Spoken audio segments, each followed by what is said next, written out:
este o mare baciu și cu cel vrâncean.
Gonna get roared. This time, surely. Nope, never mind. It's fine. Instead, they're gonna turn onto Picard. There's gonna be the Fiend's grip. Nice Gale Force to try and bring him closer with the Shadow Shot, but nonetheless, Picard is gone. Will this fight go any better? Yopaj, with silence, can't throw out any of his spells here. Like you mentioned, he's just a spellcaster, so no right-click damage. On the backline, Lawler gets another kill for himself with a toss onto Scam. And the chase is on. Mikoshka still refuses to die. Yet another Glimmer Cape from him. How can he keep getting away with this? Tomato is gone. Avalanche toss onto Yopaj brings him to heal. And Law will end the fight with an ultra kill. I mean, well, the Ember pick, we're looking at probably another Mage Slayer carrier. I think that's what they're looking to finish up their lineup with. They maybe had some other... Mipaj just stole the ward! Oh my god, he actually is able to just walk in and take it. Are you kidding me? They had the ward down beforehand. They saw him drop it. Oh no! I mean, there you go. I've never seen this in a pro game, Owen. The sound as well.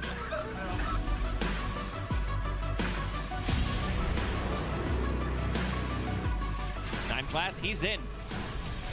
Galgard feeling very, very good, but unfortunately doesn't care for Ice Blast. Dead in the water. And this is a dead Slark, so it is a trade. They'll buy back, though. Ravage, they'll go for no one. They've got the Wheel of Wonder, but he's got that BKB. So he will be right back as they'll go for the rest of this team. The balance strikes. Skeeter, though, trying to stand his ground. They don't have the break, so he doesn't melt as quickly, but the damage is there. They'll get the kill. They'll take it a second. It's a double kill for Satanic. With no Ravage, he should not be afraid that he's gonna die, because we'll have enough time to get the Sunder off. You say that, and you are correct. Skeeter ends up dead very quickly. Even the little Shredder, I mean, it really doesn't do much. Ice Blast is there with the Mountless Strike. PARIVISION locking up the 2-0 over Falcons. Although, Smiling Knight's gonna find him. And there goes no one again. Very nice rotation now from Smiling Knight. Problem is there are plenty of heroes coming in. In fact, a double Barrow Strike from DM, perfectly setting up the both Zibe and Smiling Knight. And so it costs you your mid-ember, but what the hell do you care?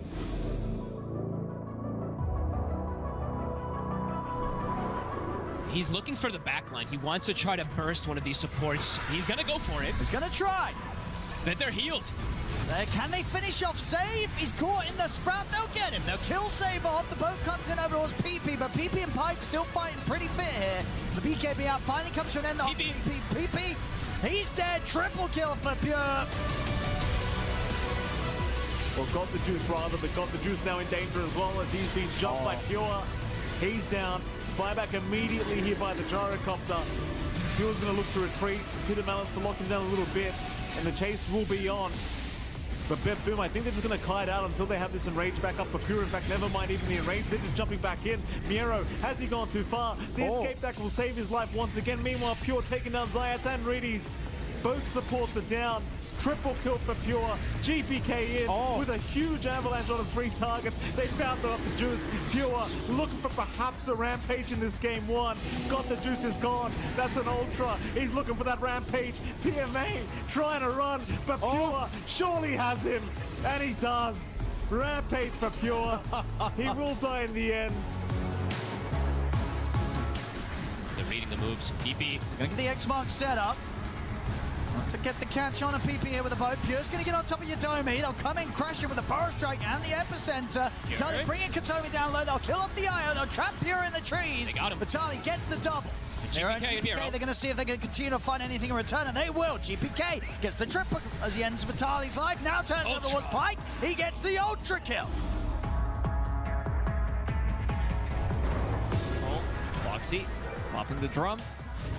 Crit weaving, man. He avoids a lot of that Ice Blast flying through, and it has that connection, but the Global Silence was used, and now they're turning this around, or at least trying to, on a Malrini's low Searing Chains, tame the Beast to get the kill. And the look over at Skeeter, he's in pretty far. Isha doesn't have Searing Chains just yet, but the Remnant now, the taunts into the black hole! Little alley-oop! Let's have a look. Can Shiro do? Oh, there with the jump. Oh, it's a toss back on his teammate. Oh no, and a wall! Oh, it's onto the floor. The vacuum wall combo gets dropped down. Shiro just watching as his teammate die beside him. Oh my god, that was the best case scenario for Liquid. Let's see what they can do with the buybacks. Everyone dead except for the Morphling. Box in. And box out. The wheel's going to get dropped down. They control him. Shiro.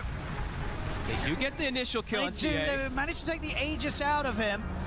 But Bark's gone a second time. Shiro jumping in. Shiro trying to get back to the fountain, but Nisha's on top of him with the chains. It's over. GG's called.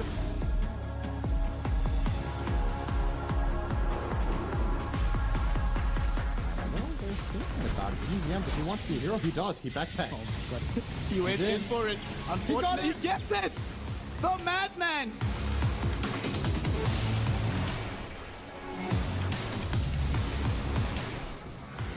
Kind of wonder with the Global Silence, but do they have the damage? The Lotus Orb, the Guardian Greaves, they've got the heal, and the sustain is there to make sure that this anti-mage is able to survive. They'll take out Chrysalis once again. Oh my god, that's it. He's a big target to take down first, BZM. We'll see him there for a moment. Remnants forward. The Coddle will drop the Will-O-Wisp to try and help out. Yopaj with the Rolling Thunder trying to help out his keeper, keep him alive a little bit longer. Hellscream, though, still dropping. Eventually should die to BZM, though he's actually still alive. Still being chased. Meanwhile, the Fiend's Grip. They caught Yamato. Yamato's down. Waimon locking him down the whole team fight. Yopaj. And a triple kill, no buyback, and Yopaj is down a boot. Oh boy, that is... It's a full team wipe. Skem's been caught out to boot. Unfortunate.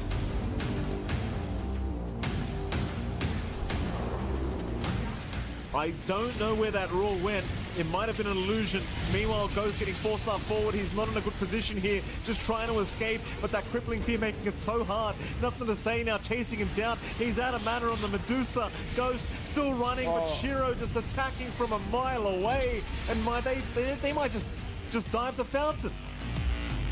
They're fighting into Tidebound's vision, though. This is dangerous. This is dangerous. They found Noob another time. They just won't stop with this guy. Roar is out. Shiro's been caught by that Roar, but the egg with the Sunray making it so hard to actually burst him down. Noob, he's already down first. They've got the life stealer as well. By the looks of it, Ghost cannot get away. He will drop. They even found Omar.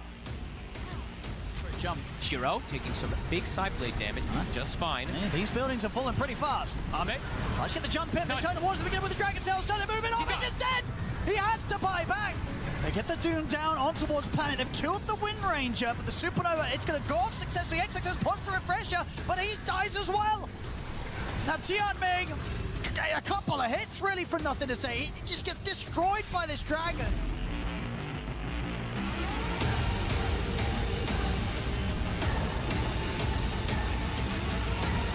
Don't have the arena. They don't have Sonic Wave. Sonic Wave in 10, Arena in 7 seconds. jump in. There's the Hex coming through from Zayats. They go to the Supernova. The Balance Strike is there. Can they get the kill into Lamar? They will. That's a second dead on the side of Falcons. The Age is going to be snatched up by Got the Juice. Sonic Wave flies through. PMA still alive for the moment, but they find themselves that first kill onto the Life Stealer. Now Reen is dead. Crit has got the Viscous Nasal Goo on him. Balance Strike gets the kill onto Crit, looking for Skinner, and Navi Junior have a full team wipe.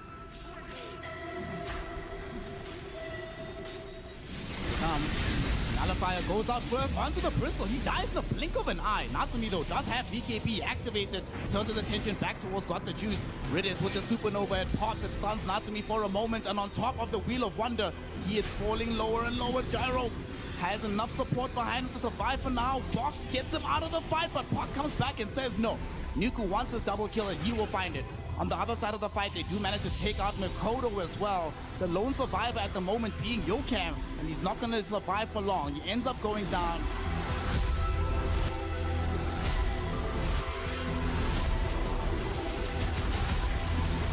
Tidal Wave, some right clicks, still no Silver's Edge.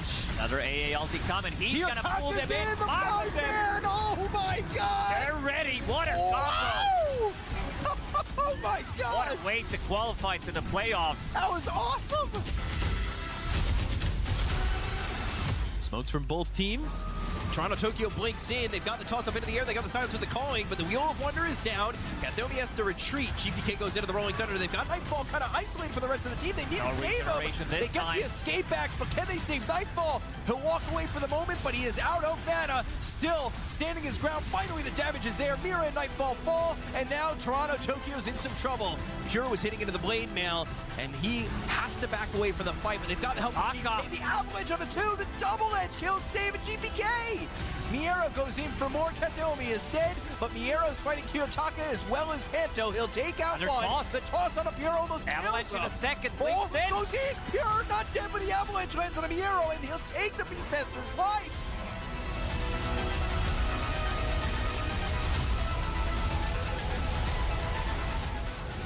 Kind of wonder with the global silence, but do they have the damage? The Lotus Orb, the Guardian Greaves, they've got the heal, and the sustain is there to make sure that this anti-mage is able to survive. They'll take out Chrysalis once again. Oh my god, that's it.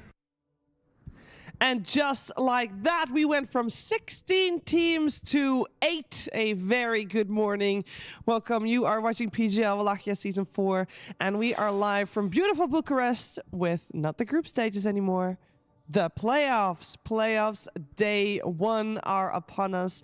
And to celebrate this fact, I'm joined by Lizard Jenkins and special guest, Nomad. Good morning, Nomad. How you doing? Morning. Yeah, the pleasure to be here for the first time. Thank you. Thank you. Warm welcome. Good morning. Yeah, feeling very nice. Feeling very cozy. Yeah, I mean, people don't know, but he has been here the whole time, just not in the morning show. We've missed you. Yeah, no, it's nice to be here for bright and early, yeah. Bright and early, how you doing, Lizard? Bright and early. First time with you guys in the morning show. Feeling good, though. Welcome to the mornings. How does it feel? After the coffee, it feels great. It feels good. Coffee is necessary, I've learned. A little bit. It's not bad. Not bad. I mean, it also gives you more energy to take on the day. I mean, we got a lot of things going already because obviously a lot of games need to be played, but not just Dota 2 games. Nomad. No, you're absolutely right. I mean, well, firstly, I mean, why are we all here? You know, us, I mean, our talent. Why do we, Jenkins, why do we do this? Valentine's Day 1992, my parents were, they were on the wine. Okay, that's a little far back. Lizard, why do we do this? It was a cozy winter evening. All right, I was trying to get you guys to be vacuous, but it's money. It's money. That's why we do it. That's why we turn up every day, right? Right, Shiva? Oh, I was going to go for enjoyment. You know? Well, my parents were enjoying themselves, I can tell you that much. Okay. So the snow was not in the later years. All right. So money is why we're doing this. Is why everybody's here. And you know, we love it as well. You know, Jenkins wearing like a 2,000-pound jacket over here. Lizard, you know, in the green room, you like in to the just $2 jacket here. Well, you like to save money, which is also an man, appreciation. you know? Yes, yeah, exactly. Got two extremes either side of me. So I wanted to look at the you know, the signs of wealth which people like to display at these events, which brings me to my little segment called Lifestyle of the Rich and the Flamers. Flamers. Oh, we get to do this one. This is a game for us. I don't want to spoil it. I'm excited about this one. All right, excellent. All right, you want to get into it? Sure, let's go. All right, okay, so I'm going to give you guys a cosmetic item, which one of the players is using here. And first I'm going to give you the value, then we're going to look at the second one. You have to guess whether it's more expensive or less expensive than the first one, okay? Okay. All right, so let's look at the first item here and just see what we're dealing with. And this is Mirror's Bugged Tusk. Oh, I know about this one because B-Cop is talking about it all the time. Yeah. It's a good thing B-Cop's not here because he'd smash this game. And the value of this is $2,200. Okay. Is that US dollars or Canadian? Because Steam is in Canadian now. For Let's assume obviously US. not. No. Let's assume US dollars. What's the same thing these days, really, isn't it? Yeah. But as you can see, it's all flaming there, looking pretty and pretty cool. So remember, 2,200. Let's look at the next item, and then you guys can guess whether it's more or less than Mirror's Bugged Tusk. So let's bring up the next item, and it is Yatoro's Dark Moon. Dark Moon. Whenever I see a baby Roshan, I feel like it's very expensive. I would think more. The Dark Moon, that's from the Dark Moon event. Was there some challenge people had to do, or was it a random drop? No, it must have been. I think it was a challenge. I'm gonna to say the Dark Moon Baby Roshan's like 1,600. I feel like that's actually less than the Tusk, but it's still very expensive. I would go for about 3 to 4K for the baby Roshan. I think the Baby Roshas have been devalued because there's so many Baby Roshas. All right, so you're going less, you're going more, you're going... I'm going more as well. You're going more as well? All right, let's take a look and see how much Yatoro's courier is for. And it is 10 grand. Holy shit. That's also, insane. He is a 2-time TI winner, you know? It's like, you got to spend your money in something. But he's a carry. Why does he have a $10,000 courier?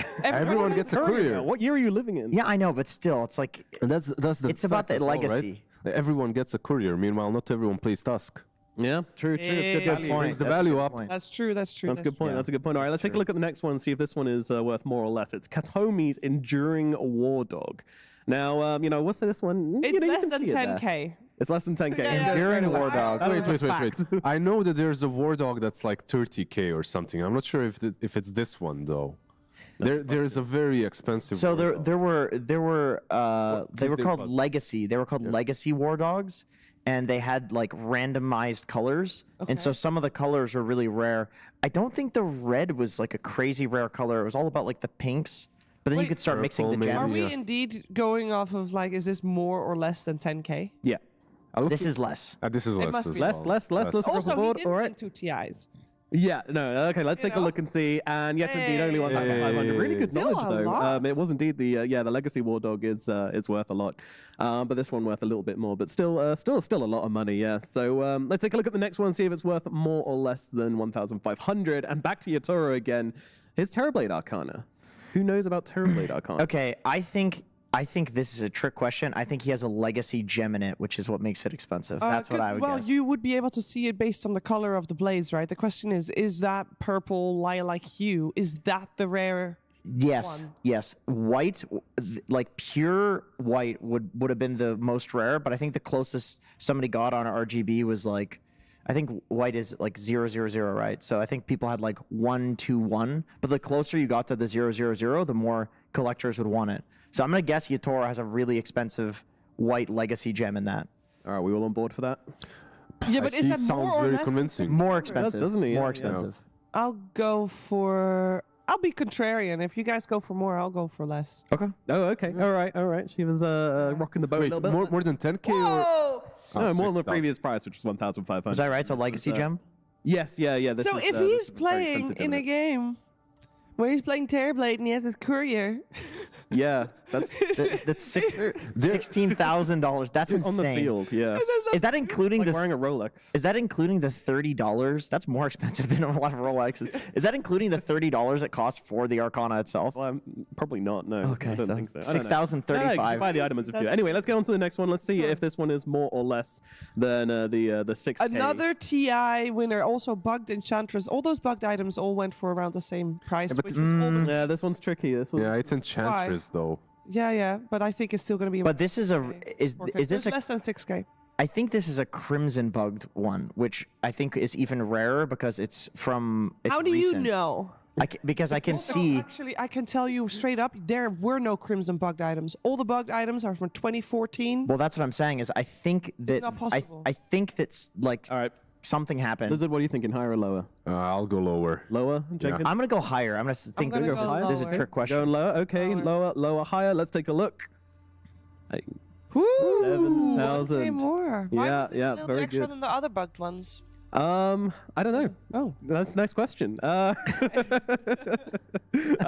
Let's have a look at the next one then and see if this one is more or less than 7 grand. It is Yuma's Interdimensional Aghanims Baby Roshan. Jenks, I think you know where this one comes from, right? Ag Labs? Oh, yeah, there you go. I mean, it is in the name. Oh, this was winning Ags Lab, right? Yeah, exactly right. Exactly right. So I think there were I'll a go lot with less. more people that won Ags Lab than there were from the other. one, yeah. Yeah, so I think also less. Well, I can tell you, I got 3rd in Ags Lab, so there were a lot of shit people that got it in the top, and that's like 2 away from getting the baby Roshan. So, and there was a lot of like rounds of that as well. This is definitely less. Yeah. Can I guess the amount for an extra point? Yeah, sure. I'll say this is like $1,500. $1,500. All right, let's take a look and see if Jenkins has nailed this one. It was indeed less. 3,100. Close, though. So Not bad. you still got yours. Not bad. You still got yours. The Kunka boots? Did you get the courier? No, I didn't get the courier. Oh, it was okay, you have to get the courier, and then you'd get Kunka boots for top 3, and then top 10 was you would get a genuine Arcana. So literally the only difference is it says genuine on it, and it's just a regular Arcana. All right, let's But take a it's look genuine. at the last one then. Let's see if the final one here. We're going to look at Collapses. Can I Bug just say, Madness. there's so many TI winners in this. Yeah. Wonder why. I'm depressed after watching this. These I'm going to be items- really depressed by the end. I've got an epic stuff for you. This I've never seen a bugged Magnus before. Me neither. I've seen lots of Tusk. I've seen the Ward. I got the ward. I'd say this is like Shaman, I got 10k or something, like more for sure. This has got to be Okay, okay. expensive. Yeah. You're definitely thinking more. Yeah, I think this is Thinking more. more. I think also more because I Thinking more. think the average price is going to be higher than because Over the previous one 10K. was 3K, right? So it must be more, surely. All right, we're all going more, and I think that's very sensible. I mean, the effect is really cool as well. It's like a kind of wispy goo. Oh my and it is God. 20k. Yes, indeed, the most expensive item. It's like my on this apartment. list. Like, So The basically, apartment in Sarajevo, isn't it? I mean, if you're gonna have like a Cheap real estate. casual team spirit game where Collapse is playing as Magnus, Yatoro is playing. To be fair, these are like the Saturday. richest esports players of all time. This goes beyond Dota.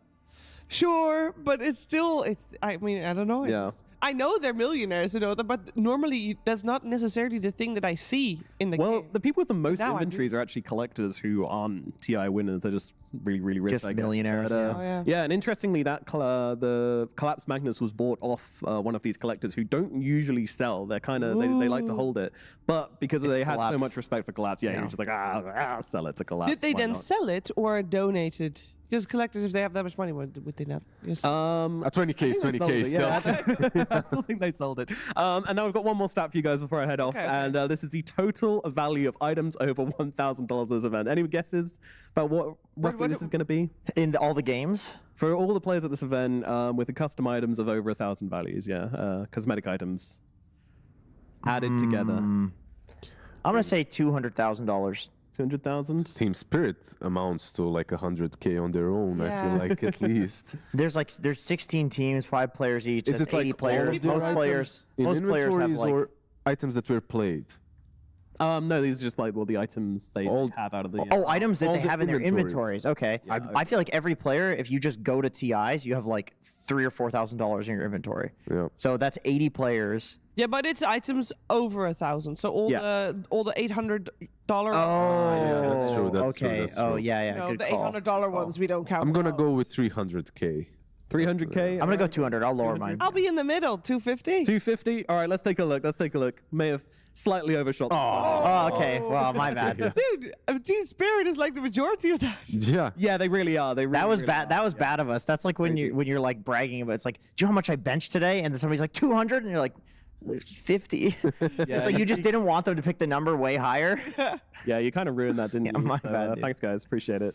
No, it's all good. It's still a lot of money. It's pretty crazy. But then again, I mean, we are also playing for $1 million prize pool here for Wallachia. So I guess if we put that into perspective, not that crazy after all. Thank you for the quiz, Nomad. Did we do better or worse than what you thought?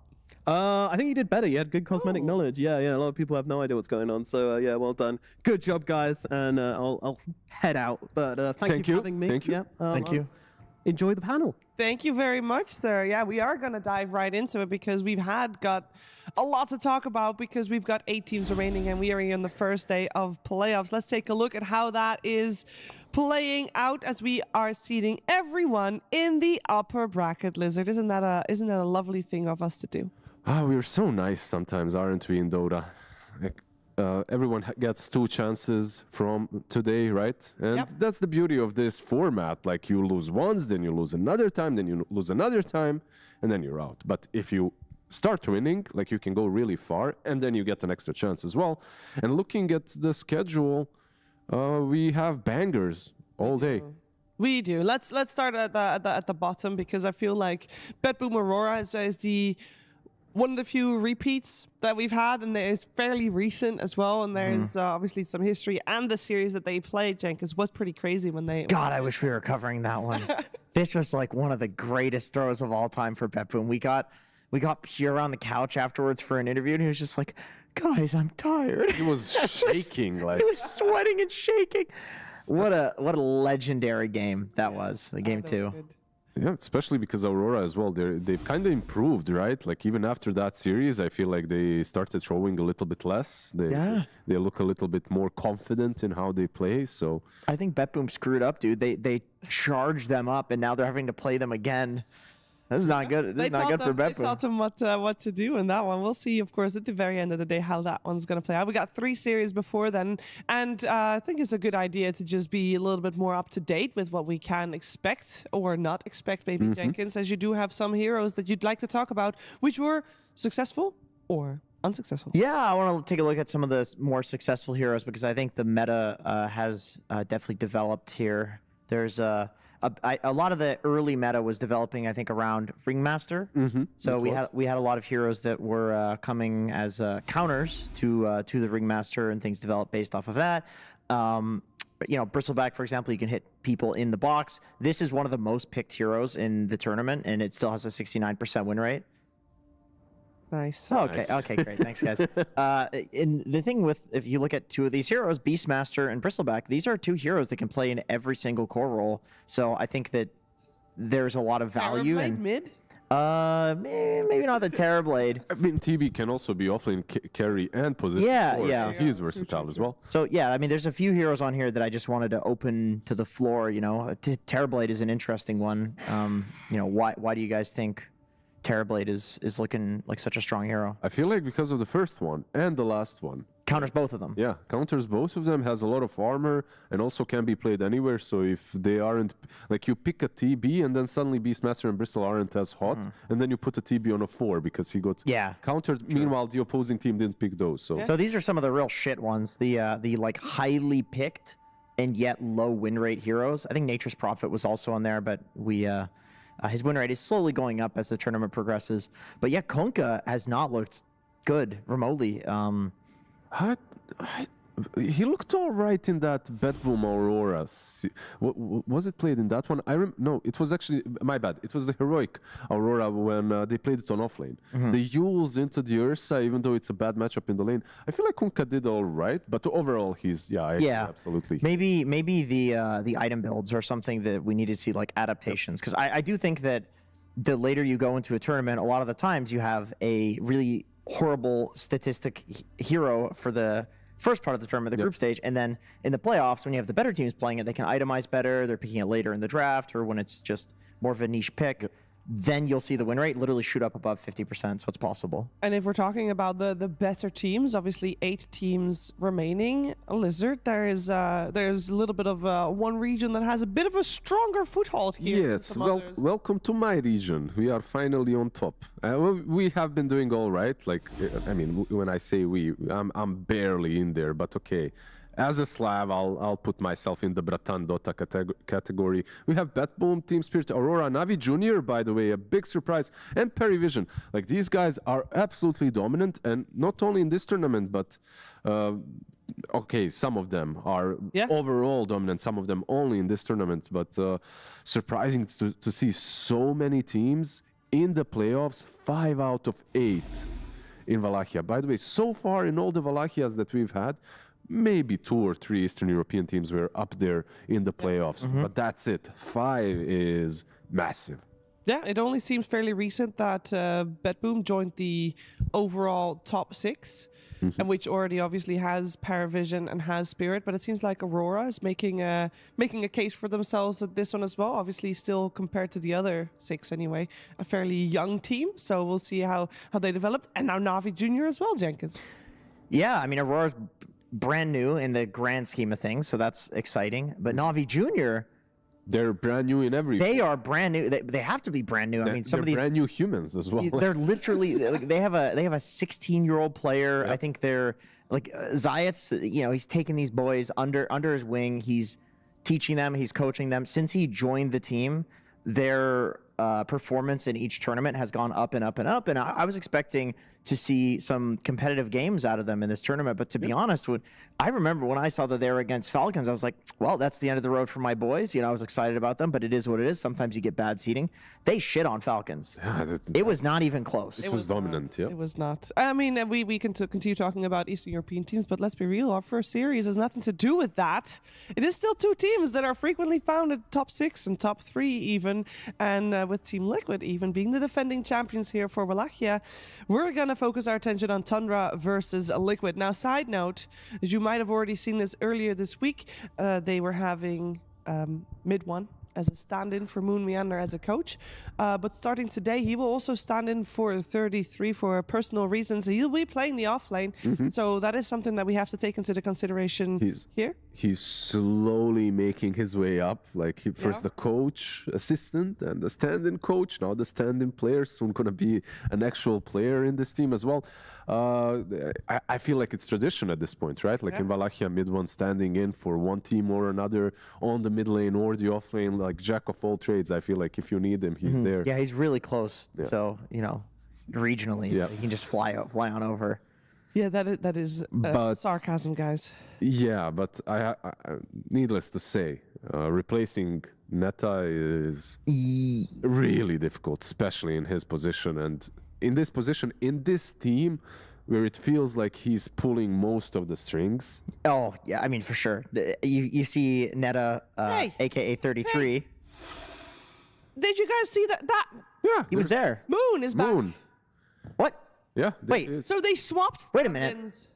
So they still have... They have. Okay. So they had Moon off for the group stages, and Mid1 standing in for Moon, and now Mid1 standing in for 33 with Moon back. This changes the calculations for sure. Does. I do want to say one thing on the 33 note for a second, which is that they have been really early picking 33 his heroes, and the later in the drafts that they pick him his heroes, the more likely Tundra is to lose. And they have been last picking BZM and Crystalis, their heroes, 4 times each. And consider the amount of games that this team has played, it's like 12 games or something. So most of the time, they're last picking these 2 players with like a 75% win rate. So my point is, 33 has been basically getting sacked in the draft. Yep. They just give him a Sand King or something really early on, and he performs regardless. So Mid1 is going to have to play, if they want to draft the same, these versatile type heroes in the offlane. And the question is that what he is playing right now? Because I think if they go against Liquid and they have to completely change their draft as well as changing a new player, this could be one of the most one-sided series we've seen in a long time. I can tell you one hero that he played. That's Beastmaster in a pub recently. I can attest to that. And how did that go, Lizard? How did that go? Great. No, he played with him. Oh, no. Tell me, what was your score line at the end of the laning phase? I was tired. Come on. Were you his +4? Yes. Uh-oh. What was your score, buddy? I'm just going to say I had the monster kill in that game. That's all, guys. So I did start. He started lanes. I did start to 0-5. Oh, no. I fed first blood in his lane. I went 0-5. Then I did get to 5-5. And then he goes, Mid1's off lane's not looking so good. It's like, brother, you're 0-0. I ruined it. I absolutely grieved the man. I hope that his confidence in his Beastmaster doesn't fall off because of that. But yeah, on the other side, we have guys that have an abundance of confidence at the moment, I have to say. Yeah, they've been looking good. Obviously, defending champions here as well. They did drop a series to Falcons, which now in hindsight might look like they had a bit of a rough time with it. But since then, they've only dropped the one game against Xtreme, and they looked pretty solid. How do we feel about their form here so far, Jenkins? I feel like their form is normal. I mean, it's typical Liquid. You know, Liquid never wins a tournament where they just look completely dominant the entire tournament, but they still win, right? So I feel like people always look at them in group stage and it's like they're out of form. Can they get back in form? That just is their form, you know? I feel like I say this every time, but it's just something in other sports that you see with certain like god tier athletes, and we have it here where they play to their skill of their opponent. They can lose to anyone, they can win against anyone, but as a series progresses, they are extremely resilient. They can always make a change in their draft. They can always make a change in their play, where they go from getting stomped in game 1 to doing well in game 2 and then stomping game 3. Yeah, we can also, I believe we can take a look at the history of these two teams, but with the asterisk that Tundra versus Liquid this year, some series with Deracho on the side of Tundra and some without Deracho on the side of Tundra, now with Crystallis. Yeah, I wanted to actually take a look at, with Deracho, they are, let's see, Tundra is 8-1 versus Liquid. And then, oh no, sorry, Crystallis has beaten Liquid 4 times and lost only once. Deracho lost 8 times and won only once. So since getting Crystallis, Tundra has had a supreme advantage against Liquid, polar opposite of when they had Deracho. Now, another asterisk we have to add is without 33, this is a new squad. What is that, win rate going to look like if they have mid one playing in the offlane? How far back do we go with these stats? Just from when Deracho joined and then when Crystallis joined. So I skipped the Nightfall era.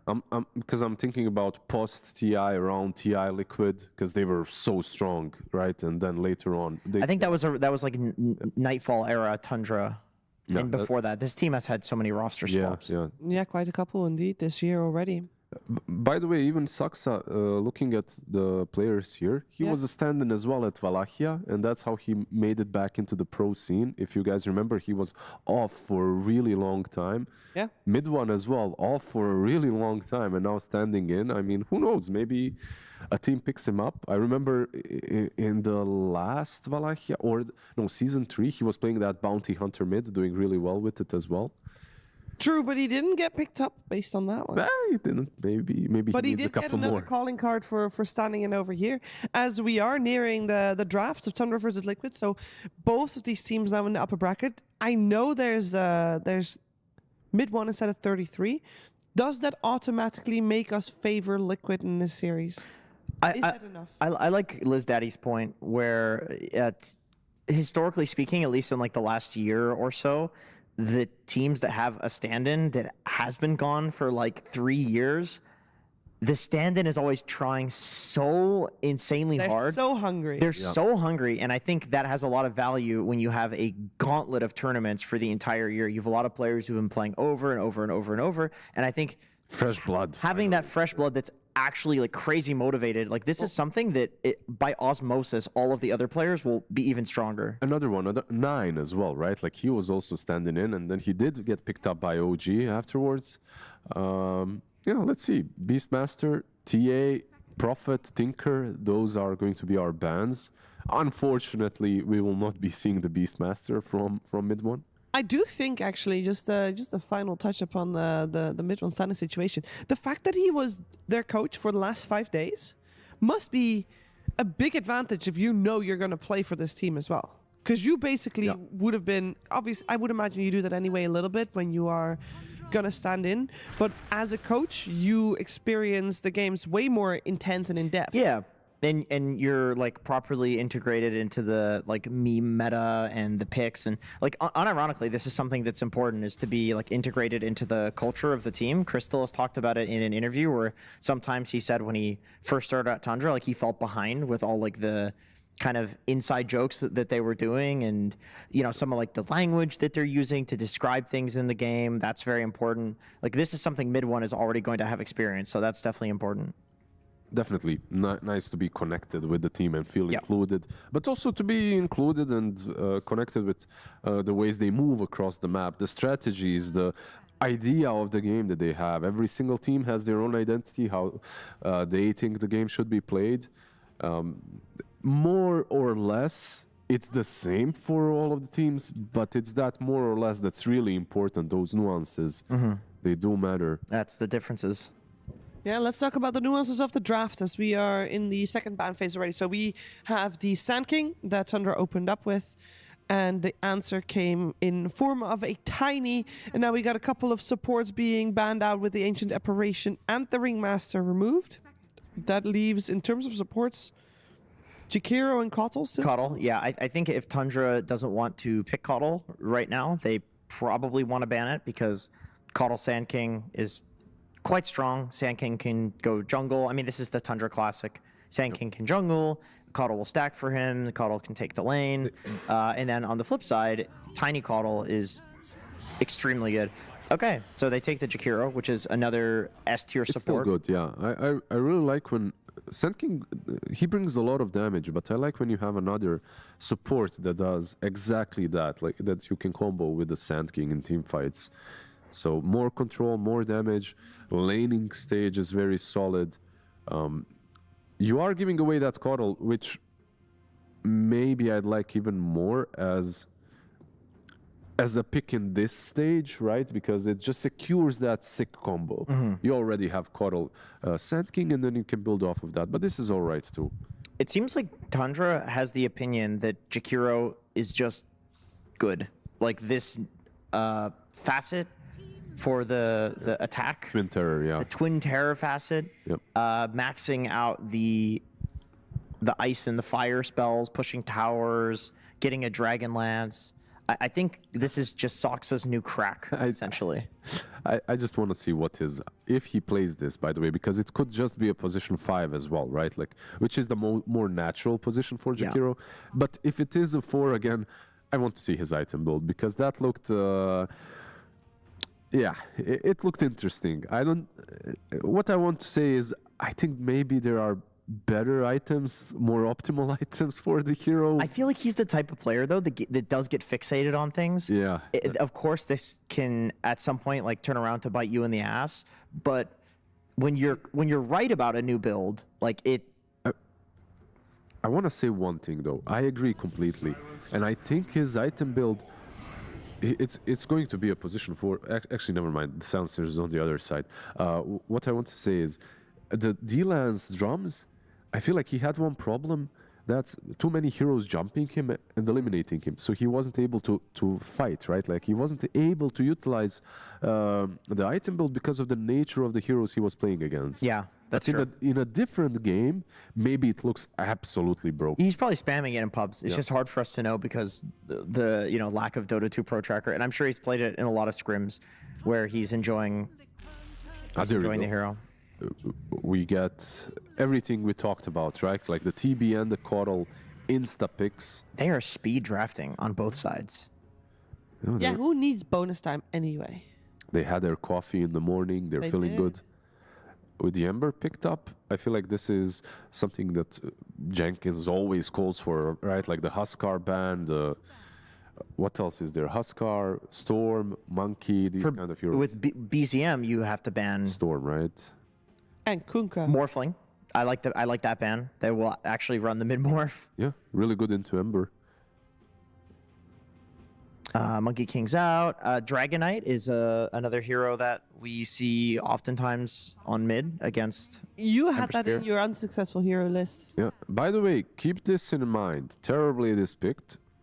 Can be a Crystallis hero, right? Like should be. At the same time, is flexible. We haven't seen mid one's hero pool.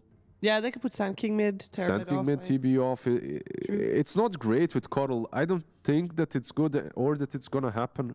But if push comes to shove and they decide that that's the best that they have at the moment with the last pick, maybe they can do it. I still expect a mid lane to be picked though. Well, when Nisha was talking about his Ember Spirit not too long ago, he said the only two counters that were there for him was the Monkey, which is already out, first phase banned, and the Huskar.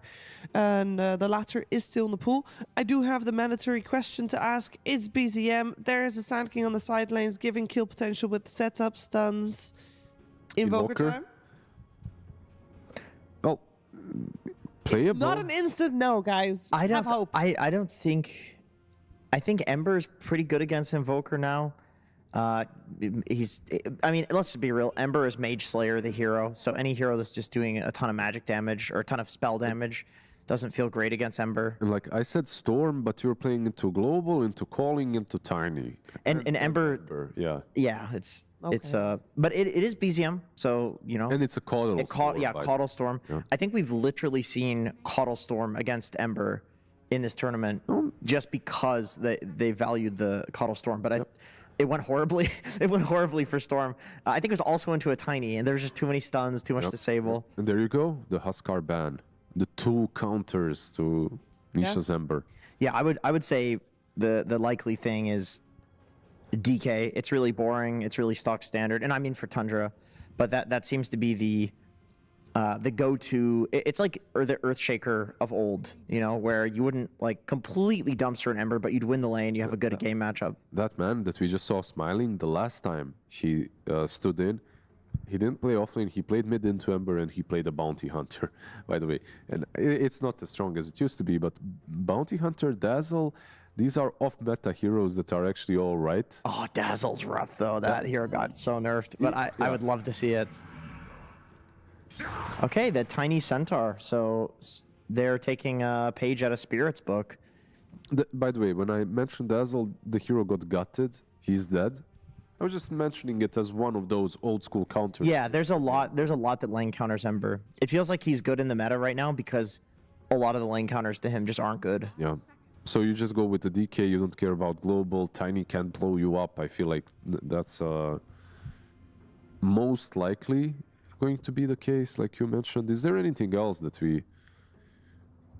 any other hero that doesn't really care about global? There's Kunkka, of course, but... Yeah. I mean, BZM has played a lot of Kunkka recently, so... That's another one that has a really horrible win rate against I know, Ember, though. We mentioned two already. It has a bad win rate, and it has a bad win rate against Ember, because Ember has so many ways of dodging all of Kunkka's spells.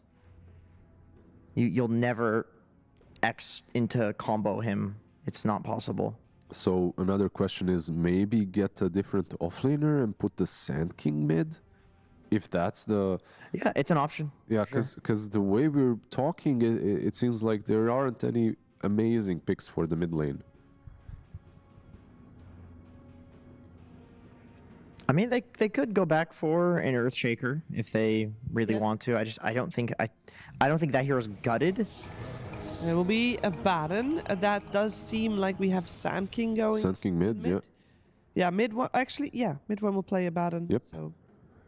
Mid one will not be playing mid this time, standing in for the offlane with the Abaddon. I mean, overall, I feel like it's a good hero, right? Like, we have seen a lot of Abaddon in the beginning of the patch. Like, you can actually pressure a lot of lanes. Is it as good of a combo in the lane with Caudal as Sand King is? Most likely not. But this feels a little like we are limited by a stand-in sort of pick to me. Yeah. That's how that feels. I have to say, though, he did pick it into Silencer, right? So I mean, Silencer... The Abaddon, you mean? Yeah.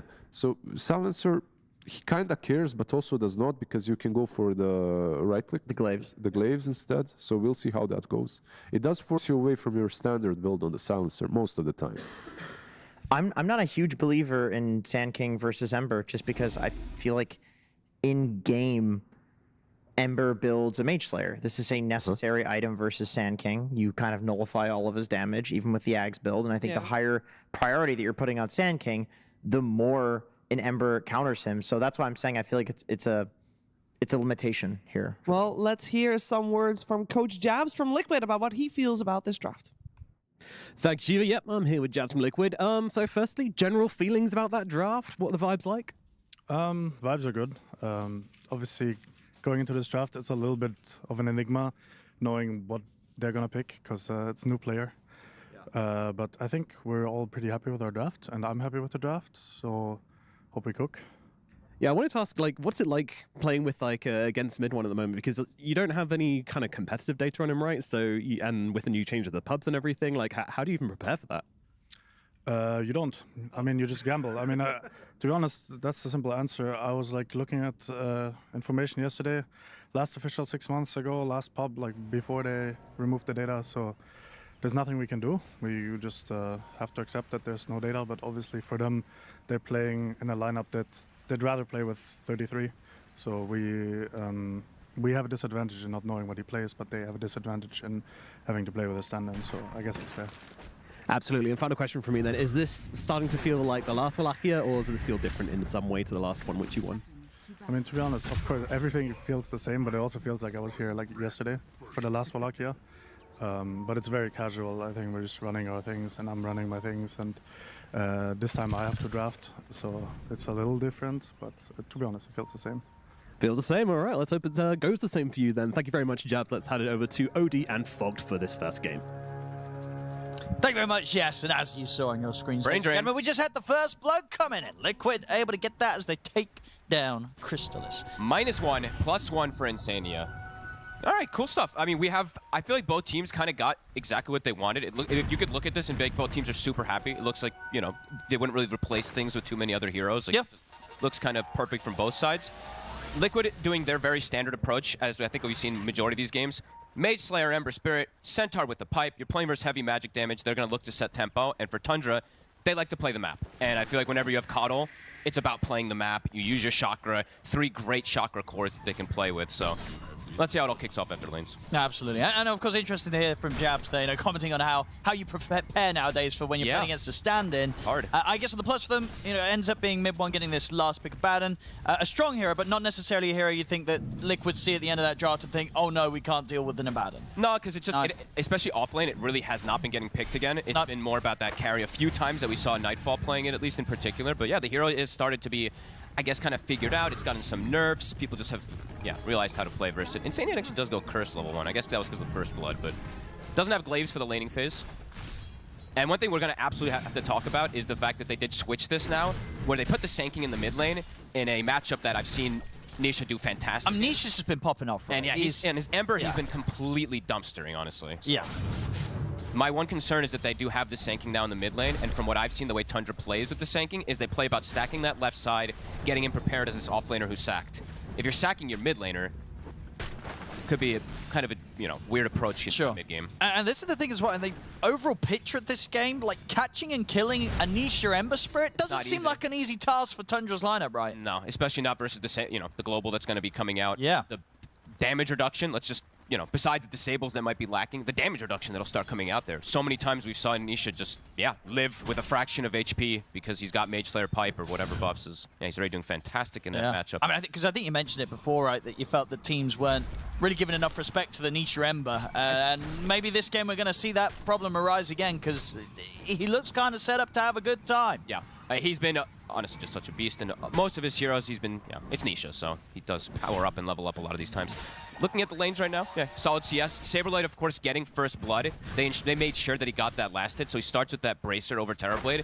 It's going to matter in the laning phase a lot versus Crystallis. When he has meta, they can actually lane better, but without that meta, they have kill threat constantly on this TB. They're definitely going to have to be very careful. Yep. I mean, because what are the sort of timings you think Tundra's going to be working towards? Because I imagine both the Abaddon and the TB kind of greedier side laners. We'll obviously see what sort of build Mid One wants to go for. But this hero kind of needs to hit a lot of creeps. He does. I feel like this game could get, honestly, it could get to a point where they're just hitting creeps for a long time. As we do see Tundra, if they fall behind in laning phase, bottom, they just default to hitting those creeps. Bottom. See if Crystallis can get Boxy in return. We'll be able to. You can trade with Saberlight here. And Saberlight's going to be able to grab the Lotus, though. So just the 1-for-1. I feel like this game could get if they fall behind in that early game, we could see that Tundra Classic. Where That's sure this, yeah. Cut where they the just creep waves, keep wait for farming. the timings, because they do have a lineup that is strong once they get items, once they get these timings. And they have, honestly, like 3 fantastic cores with the Coddle. You know, that recall, the chakras are going to be great to be moving around the map. But I guess if they fall behind early, it could be concerning. Yeah, because what Liquid's cores, on the other hand, they're pretty active cores, right? You got a Tiny that's going to be looking at Brawl, you got an Ember that's going to be flying all over the place, and a Centaur that's ready to stampede in and out of the action. Yeah, they fight, I would say, easier without items. Especially because the Mage Slayer comes out and it's just, constant pretty much from Nisha's. The Ember, we see, does get that D ward. So we saw that BZM was able to secure the mid lane a little bit better in the last few waves because he had that Sentry. Nisha now won the Sentry war, so BZM gonna get some stacks at the ready. Yeah, we'll see what the stat game's going to be like from both teams. Yeah, no sentries really to block stuff out for the most part this time around. Saberlight. A lot of harassment damage we see coming out there. The reflection just plus that liquid fire does bring Saberlight pretty low every time they poke him. But he has the ring. Should be able to sustain. Yeah, and starting to do much better in those lanes, especially too. As Whitemon should be okay. Chrysalis, just under 10 seconds left, Metamorphosis up again, so there will be that threat that Liquid have to bear in mind when they try and push forward on this bottom lane. Might be able to get the chance to go now here with the meta back off cooldown, as I say. They go straight for it, and Liquid, they weren't prepared for that. Oh, and it felt like they didn't. Damage. They weren't keeping track of the Metamorphosis cooldown, I don't think. I don't think they're respecting the poke and prod that's coming out between them there. Like, they're keeping Saberlight below half HP every time he steps up. Really strong lane. That's why we see them going for that Twin Terror nowadays. And top overall too, because Insania, he's not able to actually really bully versus this Abaddon. Maybe this is why they did the switch up. They're like, you know what? If we put Sanking top, he gets sacked too hard. If we put Sanking mid, he's actually able to trade versus an Ember in a way. And then Abaddon actually ends up being able to lane. Because every game I think I've seen from these Sanking off lanes, it loses the lane. They get completely crushed and they're just jungling. So perhaps this is why they did that little bit of a switch up so they could actually pressure a little more in that top lane. Yeah, it's looking good on the last hit so far here for Tundra with that switch up. Cool stuff coming in. Yeah, just really impressed with the poke of the bottom lane. I thought there's always these scary situations for a Terrorblade when you don't have meta to step up, but the fact that they just were keeping Saberlight, less than half HP, they couldn't actually take advantage of going onto this Terrorblade at this point, even though Saberlight got first blood at the start, so very good stuff in the bottom lane from Tundra. And speaking of the bottom lane, Boxing. They're headed over to mid, but BZM's just going to be able to walk up and set up on him with the Epicenter. Nisha's going to look to fight back. Will be able to jump forward with the Remnant, take out Whitemon. Now with the backup of Insania, he's looking towards BZM, but Sax is in with the TP and will be there to ensure that the dive can't continue. Sneaky ward. Don't see this one too often. I think I've been seeing this one a little more from teams just to be able to avoid the D ward. Yeah. I know, in fact, sorry, Sax just ended up walking up down from top laner because it was the 6-minute power rune. How are we doing on the stacks? Yeah, should be able to get another sort of set of stacks around the triangle on the next timing here. Sax is already preparing a lot of space for BZM to hit some pretty good timings. Yeah, and he's got for the Sand King. Pretty cool too. He's got treads. I usually don't see this. You see the phase boot pretty much consistently on that Sand King, so a bit of a pivot coming out from BZM too. Amp damage on Nisha still. It's wearing off, but they really want to just take away this shrine. Does he have a defensive remnant? He does. They're not here in time, Owen. Tundra focused more on the stacks. Gonna end up giving away that shrine. Yeah, Sax are gonna be a little late on this. Oh, and he might just walk through that. He's looking pretty dead. Hello there. But did you say got the stacks done? He got the stacks now. But that timing indeed played against him in terms of trying to get to the wisdom in 7 minutes. Did one? Still only level 5. Look, grenade in. BZM's coming over to try and help out. Mid-one's alive. And Mid-one's able to get the shield off now. Looks to turn towards Nisha. Nisha, very low on mana. Nisha! He's got one more side of fist, but he's got nowhere to jump to. The mana's gone. His life as well. Nisha to fall. Mid-one gets the kill. Good rotation again from BZM. What do we get? Saberlace has been kept consistently so low. The harassment really... he's going to catch him. He's going to turn with a hoof stomp to try and stop the right click coming from Chrysalis. But still, Chrysalis steps up. The tree's not going to block the attacks coming in. I tell you what, Tundra, they're starting to pop off on all fronts here. Liquid they're making some mistakes. I mean, they're playing super. This bottom lane in particular is playing super well, but top, they've actually done a great job of. I mean, making this farm is also pretty underwhelming when you look at this. It's one of the slower starts he's had, I think, in the safe lane. Which is surprising because he doesn't have it. He hasn't died up there. Same thing for the silencer either. Insania, they just aren't able to really lane as effectively versus mid one because of the. Yeah, just going for this dive play. Yeah, I mean, punished for it. These last few minutes have been pretty brutal for Liquid. It's a 3K lead now for Tundra. The setup's there, and of course, Tundra, they still have these stacks to fall back on as well. The Ancient stack at least, so still a nice burst for BZM to go and pick up. He's going to be on track to get a very good Blink Dagger timing. And look at this from mid one, a complete pivot. This we have not seen this before. All right, going for a Dominator, so looking to accelerate things and play at a faster timing, not going for any type of Radiant slow stuff. We've never seen this before on a Sand King offlane, so this should be... On the Abaddon. Oh, sorry, Abaddon offlane, sorry. I was looking at the Sand King, so BCM's getting gone on. We'll kill him here to catch him in the chains. Saxa. Should be able to get Saxa as well, so a bit of brain drain continues for Insania. Stack not cleared out. That Ancient still available. Liquid striking back. Yeah, this is. I'm really curious about this build actually. I'm trying to. So yeah, because what's the strat with the build? Because in terms of like other offlaners that are building this right now, is he just Beastmaster? Only Beast that really buys Only this Beast item, that buys period. this. Like who else actually buys this item? Yeah. Right. Like nobody really does. So this is very interesting pivot. I'm trying to think about little like a hero, anything that he can get as a creep, or is it just because he wants to build the pressure versus the supports? Because Silencer hates playing versus summons, so maybe it's something along those lines. Yeah. No, it's going to be cool to see where he goes with this.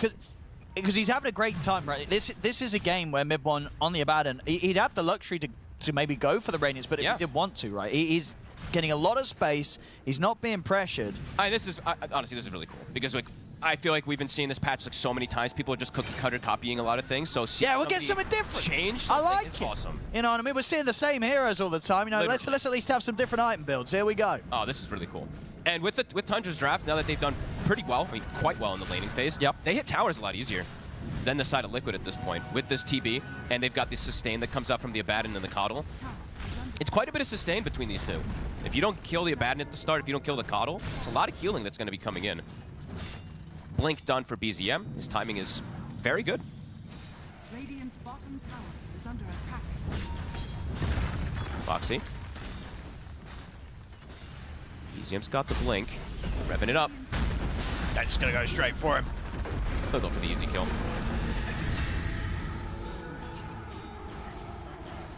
Should be able to hold on to the tower a little bit longer as well. Catapult is still up. This tower might just die. Yeah, actually, that's true. Yeah, he needs a bit more than just him at BZM, and he's not getting it at the moment. Nah. The rest of Tundra, they don't want to turn up to the mid lane. He doesn't want to lose more int. They'll let it go. Sees Insania. He's like, I don't want to step up. If I die there again, losing int on these heroes early on can be kind of annoying, even though it's just one. You don't want to do it anyway. And that's pretty much the Mage Slayer done now for Nisha. But a 2K lead off of this early start here for Tundra. That's looking good. Creeps. Bottom lane in particular is the biggest one for me that I was surprised how well it went because Saberlight did get that first blood. So Crystallis got some good timings on his items, even though they were playing versus that lane that started with an advantage. And yeah, one of the slower starts for Mika in particular. In a lane that it didn't feel like he was contested too much. At bottom net worth of the course. See how he ends up getting that farm to catch back up. So he does farm very fast. Nisha. Deny farm. We'll get taken though. Sox and BZM are at the ready. BZM's getting gone on. TP's coming in to help out BZM. Nisha taking a lot of damage. Everyone's here, has the shield to keep BZM protected. And Nisha has to bail out, leaving Sani behind. 5 heroes from Tundra to protect their jungle. The map movements, always have to watch the Coddle, see how much Sox is going to be able to do, because this is, I mean, pretty much when you play with this hero, he's the one that dictates the pace of the game, if you want to make early aggressive moves. So going to be keeping tabs of what Soxo wants to do with the map.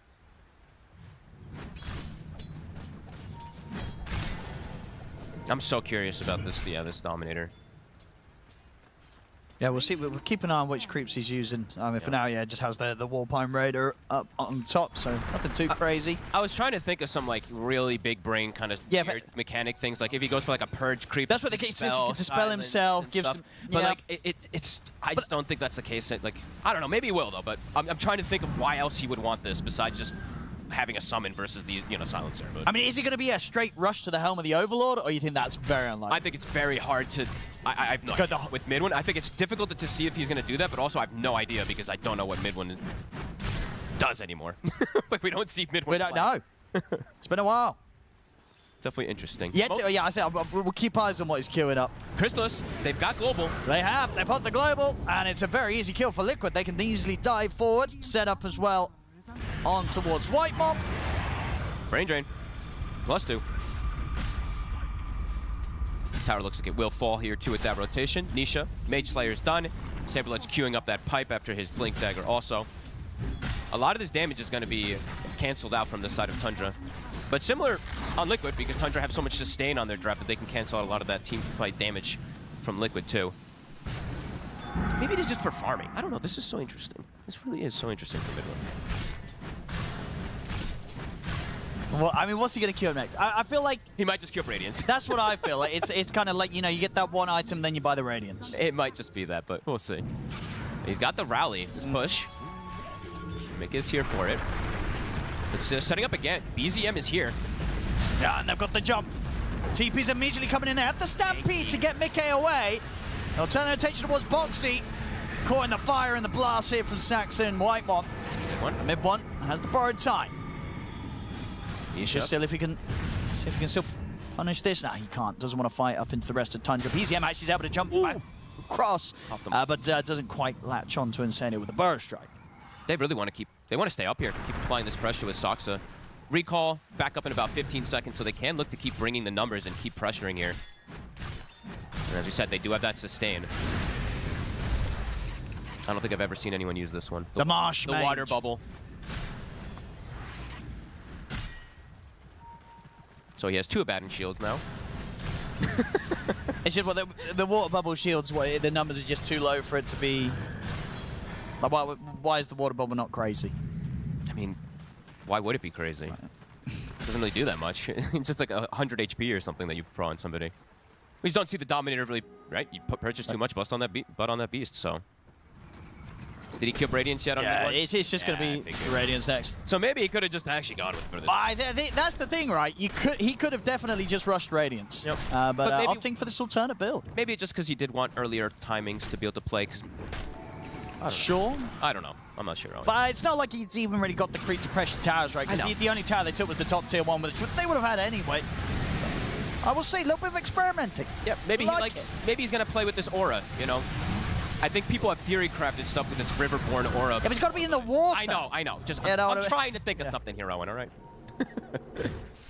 Whitemon gets his shard. A nice one when you have this build with the Twin Tower. He's got 4 points in Liquid Fire, so he's going to be able to dish out good damage if he can actually attack. 3k lead for Tundra off of that. Liquid looking to strike. They've got the blink on Saberlight, and they've got global. Almost an Aghanim is finished up on BZM. I mean, his timings are still very good. 4-1 and 2 on this Sanking right now. Yeah, it looks like it's gonna... Oops, sucks actually. He's just going for the double stack, and maybe he ends up living because of it. Doesn't walk up into that high ground. Oh, and okay, Boxy actually even going for even more sustain. All right, yeah, these team fights, they're going to have a crazy amount of healing damage mitigation on Liquid when they have the pipe, the Mage Slayer, plus now they have Mech on Muerta. As we said, Tundra do have good sustain and lots of damage inside their team fights, but a lot of that is going to be mitigated from this.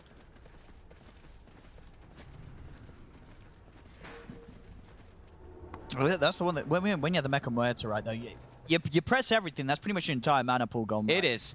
You eat through your mana very quickly. Having to pop the Mech as well as your spells. Thankfully, Mech is not that expensive, nowadays, compared to the days of the long past where it used to be like 200 something. Sure, right? sure. It's true. Nisha, toying with them, still has a haste rune. Global was popped though, so Tundra were able to force that. Yeah, Nisha just, you don't deviate, you just do the build, right? The same build every single time we've seen on him on his Ember. Versus limited disables. The SNY, the status just works very effectively. Bottom socks up, bringing the squad. Tundra want to fight, but Liquid is making the move over. Yeah, they're kind of baiting this, it feels like. Do they have another recall? BZM, he's going to try and get the epicenter going, but no, he cancels it for now after Nisha shows that he sees him. 5v5 set up here. Mid one has joined. Liquid will leave. Meta was forced, so they back away. Very deep aggressive wards we see from Liquid around this bottom side. I don't know if any of these three are actually going to get taken out. This gives a ton of vision. And where does Tundra want to go with that? I mean, just going to farm, I guess, with that meta. And Mika has essentially caught up now. 0-0-0. Hasn't been touched much besides that move that they made on him top. Gonna hit pretty much standard item timing. Slightly slowed down than what we've seen from him on his Tiny and usual games. Yep, don't blame you, Whitemon. Take the greedy Iron Talon. Definitely feels like one of those games. It's going to slow down. Yep, it does. Really, definitely from Tundra, they're chilling right now. It does mean that his right click is pathetic, but it's not about the actual right click damage, it's about the actual magic, but yeah. Because greedy, minus 30 attack damage on Jakiro when he already has the minus damage is pretty funny, but he's not clicking people anyway, but just to point it out. Mickey. BZM keeping tabs of him. Looks like they might be setting a move up here. They have recalls at the ready.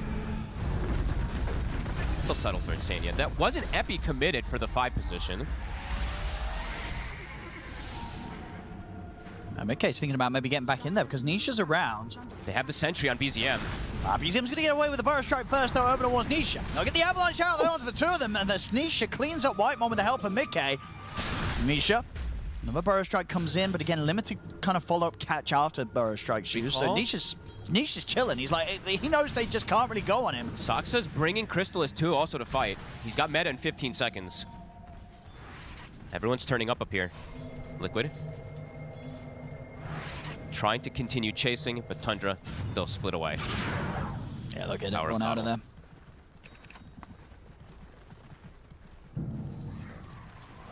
I'm surprised we actually just don't... I mean, we're starting to, of course, but I'm surprised we just don't see Coddle every game. Just the power that this hero can really do of... Yeah, just having the numbers. There's that 1 minute you're all there, yep. 1 minute you're not. And then 1 minute you're on the other side, the next minute you're on the other side too, because he can just recall himself and people to him. As Saksa. Halfway to an Aghanims, or more than halfway to an Aghanims too. So, I mean, more team fight that he's going to be able to get. Jump. BZM. Well, who's jump? Into the global, into the damage from Mickey. He's going down. He needs his Dispel. He needs either BKB, Yule, something to be able to protect himself. Another brain drain for Insania.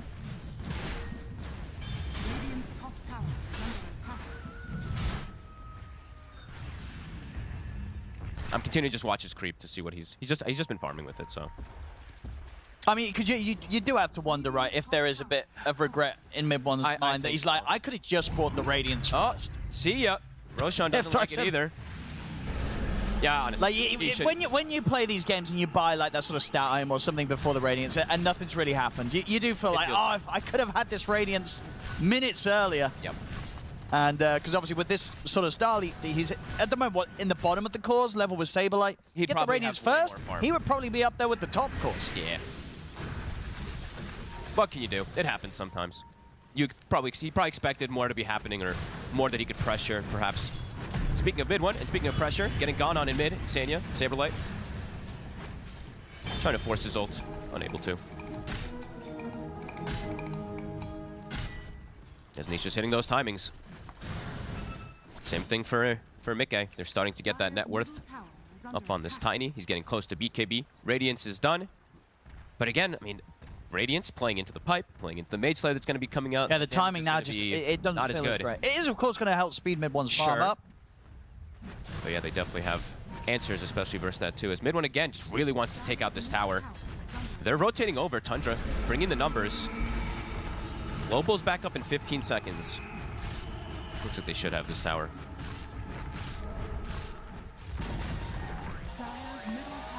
Yeah, BZM seeing if you can find something on top of that, but it's been hit by the scans, so Liquid won't be heading over here without preparation. Deep ward down plays from Tundra. They could look to start poking Roche because they have information around Triangle, and they will.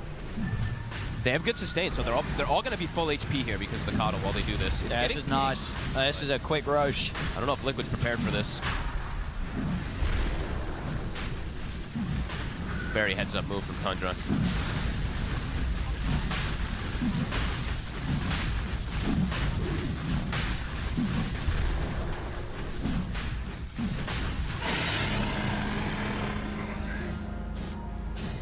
I thought there could be an argument where they end up giving that to maybe BZM because he's going to play more aggressive, but that means that Crystal's going to show up to more of these fights, which, I mean, he has Coddle, so it's easier for him to show up to the fight, so understandable.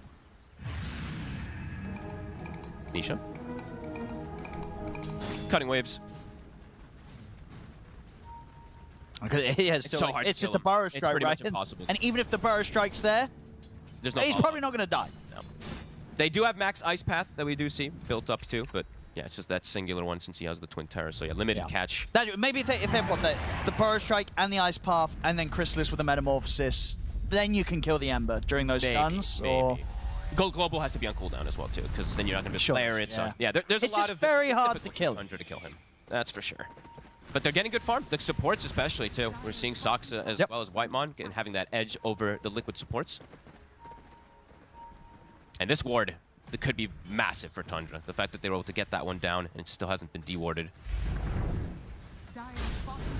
BZM has found his next target. How many times has Boxy been epi this game? Oh, that's like the fourth or fifth one. He's not alive. He's What? now. They just turn and they kill BZM. Oh, The pipe, the mech, the heals. Nisha. oh, that hurts. That also hurts. Nisha taking a lot of damage from Chrysalis, but won't quite die. He's actually able to turn and get the slide chains back in on Chrysalis. He'll go with the aggressive Sunder towards Saberlight. Saberlight with the Who Stomp will hold back mid one. But they didn't How did kill Boxy him. live? I mean, with the Essence mech ring, and the mech Essence pipe. ring. Oh my the one goodness. and BZM's dead for it. Hey, BZM's like, this is a guaranteed kill, Yeah, right? I think we all were like, this is a guaranteed kill. But it was not. Very cool. The back build coming into play. Replenishing the meta for Chrysalis, so it looks like they still want to occupy this area even though the Sand King is dead. They can still recall him back into the fray soon. 30 seconds until that comes back up. Mickey? What's he want to do here? He wants the Coddle. They probably want to hunt the backline, I'd imagine. I'll drop the Will-O-Wisp. And the Macropire.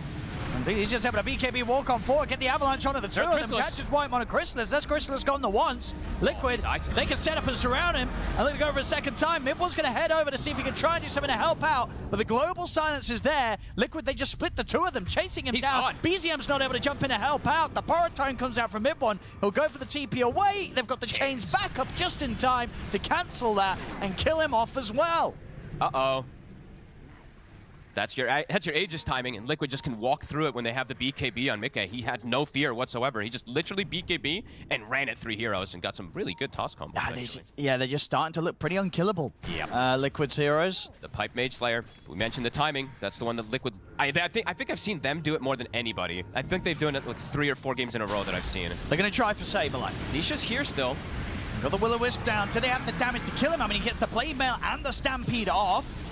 With the Who Stomp as well, he's going to try for the TP out, but they will indeed have enough damage being pumped out by BZM to get the kill this time. Still, they're very low, though. Soxa survives somehow, though, during all of it. That sustain that comes in protects him versus Nisha. Now he's back up to full HP. Striking back. Yeah, nice kill to find that. Yep. Saberlight felt that he was maybe a bit more unkillable than he was being in that position. And BKB is online for BZM. So BZM is going to get a pretty solid chance of getting in. Very close to level 18, having that level 3 epicenter. He's going to have a pretty big impact in the fights now, pretty easily. It's going to be hard to stop the Sand King. Yeah. I mean, needed this BKB, as we saw. We were mentioning a couple times versus the Global. When he's in, he's fully committed. Now with that BKB, has a way to be able to play and maybe get multiple burrow strikes in and out since he has the Coddle as well. Boxy, Aghanim's about to be finished, so his team fight also will increase for the side of Liquid. Tundra, we claim this tier 2. Liquid's turning up for the defense. They're bringing Mickey. The TP is seen. He's got the Nemesis Curse. He's got the Harpoon. See what he can do. He's got Saberlight ready to back him up as well. The Will-O-Wisp going to get dropped down. Get the Avalanche up, but BZM's in with the Burrow Strike onto Mickey. They'll keep him held back, but they won't want to dive into tier 2 quite yet. I mean, he's getting a bit low. Yeah, it's a good poke. They got him half HP. The flank. wants to lead the push here. So it's the tier 2, but the global silence comes out, and indeed Nisha and Saberlight immediately jump the back lines, catch and kill off Saxo on the Coil. Nisha will push back BZM. Saberlight tries to move forward with the Stampede, but he's clipped by the Ice Path. They get the concept on the Chrysalis. They're bursting him low. He's silenced. He can't get the chance to get the Sunder off. He's dead. Mid-1 will have a bit of safety with the borrowed time. Does manage to get the blink out, which I think he just got delivered. So that will save him. But still, once again, it's 3 going down on Tundra. Liquid surviving through that attempt to Tundra to try and make a push happen. They even keep the tier 2 alive. Looks like Tundra is feeling perhaps a bit forced to go for these tower plays, and Liquid just gets the flank perfectly set up. Soxa dies in a heartbeat. They just full commit and jump onto the back line. Tundra didn't expect that wrap. That was it again. Like, look, we're looking at the right side. On the left side, they're already killed Soxa. Yeah, that's just straight on top of him. Yeah. So a great commit play, and they zone BZM also. Yeah, he's got BKB, but no FB for 15 seconds. Yeah, I guess that's the thing, right? Didn't want to pop the BKB without the epicenter. Felt that this fight was over, but unfortunately for the rest of his team, they didn't have the option of getting out. They get caught on the front lines. Chrysalis and yeah, Mid-1 lucky to get out there towards the end with that newly picked up blink. And Liquid now got another aura that they're going to have to get through as well. The Crimson Guard is finished for the Centaur, so now blocking. Yeah, they have majority of these auras. We even see the path is being built up on Insania next. Starting to get a better control of the game in particular. Ooh, that's a cool one too. I don't see most people take this one on Muerta, but I've been theory crafting this one more and more. 3% max HP regen inside the calling. They have a ton of sustain on the side of Liquid with that also included. That's kind of cool. Mid-1. Let's go BZM with him. Just can't do anything to Nisha. 6-1 and 7, this Ember. A thorn in their side constantly. Not only applies to Muerta. Oh. I mean, that's the downside, right? Yeah. You know what I mean? Because you read it and you're like, well, why don't they always take this? Is a crazy talent. I've honestly never taken that one. I had no idea. Only for yourself. Oh, that's actually a bummer. Yeah. Well, oh well. It baits you as well, because when you read it, it's like, it's not written like it's only for you. You're like, well, maybe it does. It's just because obviously in our minds, it's like Muerta's played as support more than core. Mid-1. He's dead, doesn't have the borrowed time back up. Yeah, that baited me. You know, I play a ton of Muerta. I've never taken that talent either. Well, that's good. Yeah, I know. Because, well, I just read it. It's just for you. Well, unless you want to, if you have that 3% max HP regen in a second on yourself. Yeah. Well, we're seeing that the fights, though, it is about just surviving, right? So you can see why Boxy wants to go for that anyway. Yeah, he's not fussed about doing the right clicks. He just wants to live, get his spells off. Oof, they're getting so much control. It's getting rough. Yeah. It is getting rough. I mean, Mickey, as soon as he's got his timing of the BKB, he's just running rampant on the game, it feels. And with the Silver Edge online, the fights are kind of impossible for Mid-1, right? Because you just break him, global silence, he's just dead. This Abaddon will just die. Do you just sell the Dominator and buy your BKB?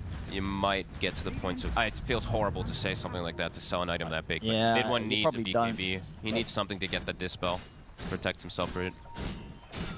Have not... You know, we were very happy to see this build, cool, you know, stuff like that, but definitely have not felt the effect of that Dominator. No, he's not got the chance to do much this game. 1-2-1, it's been a tough one. I'm curious about it too. Maybe we'll be able to hear from like after the game or something in particular, if there's an actual other reason of why he wanted it. But 11k lead now for Liquid. Tundra just unable to really touch the two beefy cores, the two main ones on the side of Liquid. Nisha and Mickey, 7-1, 6-0. Yeah, I mean, whoop. Mickey. Get the setup on him. He doesn't even care, Mickey. Another just stun. Casually walking away. They'll jump in now. They'll pop the global. In return, they'll get the combo on towards Mid-1. He just dies. He's broken. And Nisha's coming in. He sees the back line. I mean, can the rest of Tundra even get out? Nisha, he's looking for Whitemon, has the chains at the ready, stops the TP. Saxo will get the fortunate chance to run, but yeah, 2 more dead on Tundra. I feel like I sound like a broken record, but get rid of Nisha's Ember. There's no way. There's no way you can let Nisha have this sort of setup on his Ember, right? You've got to address the Nisha Ember Spirit in the draft, in the lane and such, because these sort of games, he's getting so many of them. Yeah, just it's too much. It's too much how much the Mage Slayer can just cripple like the game plan that you have going on. Your sanking at some point just feels like I don't want to ever go in. Yeah. So I just get all my damage. If you're gonna let Nisha get his Ember Spirit, I'd be happy if you just have 5 heroes with physical. lockdown. Yeah, or that, yeah. But either 5 physical heroes or 5 lockdown. But that's the main focus of the draft. It has to be. Don't let Nisha just get to have 3 wins on his Ember. And honestly, even though Mikke, we mentioned at the early part of the game, he struggled. Liquid also with their Tiny, they always seem to just have he's in a great, games he's for in a Mikke. fantastic spot now. Yeah. At the moment, what, nearly 5k ahead of Crystallis is Terrorblade. I mean, he's the best carry Tiny at the moment, by far. Okay, yeah. And he tends to always have these games, even if he does get slowed down. Saberlight, he's very tanky. See what they can do about it. He's very tanky. Oh, look what Niche has found as well. Amplify damage rune for him. He's not half HP. Okay. It's getting pretty brutal. Crystals can't turn up. We're seeing these heroes evaporate. We're seeing carries getting dove. It's getting rough. They couldn't even... I mean, we've seen a couple games where they like to go on Centaurs. The Centaur just stays. Oh, BZM looks a bit done. Yeah. He looked pretty done there. He did not look in a great spot. And he's probably, it's also, you're asking, he's like, why the hell am I going for Centaur there, too? I think we've seen that a couple of times, people just jumping this super over-tanky hero. He's Gale Guard, too. Gale Guard, Reaver, nearly heart-whacked. Uh-oh. Greaves done now, also, from another one of these little auras that they decided to go for. And they've got the banner for the push. Tundra.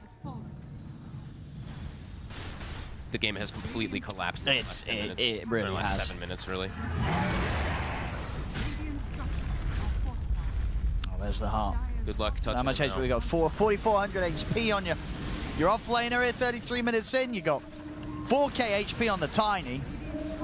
It's a lot of HP you got to try and get through. BZM, be careful. Uh-oh.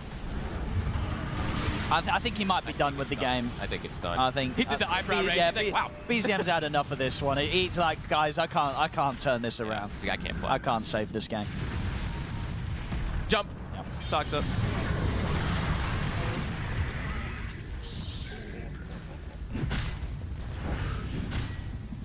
Saberlight's like, end the game. Yeah. He gets over. Hit the tier 4s. Well, at least for like the first 15 minutes or so, it was kind of a calm, chilled, close match, and then suddenly it's like, whoa. As soon as Mikke turns up with BKB, the game is just decided. Tundra couldn't do anything. Couldn't do anything at all. They get the toss back. Maybe they can kill Mikke though once. Nah, they can't. Global Silence comes out. Chains holds back Crystallis. Tier 4s are going down. Ancient is exposed. Aghanim's on Nisha. Mikke will go down the ones in a moment. Nisha's just hitting the Ancient. Yep. Saberlight 2. Mid one. Got the BKB. Let's get the BKB off. And gets the borrowed time off as well. Trying to chase Liquid back. They'll push them off the Ancient. Okay. They won't end it yet. Looks like there's going to be time for another fight. Liquid will back away.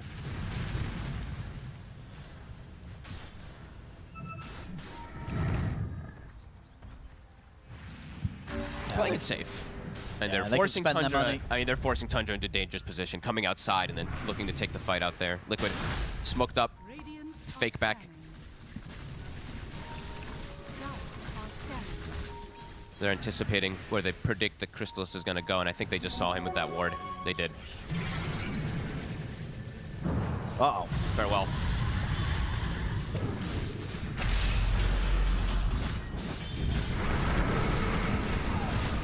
He's dead for 70. No buyback on him. Back to the tier 4s. Now they have BKB cooldown. How long on Mikke? 30 seconds, so probably going to just force the mid wave in. Global in 15 as well.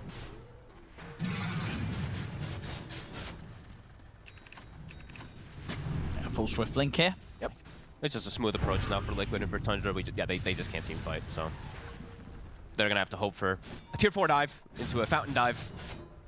Good amount of brain drain as well. This game on Insane. How much did he end up getting? 30 at the moment. Ooh, that's actually pretty solid. Nice amount. Another one on Soxa. Yeah, you imagine this is just Tundra discussing what went wrong, getting ready for that next game. I mean, I think you can kind of sort things out a little bit more in the draft, right? There's no way they can let Nisha have a free Ember game. The thing is, though, too, is they did get everything that they wanted, right? Like we mentioned, but Liquid got everything they wanted, too. So it just seems like Liquid's read on everything just is a little bit better in comparison, especially with how they played in this mid-game at that 20 to 30-minute mark. Mid one. Let's get the borrowed time off before the break and the global comes into play. Saberlight's just hitting it. Yeah, Nisha's just slight fisting them in the fountain as well. Mikke. BZM's it. Now make the jump over the walls, Moeta. Now we'll turn towards Saberlight. Can they kill the center? They're trying. Mid one's dead though. NBZM dies. As Liquid, they'll rack up a couple more kills before the game ends. GG is called. A rough one here for Tundra. It got rough very, very quickly after. I said a calm beginning. Calm Yeah, beginning. kind of like 10 to 10, I think. It was like 1K difference. And then suddenly, nothing really came out of Tundra. Right, the timings all hit for Liquid. Pipe Mage Slayer's online, Mika gets BKB, and then it's go time. And Tundra, I think they actually did some cool moves there, right? They claimed that high ground, they took the Roshan, but then from that point forward, the game just completely ended. It really did. That was a large part of that game that you could really feel it in the players as well, that they knew it was over. It really, truly was. Liquid, they take game one here against Tundra. Thank you very much, Odie Pixel Fog, here to break down this first game, because we did see the first like 10, maybe even 20 minutes. It looked decent for Tundra. It looked even good for Tundra, especially those first 10 minutes. It looked like Liquid was a little sloppy, Lizard. Yeah, Lizards were a little sloppy. They had some moves that weren't that great. I feel like specifically on the offlane, they managed to punish Saberlight a couple of times. The Centaur died twice, 3 times to TB and Jakiro on his own. But then I'm looking at the game 15 minutes in and he's top 3 net worth anyway. It doesn't really matter. I feel like they also itemized kind of for the early game. They didn't get the shrine as well on Tundra. I'm talking about that. Like they're a bit late for it. Yeah, Saxa was late. Then he died. He made a lot of stacks, and those stacks got contested. Silencer and Ember went in and killed the Sand King. So we can paint this picture in which they did well in the early game, but I feel like it was kind of even, maybe. Okay, fair enough. Yeah, I mean, I feel that as well. I think Tundra had some good early laning for sure. Like they punished Liquid. You can see in this game why some of the heroes that Liquid had are their Siggies. You know, you can see why they've been picking it in this tournament and before the tournament as well. Mickey Tiny, this man did not die a single time. And I feel like when he hit his timing, he was a complete menace in fights. Like there was that one fight top lane where he was doing this beautiful thing where he's like shadow blading around, he's playing the sides of the fight, he's coming in from behind, he's coming from a different angle. And then Nisha on his Ember Spirit. Good Lord, this guy, he is so annoying. The way that he pokes you, you go on him, you show your heroes, he gets out at 20% HP. Do you see the hero damage? On an Ember, 41k. That's yeah, that was the most hero damage in the game. He actually did more than Mickey. They didn't have a counter on the mid lane for him, right? Like it was a Sand King into an Ember matchup. But the problem was they didn't have a counter at all. They had one stun on their side and Will-O-Wisp. And that's it. Like that's your catch. Some Ice Pad, but Ice Pad is not gonna control an Ember. Like you're not gonna catch him with that. And I feel like you need some Shadow Shamans, pick one out of the Zayat's book, you know, like get Alliance, Shadow Shamans, get something like that if you want to beat him. I agree. I mean, especially because every single game he plays Ember, he itemizes Sanch and Yasha. So a Burrow Strike into Ice Path, like how long of a stun duration is that? Like 3.5 seconds? With a shield on and a Mage Slayer, you're not killing him. You need more. Of all the things, by the way, Jackers, you could have highlighted, you highlighted the only death that Nisha had. I did do that. So we were, talking about how Tundra played well in the early game. Liquid had some disadvantages. I think it's because Liquid made some pretty uncharacteristic mistakes. Nisha walking under the tower, he tanked a few tower shots and the counter rotation comes in. And then on the other side, you have Saber God walking up and getting caught by an Ice Path. He tries to go for like a cute little tree play, gets caught by the end of the dual breath. So far to the end of the dual breath, by the way, that only the slow component of it hit him. So shout outs to who was playing the Whitemon. It's hard between Soxa and Whitemon. It's also really cool that because after that fight, you could see Liquid just drawing really angrily on the map, just circling around the Ancients, like, let's go there, guys, come on, let's play the game properly. And that was probably their last big mistake, I feel like. Yeah, and since then, it seemed like Liquid was on the right track. We have a clip for Lizard that he wants to see around minute 23. The Sand King having a rough time with BZM. 156 time Epicenter got used on this poor Muerta in the game. I feel like they were always going on him. But this time around it backfires. Even though they have Will-O-Wisp and everything, I feel like we didn't see the last 15 seconds of that fight, but basically they had to disengage. And from that moment on, I'm like, okay, I see it. This game is unwinnable. Why is it unwinnable? They have no follow-up. Like the Sand King goes in, and then even the Abaddon, the way he's built, the item build, I mean, they're all just sitting on the sidelines and watching the Sand King. You go, man, go BZM, you got this. But they're unable to go in close enough because they're afraid of all the counter spells that they have on the other side. S-tier itemization from Boxy, by the way, because if you look at the 3 cores of Liquid, there is no way that just the Sand King is going to kill any of them. So what does the Sand King have to do then? He has to use everything on one of the supports. Yep. Muerta's going to be the one that actually gets in there. Silencer won't really.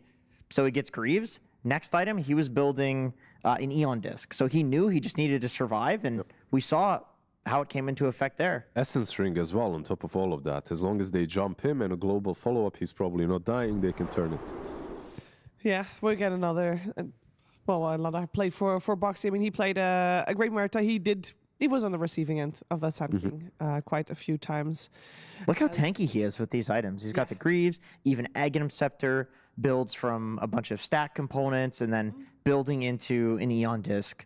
Eventually, he could go for the Shiv because he's like, we're winning this game. Yeah, it was over. At that point, I don't know if it would have mattered in any way. There's one more fight you guys should be seeing again, Jenkins. Yeah, this one was, basically what happened for the rest of the game, which is Nisha backline jumping the support with Saberlight as well. They've got the Pipe, they've got the Mage Slayer. Like, these 2 heroes going on the backlines, they're never going to die. And I wanted to look at Crystallis here. I actually think Tiny currently is a good answer to Terrorblade because of Revenant's Brooch, because of the fact that Avatos are no longer this instant burst thing. It's more about the slow avalanche into slow toss because it doesn't do more damage if you use them both together now. So I know Terrorblade used to be the age-old counter to Tiny because you couldn't burst them, but it's just not true anymore. Revenant's Brooch is magic damage. TB has giga high armor. Yeah, you don't have to burst him. You just pop that BKB and hunt him down. He can't sunder you. You can kill him for sure eventually. Well, it's very easy after the fact to blame the draft for things that didn't go well. Let's see what Tundra is going to do with all the information they gathered from this first game, this best of 3 series, as we're heading into a break before game number 2.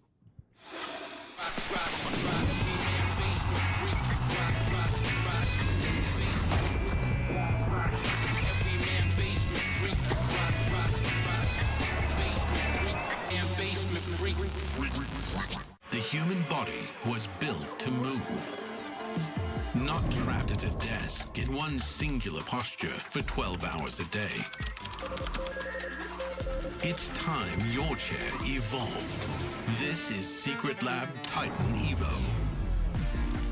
Ergonomically engineered for you, gamers, hybrid workers, artists, backing your every move.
avea retreguță mioară.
Stăpâniți, cheamă și-un câine cel mai bărbătesc și cel mai prețesc.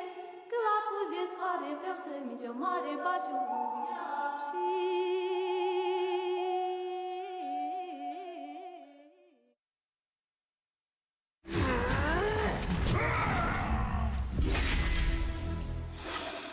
Welcome back. You are watching PGL Wallachia Season 4, and we're in the middle of our first series of the day. There's going to be 4 series in total, by the way. We're in playoffs.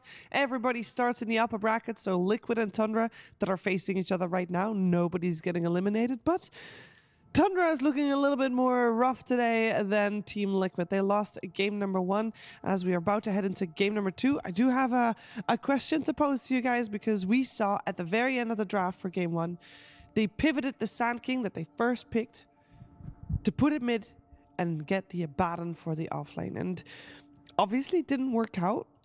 Hindsight. Cengiz, is there any other options that if they would have just kept the Sand King on the offlane, could they have done something else mid that might have set BZM up for success a little bit differently? Or maybe even instead of the Abaddon, go for something else for mid 1?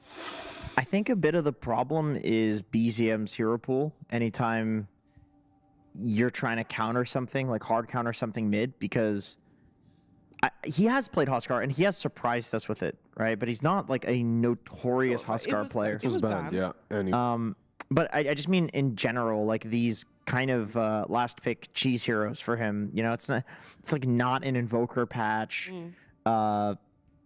He'll play Earthshaker, but it's also not an Earthshaker patch. I guess there was like Slardar that was still available that you can last pick mid.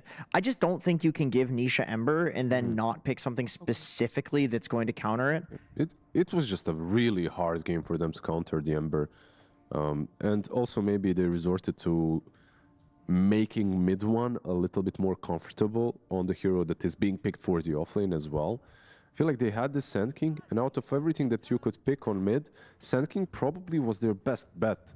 It's safe, right? Like, you're not going to lose the lane too hard. It gives you stun initiation. The problem that I did see in that game is the follow-up. Like, you had no follow-up. There's no disable, yeah. No secondary disable besides Will-O-Wisp, which isn't that amazing, against that Ember. They needed it. And no burst as well. Like, all of these heroes were kind of overtime damage, and it just doesn't work versus the draft that they had on the other side. So, I'm not sure. Maybe a different team could have made the same draft work, but it definitely did not work for Tundra. No, and I guess the nature of in previous game Liquid being first pick is they had the chance to pick the Ember and ban out the counters that were still in, which at that point only was the Huskar, as they do prioritize banning out Monkey very early on, like they do this game round. At least this game round, their overall last pick. Tundra will be first pick this time, and let's see what's still in the pool. There's a lot of support still in the pool, but one thing that really surprises me is the Beastmaster ban, considering they have first pick. Yeah. I mean, they could first phase it, and BZM plays it, they could play it on offlane, and I feel like this kind of a hero, when you have a stand-in, just simplifies everything. You have that roar, and you have enough control to usually burst down a target. Yeah, I agree, and I think it's also it's such a stock standard offlaner that every single offlane player knows how to play it, and given the prolific nature in which it's been in the meta, I feel like every offlaner is currently 1 out of 3 games in pubs playing Beastmaster. You just have to. I mean, it's just easy MMR as well. Yeah. And if you play against it, it's hard MMR, so it's nice to pick it. But this hero as well, like we have seen a lot of teams win with it, most notably and recently yesterday, NAVI Junior versus Falcons as well. TA working overtime for a lot of these teams. Also not a easy hero to counter when you ban out a lot of offlaners and you have these Abaddons and Darkseers left in the pool. They're not really good into the TA, but this is, on paper, it should be. I've not seen that one. That's cool. Yeah, Enigma has not been getting picked a lot in the tournament. It's been getting banned. It's been getting banned a lot. I think because when a team is going to first pick TA, a lot of the time they will ban Enigma. I mean, the idea is Eidolons tear through refraction charges of TA in lane. Black Hole, Midnight Pulse also deals with refraction charges. She's a BKB buyer. She likes to, blink out after using refraction. All of these things that she normally likes to play team fights are not possible against Enigma.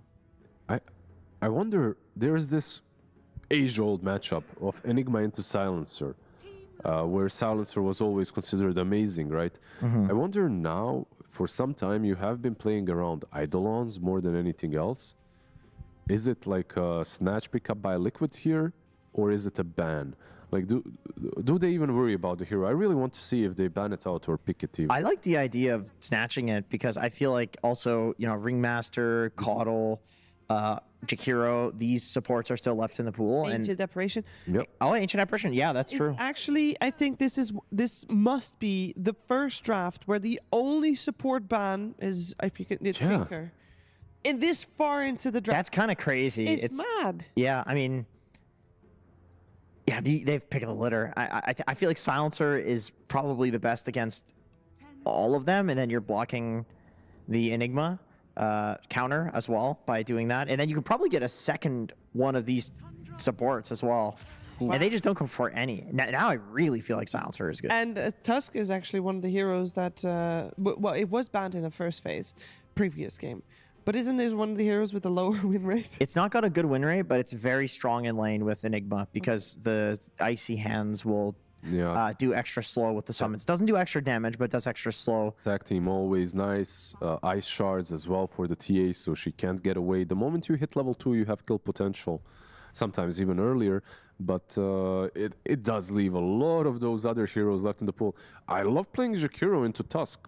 He snowballs, you ice pat, you macropyre, you basically he's setting things up for you. Not a bad hero into Enigma as well. Like a lot of damage into those pesky Eidolons. Yeah, and that long range disable on the ice path and the black holes before BKB is up. Very cool. So yeah, they'll snatch that first. And they can still run it as a 4 on Saksa if they want to play Silencer as well. I will say though, if they play Silencer, it does suffer in lane to Enigma plus Tusk. You can die, and I think also Tundra has the option to just throw the TA mid. BZM plays an amazing TA. It's one of his best heroes. So I would say it's more than likely that they put TA mid to dodge the Enigma matchup. Yeah. Okay, so I have one question for you though. Is there something left that's better into the Eidolons? I'm looking at the gyrocopter that's already banned out. Yeah. Like some heroes back in the day that used to be played with massive AoE damage aren't played as much, like your Svens and your Magnuses. By the way, Magnus position 1, what happened to that hero? It was absolutely busted. It was good, yeah. I mean, for a while. I think the only problem with a lot of the heroes that are good against Enigma is they're also kind of hard carries. Yep. And Gyro would make so much sense here because it's an active carry, and then you have a TA mid who's not as active. Yep. They want to play fast, by the way, on Tundra, it seems like. Picking up the Night Stalker now as well. Has been played a lot on 4, has been played on offlane as well. The AoE silence is nice, but I feel like it's the nature of the matchup between 2 offlaners. Enigma is kind of, yeah, you build utility, but you are still playing around your black hole at times. Meanwhile, Night Stalker is just full Davai. is Night Stalker still considered a flex pickup? Because either mid one or Saxa could potentially play it in this one. I think so. Okay. Yeah, definitely.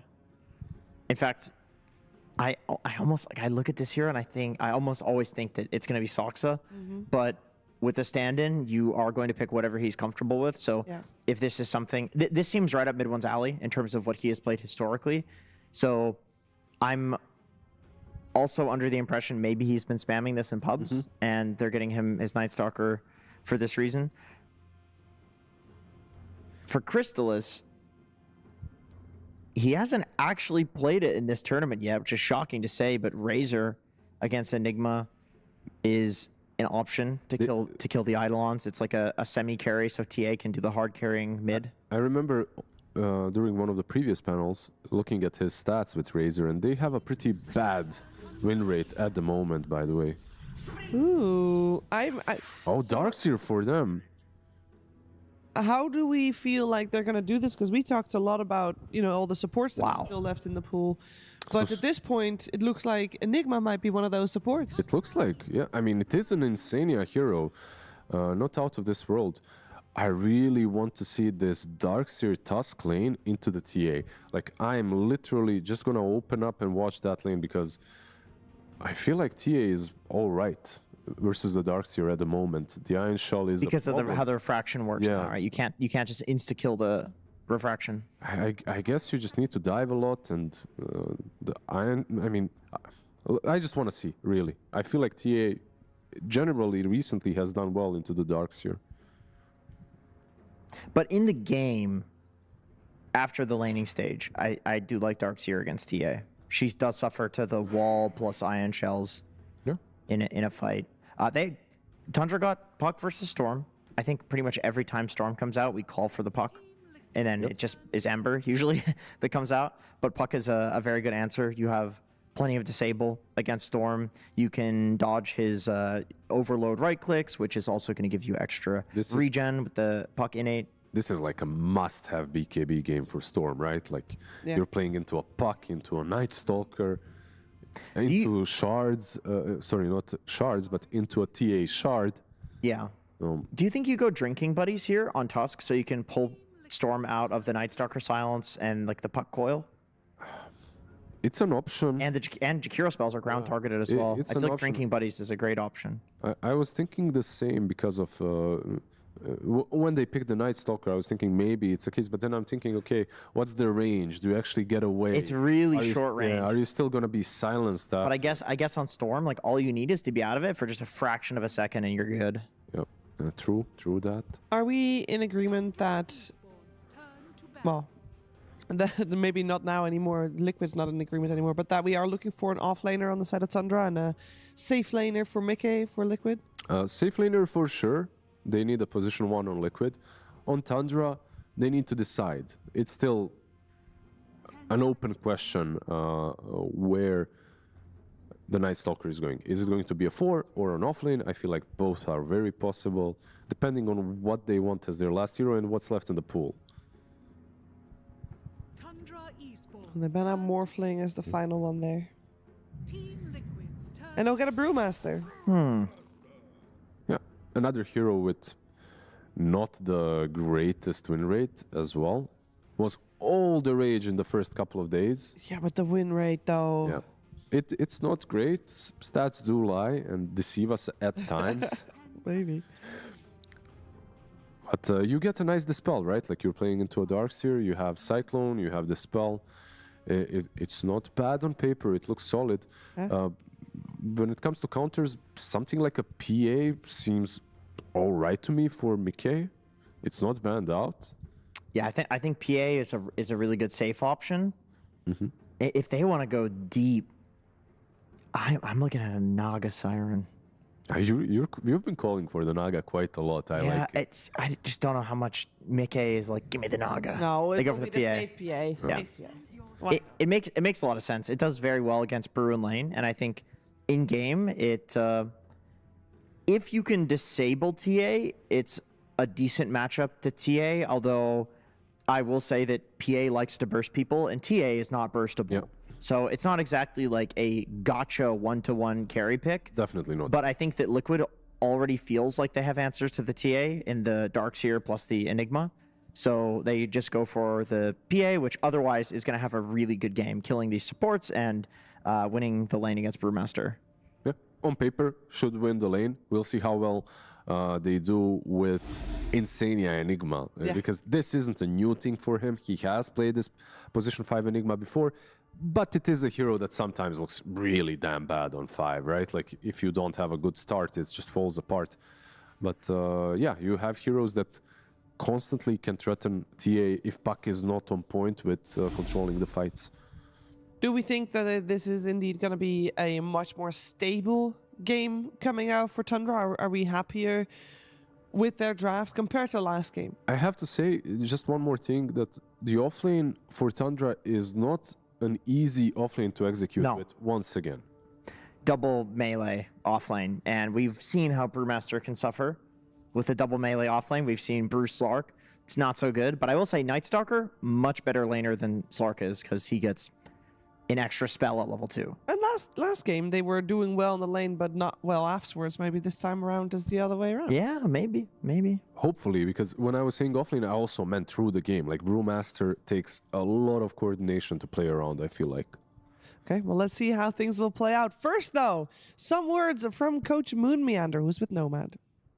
Yeah, let's get some words of wisdom. I mean, a pretty interesting draft, a lot of flexibility going on. Do you feel like you got the better of jabs in this one? Yeah, I feel like last game we just capped, and now this game we fixed it. So I think we're good to go this time.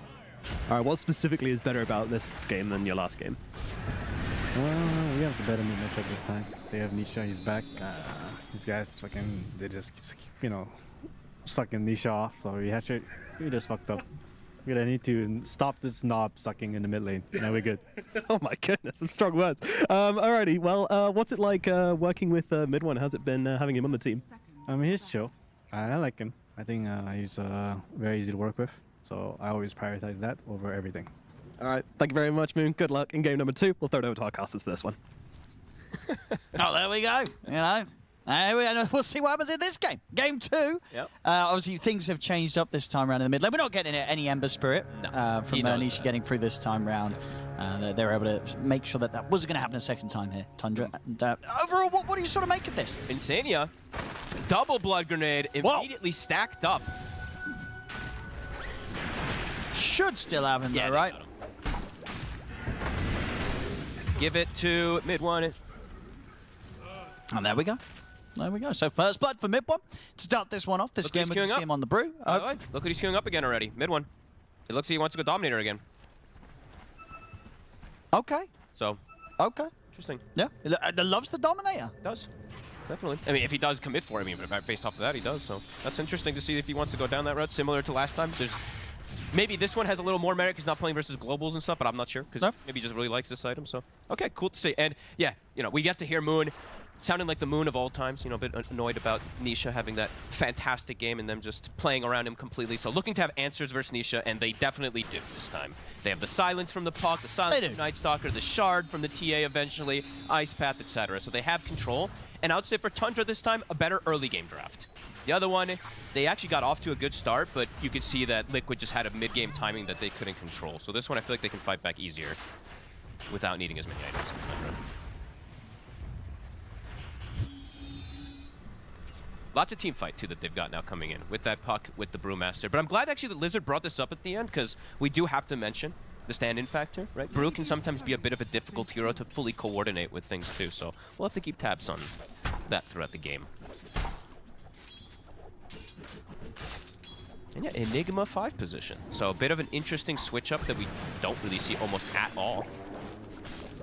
So looking forward to see what Insania is going to do with that as well, too, because he used to do it, right? He used to do this 5 Enigma, but it's just not. But why has it sort of fallen off as a 5? It's just better as a 3, and it's the thing about Enigma is he's very specifically picked in order to counter some of these like the hard carry safe laners, right? Like these Morphlings, and he's just too good at it. So why would you sack him into a position of 5? There's better 5s, so. this time around, Liquid definitely seeing something in it. They do have big wombo combo with that Darkseer, which I'm looking forward to in the later stages. But yeah, they got the kind of the triple black holes, right? The black hole, the vacuum, and the Agnim's Vortex that's down the true. line for I the storm. didn't think about that. You know what I mean? They've got all the drag them in spells. Yeah. And we'll see what he can actually do, because overall it's a very passive style as a 5 position, which I feel like most of these 5s nowadays, they do a lot, right? So we'll see how that ends up going down. He's securing the lane. It's a free lane for Mikke since he's playing versus that double melee. Storm versus Puck. Nisha having the edge at the moment versus BZM. 13-4 to the 9-3.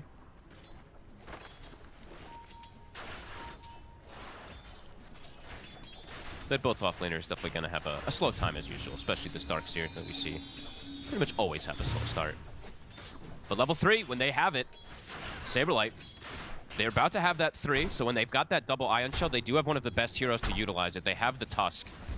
So could definitely see some kill threat come out here, even if Saberlight has, you know, pretty underwhelming last hits. Absolutely, yeah. Chrysalis and Whiteman have to be careful. Yep. He's got the level 3 now. So. Yeah, massive kill potential. Yeah, Boxy just waiting. He's got the snowball and the shards. He'll give, looks like, what, solo XP for Saberlight for now. We'll see if they do look to make that move. Because Whitemon is stepping up super far. Indeed, he went right up for that. They don't want to go. Yeah, they're hesitant. They still feel, I guess, with Saberlight as low HP as he is, it's not the time to make the move yet. He'll salve out. Salve, yeah. He's probably like, hey, wait for it. Like, just let me get my full health before we commit so we can get the kill. So. Playing sensible. Because obviously we did see what last game, right? Saberlight did die a few times in the lane. He did. So he probably wants to play this early game a little more careful than he did the first game. And that was early him deaths. also having like a really good start getting first blood too, and he still ended up giving some kills that probably shouldn't have happened. Boxy, he surges him to ensure that he can get the stack, and Nisha, aggression in mid, while also bottom. Yeah, they're going to try and make it go on to mid one. Mid one should be fine. It's got a lot of one charges. Indeed, in the mid, they get in with the silence. They'll be able to get the kill before any sort of save comes in. Boxy tries to roll forward. Lift the wave. That one creep, it's tanking. Yeah, Boxy could be in trouble as well. I'll get the stick off. And yeah, Boxy gets dove, gets killed off. BZM, get that tower aggro off route. He will be okay. Yeah, good pressure there from Tundra mid. Exactly like Moon was saying, you know, shut down Nisha. Yep. So immediately with a 3-hero rotation off of the early start, we'll be able to do so. Liquid, of course, because of that rotation. Saberlight now up to 21 last hits. Oh, mid one. He's got 21. He does. He'll be okay. And Saksa, they're still playing around mid. So looking to continue applying this pressure around Nisha before he hits the 6. Nisha's going to put the ward to be able to protect himself.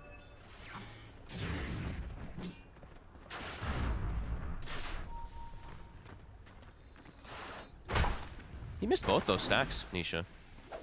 Uh-oh. Bit of a rare mistake. Yeah, didn't get either of them on that hard camp. Whoops.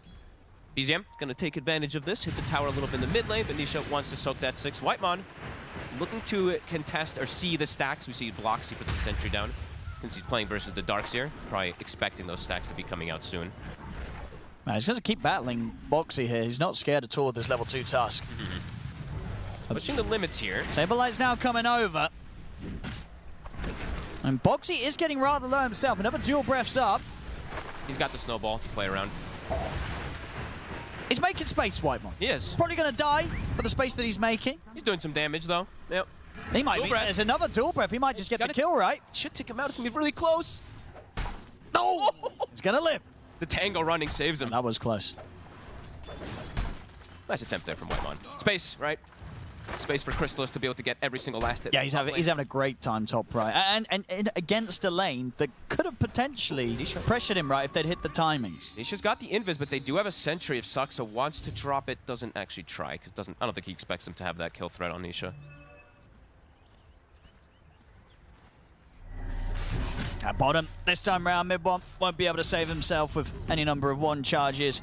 They push for the kill, and they're able to get him. He's actually gotten level 5, though. That's not bad. I've seen some of these brews when they're playing with the double melee and, you know, getting ditched literally at the immediate start of it, have a much harder time. All things considered, that's not bad for mid one. Of course, not pressuring Mikke at all, but at level 5. It is going to stay hard, though, right, until he hits the 6 if he just gets left down here on his own. Yeah, I think they'll come down and help him, though. Yeah. I think Saksa will look to play around him here, just ensure that 6. Because when he has the 6, they can actually threaten kills as well, too, early. They have good early game with the brew and the puck.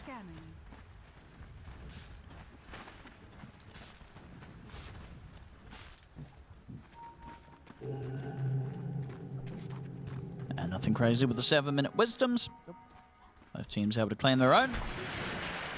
Let's say Liquid's game this time around, their approach is much more passive than their last one. The last one, it's a very active lineup that wants to fight at specific timings. This one, it can be a little slower, right? It's a Battle Fury PA lineup. It's a Darkseer. Tends to be a little bit slower as well to come off the line. So for them, it does feel like Tundra can capitalize and look to make some good early moves because mid one's going to have this 6 very soon. And they have the coil at the ready too, so see where they want to look to make that first big strike, if they want to try to pressure a tower with it, or if they're just going to keep the lane steady and just look to just go with the heroes, like the 2 heroes in each lane to pressure those towers. Whitemon steps up deep again, goes for the liquid fire poke on the tower, but an instant TP from Nisha will punish that. That was too cheeky from Whitemon. No creeps whatsoever, he literally just walks up and liquid fires it. And Nisha able to swing back and get that shield rune pickup as well before BZM was able to jump top. Got some good RNG, getting that rune up there. And of course, it being a shield rune, make sure that BZM can't actually go for the kill.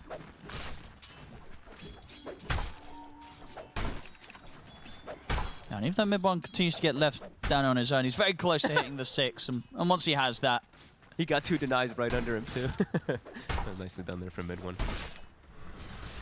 And it is also, you know, we were mentioning the double melee thing and all that, how it can be a struggle for the Brute, but he is also playing versus that passive 5 Enigma, right? So that's why we're seeing mid-one have this... Yeah, he's chilling. You know, the farm's not crazy, but he's not dying. Bad. He's not dying a lot, just the once, right, so far. Yep, and he's got split now, and the Dominator soon on the horizon. To go for the coil, Mickey. It looks pretty dead here, right? Is there anybody to jump out in time? No, they've got the coverage with the silences. BZM makes sure that there's no chance. He's just here. Retreat. Mickey. He's going to try and get the drag back on BZM. He's got phase shift in a second and still has the numbers here, Tundra. So Liquid, now that's a back off. Throw Blood Grenade onto Insania, but can't push forward onto the kill there. If they go any, yeah, if Liquid steps any further, the Bruce Split comes out, so they know not to push further into that. Good rotation. These pucks heal so much. This innate actually makes such a big difference every single time, because it looks like he might die, and then it dodges 2 hits and heals like 150 or whatever it is. Good rotation coming out from BZM to slow down that farm. Saberlight now able to, I mean, he's been alone versus this TA, so he's actually thriving. Top core on the side of Liquid now. I believe he's got his Vanguard. Looks like Mickey maybe wanting to get a little involved. Maybe just enhancing his farm with that Iron Shone style, actually. Really secure the last hit.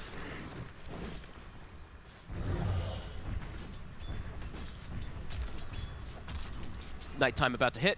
Saksa checking for the power rune. It will be an Arcane. Has the 2 points in the silence.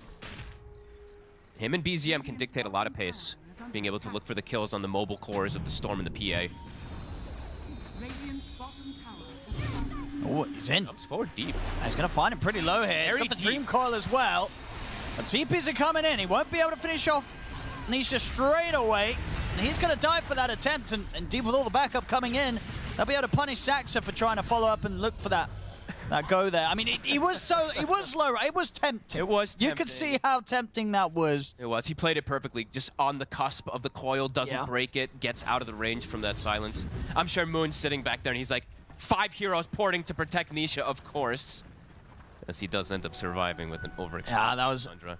Like, yeah, you gotta go for that. It's too tempting. You really can't. You catch him like that, you're like, well, I gotta give it a go. See who TP's in. Yep. But couldn't get it there, BZM. All right, mid one. He's got his split and he's got the Dominator. See how much they can apply, how much pressure they want to apply this game early on here, since they've taken bottom tower, looking to pressure mid, as we said. Tundra this time around can be more of the aggressors with these 2 ults available.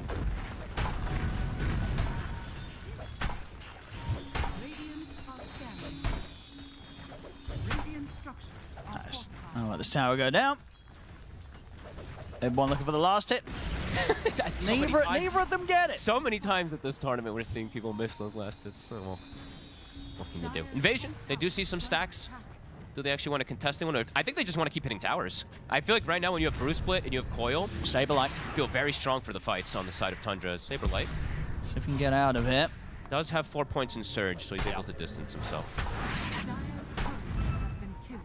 Ward placed behind the tower also from Tundra, so looking to really apply that pressure onto this top tower also. And Crystal's, he did, by the way, I wanted to point this out, but there's some stuff happening. He did pivot on his build a little bit. He went Falcon Blade. We usually don't see that, so it's been interesting. So wanting that little extra mana regen, since he probably just feels like he's just going to be sitting back and farming. And then he's queuing up the Blink. So we saw Mickey do that the other day, where he was going for the Blink before that Deso, because he wants to play around. Yeah, I mean, Mickey went for the Blink before the Dragon. Yeah, he did. He went, what, 8-minute Blink dagger? He did. So definitely something interesting, because they're looking to play fast on the side of Tundra this time around, what that tells me. Yeah. If he does go mid for it, which it looks like he is. So Ward does get found. Boxy was able to find that one, mid one. Gonna try and see what they can poke out of the Brewmaster.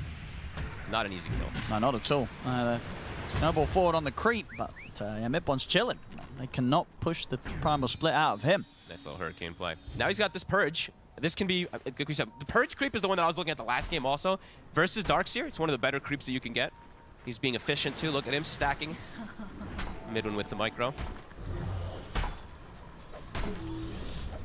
5-4 though, things slowing down. Yeah, both carries getting the chance to free farm. Chrysalis just with that little bit of a lead right now. With the Battle Fury on Mickey, we should start to see that gap close now that he's got his farming tool. Liquid looking to strike, amp damage on Nisha. Is Tundra going to be ready to counteract this move? Who's going to show? They're just going to go for the easy one here for White Mom. Sox is also spotted. He should be able to play himself out of this. They're TPing, they're rotating. Blink stun on TA. Okay. Chrysalis. So if we can get the angle. And they find Nisha. That's their prime target. And he's going to make the jump, go straight for Insania. Burst through the Enigma. Indeed, Saxa. Jump on a Mickey. Boxy will be able to step back over. Nisha still with plenty of mana to play with, so can jump out. Boxy's not going to get the chance to TP out, as Saxa's able to interrupt. So Boxy will be left behind. Saxa is still stalking in the area around Nisha. Nisha maybe looking for a solo. Oh, it's a regen wound, but the White Man's going to stop Nisha from being able to grab that. He's on top of him. Is there any further help coming in for Nisha? There's not. Nice play from Saxa. Lingering around, yeah, definitely deserves that tip. A really good play from him. He just stuck around waiting in the area, and they're both communicating on these two supports, baiting Nisha for that rune.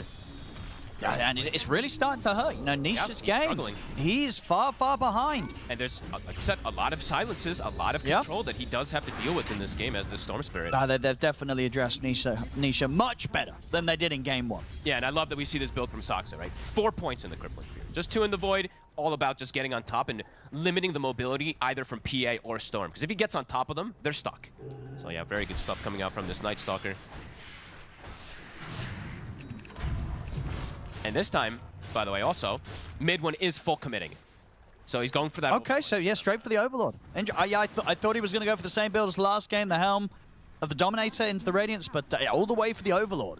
Hey, very cool. Very, very cool stuff. There's some really amazing Ancients that you can do. Sure. Right. Any in particular when you look at this game and the draft that you think are going to be top of the list?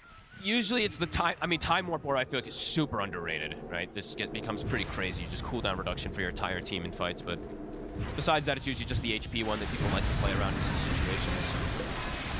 Speed's not bad, but yeah, not an Ancient, of course.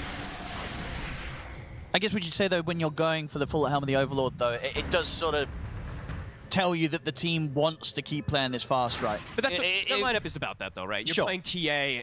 You're not TA Puck versus a Enigma Storm PA lineup that's definitely going to look to scale in later stages. So you want to play fast on Tundra. Okay. And obviously the Helm of the Overlord brush it's going to fit that sort of pace. White Mom dead again. Oh, the neutral almost got him. That was so close. Saxa gets the shard too, so this is actually very nice for him since he's had this honestly amazing start on the Night Stalker already. Yeah, he's doing fantastic. He can farm a lot with the shard. So and if he does indeed start to farm a lot with the shard, he's going to overtake Nisha. He will, and the Blink Dagger is, I would almost say crippling, but it is crippling because with Crippling Fear also, the Blink, you get on top of the targets every time. You can also prevent Black Hole because it's not like Insania is going to have a BKB at any point in this game. You just blink inside of it. A lot of stuff that he can do with this. I mean, he might have to buy a BKB as a support late. We've seen some supports this tournament having to get BKBs at some point. He might have to. If he wants to play around Black Hole at all, Insania, I think he has to queue it up as his next item. Can he get away with that, or is that grief for the team? Maybe, and they might be to build for the Black Hole. Have to do something like that in later stages, but we'll see. Push coming bottom. He actually has the Frenzy creep at the moment, so I want to say there's also another cool creep that he can get. The other Thunder Hide, it gives like accuracy, if you remember. So versus PA versus... How much? What's the numbers like? 40%, I think it is. I can't remember exact numbers on that one. But a noticeable... It's something. Makes a little bit of a difference, yeah. Tundra, look at this pace. I mean, this is what you got to do. You get to home the Overlord, 17 minutes in, you're ready to push high ground and just see what the enemy team, see what Liquid does. I like this approach. Level 4 Liquid Fire online too, and we see Crystal, he buys the shard, so Nisha needs a BKB. Honestly, I don't know how he fights without a BKB. Yeah, he can't. Storm. He's just going to be completely away from the action until that BKB's there. Yep. And Blink now for BZM too, so he's got the reach. Yep. This is a fast pace that Tundra's playing around this time around. I like it. Yeah, much This is looking like a real solid approach from Tundra. And for Liquid, the Blink is done for Boxy, but yeah, Nisha's game is just so difficult. Unless he can find and get some catches on backlines, they can cause some chaos in front, and Nisha's doing his own thing on the back. That's kind of how they approach the fight, but it's just not easy because they're going to save those silences for him. Liquid looking for the fight. They're going to try. So it is very difficult, though, with all these silences in play. They're going to try and get the jump. Get over towards him. They can't burst BZM, though. BZM's able to get the face off. The black hole is there to catch him towards the end of it. The primal split is out from mid one. Looks towards Insania. Him and Saxa look to dive forward underneath the tier 2 to try and finish Insania off, but they don't quite manage to do so. Insania survives. Mickey's picked off the back lines as Whitemon dies, and mid one's primal split now comes to an end. Huge fight. Insania. There's another round of the Eidolons off. They're able to close in onto mid one. They kill him off after the split. I mean, quick moves there, and I think Insania, okay, does go down at the end of it as Crystal. Hi. Do they know he's here? I don't think they don't know he's in between the trees. He's hiding. He hasn't got a TP. It's coming though. It's coming. He can get himself out of here. All right. Well, there we go. So Chris is at least able to pick up a bit of a bonus at the end of it. But yeah, the fight kind of goes down a bit awkwardly, right? Because sure, the black hole stops very quickly, but they can't actually kill Insania. Yeah. He lives. This was pretty much opportune jump of Boxy when he saw BZM use both of his abilities. Yeah. They just burst the puck instantly. And from there, Nisha actually has Rain in the fight to be able to jump and zip it out without that BKB zone. Yeah. I mean, that was the thing as well, because BZM nearly got out. It was just that tiny black hole that was all that they needed to lock him down after he came out the phase shift. It's so Insania getting to do his job very well in that team fight. And it's about causing that chaos, right? We saw Saberlight just start things with a big vacuum wall, and at that point, it's like, oh god, we can't actually get that silence and control that we wanted, and then Nisha can actually play without that BKB. So, I mean, Liquid. And it is exactly what we're talking about, right? Insania is going to go just for the BKB for himself. Because if he walks into these fights, pops BKB, pops Black Hole, that causes a lot of issues for Tundra. And that was the biggest fight of the game for Liquid. Tundra need to find a way to reestablish things because now Nisha is going to get towards that BKB. The PA is at a very, very good spot, and Tundra's draft, it is on a timer. Yeah, the BKBs are going to be a big problem. Yeah. Doesn't feel like they can really slow it down. I feel like they still have to look to set tempo, look for fights, but Liquid's the one catching. I mean, look at this. They get the jump. They've got the Vortex follow-up. They have more than enough to lock down BZM. This is some scary moments now for Tundra. They needed to keep this momentum in their favor. They're starting to lose it. They can't be hemorrhaging heroes like this. They can't get picked off versus that Storm. They have Deso on TA. They can look to set up for that Roche when puck does respawn, but yeah, Liquid starting to get into comfortable positions to be able to fight in this 5v5 with these BKBs. Dangerous moments for Tundra. I think they've got to try poking high ground again. Yeah, I don't think they can make... I think one or two more mistakes in this game from Tundra, and Liquid is going to have just complete control.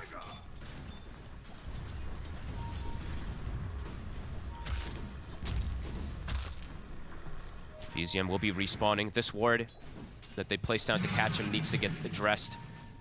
It's going to go top. BZM is already here for him.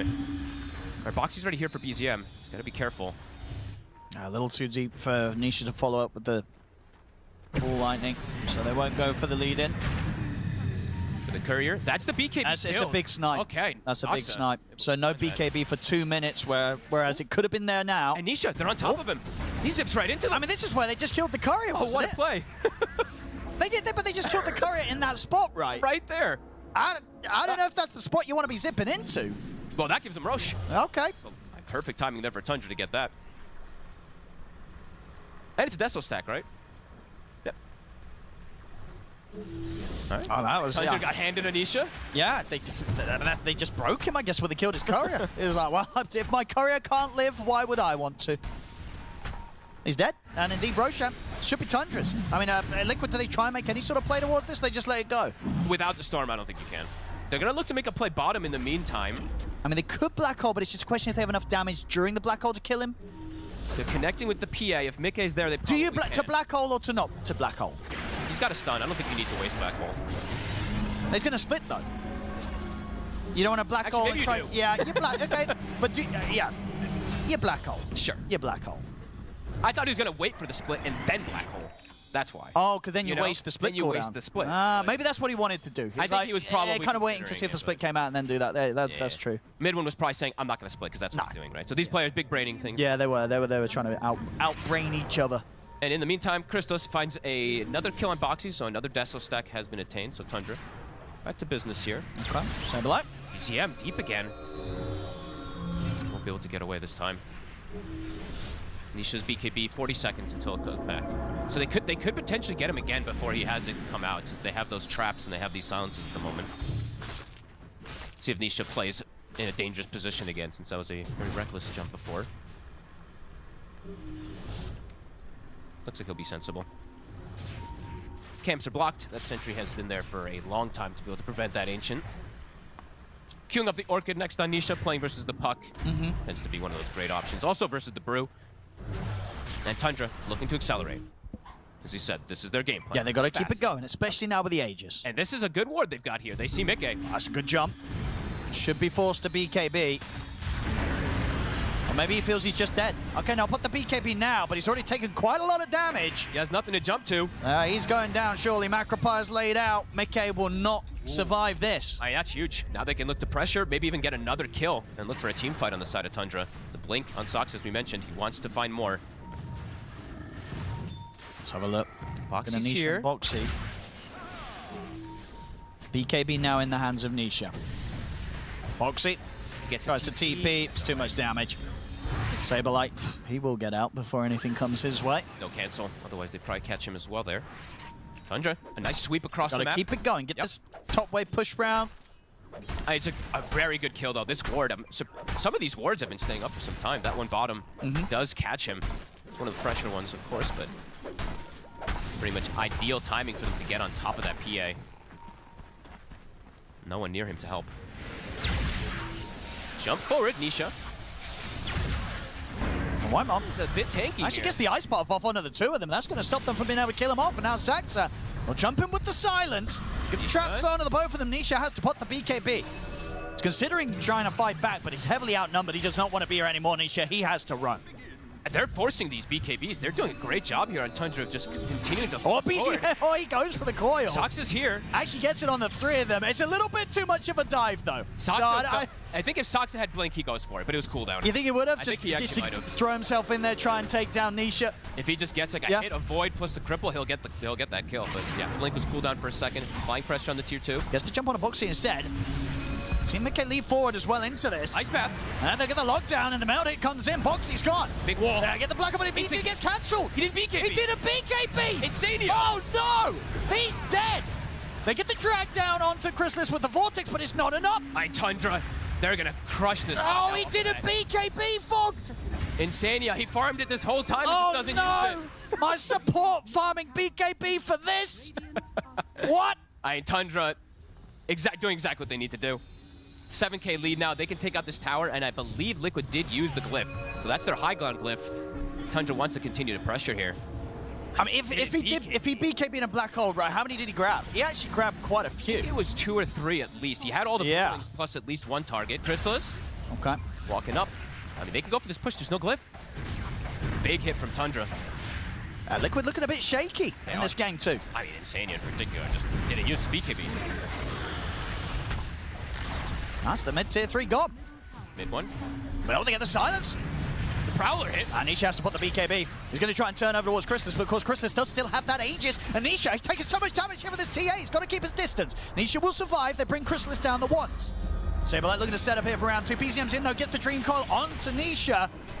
And with the melt, they have the Malefice on towards him, but he's able to force down to the low ground, get out of this. Nisha reaches forward, gets the grab on a BZM. Mickey comes in with the crit. They'll cut down the puck. They're going to hemorrhage some kills here. So if they can get mid 1 as well. Oh, Shard's not going to trap him. Nice ice path too. It's a bit of an awkward chase now. Tundra should be able to get everyone else out of here safely. They want the Prowler. They'll get it. They get the tower, and it looks like they will get the range racks. They forgot about the catapult. Yeah. Oh. Does get the last Look hit. at him go. Good old Carty. I mean, this Carty's crushing it. Good pressure play See again. this. How many would he have got? I think it was 3, right?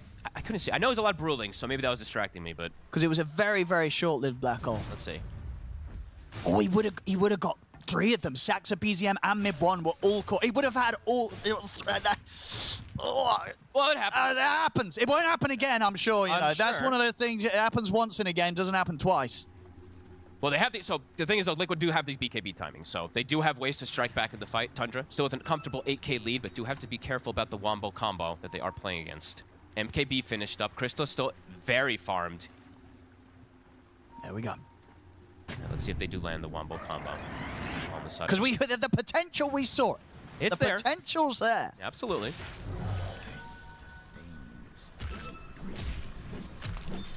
Radiant stun for mid one. Gonna go down the pipe route next. So wanted to still get a bit of scaling. Going for that Radiance route, of course. But back to pressuring. Tundra. On Liquid's side of the map. Liquid prepared for the defense. They've got everything ready. Tundra just has to be very wary of the positioning of Saberlight and Insania to ensure they don't get like 2-3 men vacuumed.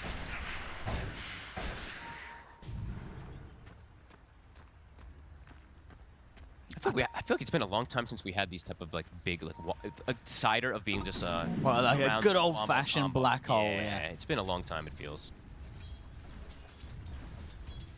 I didn't know it got the buff. I didn't know it kept the buff. Well, it's walking around with the stack buff. It's pretty funny. Now there's smoke. Tundra. Looking to catch and perhaps just poke and force a BKB before a fight kicks off, but not going to be able to find anybody.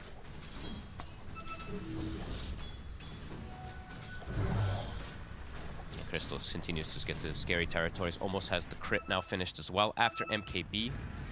These targets are going to die fast if he's able to actually attack. That is going to be the question, right? Is Liquid going to be able to control the TA? I mean, BKB, Black Hole, the TA, I think you're kind of in a good spot in these team fights if Mikke's around to dish out the damage. Definitely. Tundra. Somehow they have to like poke and prod those BKBs before the fight kicks off. Even with the 12K lead, you have to be careful of the combo versus a PA. Mid one. Oxy leading the charge. BZM hiding in the trees. He's got a Lincoln's. Much harder to bring down. He jumps forward. Scouts them out. I do see mid one at the side. Can they bring him down? He's on wind form. Can they burst him? Bash comes in. They can. Oh, I felt like they missed 0 attacks there. Serrated Shiv, I guess, coming into play also. It's a big kill. 40 seconds. They're going to continue to look for another one, perhaps. Nighttime is hit. Saxa looking to play with that vision. They see Nisha, but he's too close to his team. They can't look to force his BKB. He's got a regen, too, for this next fight. And seeing that Nisha he pivoted his build, probably because he saw, he saw how much damage Crystallis was hitting him for. Yep. Says, you know what, screw it. We don't need Orchid. We've killed BZM a couple times. We've shown we can. I need armor. I need to be able to survive in these fights and stand my ground. How far on the blink on Insania? He's getting close, Owen. So the potential for him blink black holing. It's pretty growing. huge. You know, as I said, building this way, building for himself it's essentially building for the team because of how powerful the black hole can be this game. And he did build the one team item. He went the Solar Crest for his boy first. He's probably brought a couple of wards as well, a couple of sentries, you know. It's insane. He's making Boxy play the 5 this time, let's be honest. But yeah, because I think you just go BKB Blink, and I think you get the refresher next, right? You just go all in on it. You need anything else? No, that's all they're playing around. It's just big black holes. Hex now also finished up for Saberlight. He's been quietly farming up a storm. They've got a lot of catch. It's going to be a bit tricky for Tundra in these team fights. They have to break that Lincoln's from BZM, but now they have a lot of different ways to control this puck, as we've seen they've been able to do it even without that before. Push commencing again. Radiant's bottom tower is under attack. Fair bit of damage onto this tower here. They kill it in time. They did. Plus 250. Looking for bid.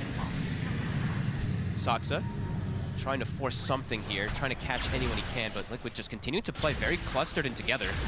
Oh, Nisha. Oop. Used a lot of mana. He has He's regen. got the regen, yeah.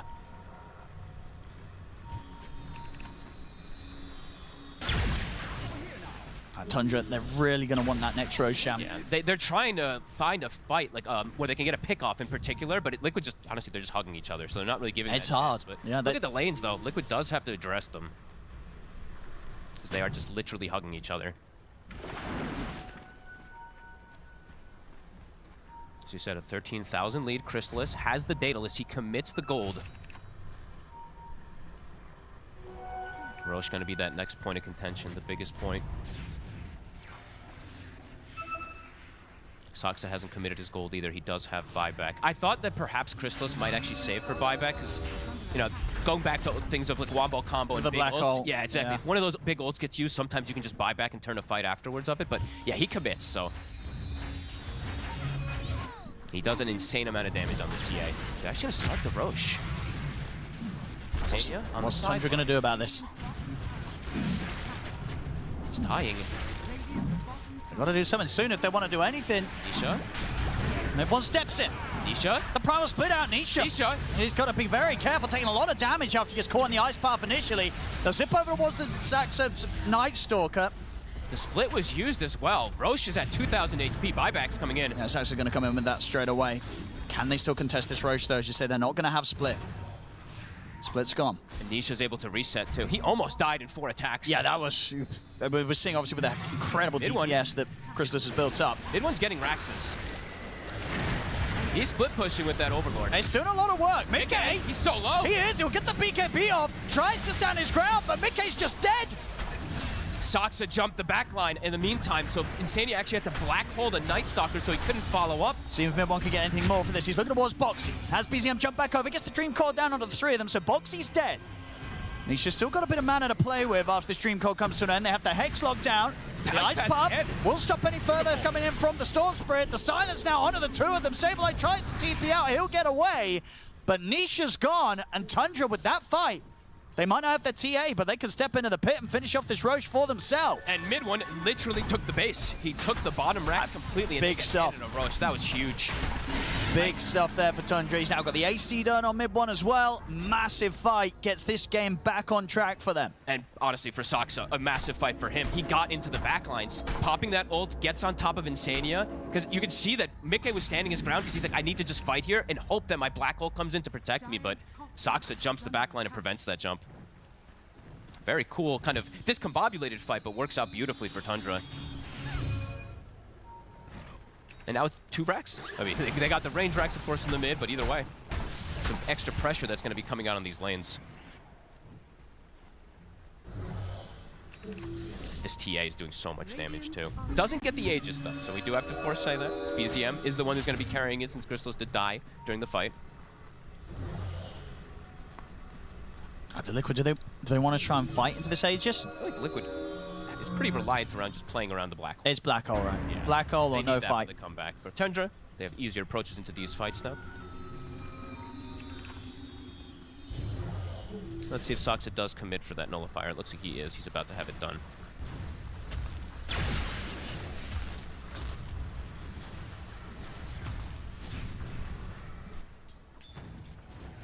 Yeah, I think it just continues. It's not like any next big item for Liquid. Maybe the Satanic on Mickey in particular is the next one that they maybe want to play around. But for the most part, it really is just they have to get those black holes now at this point versus Tundra. This Crystallis, nearly level 25, also picked up for him.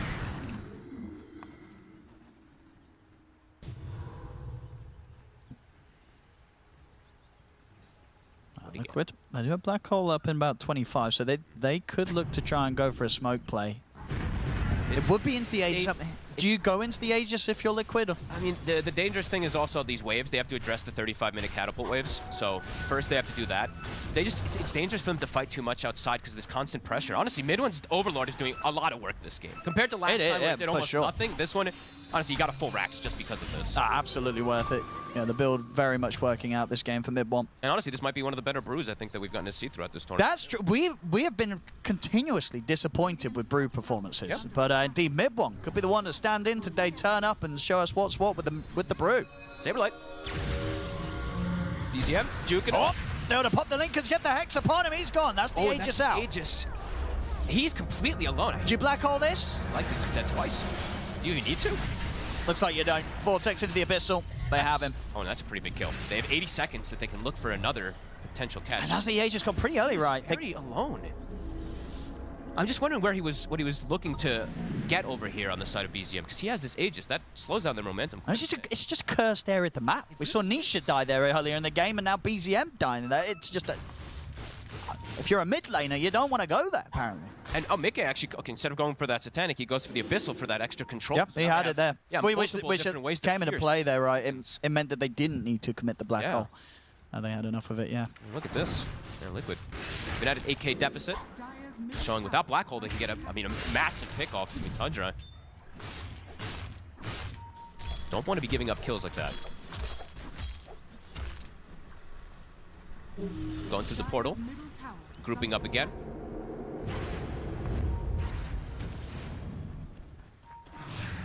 Oh, insane. Insane, I think they. He's looking pretty dead. Hello. Oh. I don't know about that one, Fogged. That was an interesting one. There's some interesting stuff going on in this game. Black hole for what? I mean, that's 160-second cooldown there. I mean, that's like they can now. Is Tormentor up? Is anything up for them to get? No, not yet. You got high ground now. High ground. You got high ground. Go top lane and pressure immediately. That's a long time. I'm surprised he used it like that. It's early morning. 4K gold on Chrysalis. Does he save the buyback this time? I think so. I mean, buyback's just so... It's so good versus black. But there is no black. There is no black hole, so maybe you don't care now. Well, here we go. Jump forward. Gonna try and look towards Mickey, and he should turn straight towards White One. The Chikiro's gone. The Luke's able to return, though. Now Boxy and Mickey, they go for Chrysalis. They got the bash. It's coming in. Chrysalis is gone. Mid one. Get the primal split up. Can him and Saxa clean up something more here? They get a good push back here with the Dream Coil. Snap back on towards Mickey. Oh, that was sick from Very nicely handled there. As Boxy. It's going to be going down as well. So they lose Chrysalis, but it's sort of similar to the Roshan fight where they lose the TA, but they have this lead. They're at this point where, indeed, the rest of them, BZM and Saxa, and they could kind of clean this up with their help in mid one. That was a sick play from mid one. Breaking that coil with the Void Panda. Very nicely done. And now they can get back on track with the tier 2 push. The Black Hole's still 80 seconds, so... That's a long time. It's a very long time. Tundra gonna thrive off of that. Absolutely, straight to the high ground. I mean, this Rax probably just dead. I mean, are you expending buybacks or? Actually. I was thinking maybe he does buyback because they know there's no black hole, but I guess not. Either way, we'll be able to claim mid Rax. Yeah, we'll see this again. Really, you know, the start they feel tempted to go for Whiteman, and they do get him, but they have to put the BKB on Mickey, make that initial go. Yes, they get Chrysalis, but at this stage, killing the TA alone, it's just not enough. Mid one's getting the split off, the coil comes in onto the two of them, and at this point, the fight's over for Mickey completely. Great job from BZM, using that coil on those two instead of on the southern side on Nisha, just making sure that he can grab the two. Yeah, so he's been holding his spells well this game. And they're not actually going to push, so they're not even going to get a Rax or anything out of getting that kill, because they don't have their TA, so I guess that's what it is. They can't push without him, but... And they probably feel pretty comfortable. They're aware that now, sure, they do want to play it fast, but they have that much of an advantage. But they do have the luxury of being like, let's wait until we do have the full 5-man before trying for a 4-man push. That's true. Another mini black holes online. No, now though we've got the Aghanims on Storm. Okay. Again, same story for Tundra. Just don't cluster too much inside of these fights. As long as they can not get caught by multi-black holes, they should still be in a pretty good position. But Liquid now can look to catch them off guard. Yeah, they have a smoke. They've got a lot. They've got the true black hole from Insania. So the Aghanims Vortex on Nisha. They're jumping. And the vacuum. They have a ward. They'll play around it. They'll get a pick. And they have a smoke for the potential next go. I think you might want to try and go for another, right? If you're Liquid. They gotta address these lanes still. Again, 40 minutes, double catapult wave. Just have to push those out quickly first. I missed saying double catapult waves. I don't know why I stopped. They do matter. Mickey still really needs that Satanic. It does fill in these fights. We're seeing, just having the protection of the BKB alone is not really enough. Needs to have that opportunity to sort of get that second life with the crazy burst heal. Yeah, as long as if the puck's alive, right, he needs to have the BKB available. If the puck's dead, then he can kind of do whatever he wants with that BKB, perhaps in these fights. So 20k lead, Tundra. Christos is holding buyback, by the way. He did have the Swift Blink purchase part of it, but he's holding until he probably has the surplus. So to play versus that black hole. Tundra looking to position themselves on this left side. BZM nearly 25. Shrine of Wisdom. Liquid looking like they perhaps were expecting a fight there, but not going to be the case. I guess Tundra also, they're being patient because they probably want to wait for Rosh. Yeah, get the next Rosh. Versus the black hole too. I got a few heroes. It'll be the third one, right? So the Refresher Shard will be pretty nice. Pretty massive one for sure.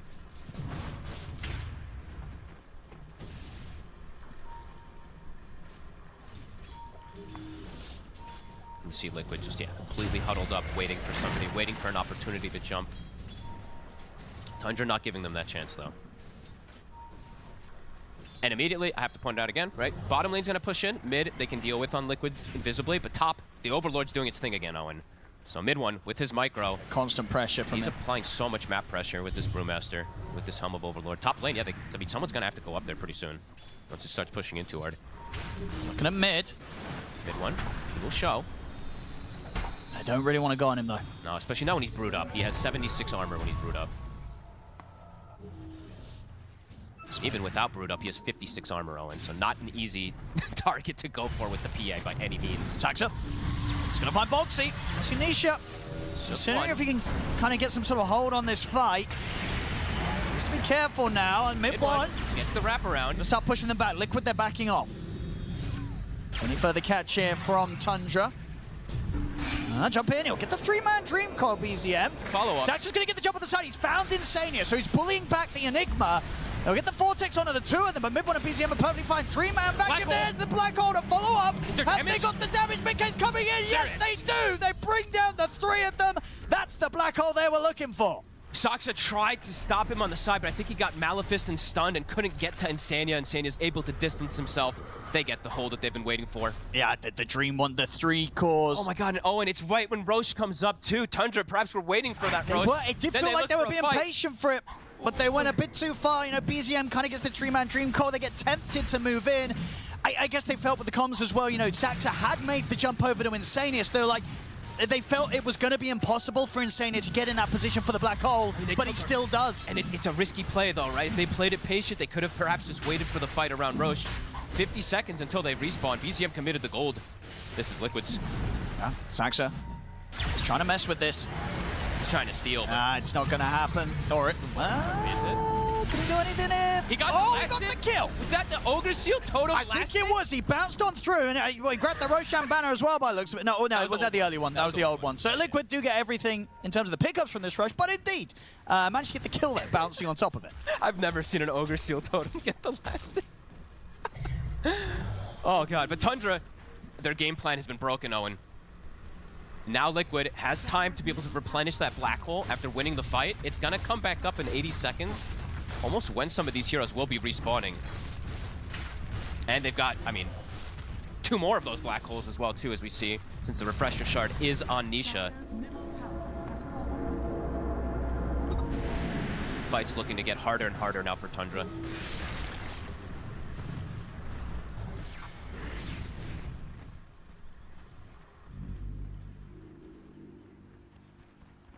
Yeah, 50. Literally, as Saxa respawns, Black Hole is up exactly on the same time.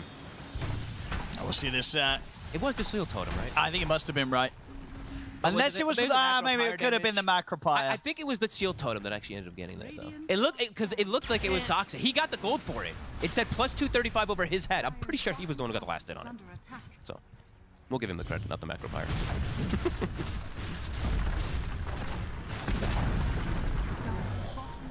Good now, much more comfortable position with an Aegis on Mickey too, and Black Hole coming back up at any moment. Tundra timings. Trying to mess around with mid one. She's committing still. Poking for this. Vortex, oopsie.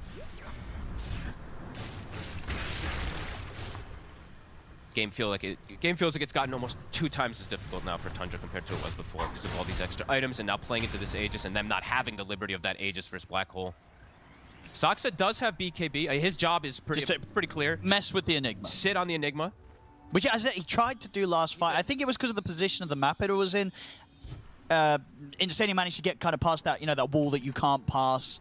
And he on got the edge of the thing, so then Saxa couldn't continue to bully him back that far. I think he got the Malefice off too, and he has Ogre Seal Totem, so he's able to distance himself. He did, and now yeah. this is actually a clever pickup too, so it's all about vision and control, how you want to be playing those fights. He's going Shadow Blade instead of that Refresher on the Enigma.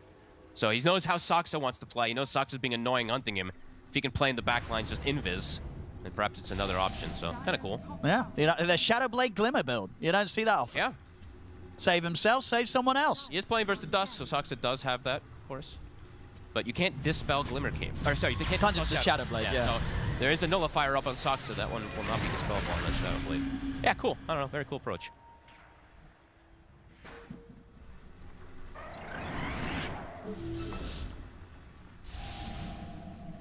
Mid one almost Octarine, but it feels like these items for Tundra now at this point aren't that big. Crystallis's BKB absolutely is, but these other ones are not so much. It's just they cannot get caught in a multi-hero black hole. It's the black hole is going to absolutely be the decisive factor in these team fights. They have to. I mean, they have to cause so much chaos in the fight of like split, go for backline, just get information. But I think you just have to full commit and find Insania.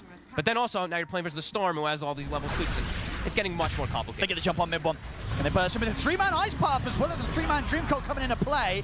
Mid one will get the split off. They have the damage. Insania's watching from the sidelines, seeing if he can seize a chance to get in on this. Boxy will fall. Sure. He shall have to put the BKB.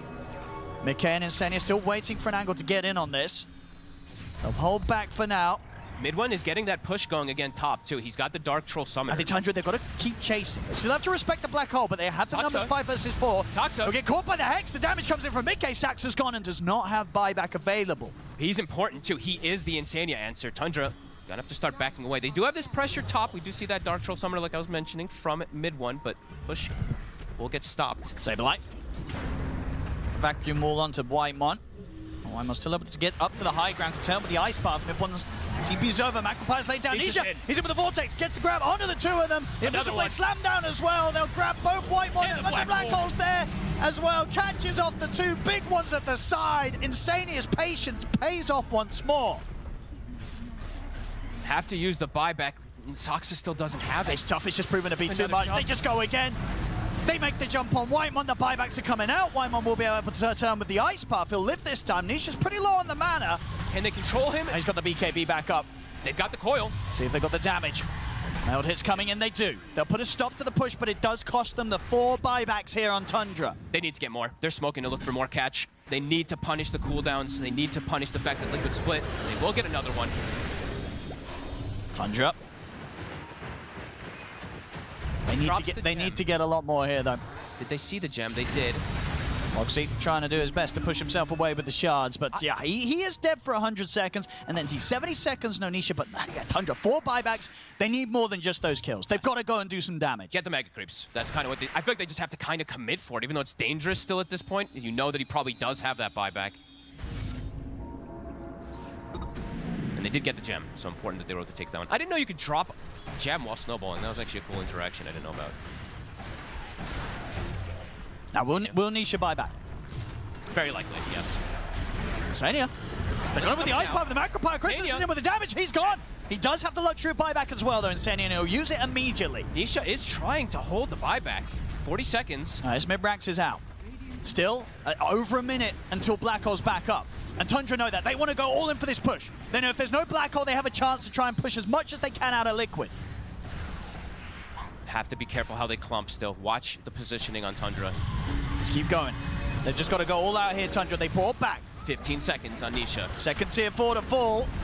The buildings are dying. They've just got to do something soon. Here we go. Here's the buyback. They get the Vortex in. Straight away, they look towards Crystallis. Crystallis gets the BKB in the middle. He's going to survive. He's able to get the damage down. A further buyback comes in now from Saberlight. Crystallis will fall. Mickey lives on a slither of health. Turns towards Saxa. Saxa bounces away. Mid one caught by the bash, but does help bring down Mickey. They have the buybacks, though, in their favor, Liquid. Mickey buys back. Mid one chased out. Whitemon tries to force away. But with Mid one and Crystallis down for nearly 2 minutes, the buyback situation favoring Liquid. BZM also. BZM has to live. Tundra, they cannot afford to lose anyone else. They're going to try and get the jump back in. If they can kill Nisha.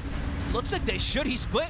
All right. Well, there we go. They may not have Mid one or Crystallis, but the 3 of them make sure that Nisha's also not there, so that will heavily limit what Liquid can do during this downtime of the Brew and the TA on the side of Tundra.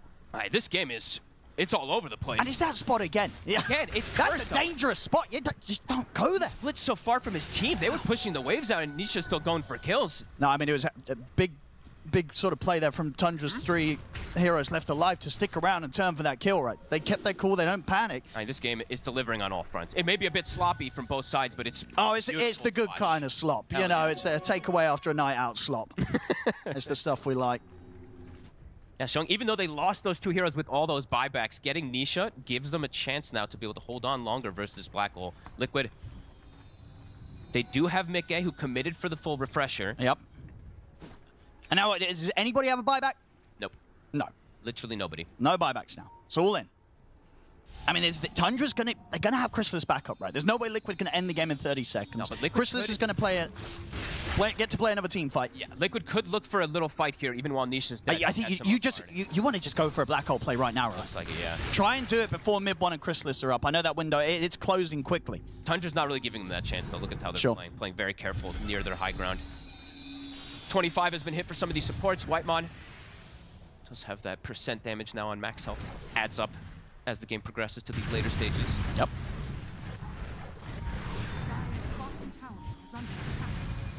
This is probably the more exciting game that we've had, though. It's just crazy how back and forth it's been.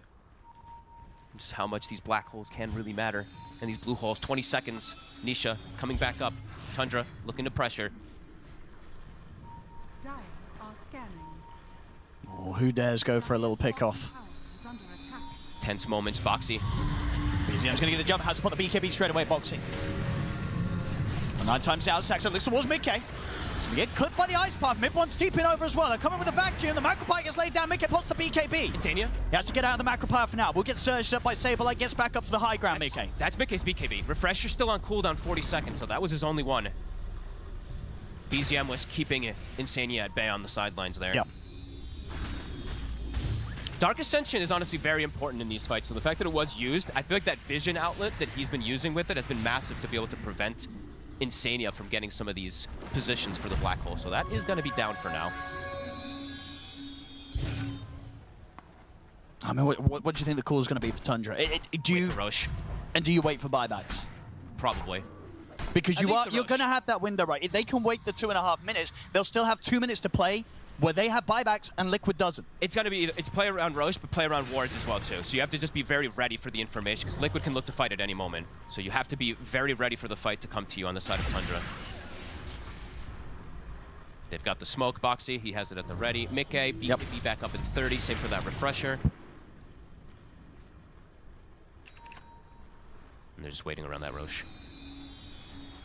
They're always going to have that infinite lane pressure, so bottom and mid will push in, and top with the Black Dragon as Roche goes down very fast. They've got that Aegis to play around for Chrysalis.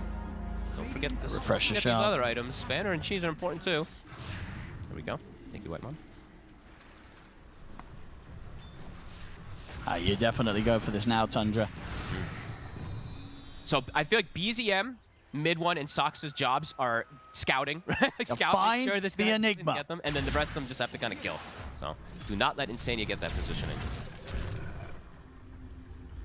Buybacks, some of them starting to soon be up. 50 seconds until we see the first one. Boxy doesn't have the gold for it just yet. BZM careful. Pretty split up right now, Tundra. Now they'll start to back up and group together as they head towards the bottom lane.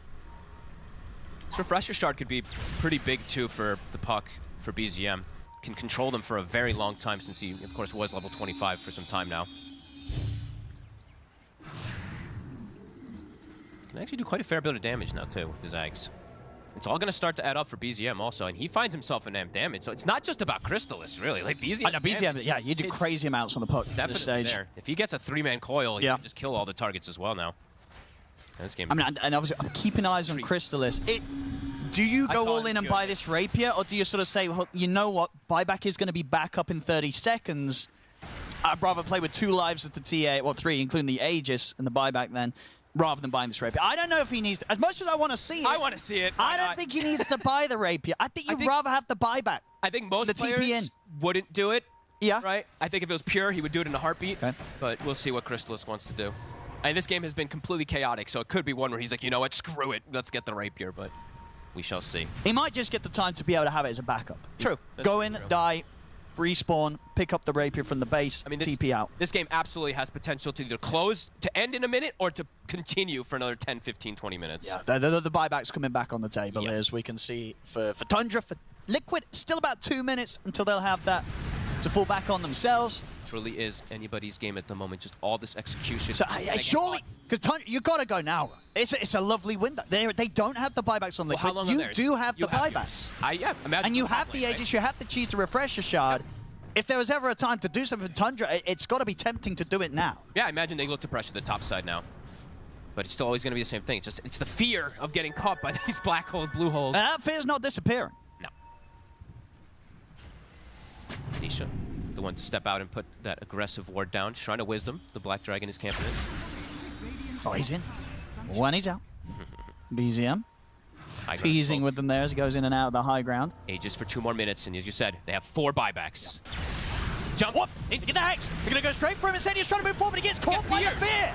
He's holding himself in the invis for now, bouncing up the high ground of the Oak Seal Totem, but the Dream Core will take him. He's trying to get the back all off him, get it off, but he's dead! He's gone, save for Sableye. Buyback will be back up in 10 seconds for Insania. Big K caught by the stun once more, the Ice Path clips him. Triple kill for BZM. Nisha's gone. They get team wipe. GG.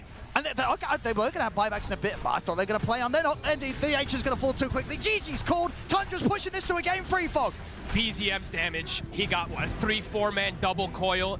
Insania's black hole comes out, but he's in the coil. He's dying. He's dying in it already. So, really cool game, honestly. Very sloppy bit back and forth, but Tundra, in the end of the day, able to get it with this draft. That they wanted to dictate pace, and for the most part, they were dictating that pace in this game. They were. Not a little back and forth. And they made that move at the end just exactly when they needed to. Closing it up nicely, and I think we're all going to be very happy about this. We're getting to see a game 3 here. Hell yeah. Today between the two teams. It's 1-1 now between Tundra and Team Liquid. This was such a close game. Thank you so much, Pixel and Fog. We'll come back to you for game number 3, but it was so close. There are so many things that we need to say about it, including certain attempted black holes, successful black holes. That's not where I want to go first, though. Lizard, this game, you want to start at the beginning or at the end? Wherever you want to. Like, it's been interesting at the end, interesting at the beginning as well. Well, let's just take it from the start then, because I did feel like this was a very balanced game for the first part of it. Yeah, it truly was. I feel like the lanes went all right. The TA lane, the PA lane, both of them kind of sitting on top of the network charts. Darkseer as well got a lot out of it. Plus the Brewmaster on the other side. I feel like everyone was satisfied going out of the laning stage.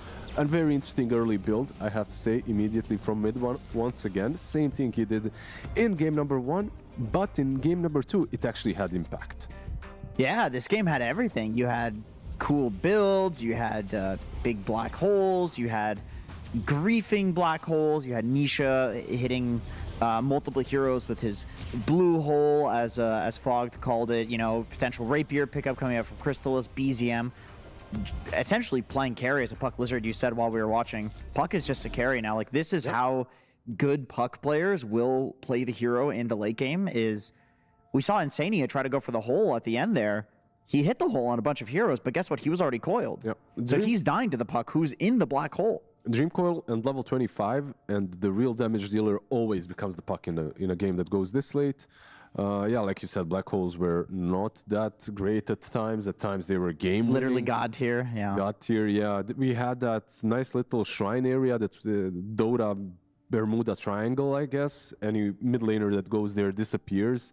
Not sure what was happening, but this man, speaking of everyone else, was really stable. Yes, I think that's the key word, stable. Also, when it looked like Tundra was losing, Crystallis was dead, no buyback, he was able to still catch Nisha, allowing them to prolong the game and then in the end, of course, win it. Yeah, I don't know how he always does it on these like very generic support heroes where he makes these really flashy plays. It seemed like he was playing like Shadow Shaman or something with how good his disabling was in that game. And Ice Path is a very projected disable. It is not the easiest thing to hit on a hero like Storm Spirit, but he was consistently doing it. Like, he was hitting like 2-3 man Ice Paths or hitting it on targets like Nisha before BKB. You have like Insane. you have like a second to cancel the cast of Ice Path because it's like it takes a lot of The time. cast point's like, let me do this. Yeah. He needs to get those wings up, get them down for the ice pad. But he was predicting the moves. I feel like if you see the ice pads connecting, especially if you don't have a lot of control, it's due to the fact that you're predicting where the enemy team is going to go. And he usually was breaking down those chases, right? Like the PA, the Storm, they're chasing someone, suddenly there's an ice pad breaking the fight. Yeah, like preemptively there. Exactly. So that when they jump in, the ice path is there. It was insane. Yeah, let's relive some moments. As said, the game started fairly even, but swung into Tundra's favor. And maybe the items of the Brewmaster had something to do with that, Lizard. Oh, absolutely. Like his itemization early on, Helm of Dom, into this time around Helm of Overlord. Like he did not mess around whatsoever. He just went in for the split push, for the early game aggression, which allowed him to take down bottom tower and the Raxes early on. Yeah, I like it. Maybe on Abaddon it didn't look as flashy. On Brew, I think it makes more sense when you have the pandas and that's like an extra summon, and you know the way that he was pressuring the lanes. Like you can tell he just wants to be efficient in the games, you know? It's like he's got the split pushing element while also being active in team fights. His pandas weren't dying either. Like sometimes Brewmasters look strong and sometimes they look terrible. I think he got inspired by Sing Sing and Grubby. Maybe he wants to join the next Warcraft 3 event because like you get 4 pandas and on top of that you get a creep. Like he was actually microing this game. APM 200. Yeah, he's doing a good 33 impression with all that micro, that's for sure.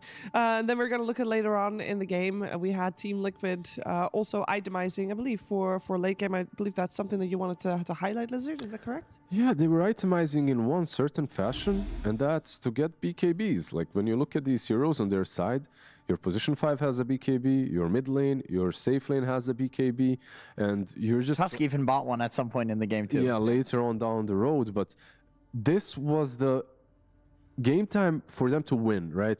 Because you get these 3 BKBs. When you look at the other side, a lot of magic damage plus TA, so they had to win the next fight with the BKB Black Hole.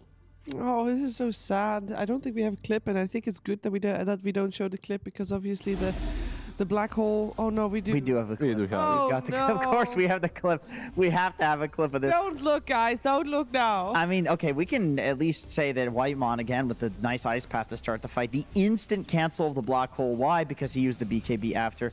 The thing is, like, he completely salvaged his game. If they had won for Team Liquid, he would have been the MVP because of the comeback black holes. This just happens sometimes, and I think Insania, he's such a resilient and good player that he can have something like that happen, and then never again. You know, it's like he actually recovered. Well, maybe a couple of more times. I think everybody has had that moment where they get yanked, so they think, "Oh my goodness, I'm gonna throw out my ultimate right now." He threw that. And then he did. Yeah. But we don't have a clip of that one. We can just forget about that one. All right. Yeah. We'll just put it in the past. It's fine. It's fine.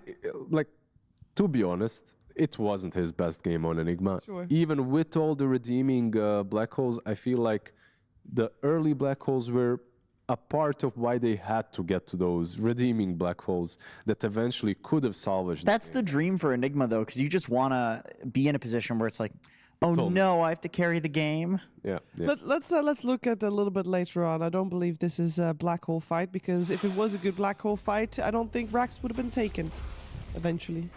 Yeah, this is actually the fight where, so they're pushing bottom, right? Like with the dragon. Yeah. At the same time, was this the fight where Black Hole gets cancelled by... Yeah, I feel like he already uses it on the side. He had to use it on Soxa. Yeah, he was using it on Night Stalker. But really, the thing that I wanted to look at was the mid one is literally raxing while this fight is going on. Yep. It's all just a distraction for the Rax. And once again, ice paths. Another beautiful ice path from Whitemon. How is he even alive at this point in the fight is the question. He's a Jakiro. Well, Jakiro has a pretty high strength game. He's a tanky dragon, you know? I feel like some games, these Jakiros aren't allowed to cast in fights. Like, there's always something on top of you, like some annoying fly that you have to get rid of, so you're missing all your spells. I feel like one of the biggest thing is he had nothing to annoy him. There was a storm, but they had bigger priority targets, so he was fine. You know we've made a little bit of fun of Insania and the black holes, but we do actually have a highlight that really shows the power. Wait, is this? Yeah, this is it. This is it. Yeah? You know why? Because this Ogre Seal Totem was the item of the match. Like, he moves over the gate, and then the Night Stalker can't actually follow him any further. So he just wraps around and gets this massive black hole that almost won them the game. Yeah, this one was a Insania black hole. Yeah. It had to be shown. I mean, we had to show it. It's just too juicy. Yeah, and speaking of the totem, by the way, it also almost helped Night Stalker Saksa steal the Aegis. He stole the kill. He stole the kill, though, yeah.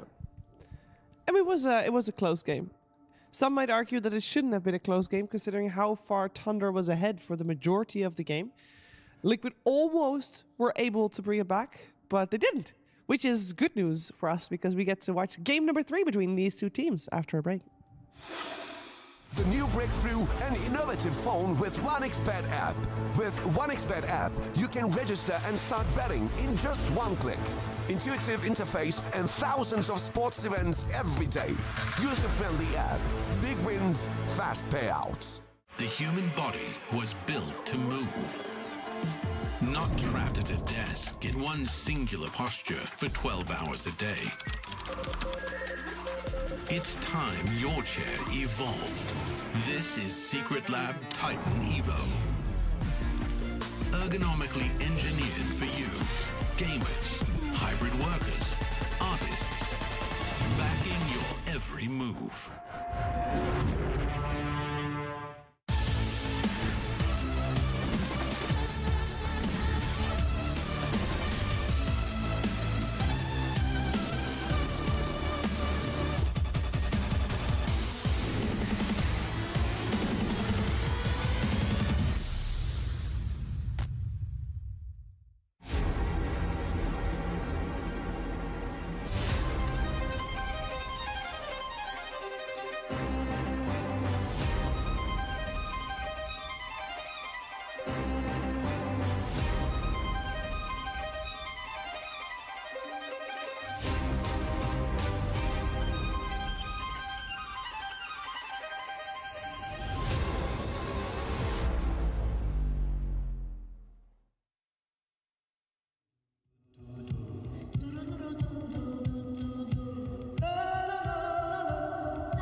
Time for the deciding game between Team Liquid and Tundra here. It's a best of 3 that we're in here for the first round of the upper bracket for the playoffs for PGL Wallachia Season 4.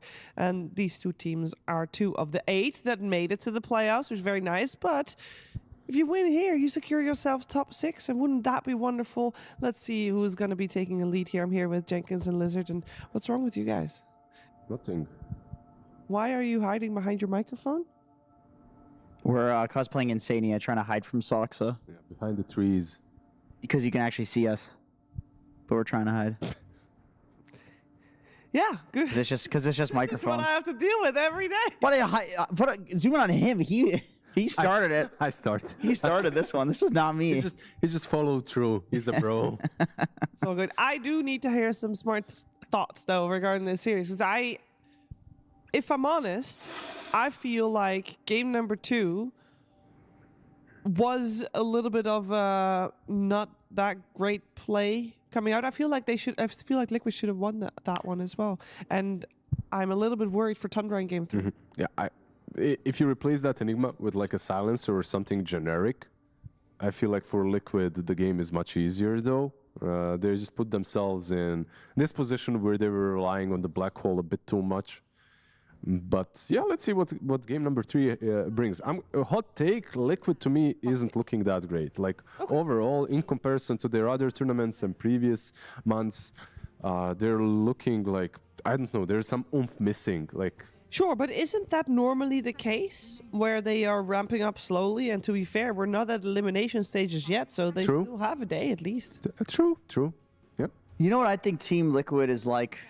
Do you guys play Super Smash Bros?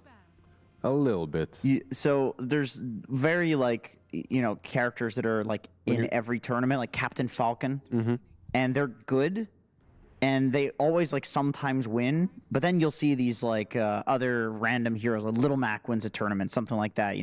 I feel like Liquid is like a Captain Falcon of Dota, where they could just lose here and get 2-1, but if they continue going through, they can very easily make it to the grand finals and just win the grand finals. Okay, I will say if anyone continues going through, they're winning the grand finals. That's just the definition of. But I'm saying with Liquid, they can. Fair point. They can very easily look like shit in a series, and then all of a sudden, game 3 they stomp. What's the best character that gets back on the map? Is it Kirby, like the pink ball? The best character to get back on the map. Yeah. Kirby's pretty good. Yeah, Kirby's all right. Who's our Kirby in the tournament? Navi. Navi? Maybe? Yeah. Okay. Yeah, they're constantly ruled out by us, at least, and they constantly keep on coming back. But later about them, again, we see this TA into Darkseer. I swear, if you ask like 90% of pubbers, I'm not sure they're going to enjoy this matchup so much. But Saberlight did really damn well the last game, at least in the lane. Right? I will say the development of this series is that Tundra actually had the foresight of first phase banning Nisha's Ember Spirit. Which we saw them banning out second phase in the previous game, and obviously not banning out because it was picked in the first game, and Nisha did very well with it. But making it first ban priority, very cool. We have Jakiro removed from the pool as well as the Terrorblade. You ban out the puck and you pick the storm straight up, and you just move everything up one notch, you know? I like the early Ember ban, because even though you don't think that Liquid is going to first phase pick Ember, it's because if they want to pick TA, then they would be giving Darkseer Jakiro if they had to ban the Ember instead of the Jakiro in this phase.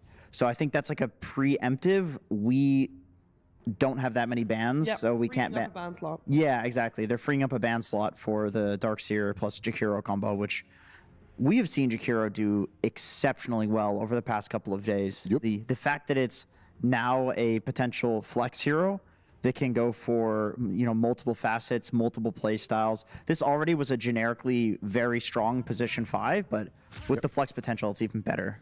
And it's crazy because the first couple of days it didn't have the best win rate overall, but the hero always looks strong. He always does what he's supposed to do. I feel like the win rate isn't really that representative of how strong the hero is. Fair enough. Darkseer, we've seen this in game number 2. I feel like Liquid are telling us at the moment we know what the problem was. We're gonna fix it. That's usually the case when we see literally a same draft happening. Sometimes it's due to a draft, a certain hero that they replace. Sometimes it's due to the playstyle. Agent Operation is still in the pool. Yeah. Yeah, I'm just not sure how good like AATA is. I mean, I guess with Tundra having the potential to flex TA to mid, that it's not as bad. Yeah, I agree. Especially into Tusk Darkseer, I feel like that's dangerous. You can feed for sure. Jakiro, you're really damn tanky, and by the time they kill you, you're probably killing someone else as well. AA, on the other hand, the laning stage is not as strong. Like, realistically, not as strong as Jakiro. Still strong, but yeah. So they're taking their time here, debating where to go. Which support will we see? We'll see. Oh, a Sand King AA. There you go. This combo is definitely valuable. This is a good one. Yeah, this is a really good one. It's so much overwhelming damage with SK in AA Ice Blast as well as the AA Ice Vortex, giving amplification to all of SK spells. I feel like you can kind of full to zero any hero. Normally, I wouldn't like SK against Darkseer just because Darkseer is a natural pipe builder, but you're also playing into Tusk. He's going to snowball people. That puts them in a big group, double burrow, easy setup. And then with AA, I do think that's enough amplification to deal with the fact that you have a natural pipe builder on the other side. Yeah, the first game when they had Sand King, I feel like they just didn't have the follow-up for the damage. They had a lot of control, but not enough damage together with the Sand King. AA always fixes that problem, especially it's like AoE, massive magic amp plus the Ice Blast. I just want to see if this is going to be a storm again. Well, for now, it will be a silencer and then also a PA. Also a PA, yeah. I really think last game as well, if they had the silencer instead of the Enigma, it would have been a completely different story. Yeah, but here we have Liquid barely adjusting, right? The only change so far is the silencer. Whereas Tundra, I mean, okay, they won game 2, but they are also going to be aware that Liquid was messing up a couple times. Yeah, and it went to 60 minutes anyway, so I think... So they are also going to adapt. Right. I think it makes sense. And one thing we do have to consider is this isn't necessarily a 5 Ancient Apparition, because I think what Lizard said is definitely very true, which you are a little worried playing into Darkseer Tusk. Ancient Apparition, Shiva, I'm sure you've been at the tail end of this combo a few times, at least against a Tusk. You get Ice Sharded out and... I just hide behind my carry, much to my carry's sadness. Yeah, that could be rough for the carry. Okay, they go for Pango. I was thinking maybe a Centaur would have been the pick here, right? Like you're playing into the PA, natural blade mail builder, you can bully the lane as well, but they go with the Pango first, so still a bit of a flex when it comes to who goes off, who goes mid. Sure. Is there anything that Nisha can play that does good against all 3 options? All 3? Yeah, because anything can be Queen of Pain? They ban out the Storm, so that's not happening. I feel like Storm would still be all right. Maybe even the matchup into a TA, I feel like you're fine now. But the way I'm seeing it, yeah, they can switch up the lanes completely. Most likely, though, it's Pango or the Sand King mid, right? Yeah. That's why I was thinking maybe Queen of Pain, just one of these like typical melee mid devastators. Dominators, yeah. I mean, there's always the Shadow Fiend, but this is a garbage hero, is the problem. Played. It won. It did win, and I think it was BetBoom versus NAVI US. Or no, it wasn't. It was over. I think it was NAVI US. So that's a throwback. And I think it was actually Aurora versus NAVI Junior. I got everything wrong, but yeah, it did win. And knowing how NAVI Junior has done in the tournament, they, it's not like they. I thought NAVI US was Narvi. They were Narvi, but North American rejects. Yeah, this is a throwback that like 3 people in chat understand. Like, oh, I remember Brax. Those were the days. What? I remember Fogged. Oh yeah, Fogged was on that. Yo, shoutouts to Fogged. All right, so we got Phoenix ban out. It does look like Tundra is still looking for a hero for Saxa, depending on, or for Whiteman, depending on where that ancient operation is going. They banned out 2 heroes that are playable on both positions as well, like Phoenix and ET, good 4, good 5. Both are amplifying and playing on the magic damage and the team fight. Craziness, right? Like on one side you get the natural order, on the other side you get Phoenix with a ton of magic damage. Those are excellent bans. They have so much disable between the Sand King and the Pango. I feel like throwing an Earth Splitter into a fight or an egg, this would be some crazy team fight. Something that can actually beat a Darkseer.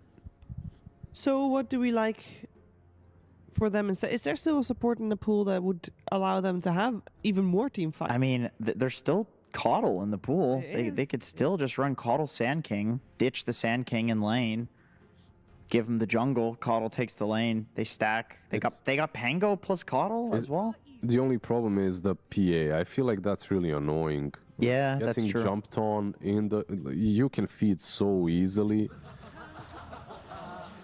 The Medusa coming out. Is this a support Dusa? It looks like it looks like it. Yeah.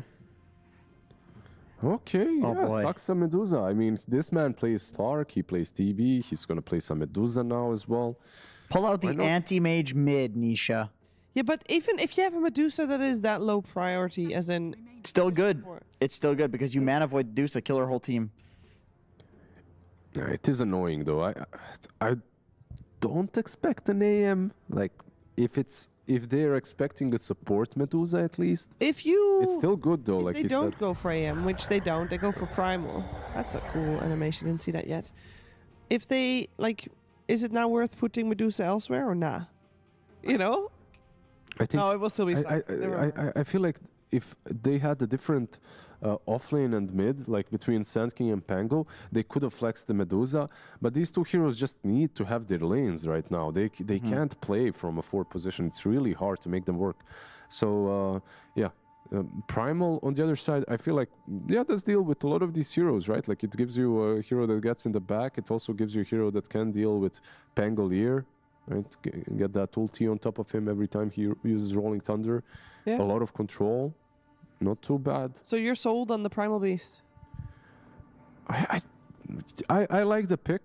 Yeah, I don't mind it. I like the pick. I like Primal. I mean, you can BKB, stop Pango from rolling. Like you grab him and roll. It literally stops the ability for some reason. I don't know why. It doesn't like delay it. And you just keep rolling. It literally S-cancels it. I have no idea why. It's a great counter. Can't roll in his hand. Yeah, I guess not. He just crushes you. Just stops the rotation. Yeah. It's a high armor hero. Or eventually he gets high armor with his passive against the TA, and he can tear through the refraction charges as well against TA with trample. So I like Primal. It's not a very strong hero right now, or it's not picked a lot. But I don't feel like it's. I feel like it's underrated. Yeah, I feel like it's a good hero. Yeah.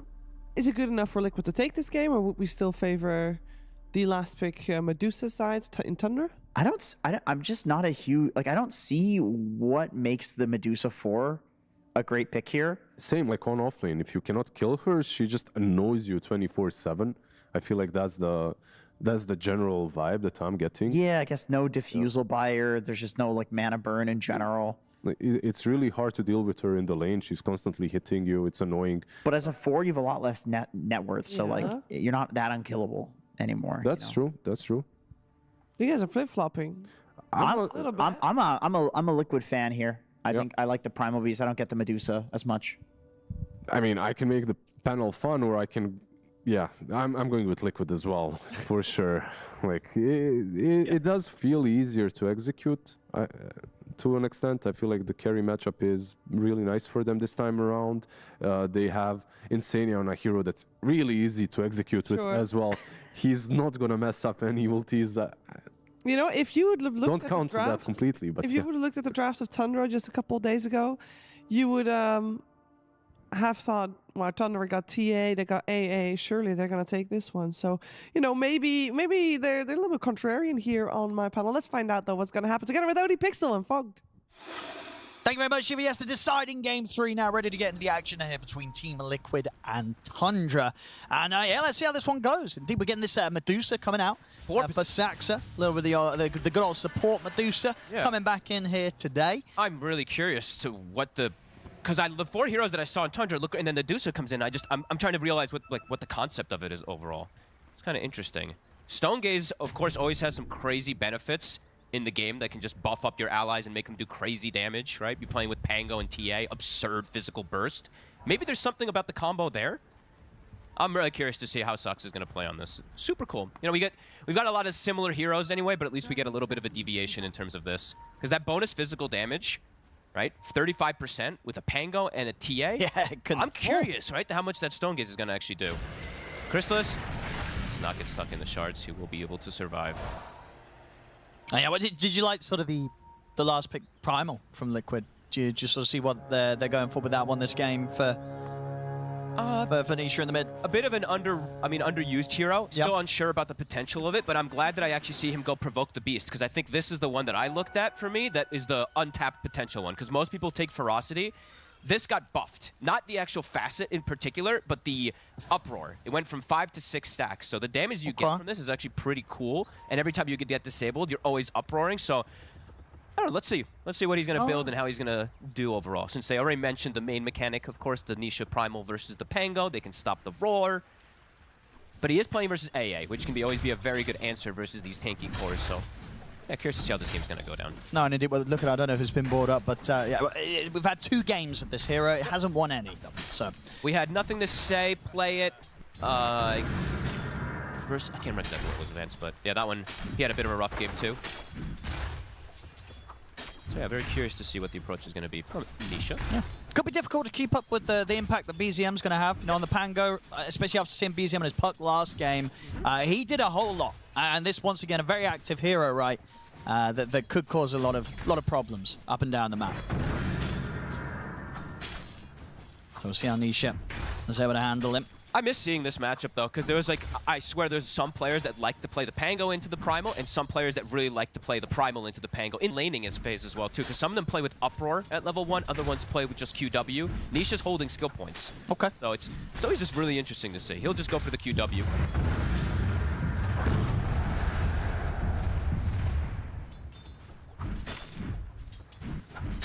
As for the 2 carries, seeing of course some similarities to earlier games, the PAs, the TAs coming through again. What do you sort of make for the outlook of these 2 carries this game? It's the same carries as before, right? So they do have definitely more ways to control. This time on the side onto the TA. Yep. With like this global and all that, just to be able to get on top of her. They picked like the same kind of thing, the Darkseer plus Tusk approach to just get on top of her and control her. Yeah, and I guess from Tundra's side of things, they don't really have a crazy amount of lockdown, right? It's the Burrow Strike and the Rolling Thunder. Yep. Basically. Outside of that, it's a whole lot of stuff that could be dispelled, moved out of. I wonder how much Nisha also, because this is TA. It's still similar. You don't like heroes getting in your face, right? So that's probably maybe another thing also because of the Primal Beast, right? You utilize Ion Shell, probably one of the best ones to use it. And if you get on TA with an Ion Shell and a Primal Beast, TA is just dead, right? So Saberlight. Sideblade.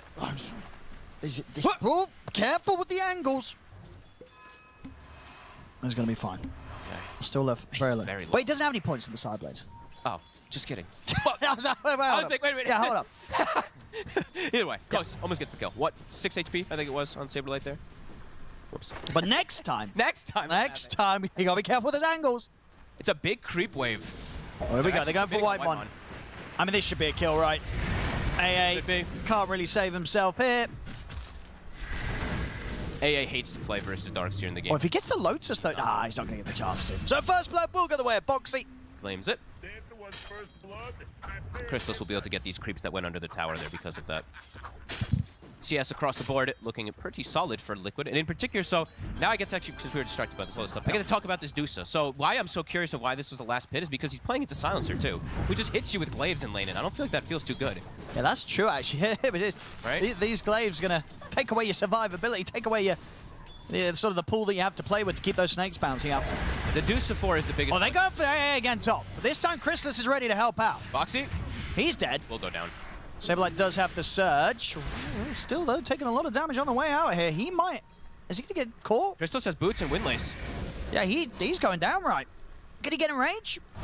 He Yes, can. he can. Oh, but the stick charge is there. Oh, I like Well, that. lives. I like that a lot from Crystalus, though. The boots windlace when you're playing versus these two gap closers just to distance themselves. A little small thing. Kind of cool. Mid lane. Very close, but BZM having a slight edge probably from that animation that we see him getting a couple extra denies in. And time for Sanking to jungle.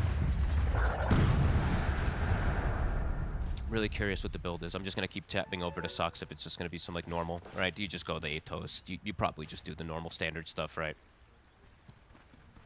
And then for mid one, that extra cap. is mid one buying another helm? Sorry, Soxa. Why do I keep saying mid one? Will he? On Sand King? I don't think so. I don't know. He likes his helms. I don't He think likes so. his helms. On Sand King, I would Like- say you don't really want to deviate like that. But I guess if he really likes it that much. Yeah. Oh, Saberlight. He leveled up. He healed from the level. Can't go for the dive there, Crystal's Box, boxy. he's very low. He does have Snowball, and we'll have Shard in a second to play with. Gets over to the creep wave. Meldic comes in. They've got the surge. They'll save him, but they continue to live very low on HP. And yeah, goodbye to yourself. Liquid struggling up top this time around versus this TA. BZM solo kill without Rolling Thunder. Well, there you go. Why wasn't I looking there? Yeah, what am I doing? I don't think anyone expected Nisha to die there. I'm like, what the? He must have been dragging, or I don't know. Interesting. Trying to put that extra pressure onto the tower, I guess, after wiping the wave with the catapult. He just gets punished for it. I mean, BZM is going to have Rolling Thunder for the next go. Yeah, this mid lane gets a whole lot scarier for Nisha's sort of return to. Power Rune is up in 8 seconds, too, so they'll have Rolling Thunder for it. They're going to bring in the Tusk in to try to punish BZM. Nisha has it 6. Okay. So if they've got enough here, they've got the setup into the snowball. They do. Yeah, they'll have him. Power in though. Whitemont will be able to grab that as he swings over from the top. Great TP from Boxy.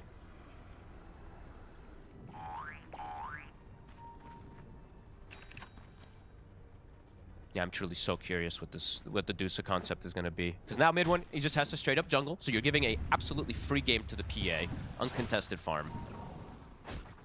Does have some nice stacks formed. See top. And Crystalus. Boxy and Saberlight, they're trying to fight again. They've got backup. Yeah, should be able to finish Crystalus off this time round. Oh.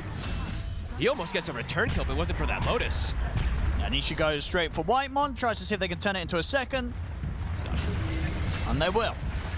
Boxy almost snagging the last hit there, excuse me. Nisha will be able to get that. Heavy rotation. Oh, BZM's going to come in though.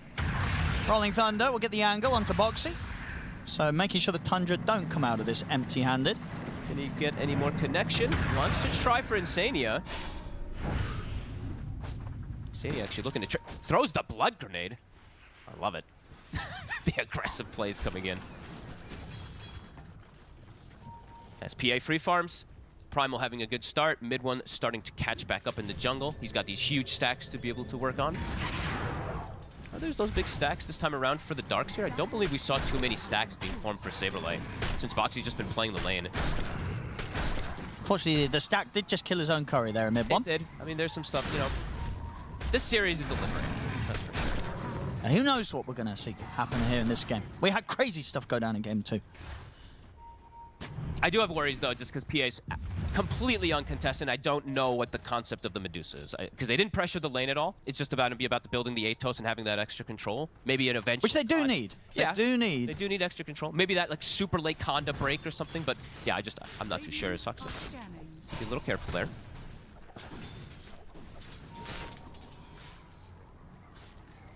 Nisha Haste looking to contest those stacks. It's a good thing mid one cleared them already. We're not going to find anything here, Liquid. They do unless want to die. They might get the support kill. Hey, Soxa. He's going to show. Yep. They'll go straight for him. In with the grab. It's dead Medusa. Top Saberlight. Can he play himself out of this roll? Unlikely. Yeah, mid one. Able to join up on the top to help BZM kill off Saberlight. So they end up getting the bigger catch there, really, Tundra. If BZM gets that last hit, that's pretty much the defusal done, so it would have been a big pickup. But mid one might just actually skip the phase boots and just rush the blink. I think he's just going to buy up blink, isn't he? Yep, when he can. especially because the courier died, right? Yeah. So. He's very close. Liquid is looking to be very active. They have the haste rune on Nisha. They're going to find maybe Saxa again. Looks like they don't want to go for him. Not a high priority target. Boxy. We'll just walk away. Unless someone else turns to cut him off. These two heroes, not the greatest at chasing. But it looks like they're going to try. this I mean, they should get... I mean, BZM's going to get in. Doesn't get the swashbuckle connection. Well, yep, he's just going to walk away. And meanwhile, we've got mid one getting gone upon. Liquid, with the space that Boxy's creating, they look for the chance to finish mid one off. They'll get him as they trample him down through the sandstorm.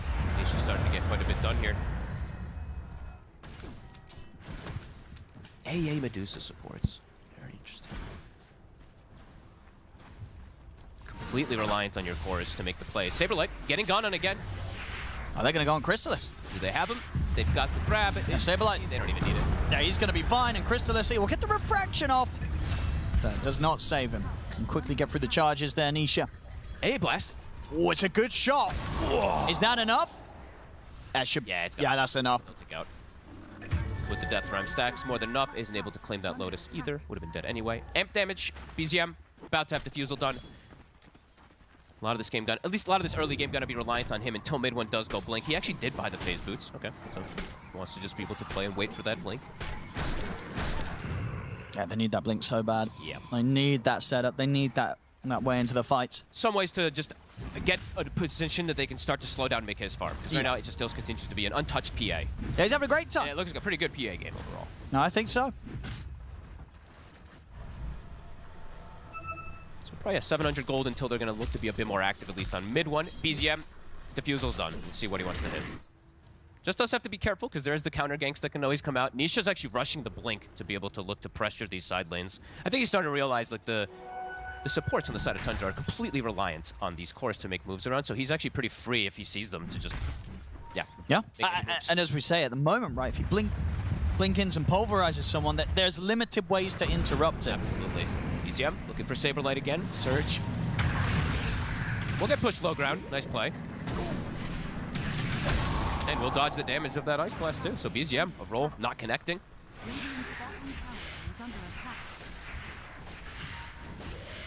Now looking over towards the mid. Those shards actually trap him. Nisha, he's ready to follow up on that one. Jumps in as the pulverize. Whitemon not going to get any help here. Nisha's starting to run away with this early game. Digs the water rune. He's got more than enough resources to continue. Power rune is spawning. BZM does not have roll. They did see him, I believe, too, with that ward. Can't punish, though. Fusel. We'll blink away. Invis bottom. Sand King blink coming. Tundra.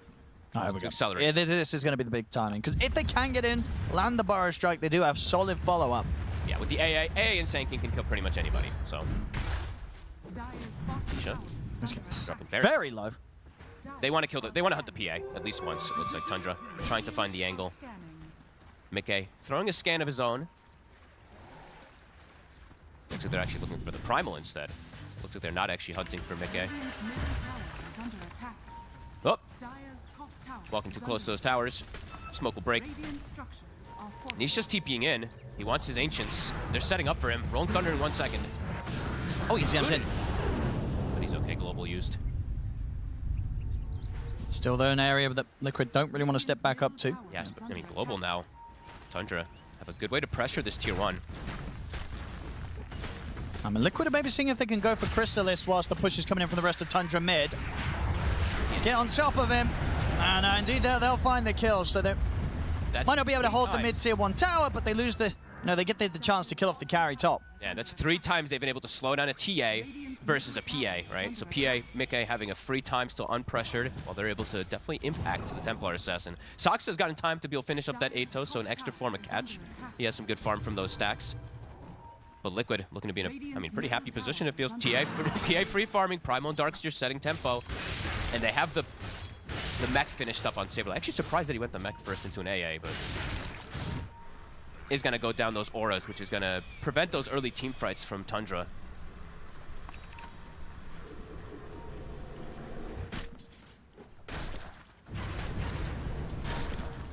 Does feel like Tundra needs to get some type of connection. Oh, mid one. Oh, snowballs there. Last possible second he gets it onto him there. Let's see if he's able to walk it off. Vacuum's going to catch him. So, he's going to be okay. And Saberlight now. Indeed, he's going to get blasted in the face. All right, all part of mid one's plan there, and he's ready to go back in. Jumps in with a burrow strike on a Boxy. Oh, mid one styling. Dodges the shards. Yeah, this has all gone horribly wrong for Liquid. What a play. Boxy. Going for the play himself. Doesn't get the connection. Mid one lives. That's got to feel rough for the two of them. That was yeah, you're Boxy and Saberlight going for what seemed to be a pretty easy kill. They don't get it. That was sick from mid one. All the little things coming. Outplayed. Yep.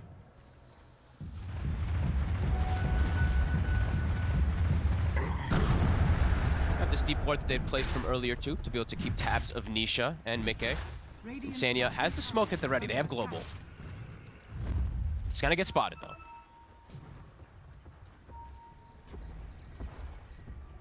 See if someone does get caught here. Radiant are scanning.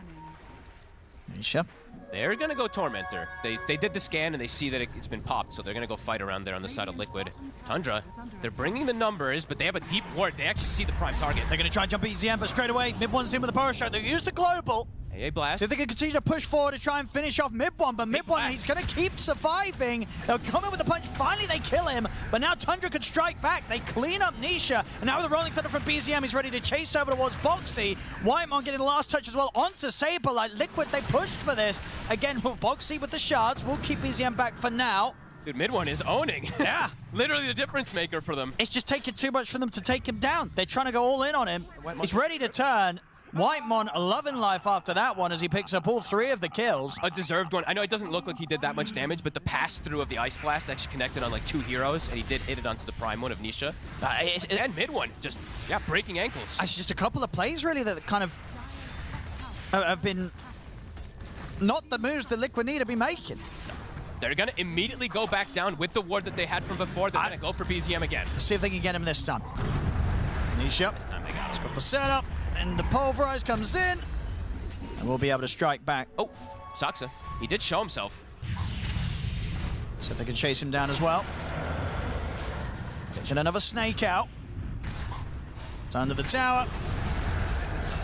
They will find some. So Liquid this time, they force it, they come back in, and we'll clean up both BZM and Saxa. And these are pretty absurd timings, we do have to say, for Mickey. 10K net worth at 16 minutes. You usually don't see 10K till like that 20-minute mark, so the fact he's able to get this on a PA is pretty absurd. They just weren't able to make any moves down here to try and stop it. That's why I was curious about this Deuce Sanking, right? Because there's no way, I guess with Sanking you can't really pressure anyway, but just... Oh, here we go. Ice Blast. They're waiting it out though. They knew. Yeah.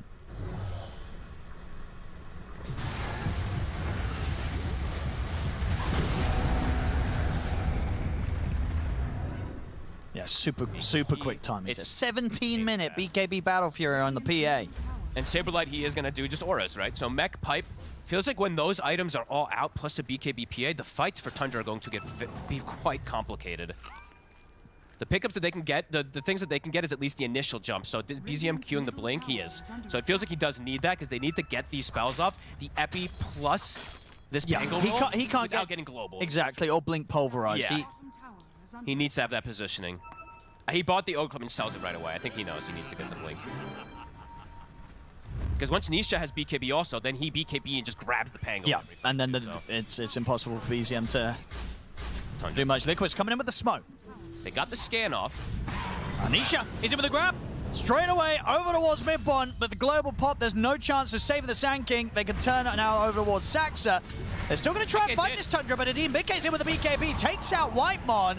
The Stone Gaze will come out, but Liquid, they can kite this, and maybe even just look to get back in afterwards. Mickey's looking to go back in. Posse, looking for the wraparound here. They'll get the Shard Trap on towards Saxa. Liquid, they could dive forward, get even more from this. Crystallis had to run. Nisha is closing the gap on him. The rest of Liquid stepping up. Mickey's able to jump in. Snowball there ready to lock Crystallis down. They kill off the 4 of them.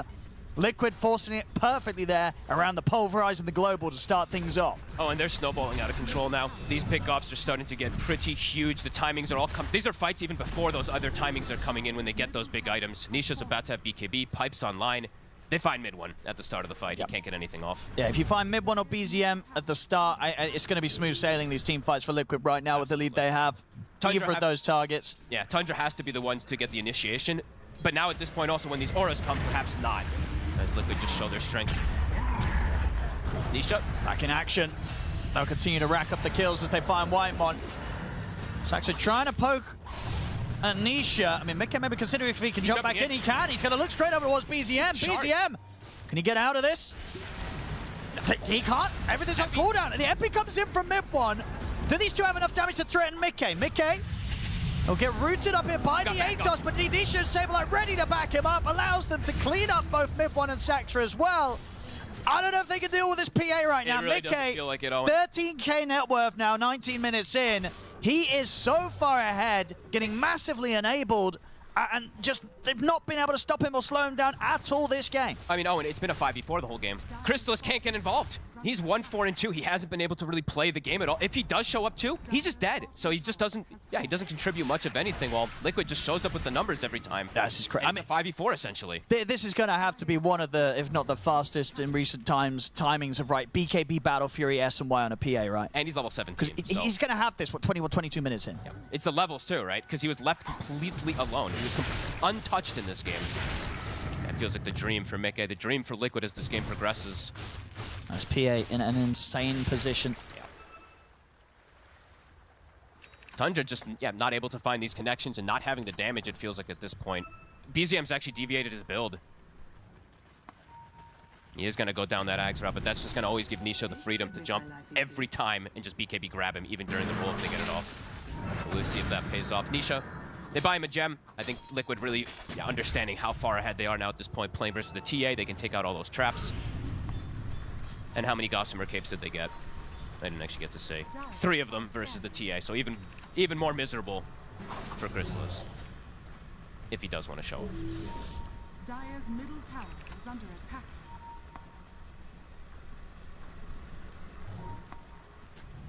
I think we're just hunting now at this point.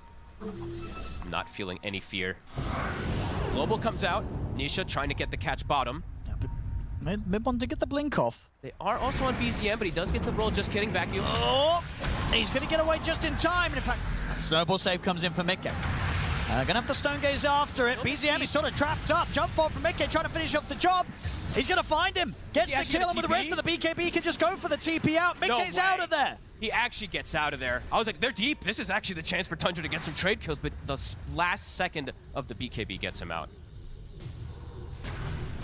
Very aggressive split move that Liquid goes for and actually ends up working. Radiant's bottom tower is under attack. And they've got the Deso online as well as the Meteor Hammer for Saxa. I mean, he's playing it as if it's a 3 position on the Medusa, right? So I guess there's not really any other build that you can go for. I mean, imagine, surely if you're Tundra, you want to go for a smoke play now, right? There's no BKB on the PA for a little bit of time. The Global's down. Still not easy because you're playing into Nisha with the BKB, and vision has been taken, has been addressed. It's a huge kill if they can kill Nisha. Let's see if they've got enough. The Burrow Strike Epi and the Ice Blast, but he will get the BKB off Nisha, and it is not nearly enough. Can't kill him. Big ulti's used. BKB saves Nisha's life. He can back up and reset to look to continue that pressure. Now Tundra, they can't look for the fight. No, that was the Epi. Mikke's as you said, Mikke's timings are just absurd. Yeah, that's crazy. Almost 20. 4,000 gold ahead of the TA, a hero. TA likes to play ahead, in particular versus something a matchup of PA. Playing from behind does not feel good at all for Crystallis. He's got to go the very risky builds, as we've seen pretty much every TA do. No BKBs being built on these TAs in this tournament. It has to have the damage. So that if they do get... Ooh. Here's the M. Oh. He's probably just going to try and get out of here, though. The rest of the team not around to give them a chance of trying to take the PA down. Just hard for them to make those aggressive moves because the Global's always there from Insania. Oh, look. Crystallis was very close to getting found out there down bottom. Might still if he sticks around. They seem to know where he is. And Boxy is pinging right on top of him. They're gonna. They're hunting. They're still on track to maybe finding him. Chrysalis will continue to back up. They know he's farming somewhere. They see these camps cleared out. They know he's in this area. They ping him again, exactly where he's standing. They're gonna accelerate, go for the Roche. They know that the epicenter's still on cooldown. Should be able to get this one in quite freely.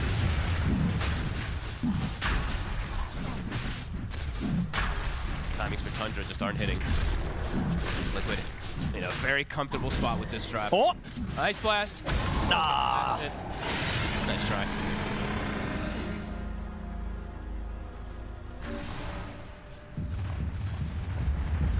As everyone also building very independent again.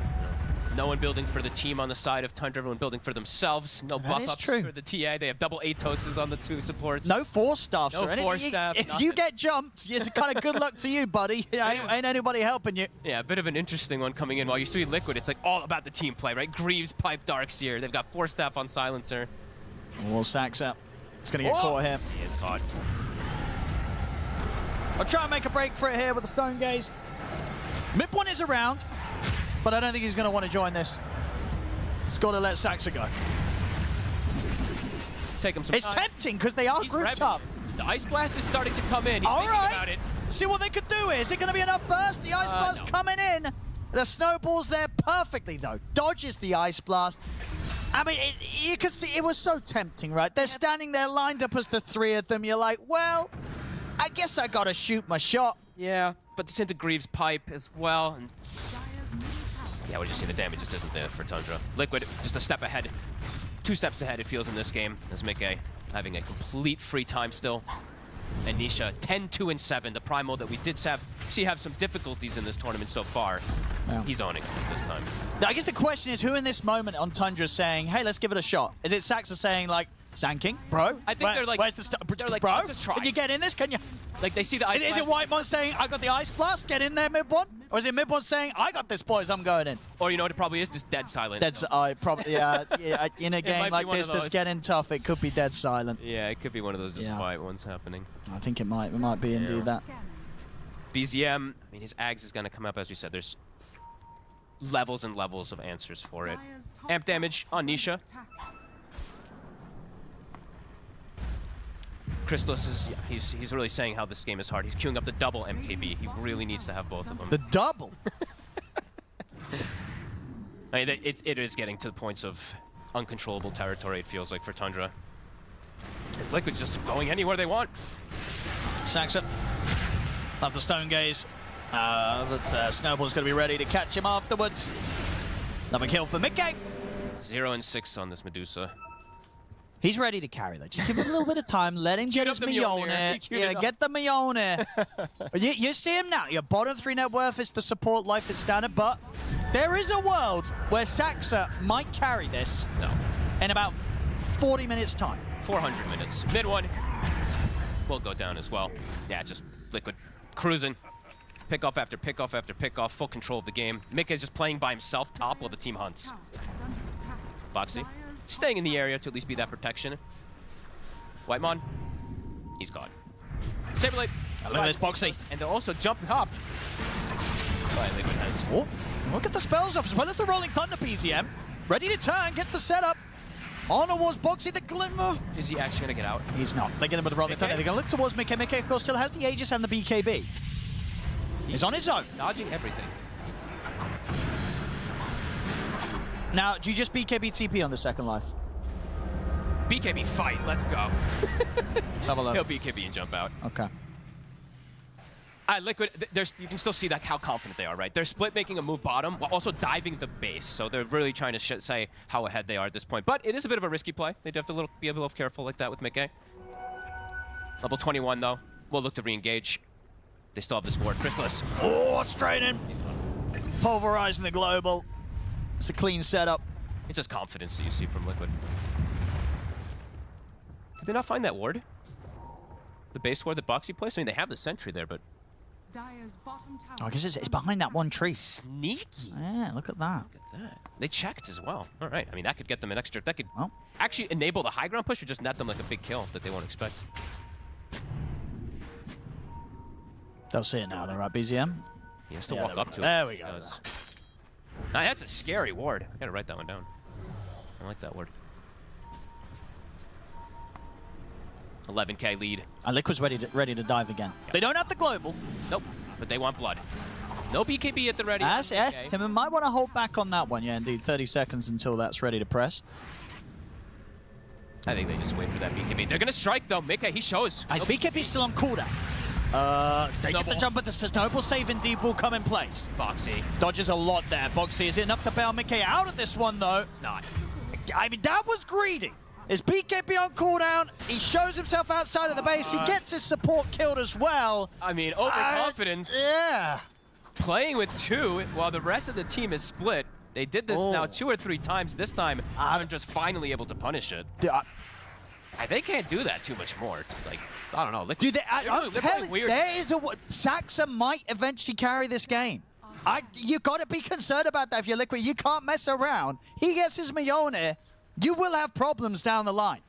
Just interesting how they're playing around the map, right? Just completely alone on 2 heroes without BKB right outside the enemy base. I don't know why you do that. That's the MKB now done for Crystallis. He actually has a way to be able to hit the PA. Like, Liquid, as far ahead as this PA is, this game is still very losable. Every game is throwable if you try hard enough. Lacoste said it the other day, and it literally happened afterwards. And, you know, that one did take a couple excessive ones from the side of BetBoom, but Tundra, 20 seconds, they can perhaps strike again. Liquid definitely not wanting to play that overconfident at this point. He might get caught also. Got the wraparound on him. He's looking pretty dead. Very dead. These are massive. Liquid. Hemorrhaging big kills. Yep. Gotta look to strike back. Nisha. Can he get the catch? Oh. Woo. Oh, we can't. Right on the tree side. BZM. Having some fun. They chunked that lead down, though.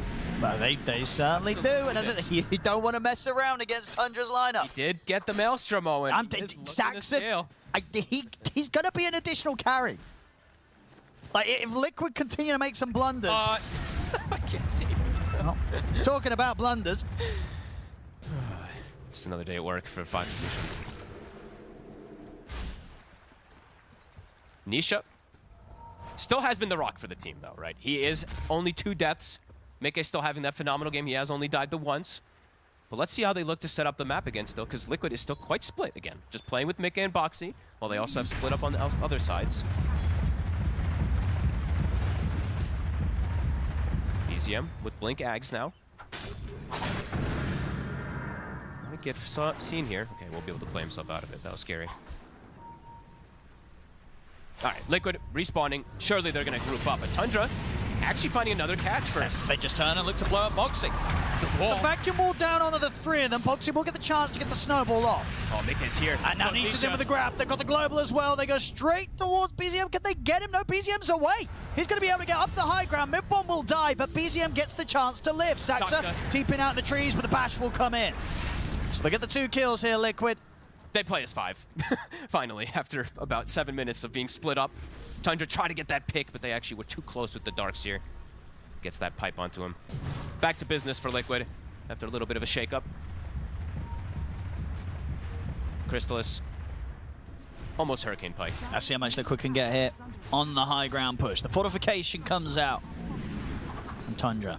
Sure, there's still 2 heroes down, but Mickey is just BKB, of course, on cooldown. But no Sanking, so he feels sure that's the main one. Much easier to be able to do this. The main threat.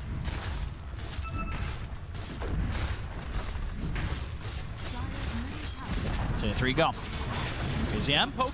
Not going to get caught by the vacuum. Quick blink out. Onto the barracks here, Liquid. 8 seconds. They'll start to back away. They'll give respect to the lineup this time with their BKBs on cooldown. Nisha's and Mickey's. Big wave bottom to farm as well. Roche Are they going to smoke out and chase? They want to try and punish this time whilst the BKB is still on cooldown. There's no global. 20 seconds, though. So they've got to be quick with it. And they want to be able to contest this rush because it's up in about 20 seconds or so. Or 10 seconds now. They know they have to fight around that area.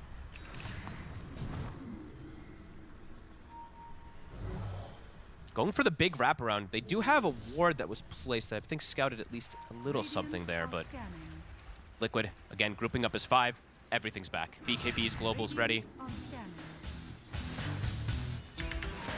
See how Tundra executes this fight. Oh. Damn damage. Oh, Nisha took it. Poor old PA. Here's the roll. BZM. BKB's out. It's going to have to be quite an early BKB here for Nisha. Try and charge over towards BZM, but BZM continues to roll away. Indeed, Chrysalis caught in the shards. Liquid, they found the TA. He's got no buyback. See what more they can find in mid one. Ready for the trees, though. He's got the epicenter going. Comes in with the burst rate 20 on Midgate, but the BKB's back up. Midgate, BKB turns towards the Wymon's AA, gets the kill on him. Saxa with the Stone Gaze, looks towards Saberlight, but the save comes in with the snowball. Saxa surrounded, left alone. Liquid get the cleanup big time. They tried to go for a bit of a cheeky play there, probably knowing that they need to fight around that rush, but Liquid, everyone grouped up. And they catch literally the dream target at the start of it all. BZM tries to go for that role play, but ends up actually isolating Chrysalis on the south side. Liquid just get right on top of him. Yeah, this is going to be at least the melee rack's gone in the mid. We'll see what more they can find. It was pretty forced from BZM also. I guess because he saw Nisha and he's like, if I can get the initial stun, perhaps we can combo him, but yeah, puts him into a very dangerous spot. Just totally split up in the fight. Yeah, just no way to save Chrysalis in this position. No. No force staffs, no nothing, as we've said. You know, independent builds from all these supports. So he was stuck. That's true. Force staff would have done wonders there. Yeah, they would have prevented. Yeah, at least bought some time for the team to get closer, but nonetheless, mid racks will fall. Top tower. They're gonna try again. BZM, he's up. BKB, 20 seconds. Can't make the move. Now Liquid's being sensible for some time. And they should be able to go for, I mean, BKB. If they go towards the Roshan, are Tundra going to try and head over and contest this? I think they have to. I don't think you have a... It doesn't look like they're making the move, though, Tundra. Yeah, I just don't think that there's really a realm that you want to give it, but I guess they just don't feel like they can make it. Yeah, it goes down very quickly, of course, with Mickey. Liquid are scared, though, because they think Tundra will be coming this way. A little careful about how they finish it, but now they're going to reveal, hey, there's no Tundra in sight. This Roshan's ours for free. Absolute dream of this PA, who is about to hit level 25, one of the faster ones that we've seen for a Phantom Assassin. And outside of that one mess up top, he's had a pretty perfect game. Yes. That's just the one death. Oh, and next fight, they have double global, actually. They've caught mid one. Doesn't have the mana for the double global, but can go for it. Brain Drain, more to be lost. 60 seconds. Does have buyback mid one. Back to the push, still 4 minutes on the Aegis. And there's that 25.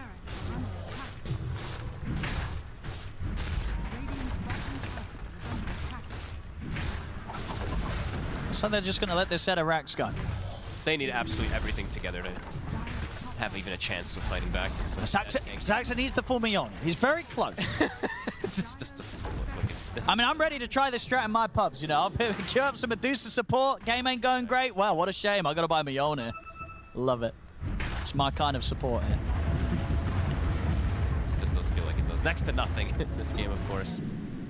He's going to carry. Oh, just wait and see. Chrysalis. Whoa.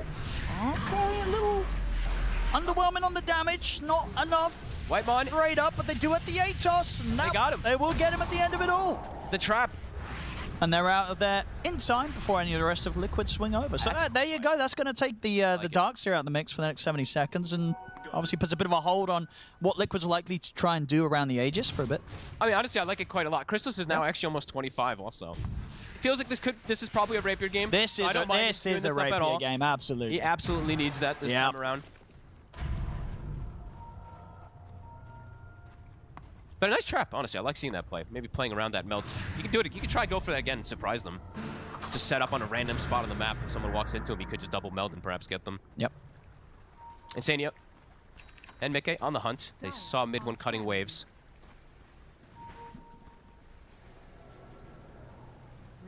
They are really hunting for him. Picks up the Watcher, so he sees Insania.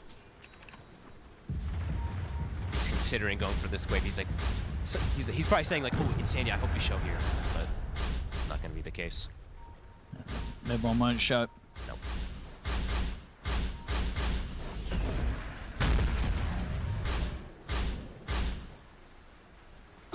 He'll get the next wave. I'm having fun watching him. Yeah. He doesn't want to show on the wave, actually, mid one. I know he does, yep. He knows that they're not around anymore. They're coming up with a wraparound down bottom. Not an easy fight to do, but they're going to try for Mickey, but Mickey still has Aegis. He's actually. Do you want to fight into this? Aegis, BKB, Satanic, PA is kind of scary. Insania? Hello. Oh my god, they walked right past. They didn't see them. Oh my goodness, who's going to see who first? He's in with the mail bash on Anisha. He's able to blink away in time. BZM's kind of stuck. He'll get the Lotus off. So the Pulverize has been wasted. It's going to mean that he gets the chance to shield crash. He still dies, though. They kill BZM off. Three-man Meteor Hammer coming in there from Saxa. Oh, no, he got Crystallis has been caught. He's trapped in the shallows. Dragged back by the vacuum. Crystallis and BZM out without buybacks. Saxa's surrounded. I think that was Whitemon that just forced back to me. But look at the combo. They get the Ice Blast, the Epicenter. Is it enough to get any kills in return? It might be. It's enough to kill off Nisha. Mickey, though, even if he ticks out, has the Aegis. He's even going to get protected by the Glimmer, so he won't tick out, keeps that Aegis protected. They lose 4 heroes, Fogged. Oh, Crystallis. His teammate forced tapped him back into the fight. He forced away, and they got forced right back inside of them. No. Oh, maybe it was better when his supports didn't have 4 staffs. Oh, it happens. Oh, no. It was a bit of a scary clustered scenario there. Yeah, right on top of each other, but double global comes in. Liquid. They're looking to close this one up. See if they can find one more fight, Tundra. No Crystallis for 50 seconds. And the backup carry, Saxa, he's dead for 40 still.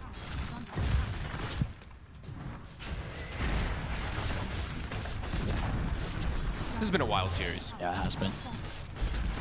Some spells being missed, with Liquid being very confident, playing with just 2 heroes outside the base with no BKB, but they get everything back together. There's the Mega Creeps. Up. Megas are done.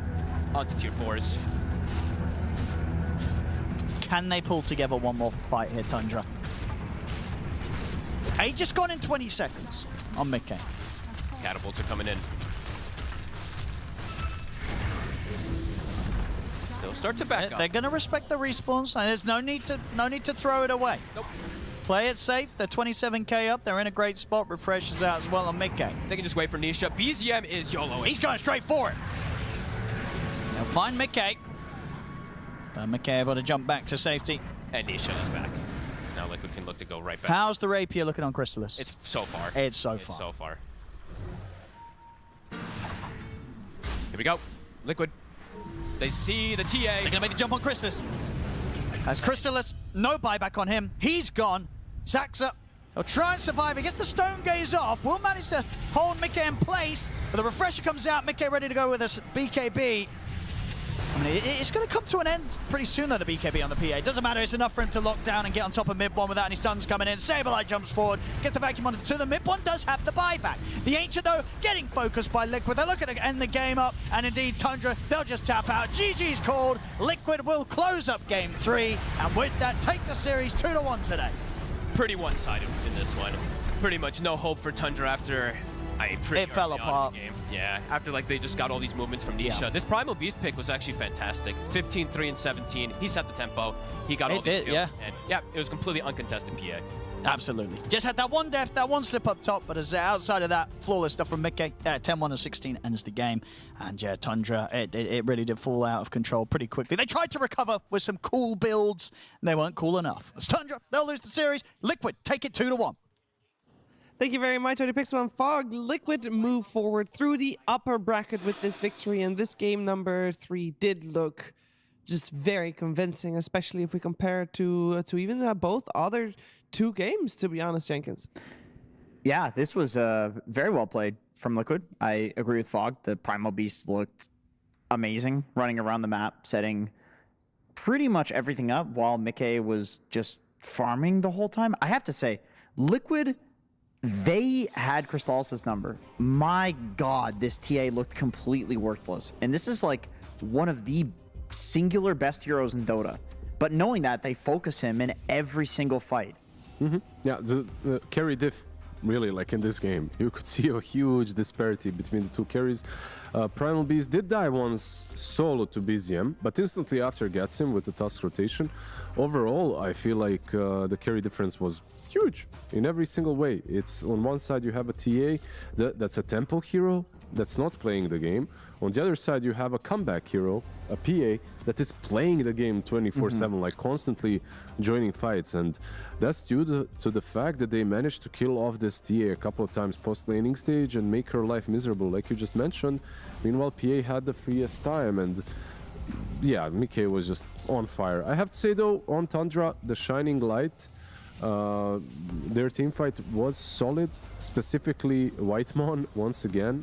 These Ice Blasts were always connecting. Yeah, well, with that said, I feel like in the response to the Ice Blast, the snowballs from Boxy were probably the most annoying thing for Whitemon with his Yeah, they had a snow fight of their own. They did, the winner was the Tusk, yeah. I mean, I feel like every time we see him play Tusk, we talk about Boxy where we're like, oh yeah, this guy's really fucking good at pressing buttons, because the mechanical skill required to dodge an Ice Blast, which is, you know, a more or less invisible ability other than a few flickers of you know, you can see on the with the Sentry Ward, for example, like the indicator. It's not an easy thing to dodge, but it's a very important thing to dodge, and not a traditional counter by any means. This is only something you pick for your position 4 player when they're like, yeah, I'm feeling good today. Yeah, I feel like maybe if Gleipnir was the build on someone, but you have Saxa on your side, and he naturally tends to go for that. So the Sand King doesn't. I think they had 2 Athoses, right? Like on the Whitemon. Yeah, both supports had a Athos. Yeah, but it didn't work out, unfortunately. In the end, this man was provoked in game number 2, and he definitely brought it. Brought the rage in game 2. Yeah, Nisha is such an unshakable player. Like having a last pick hero come out and then giving first blood mid. I think if we're looking at a lot of other teams, that's just like a counter snowball that happens there. But because it's Nisha, there's so many times we've seen him sometimes give up first blood or have a bad game, and he just always comes back and then carries the game. It was an instant response. Like he dies and instantly they send the Tusk mid to get that kill. Yeah, and someone who sets him up for success in the end, someone who pushes the buttons to decide which heroes are we chosen for Nisha, is Mickey, who right now is standing by with Nomad. Thank you very much, Shiva. Yeah, indeed. Got PA God Mickey with me here. So tell me, I mean, what makes a great PA game? Because that game number 3, you were kicking off. My team created a lot of space, so I just hit creeps, and eventually my hero comes online, and good things happen. Good things indeed did happen. Well, hate to do it to you, but, you know, game number 2, maybe some not so good things happening. I mean, what happened in that game in your words? I think we were experimenting a little bit with a draft, and I think Aiden hasn't played Enigma in a long time, so his nerves was a little bit... He was shaking a bit. And that's, yeah, experimental draft. Absolutely. I mean, we had some great moments, had some not so great moments, but certainly entertaining. I mean, what do you guys prefer to play then? Is it like these big ultis, you know, or whoever, but these big ultis, you know, with the Storm Spirit as well, or do you like the more skirmishy drafts like you had in that game 3? I think I don't know, probably skirmish for our team. We're a little bit chaotic and like to have fun, so skirmish is fun, and when the game is a little bit chaotic and less, like, more random, it's good for us. Absolutely. Well, great stuff in that, though. And I do want to ask, by the way, you got some interesting, you know, sponsor names, or who is Ryan? I've been dying to ask. Ryan is my 11-year-old cousin, and I just thought it's sweet to have his name there because, yeah, I miss him. Oh, that's touching. That's very nice, Mickey. All right, thank you very much. Well, I also want to know, what was it like playing against Mid One? Because it's sort of different now where you actually don't have any data to really work off, especially with a stand-in, you know, due to the pub game changes. So what was that like for you having to lane against that? I think it was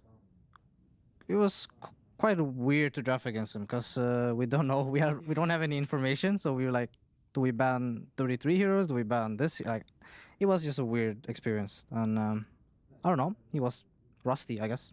Yeah. Best I can put it. All right, and are you looking forward to playing the rest of the teams here? You know, who are you looking forward to playing most out of the teams left? Probably PARIVISION, because they always kick our asses, and I would like some revenge. He'd like some vengeance. Love it to hear. Mickey, thank you very, very much. Congratulations on this win. Looking forward to seeing some more from you in this tournament.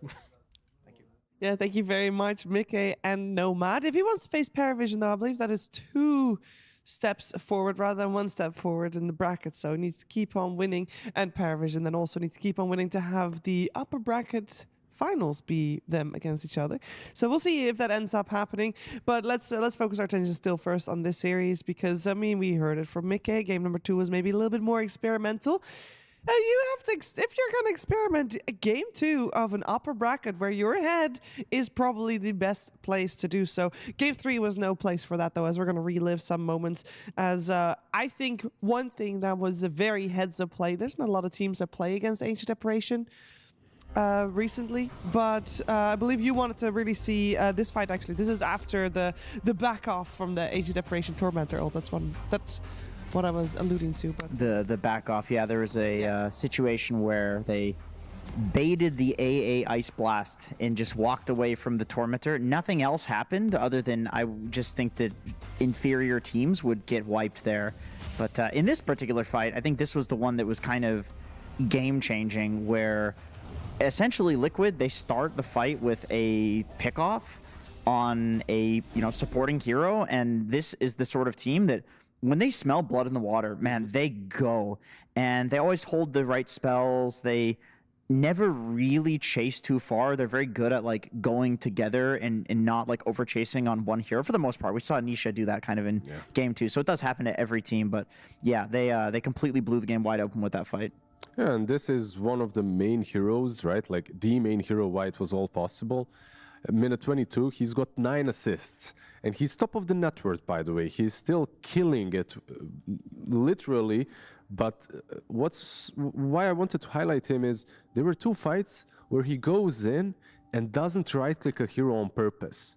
Like, what carry does that? Like, he didn't right-click the Primal Beast target on purpose, giving Nisha the extra goal that was necessary for him to pop off as well. Even though at that point he had 2 kills. Like, you don't necessarily ever see that from a PA. That's a Mickey play for sure. Yeah. He's like, I got the Battle Fury. I'm going to hit creeps. I know Nisha, he's going to carry the game if he can get some CS. It's a good spreading of the gold and the there. Yeah, very good. Liquid moving forward with this best of 3 series, and that means we are heading over to our next best of 3. Team Spirit's going to take on NAVI Junior after the break.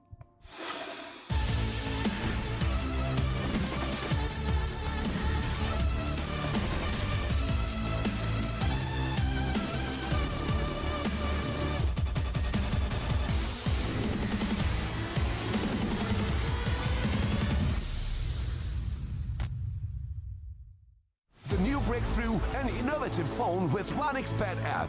With 1xBet app, you can register and start betting in just 1 click. Intuitive interface and thousands of sports events every day. User-friendly app. Big wins, fast payouts. The human body was built to move. Not trapped at a desk in one singular posture for 12 hours a day. It's time your chair evolved.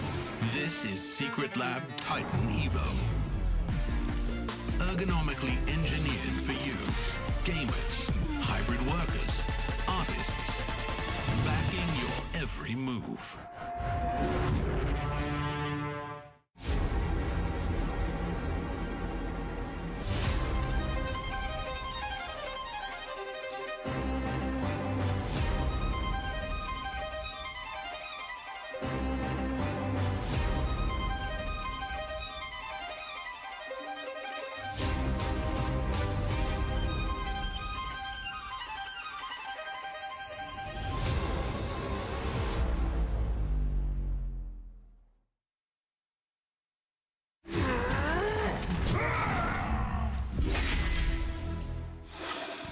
The biggest positive surprise of PGL Wallachia Season 4 has been NAVI Junior. They make it to the top 8 teams here out of the group stage. This is a team that has never been to a Tier 1 LAN ever. Has the youngest player in their roster as well, with Niku being only 16, who joined NAVI Junior when he was 14, by the way. Also reached 15k MMR when he was 15. Try to recreate that one. And they're going to be playing right now up against the ultimate raid boss, Team Spirit. That's the series we're going to focus our attention on. They're in the upper bracket here still. First round of the upper bracket of the playoffs here with Lizard and Jenkins. And I want to dive straight into NAVI Junior because I feel like, Jenkins, this is a great story to be following right here. This is a fantastic story. I will say I wonder what the feelings are for them playing against Team Spirit, because if you're, growing up watching the Team Spirit boys have their miracle run through, multiple TIs, and you got an interregional matchup, I know that they were saying, oh, we can beat anyone. But this is not only the ultimate raid boss in general, but for an Eastern European team, these are the gods. Specifically when you say growing up, watching Team Spirit, literally, right? Like they probably were introduced maybe to Dota because of Team Spirit. Yeah, maybe. And how well they did. They've got some, like you said, current stars that are extremely young, all of them. And they also kind of remind me of the way Team Spirit got into the scene. Like before that TI, they had a tournament where they won, if I remember, versus LGD when Zhao 8 was standing in. And right now, NAVI Junior, maybe they can recreate something similar. The composition of the team as well. Team Spirit, when they came in, they had Miposhka surrounded by these newcomers. Now on the other side, you have Zayats surrounded by all the new blood. And it is working. It is working. So let's tell us a little bit more about Niku, the mid player, Lizard. You got some extra info. Well, we don't really need a lot. We're going to have only one graphic just to show you the win rate. There is 77 nice and 61%. Like he is just absolutely dominant on his. And these are the last 3 heroes he played. And these aren't even his most played heroes. Some of them are. But he's got, some insane win rates on the heroes that he does play. How many games does he have as a Monkey King if he has a 77% win rate? It's still a decent chunk of games. It's not like 5 games or something. It's still, considering he's 15, you'd expect him not to have a lot. 16, yeah. Yep. You'd expect him not to have Well, he was 15 many. and 14 when he's playing these heroes. Like, that's insane. That is insane. I mean, you can just imagine at that age, like you can see the mechanical skill that can only happen when your reaction time is super sharp. At this point, he's playing against a bunch of old men in Team Spirit. Say that. For him, we can say that all we want, Shiva. Other than Rue, Toro just turned 22. That's an old man in Dota terms. For him, that's old. Dota ages you. Look at these guys. Yatoro, you look at him, he looks tired. He's just, look at this man. This is an old soul right here. He just woke up. Leave the man be, No, that's what I'm saying. Dota ages you. 16 versus 22, like when you're 16, that looks and is massive. Yeah. Right? So they have a lot of respect, and that's one of the reasons, of course, why Zayats can provide all that info, because they do believe him, they have faith in him. He does command them as a team, right? Yeah, and he has that experience as well. Of course. Came second at TI even, might not have won it, but close enough.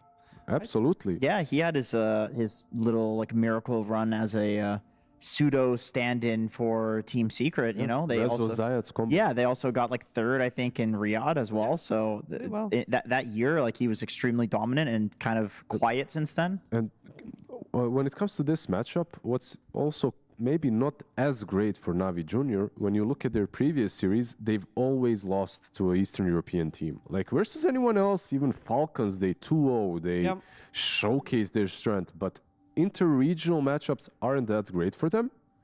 But when it comes to losing to minors, on the other side, Team Spirit did lose to Satanic.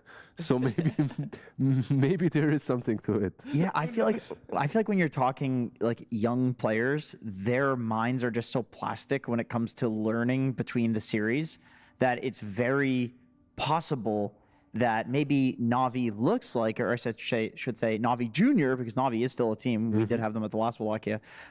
They might lose to an Eastern European team in the group stage, but then all of a sudden, I could see them being better than the other Eastern European Got a teams. nice stat for you then, because the first 2 series that Navi Junior played, first one against Aurora, second against BetBoom, they did lose both series. With the second one, against BetBoom, that was devastation.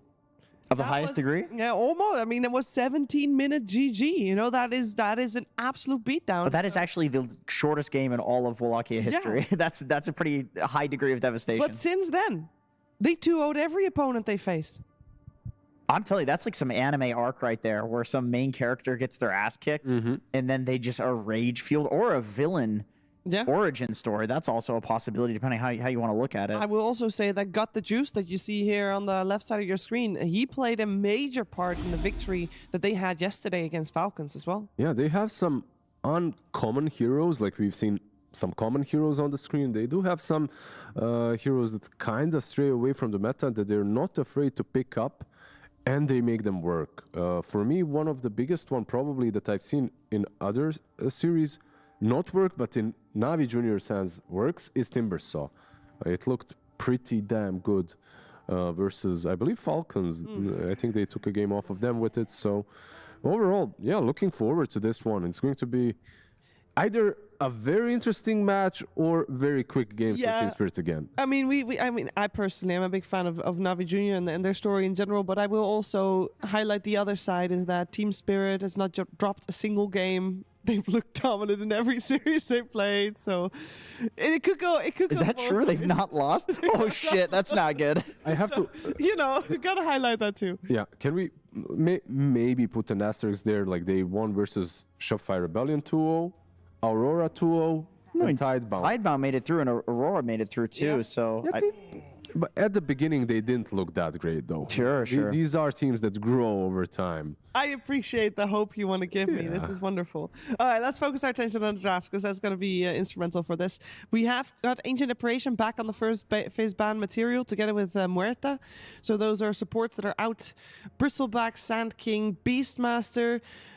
Those are no surprise to get eliminated here as well, with the Terrorblade being banned by Team Spirit.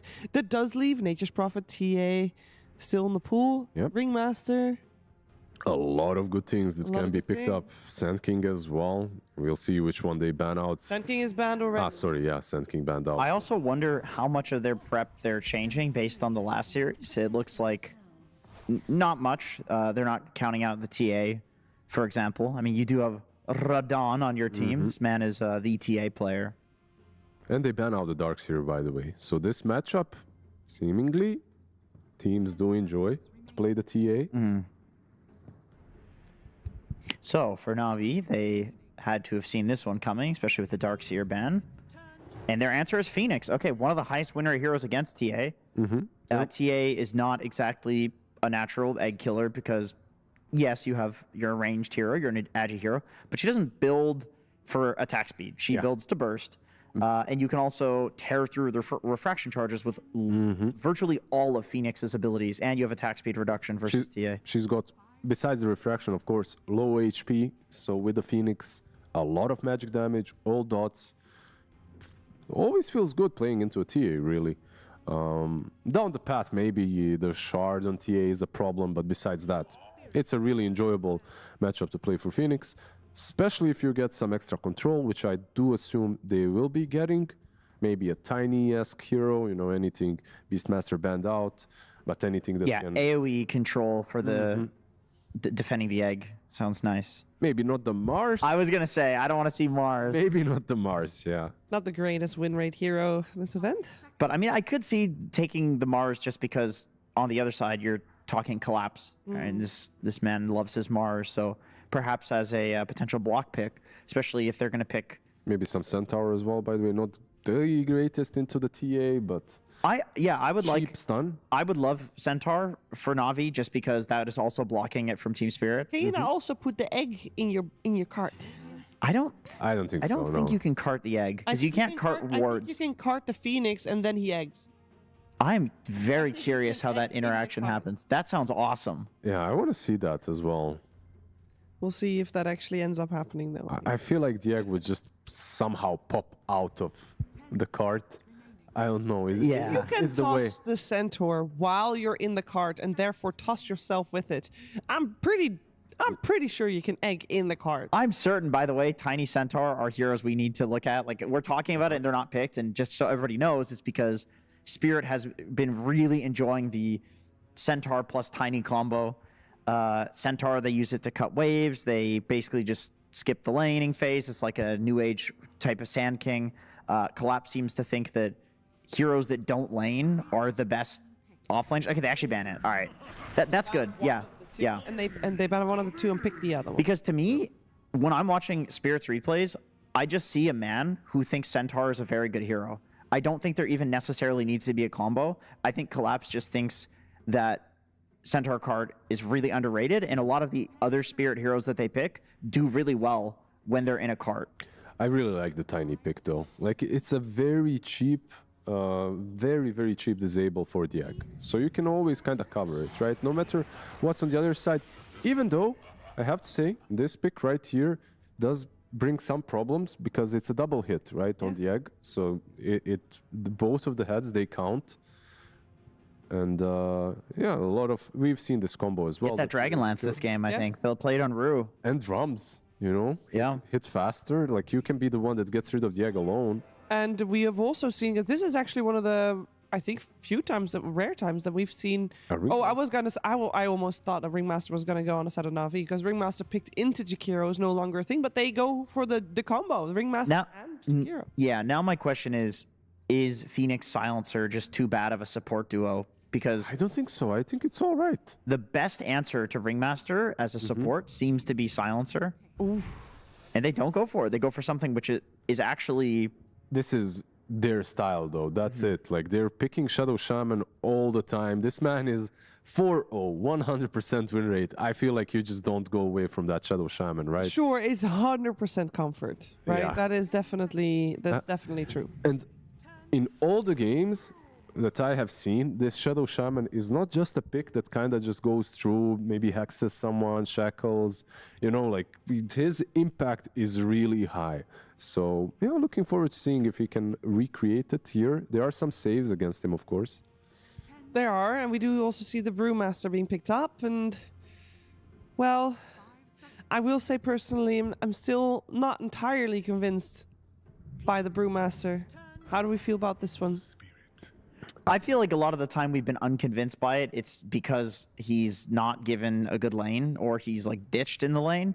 And I don't think Shadow Shaman's that type of hero that will leave a Brew. I think Shadow Shaman plus Brew can actually dominate a lane pretty hard. Against like TA Jakiro or Ringmaster TA, you honestly can win that lane. If one of these supports steps out of position, they're dead. You're generally not leaving the lane, right, as Shadow Shaman. True, that is true. You are necessary there, and I feel like Ember, usually you're really afraid of the hero. At least now you do have that Hex and Shackle set up for later on down the road, right? You have some catch for him. Even though Ember into the Tiny, now the Tiny still can be safe lane, right? Like that's one thing. Ember into Tiny mid lane is kind of nice. No armor on Tiny. You can spam him 24/7. But if they put the Tiny safe lane, then the Monkey and the Huskar ideas, they need to be banned out. Yeah, we got already one out, right? That's probably exactly what Team Spirit is thinking as well. Yeah, we saw that work pretty well for Nisha on Liquid earlier today, so... Yeah, it looks good. But this time around, already having a Shadow Shaman will already have them have a little bit more lockdown later on in the game. It's true, but there is also a lot of magic damage on the side of Navi, so I can get the desire to pick a Mage Slayer, essentially. It's definitely a good Mage Slayer game, but I completely agree with what you said, Sheev. It's not an unanswerable Ember Spirit. He just can't do the thing where you're sitting in front and poking and prodding and being annoying. There is that risk of being tinied and Shadow Shamaned. So it's not free, but definitely if he can get an early net worth lead, get it up to Sanj and Yasha, then he will look pretty unkillable in fights. Meanwhile, if Zayats can do what he was doing in previous games and has a good start, then suddenly you get that one extra item on Shadow Shaman to catch the Ember, and his game is much, much worse. So yeah, it kind of goes both ways depending on how the lanes go. Yeah, we'll also see where Spirit will take this one with their offlaner, that they'll get first before Navi even overall last picks. But to be honest, if you are Spirit, you kind of have to ban Monkey and the Huskar, as we said. Does that not mean that basically NAVI Junior has free pick of the carries that are still in the pool, because nothing is going to get banned? Like, depending on what you're going to do with the Tiny, of course. But if they want to just put Tiny mid, they can still go for got the juice for anything. Yeah, they can. I feel like Niku's probably happy enough to play Tiny mid. Whenever I see Ember, I always go back to the like NA mentality of like, you have to dumpster this hero mid. By the way, that was a great Underlord ban. This is the only other hero Collapse was playing that's not banned, that is also not Viper, and I don't think it looks like a great Viper game. What about the Magnus, though? Magnus is there. Doom is also around, by the way. If you want to have a hero that can jump the brew and just pop that Doom on him, it kind of does limit your play style, but this hero was banned out almost Percentage always. damage for Tiny too. Exactly. Yeah. To be honest, if you had a 20k item on your Magnus, wouldn't you want to play that like all the time? That's true. He watched the segment. He's like, yeah, I want to play Mag actually. Yeah, actually, I forgot about Pull out his Rolls Royce. Just for the bling, you know, nothing more. Why not? Oh, we were going to find out though, because, well, actually, they take a lot of time to decide on this ban. Do we know if Niku plays Huskar? I feel like every mid laner at the moment has to play Huskar. He's a 16-year-old Eastern European player. He plays Huskar. These guys invented Huskar. But then why did they take so long to go for this ban? I feel like... Do they think they can beat the Huskar? Maybe. Maybe Laurel's like, don't worry, guys. I got dual. Because if they pick an offlaner that can lane solo, then... Oh, never mind. Okay. Maybe they were also thinking about their last pick as well, taking that time. Because they don't have the ultimate last pick, so they do get a bad in the end. I don't think it's a completely free ABBA pick. I mean, I understand the desire to, you throw him in front and all these disables and stuns and magic damage, he just doesn't give a shit. It's another save for Ember as well, right? Like, yeah, true. But you can throw the ABBA up in fights with Brewmaster. This is one of the better answers for him. The spell is really nice against Fire Spirits, by the way, as well. So usually you count on those not to get your egg killed. Suddenly one of the heroes is dispelled, solos it. So yeah, it's a nice pick. One thing that I need to say though from Team Spirit, they're lacking stuns, like easy stuns. They don't have those. You have some control, of course. You have the Ice Path, you have Wheel of Wonder, Tame the Beast, kinda, but it's not easy, and they're gonna get pucked on the other side. Isn't that like a hero that can definitely make use of the lack of disable that you just described? Absolutely, especially when you don't have easy disable. That's point and click. I'm gonna hex you. I'm gonna stun you. Now you have this puck that will not allow you to run away from this massive team fight that they've got. Like, what did we discuss about Brewmaster and why he's looking kind of bad sometimes? You pop the primal, they just run away. Now you have Dream Coil on top and the egg. It's nice. Yeah, can't run anymore. Yeah. Yeah, Niku just said, give me the puck. I'm going to carry this game. I will say, on the flip side, Ember, pretty decent against puck and lane. It's very hard to, you just can't dodge Slight for the most part. And you get Orb of Corrosion. Puck does not have high armor. The harass is definitely going to be there. But once the laning stage is over, Puck should have free reign on this game. So will Brew, honestly. Like, Brew can pretty easily get the split off in every fight. How do they stop a Brew from splitting ever? Chain the basically impossible. Path? Yeah, Like, that's it. If he, I mean, there's some burst damage, right? Like if you can get Tame the Beast into Wheel of Wonder into Ice Path, maybe a silence from a shard on TA. It can happen, and we have to see what Collapse will buy on that offlane ABBA, because sometimes I've even seen Blink Orchid. Blink Orchid, exactly. Some Orchid builds might be an option. So we're kind of happy with the draft of NAVI Junior, but there's also Team Spirit playing on the other side, as we described them as the raid bosses. What do we have? Like, is the draft for NAVI Junior enough? I feel like the draft is really good on NAVI Junior. It's still an uphill battle just from the team names and players, but I feel like they just might have what it takes. I agree. Yeah, I think the drafts are good. I think Navi did a great job dealing with Spirit's draft. I think their draft is a lot easier to execute, but if there's any team that can execute a hard draft, it's Spirit. Okay, well, before we head into the game, let's hear some words from the coach of NAVI Junior with Nomad. Thank you very much. Yes, I'm here with the Heartless King. We're going to be hearing from him. So firstly, the Shadow Shaman, we've had 4 games, 4 wins. Why do you think you're the only team really playing with this hero at the moment? Ми беремо шамана вже 4-й раз. Чого ми одна з команд, які його беруть? Чому він нам подобається?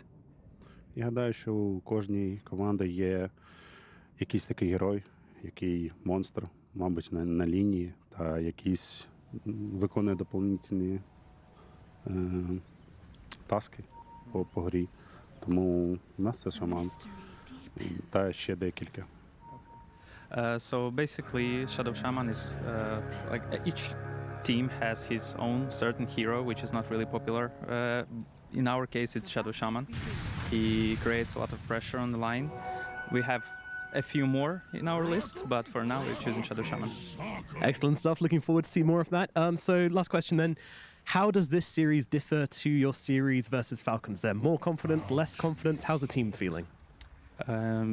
Цей суперник, він схожий на Falcons, важче, ніж Falcons, легше. Як ми відчуваємо себе? Я гадаю, що після перших 2 днів ми щось осмислили та змінили наші погляди. Тому зараз нам не важливо, який проти нас суперник. Ми траємо грати в гру. After first few days, we changed our approach, our view a little bit, and now we are confident against any opponent we have right now. So we are just playing our game. Glad to hear it, and I have been informed NAVI Junior just got first blood, so, off to a great start. Let's throw it to our casters for game number 1. Thank you very much. Yes, let's get into the action here. NAVI Junior against Team Spirit, and indeed, hell yeah. First blood for NAVI Junior. They're able to get that PMA on the Brew. The one to get the last touch upon that. In a cool fashion, too, right? They were doing the body block the wave because they want to mess with the TA's lane because these TAs just end up always having free lanes. So they do that with 2 heroes, and they actually have the Phoenix hiding. So the second that Miposhka actually goes through this kill play on Decisive, they have 3 heroes. So really clever move to start things off from NAVI Junior. And looking across the board at their draft, they've gone for the team fight approach, right? Ton of team fight in comparison, Spirit lacking in comparison to them. And yeah, cleaning the draft up with that puck, that coil. Yeah. It does look like it was pretty necessary, at least that extra lockdown to let that Brew get his connection to Phoenix as well. This looks cool. Yeah, good aggressive stuff from Navi, but obviously on the side of Spirit, they do have quite a bit of save and protection, right? You've got, what, 3 cores that have kind of got elements of saving themselves between Refraction, Flame Guard, Aphotic Shields, and then obviously you've got the Ringmaster on top of it. So a lot of ways to bail themselves and each other out of any sort of team fight or play that NAVI Junior do throw at them. Absolutely. But the one thing is, the Brewmaster pick, this is one of the few heroes in the game that actually has a Dispel. Usually it's like a Nullifier needs to get purchased or something like that in order to deal with this Escape Act. He can just use that Wind Pana, throw the Dispel, and they can actually focus fire a target and then throw up another target too on the Brew. So there's some cool potential I feel like that PMA can actually do in this game where he can prevent saves from happening and just the overall team fight dominance from him can be huge. So yeah, I think we're in for quite a treat. Now, let's see. However, Spirit, I think they do have very strong lanes. That's the thing that they've gone for in this game too. They have the Ember versus the Puck, which is a favorable matchup. They have the TA, who's good versus like every lane it seems like. And then they have this bottom lane, which is just a safe lane. It's going to be able to farm nicely on this Abaddon because Ringmaster is just very strong for position. And how do... oh, ready? Well, should be fine. We still have Salve and a diver at the ready if necessary, so we'll be able to keep his distance from collapse. And overall, coming into this series, like, how great do you think NAVI Junior's chances are here today against Spirit? Because obviously able to do what they did against Falcons. Spirit, do you sort of see them as being a different beast this tournament from what we've had? I think Spirit and PARIVISION are really showing that they're the top 2 teams at the moment. Just really, with their approaches, just seem super strong. They're the ones dictating a lot of like carry heroes and a lot of carry builds. I mean, everyone's looking at Yatoro and being like, oh, you have to do the Yatoro build. You got to do the Yatoro build. So it does seem like it. Yeah, it's going to be a pretty uphill battle for NAVI Junior. I would say like a 40-ish%. Sure. And would you sort of agree with the panel that NAVI Junior has put themselves in a pretty good spot with the draft overall. Like you do like that they've gone for this kind of overall team fight, and you don't mind the brew this time round. Yeah, I like that they've gone for the overall team. Yeah. I do like Spirit's approach, though, a bit better. This Ember Spirit has been out of control for me this tournament. I think the Mage Slayer build is just insane. I saw them pick it into the Shaman, and I was like, okay, well, there's this answer. Then they have this Abaddon, so they've got the shield to prevent versus some of this Hex and control, so it feels quite strong, those 3 cores that Spirit has gone for independently. But the team fight, for sure, Navi's looks fantastic. So far, that mid matchup as close as it can get, really. 24-4, 24-4. Yeah. Now between the two of them there in that mid. Very impressive. So, Niku, Grandmaster on the puck. Able to do all those little tricks with the phase shift, with the puckish, to be able to get that extra bit of sustain. That's really good stuff that he's able to match the Ember Spirit at the moment. Yeah, not kind of getting heavily denied or anything. No, it's only the Brew who's really having a bit of a slowdown, and it's not even that much. You see he has 14, but Zayat's actually has 10, so he's securing a good chunk of last hits with Ether Shock as well up top. So they actually have 24 combined last hits there, so it's almost dead even across the board in the lanes. Yeah, very good close first 5 minutes. Yep. On the laning so far. And we get a treat to watch Zayats play the Shadow Shaman, right? Because nobody else is making it work. It's just him, as they said. Certain teams have their specialty heroes. For some, it's the Slark. For others, maybe a bounty or something. For them, it's the Shaman. This time, yeah. They'll be able to snipe him after the dive. Rue comes in with the Impalement Arts.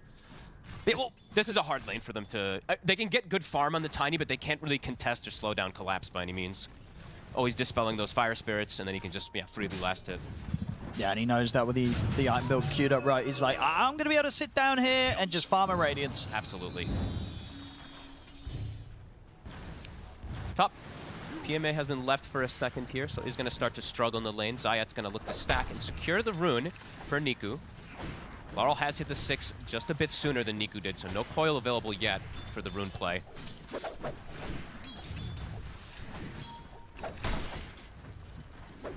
He'll get the rune, though. Yeah, they're gonna... Not quite 6. Will take quite some damage, has the illusion rune to play around, so we'll be okay. But Laurel, considering to force the issue,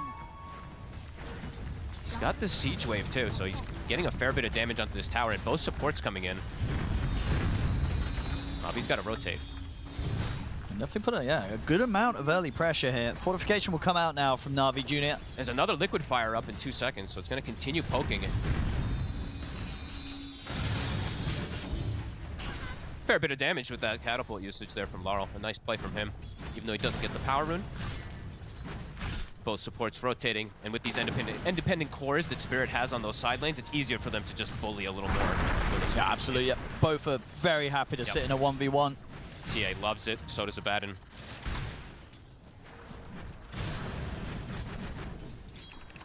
All thing right in the world. Both Shrines of Wisdoms will be exchanged evenly.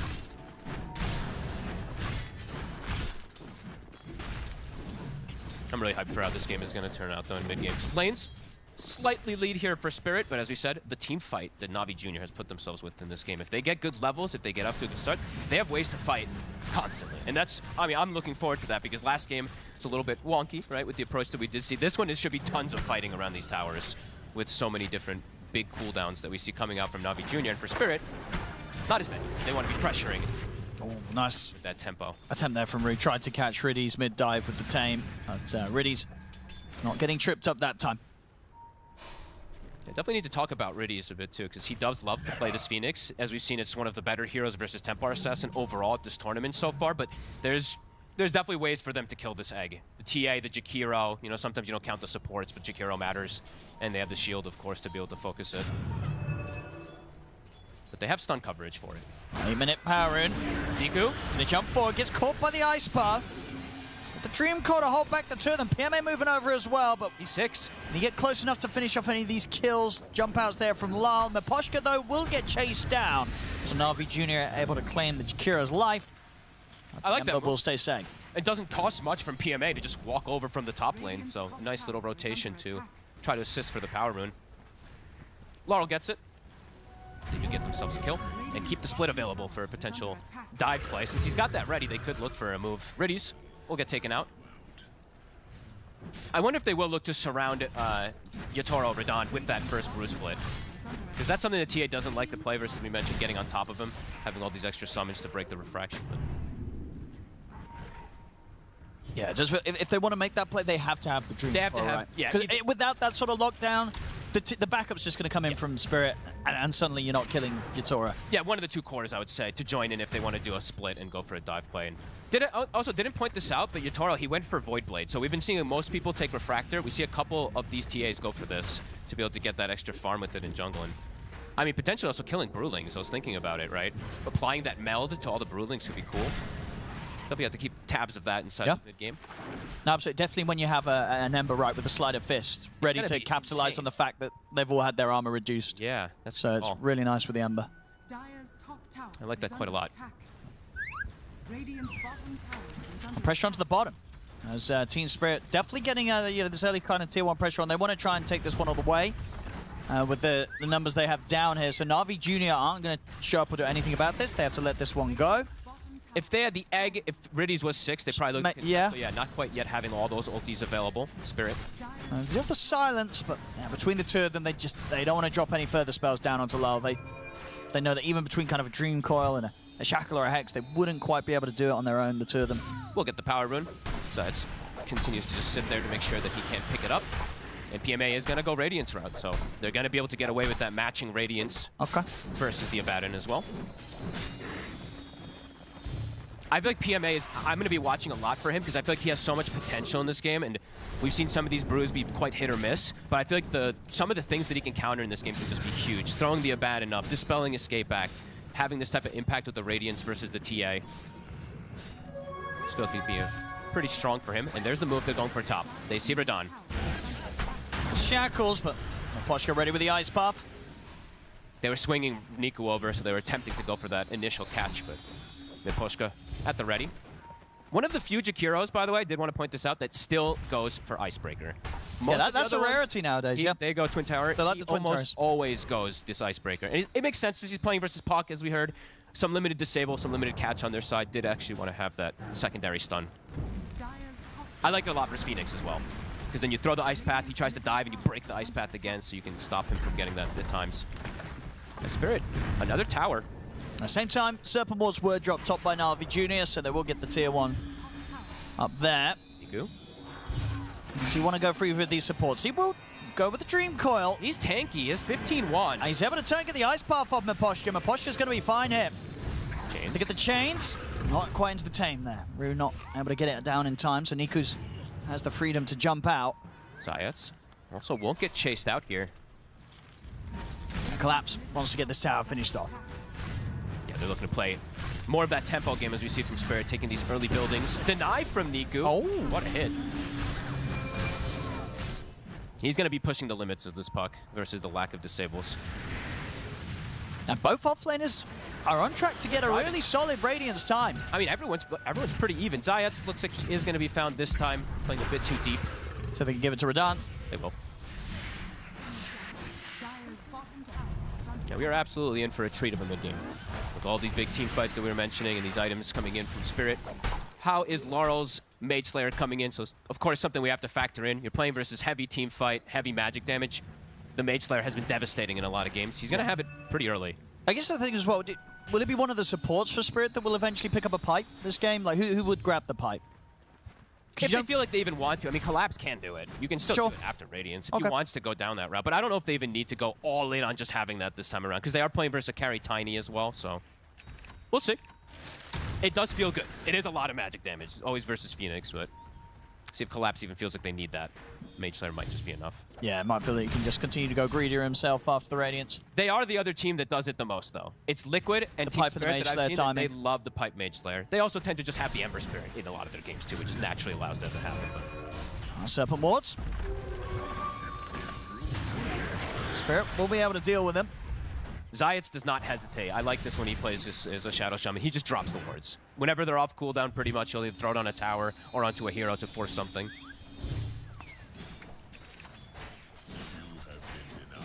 A slow-paced game, and oh, that's cool. So a bit of a deviation we see coming out from Got the Juice.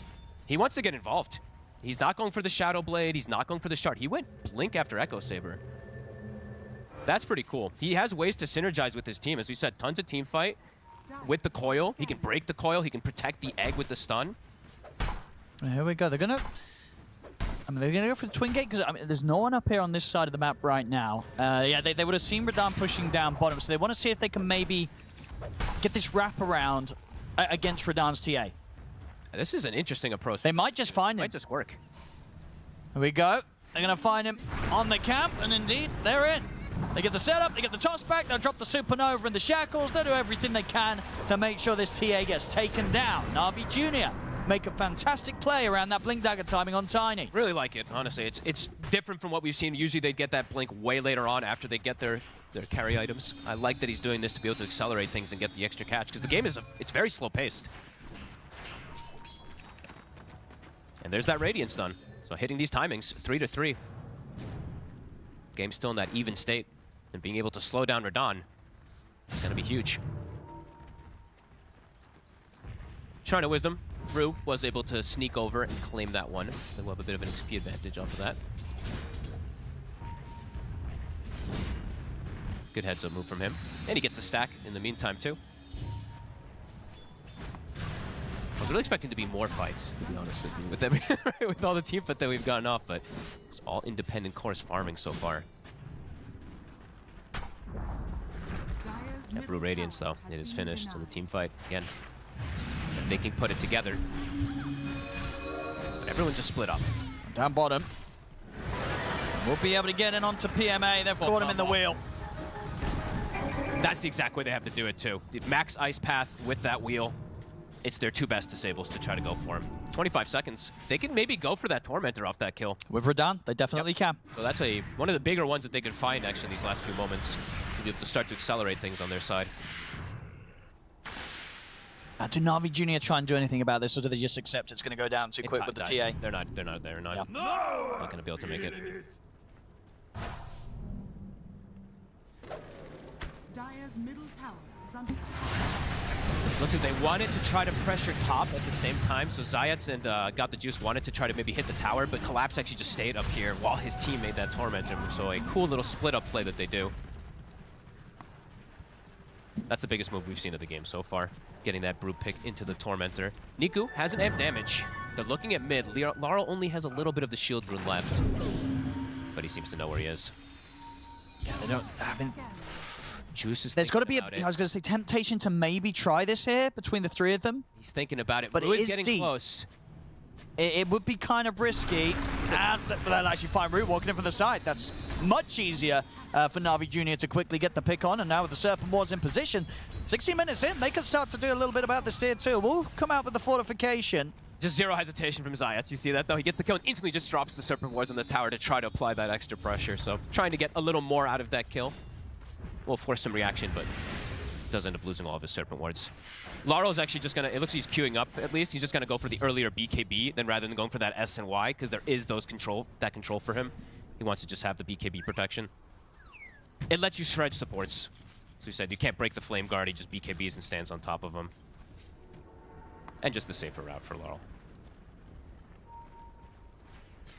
Next objective for Spirit. If they can get another pick off, honestly, on PMA, then they turn it into a Roche, but if they don't find a kill on PMA before the fights, I don't think they're going to try to force like a Roche or anything like that. No, both teams been very careful this game. Yeah. We had some scrappy stuff earlier today, but this series so far, both teams, ain't getting any real kind of mistakes or anything. No. Everything has been kind of like, oh, well, fair play. You outplayed them. So far, it's clean stuff here from NAVI Junior and Spirit. It's a treat to see from NAVI Junior, really. They've been stepping it up. Playing this just clean, calm, collected. I like that they're on top of things as well, too. Looking at Riddies, he had the shovel before. He dug up a Kobold. He sends the Kobold into the Roche pit to scout. So they're really thinking about everything here, Owen. Collapse. It's just not really someone they want to go for right now. They just have to let Collapse be. He's getting a lot of space bottom. Zayats. He's got the setup. It's deep. It's just forcing TPs. Yeah, he's dead. Tries to go for that move. Ends up getting picked off for it. Thankfully, the Roche is top. Otherwise, they probably just commit immediately into the pit there. So it will take them a moment to walk over there. Deso stack attained for Radahn. They're going to go for the smoke off the back of that. They want they want a bit more. Giants, obviously, with that play, forced four of them to come down here. They want more than just a Shaman kill. They see PMA, the trap. It was right on top of him. So they saw exactly where the Brewmaster was, and they also see where Got the Juice is. Is he going to sense anything's up? He's not. Ice Path's going to get the setup. Wheel of Wonders drop down. Oh, off the mark with the wheel. Still, though, nowhere to run. Macropie is upon him. Got the Juice will fall. PMA is charging at them. He's Ice Pad. Yeah. Uh-oh. Can he get his ult off? The Fear comes in. The chains. He'll get the split off. A little late with the Ice Pad, the secondary one. His brews are dying. They're dying pretty quickly here to the damage of Radahn. He's going to be able to get in position and slice through the last couple of them potentially as well. He's down to the last one. Lyle's in. He'll be able to exit the split in time. But Collapse, he's there. He'll try for the TPR PMA, but the Tame the Beast comes in. But the neutral gets him. Stole it. It gets the kill. All right, well, there you go. Oh, Spirit's starting to blow things open, though. Getting that catch on Juice, killing the Primal split. It's a good thing that he bought the Shard at least to be able to cancel it early to get that deny at the end there, but ends up dying anyway. Spirit now can claim a tier 2 and really accelerate things. They pushed out super fast here with this lineup. And now its Brew split was used, so now 80 seconds where it's going to be difficult for NAVI Junior to look for that fight in particular with everything all together.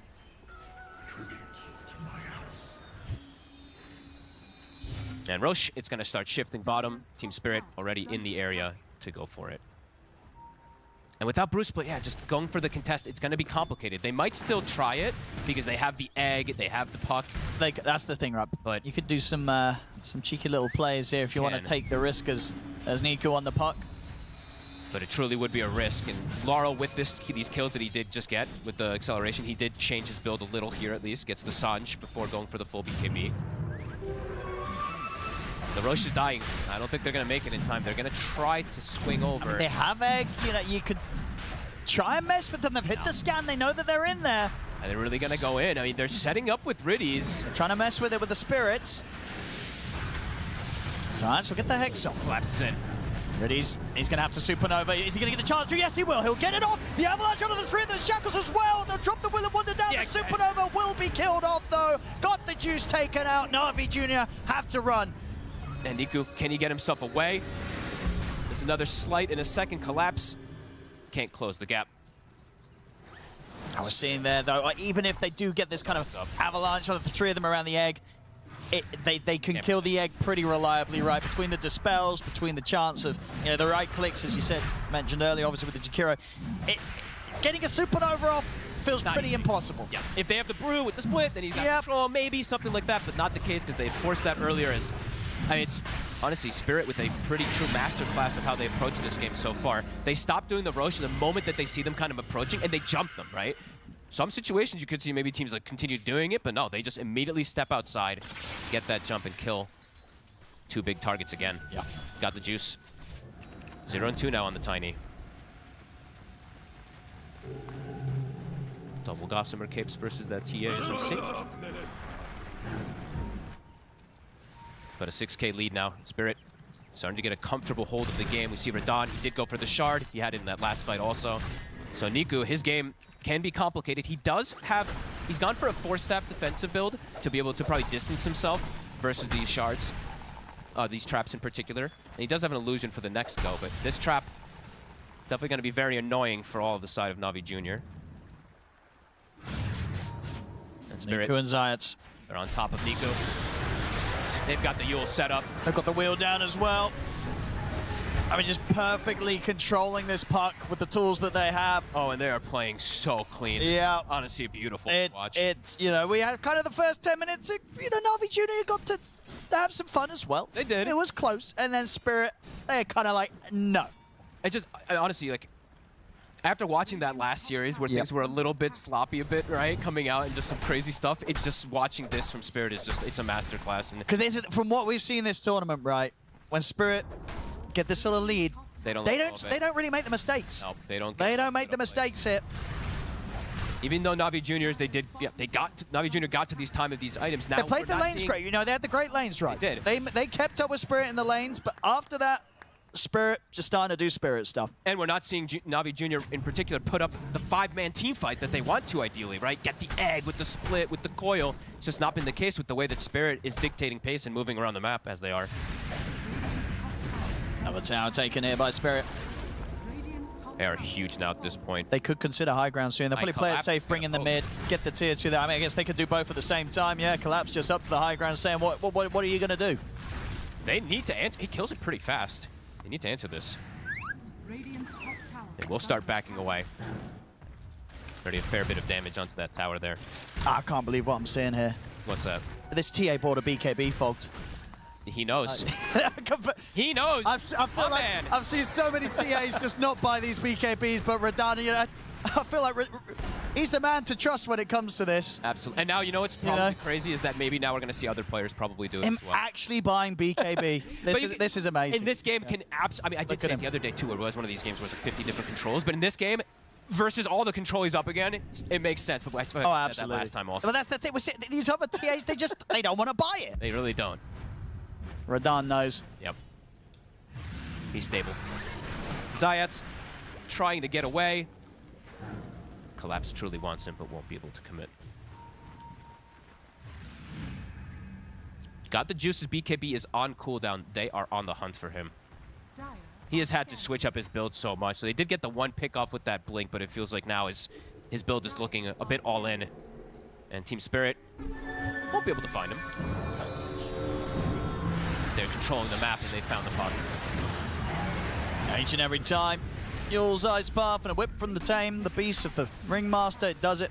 Yeah, really like more than enough. Really like the build from Rue. Just having this Yule's, it always gets the setup for the Wheel of Wonder. Getting more and more difficult here for NAVI Junior. Yeah, just truly a flawless game from Team Spirit. Zayats, the Gossamer, will save his life. If he gets hit from that first melt, he's dead. Catapult wave coming in. Spirit shoving in both lanes to pressure. And they're just going to hit both. Why not? What do you do? They've got to sync up their spells pretty much perfectly, and playing at this deficit is not easy.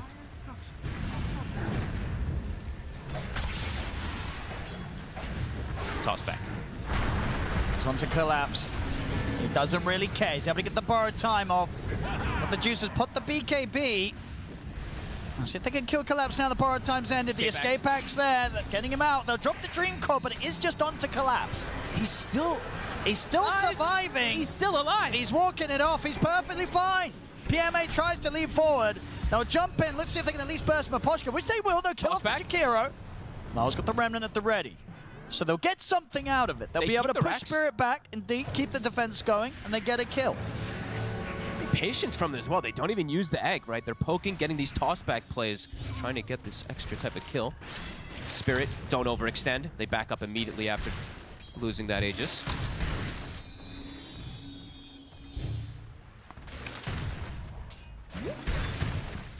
Got the juice. He is still just, it feels he is still just like the toss back though, still at this point. He needs quite some time for his growth. The trap, it's on the left side. Riddies is under it there. Might get caught. They're trying to set up onto him. Rue trying to sneak in, but won't be the case. Sometimes when you're behind like this on the side of NAVI Junior playing versus TA, they might actually have to buy a gem.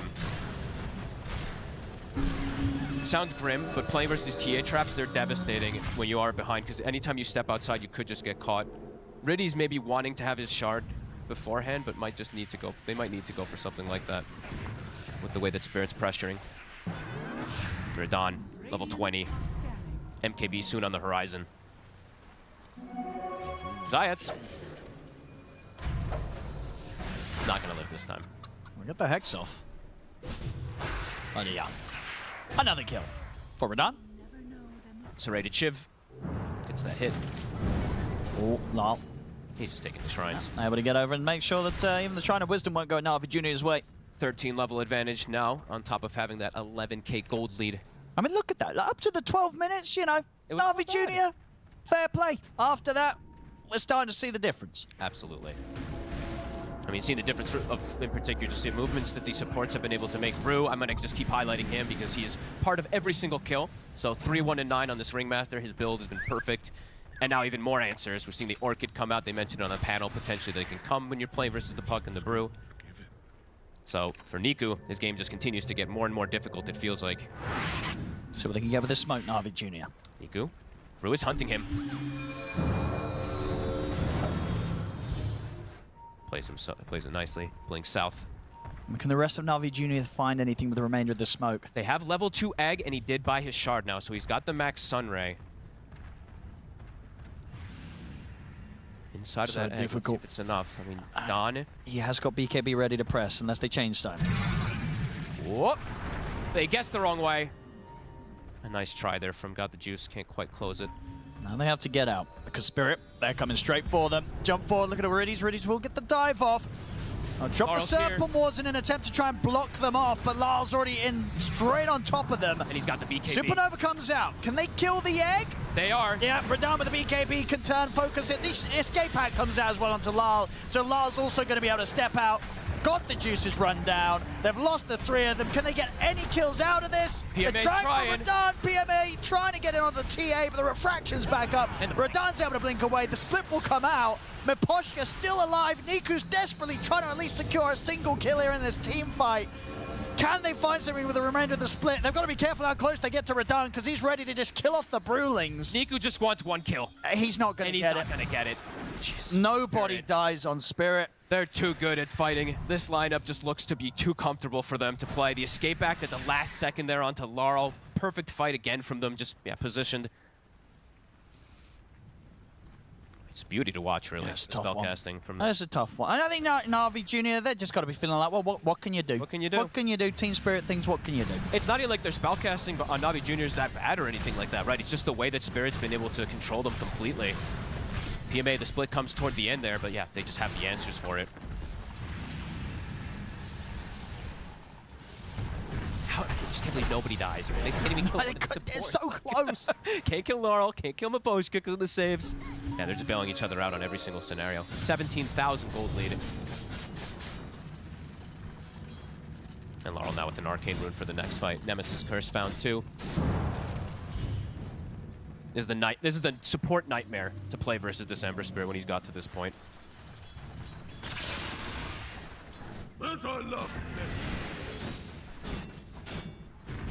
Yes, PMA. I think he's, yeah. That voice line is feeling pretty appropriate for this game. Better luck next time. As Team Turret, they back it up. They know exactly when that Rosh is going to be spawning because they have TA. Immediately timed, no mistakes.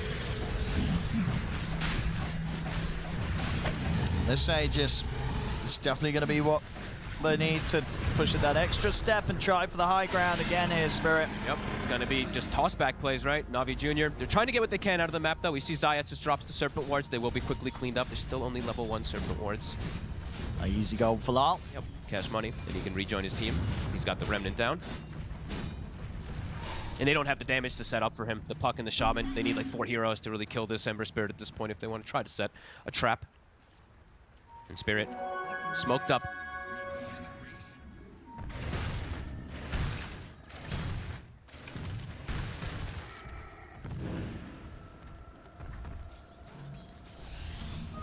Riddies has to be careful. Okay, almost gets too close to collapse. Got the Juice, has got the BKB ready to press. If he gets the chance to, though, he will finally get it off. But already half his HP getting taken away. The BKB used, and it's actually Laurel who finds a pick-off on the sidelines, finds Zayats up top. Radan, he's got that Hurricane Pike extra attacks coming in onto Riddies. Oh my! He's going to be able to play it cool and not be forced to pop the Supernova, but... Close. I guess he had the smoke too, right? Good played around, but... That's true, actually. He did have smoke to press. Yeah, but either way, the buildings, they're dropping. The cliff was forced.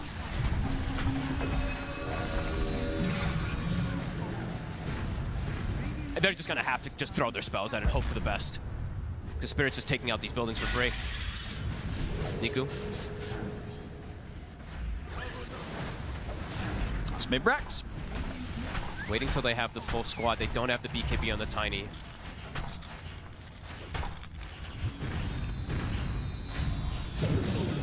Such a tough hold. Onto the top set. Banner down. Niku. Played by the silence. So close. Collapse is just standing on top of Radon too, so you can't even go for a toss back on the TA. He was literally just standing on him the whole time there for the push. 2 racks is claimed. Can just look to continue. And Radon trying to go for these cheeky Hurricane Pike plays.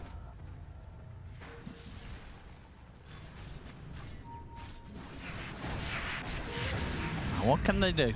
Gotta just hope for them to overextend. You get these tier 4 toss into the fountain. Yeah, toss into the fountain. Tier 4s break. You coil, toss back, break the coil with the toss. Yeah. So he gets stunned on the gland. Either way, yeah, you're playing the Aegis, so you have to do it like 2 or 3 times, especially. They're gonna smoke. They have the AC finished. This is their last hurrah. They're trying to find a catch here versus Spirit. Yeah, this might be the GG play. Might be. Collapse is very tanky in the front line too. Who do you even try for? Even Rue's slippery with the Yules and the Glimmer. Laurel, he catches the game. He's able to get the BKB off. Now NAVI Junior, what's the plan? PMA, still trying to stay on top of Lal. He'll turn his attention over towards Collapse. Got the juice, gets the jump in over towards the Chikira, but the escape pack, it's there from Rue. Maposhka's fine. Zayas turn it down with the ice path. The Collapse just runs down Zayas. They've got the wheel down over towards PMA, trapping and controlling the Bruise, stops him from getting the split off. And with the remnants up, they can chase on for more. Lal closing the gap on got the juice. He'll get the BKB off. He has the BKB and run. They're still able to stay on top of him. He'll die through the BKB as the Slider Fist comes in. The Supernova, see if they can kill it off. Oh, this time it might be a successful egg. No, hero double hit. The last hit gets it. The egg to fall. As Niku caught by the silence. He got a kill. He's happy. You know, he got at least one of them. But it's over. Spirit just, again, it's beautiful to see a team play so clean, right? Pretty much no mistakes coming out at all. Laurel. Oh, hang on. He's very tanky. Hang on. He's very tanky. They can't kill him. A couple of buybacks coming into play there from Niku and Riddies, but they're not able to kill Lal. Lal's ready to just turn and start killing them with the help of the team. He's getting personal action at the tower, Lal. He's actually dead. All right, they got him. Still, though, there's only Niku left alive. Spirit poking onto the tier 4s, can get back to swinging around towards the bottom lane to look for the mega creeps. Laurel bought a full hex while he was dying, by the way. Not an item you see pick too much on the Emperor, but why not? He's this far ahead. Yeah, he knows Final he's not going to need buyback anytime soon. No. Buyback will come out now. Zayats. But Spirit, they'll still be careful. You know, not really looking to make these mistakes. Yeah, they're not the kind of team to dive a fountain and throw away a lead. You know, Spirit, when they're ahead, they stay ahead. No funny business from the boys.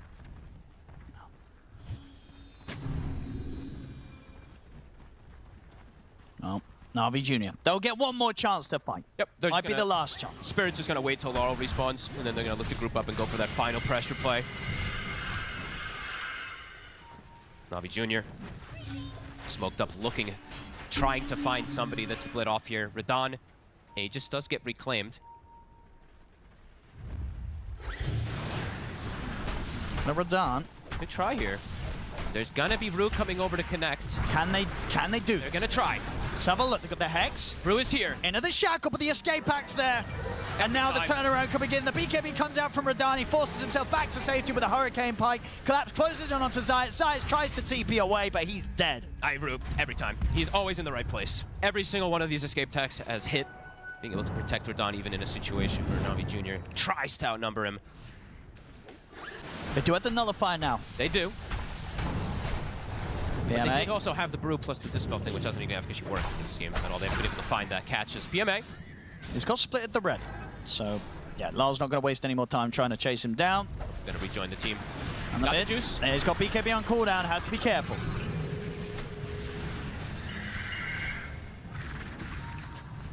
AC on Collapse, ready to speed up the end. These 3 corners are just too big.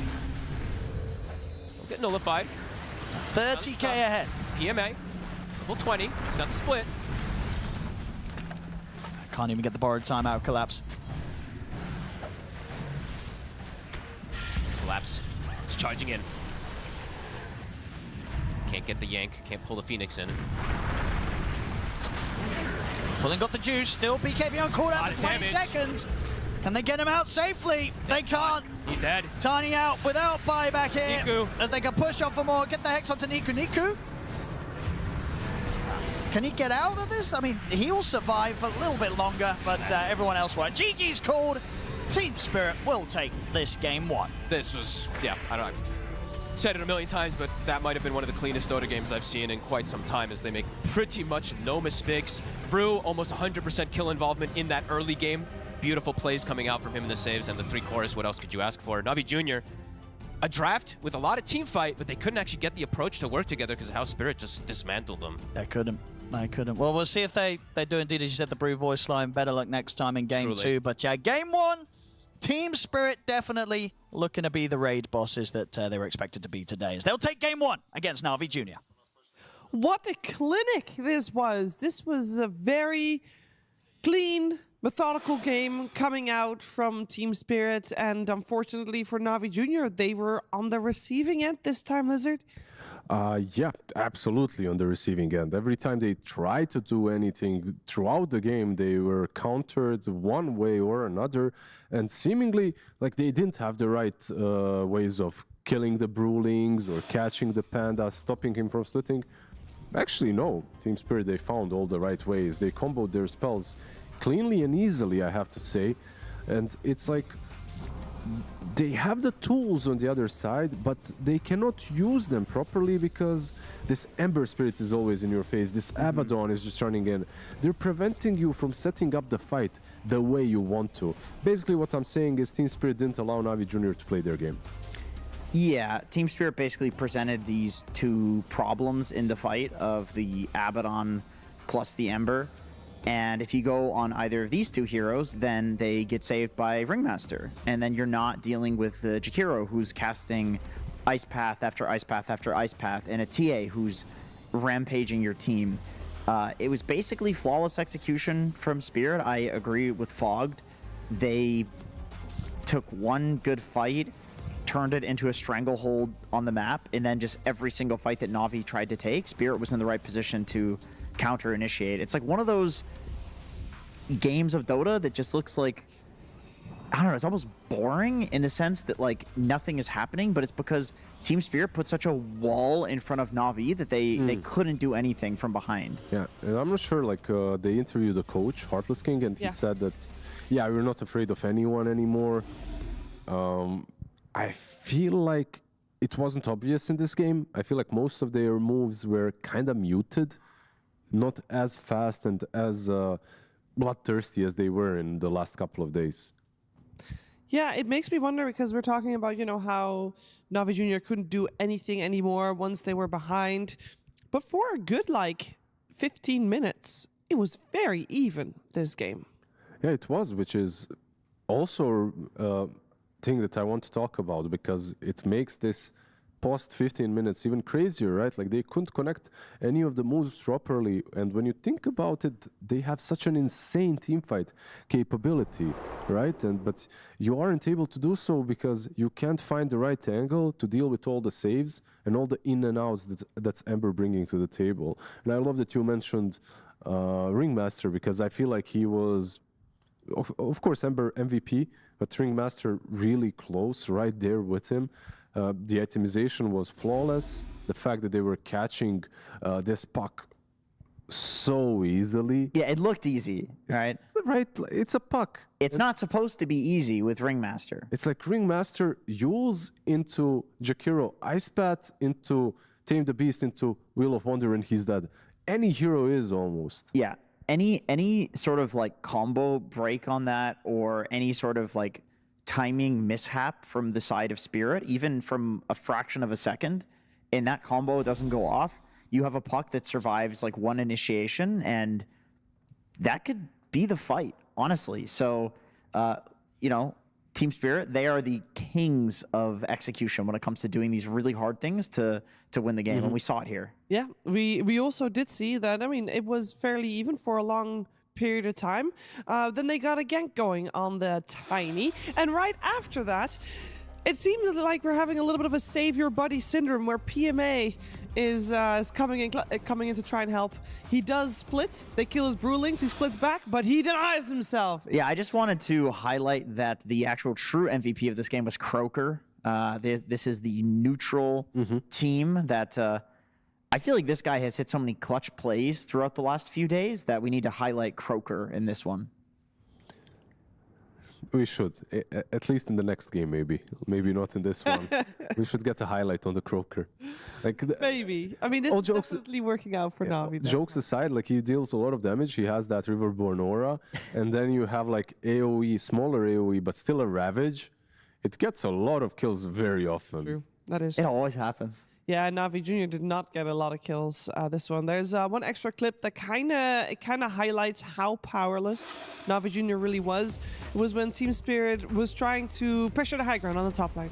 Yeah, this is what I meant about the wall that they put in front. They tried to do the break into silence combo to kill Abaddon, but even after popping his ult, you see the Ringmaster ult come out, you see Glimmer #1, he's getting forced, you see the Ringmaster counter initiation coming in, another Glimmer Cape coming out, and then Shield comes off cooldown, and it's like, what do you, I mean, you have to go for the backline, I guess, at that point. You can't kill the TA, he's got an Aegis. I feel like Jakiro was a big issue as well because of the double hit.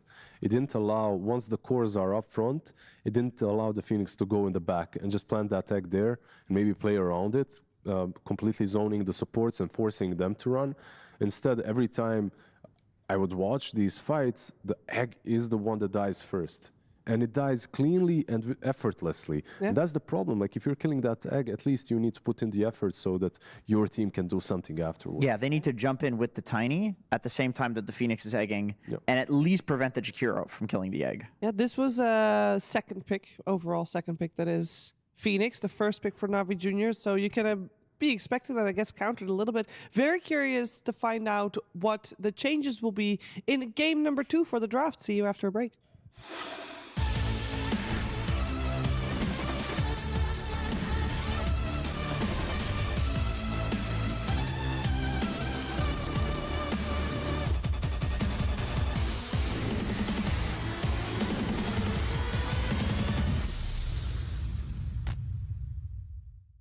The new breakthrough and innovative phone with 1xBet app. With 1xBet app, you can register and start betting in just one click. Intuitive interface and thousands of sports events every day. User-friendly app. Big wins, fast payouts.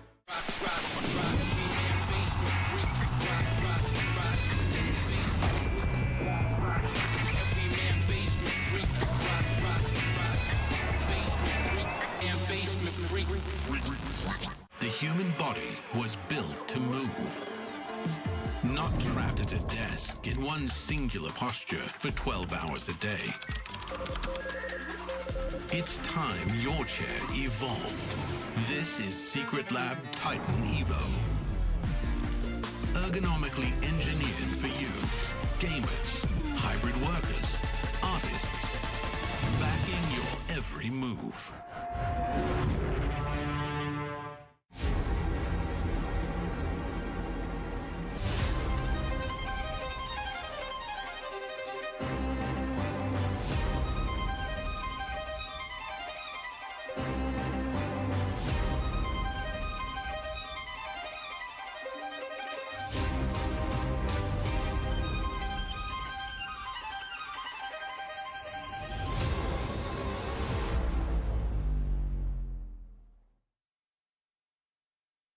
We're going to play a game of Guess the Voice Line, and I've got PMA here from NAVI Junior. PMA, how are you feeling? Do you like voice lines in the game and stuff? Do you like to spam them? Yes, I all time spam it. I play all my life with voice lines. What's your confidence level? How much do you care about voice lines? Voice lines is not my forte exactly. I don't even have like unit speech is off in Dota as well, so that's also one problem. But as long as it's actual voice lines, I'll have a chance at least. Okay, only one of them is, so you might be screwed, but oops. How confident are you in guessing voice lines and stuff? Do you listen to the game in English usually? Yes, I usually listen to in English, and I feel very confident and comfortable, so we'll see. if I can. Okay, all right, good confidence. All right, I think we should just get straight into it. So pop the headphones on and take a listen to the first voice line and see what you think. All right. Not bad. Spirit Breaker? Spirit Breaker, not quite, no, but you're on the right track. Not bad. I think it's Ursa. Oh, that one I know. That's Ursa. Yeah. Very good. Straight off the bat, yes, indeed, that is Ursa. That's a 1. I don't know. You don't know? That's okay. I can try to guess, but... That's okay. Or animal, like... You know, you say about animals, I think about Beastmaster, but I don't think it's you. No, it's not Beastmaster. I'll give you this one if you like. This one is Ursa. SF?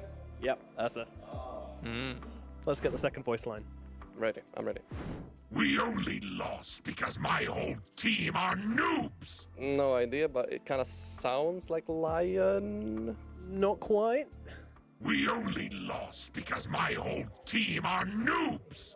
I never heard this voice line, to be honest. But looks like it's Troll Warlord. It's Troll. Yeah, absolutely. You got that one straight away. Yeah, he's like really angry. Who else sounds like lion? you can't get out of your I head. just don't know it, so it would be unfair. It's just I'm guessing heroes, so I don't know. All right, fair enough. That one was Troll Warlord. Yeah, they have a similar voice. Lion, Troll, maybe it's the same voice actor even. I drink your milkshake. Zeus? Ancient Apparition? No, not quite. I drink your milkshake. It's Razor 100%. Okay, Razor. Probably heard Amar or Chrysalis spam it. Razor. Yeah, there you go. Straight away. Yeah, go completely by yourself. What does Razor have to do with milkshakes? Excuse me? Blink dagger. Are your ears okay? I mean, I've like never heard this one ever before. Is it like a reaction to when Techies buys Blink Dagger or something? Blink dagger. I know who is this. It's Bane. That's Bane. That's Bane? How do you know that one? I don't know, I just heard it. Let's see if we can claw it back with this final guess. Right, let's go. I need gummy vitamins. Eat gummy vitamins. In a voice I don't recognize. That's great. Necrophos? You're weirdly close with Necrophos. It is something of the undead nature. Must be Undying. Yes, it is. I did kind of give it away to you there, but yeah. You got it all by yourself. I won't take that. You got it all by yourself, Jebe. Well I done. got the last one. That's all that matters. I feel like I did a good job. Thank you so much. You can be proud of yourself. Thank you, Jebe. Gummy looks a lot like the gummy worms you get in Halloween. This is different, though. It's healthy. I know this hero. It's Undying. It's Undying. Very good. How do you know that one? Because I also played this hero and what a voice line. That's a very good voice line. All right. Well done. You got loads of those, right? So yeah, congratulations, Panto, and thanks for playing. One mistake, but even best of us make mistakes. So. I think it's Undying. You think it's Undying? Well, you're absolutely correct. Well done, PMA. 5 out of 5. Good job. Thank you.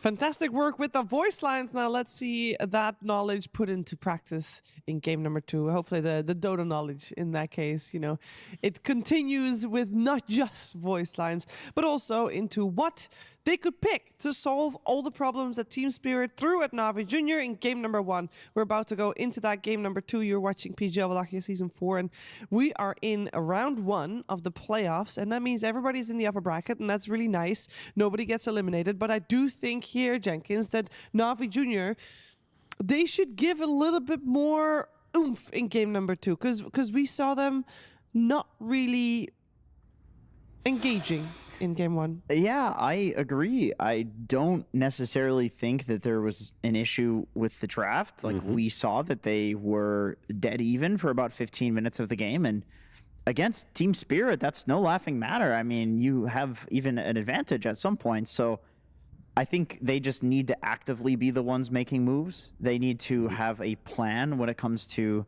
team fights, even if they're far behind, or a plan in terms of how they're going to pick off heroes. And if Spirit is just 5-manning, then just have a plan for the team fights. I feel like when you're even with Team Spirit, you're generally like 5k behind. Yeah, you're losing. You're losing if you're even with them. And I'm not talking about only NAVI Junior. In general, the Team Spirit are somewhat of a comeback team. Like they do let you control the pace of the game a little bit, and then they come back no matter what.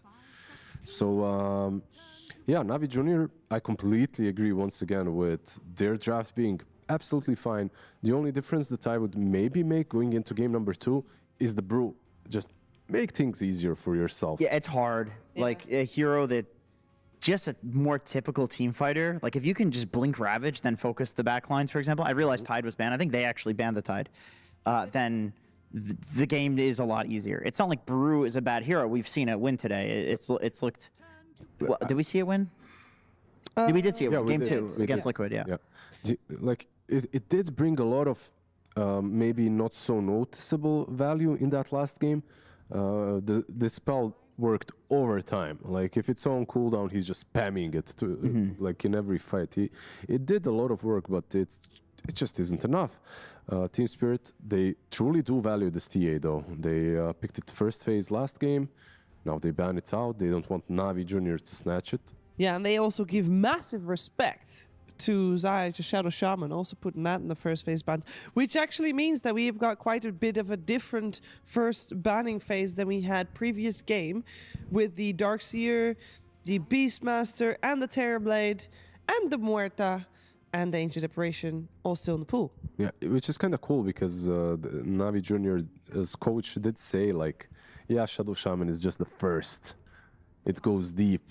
This pocket. Yeah, well, let's see how deep the pocket is then. I think another one that we've seen Zayaj do really well on with the squad that allows him to help set a tempo is a Keeper of the Light. Yeah, honestly, this is one of his best heroes. I kind of feel like if you're talking deep pocket and Zayats, probably Techies is on that list somewhere, right? Oh yeah, for not sure. early phase, but yeah, Techies Caudal, very strong. Did we see any in group stage? I know we've seen some techies recently in other tournaments. I don't know. We'll get to know eventually. Maybe they pick it up as well. We have seen a lot of these Eastern Europe special heroes like Skyrat as well being picked, not by them, but yeah, also an option. When it comes to stock standards, TB on one side, there is Jakiro, there is Ringmaster available, Silencer available, Sand King not available. True. The one that did get banned. There's going to be the Darkseer, though, to answer it. Also to confirm the Techies has been uncontested so far in this Wallachia Season 4. I like Darkseer. We saw this was the hero of the previous series as well. It is an excellent answer to TA, which is banned out. The Wallvac Ion Shell destroys TA. And against Terrorblade, this might be the best hero in the game as a one-to-one matchup, core-to-core. If you're Na'Vi, you even consider swapping TB to be on another role. I think that's kind of how bad it is. Or you pick something to deal with the illusions. Ringmaster has looked pretty nice as an answer to the wall. You get Spotlight. It's like the one situation where Spotlight is more than just vision. Or should I say that you're using the illusion killing ability of the Spotlight? It works incredibly well, by the way. Like we've seen it, of course, witnessed Spotlight so many games now. At first, I wasn't really sure when it was added just how valuable it's going to be against illusions, because I was thinking the Spotlights are moving all around and stuff, but you can't micro against them. Like I've tried Delta splitting illusions and whatnot. It doesn't work. It just kills illusions. It just kills them, yeah. It gets them low enough, at least, that your like random AoE will kill the illusion. Or just straight up kill. Or kills them, yeah, if it hits a couple times. Well, it will be Team Spirit picking out of this ban phase, so either they can ban out the Ringmaster now or pick it up after the phase, which neither is a bad idea, to be honest. I feel like another hero that was good into the TB did get banned out on that position 5, and it's a Miposhka Classic, right? The Elder Titan, so it also did get removed. Nice combo with the Vacuum. I'd still like the Ringmaster pick. Maybe ban out the Jakiro, pick the Ringmaster here for Team Spirit. I think that's a decent way to go about it. I'm trying to think for Rue, what are the like Darkseer combo heroes that he likes to play? The only thing that really comes to mind is Batrider. He's mostly a ranged hero player. So honestly, I would like to see just picking a ranged hero and saying, okay, Darkseer is good, he's in the game against TB. We don't need to necessarily pair him with a melee hero. Yeah, I feel like that works too. They get themselves a nice combo with the Darkseer. They do not ban the Ringmaster, they leave it through, but we've seen this so many times, right? Like the Jakiro into Ring doesn't feel that bad. It's not like a straight up absolute counter, but it feels good playing Jakiro into him. Yeah, ground targeted stun so you can't move in the box. And a lot of the time, if a hero's being saved at 20% HP in the box, they will die to the magic damage of the Macro Pyre plus Ice Path. Everything is ground targeted right now for Team Spirit. Escape art was so damn good when it just came out, when you couldn't deal any damage in it. Yeah. You couldn't purge it either. Good times. So we'll see if they go for it regardless here. Of course, Ringmaster does offer a lot more than just the save. And if you have a Ringmaster player, they'll be able to tell you, yeah, just pick it for me. It's still good.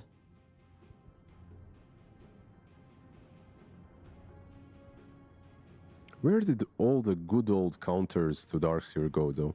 Like, there are so many position 5s that absolutely make the game unplayable for the Darkseer. Like, or at which least ones? in the past, it was your good old Ench Oracle-esque hero, you know, just... Crystal Maiden. Yeah, dispel the Iron Shell, make his life garbage. Dragonite into Darkseer. And the Ringmaster. That's a little wild. I mean, it's a really stable hero, don't get me wrong. But getting the DK illusion, this is one of the nicest illusions that you can get in the game. And the TB one as well. You have the DK illusion, the TB illusion. If this TB is the carry, then you're probably getting some nice utility illusion with auras from the offlane. High value vacuum wall for sure. So how are you going to try to nullify the Darkseer aspect of this game? Because it's looking like it's going to be pretty rough. I mean, we're building it up. It hasn't happened yet. Yeah, exactly. We're building up this Darkseer because it's a good game for him, but at the same time, you can play against it. It's not something that's unplayable against, especially when you get the BKBs. Oh, damn. Ooh.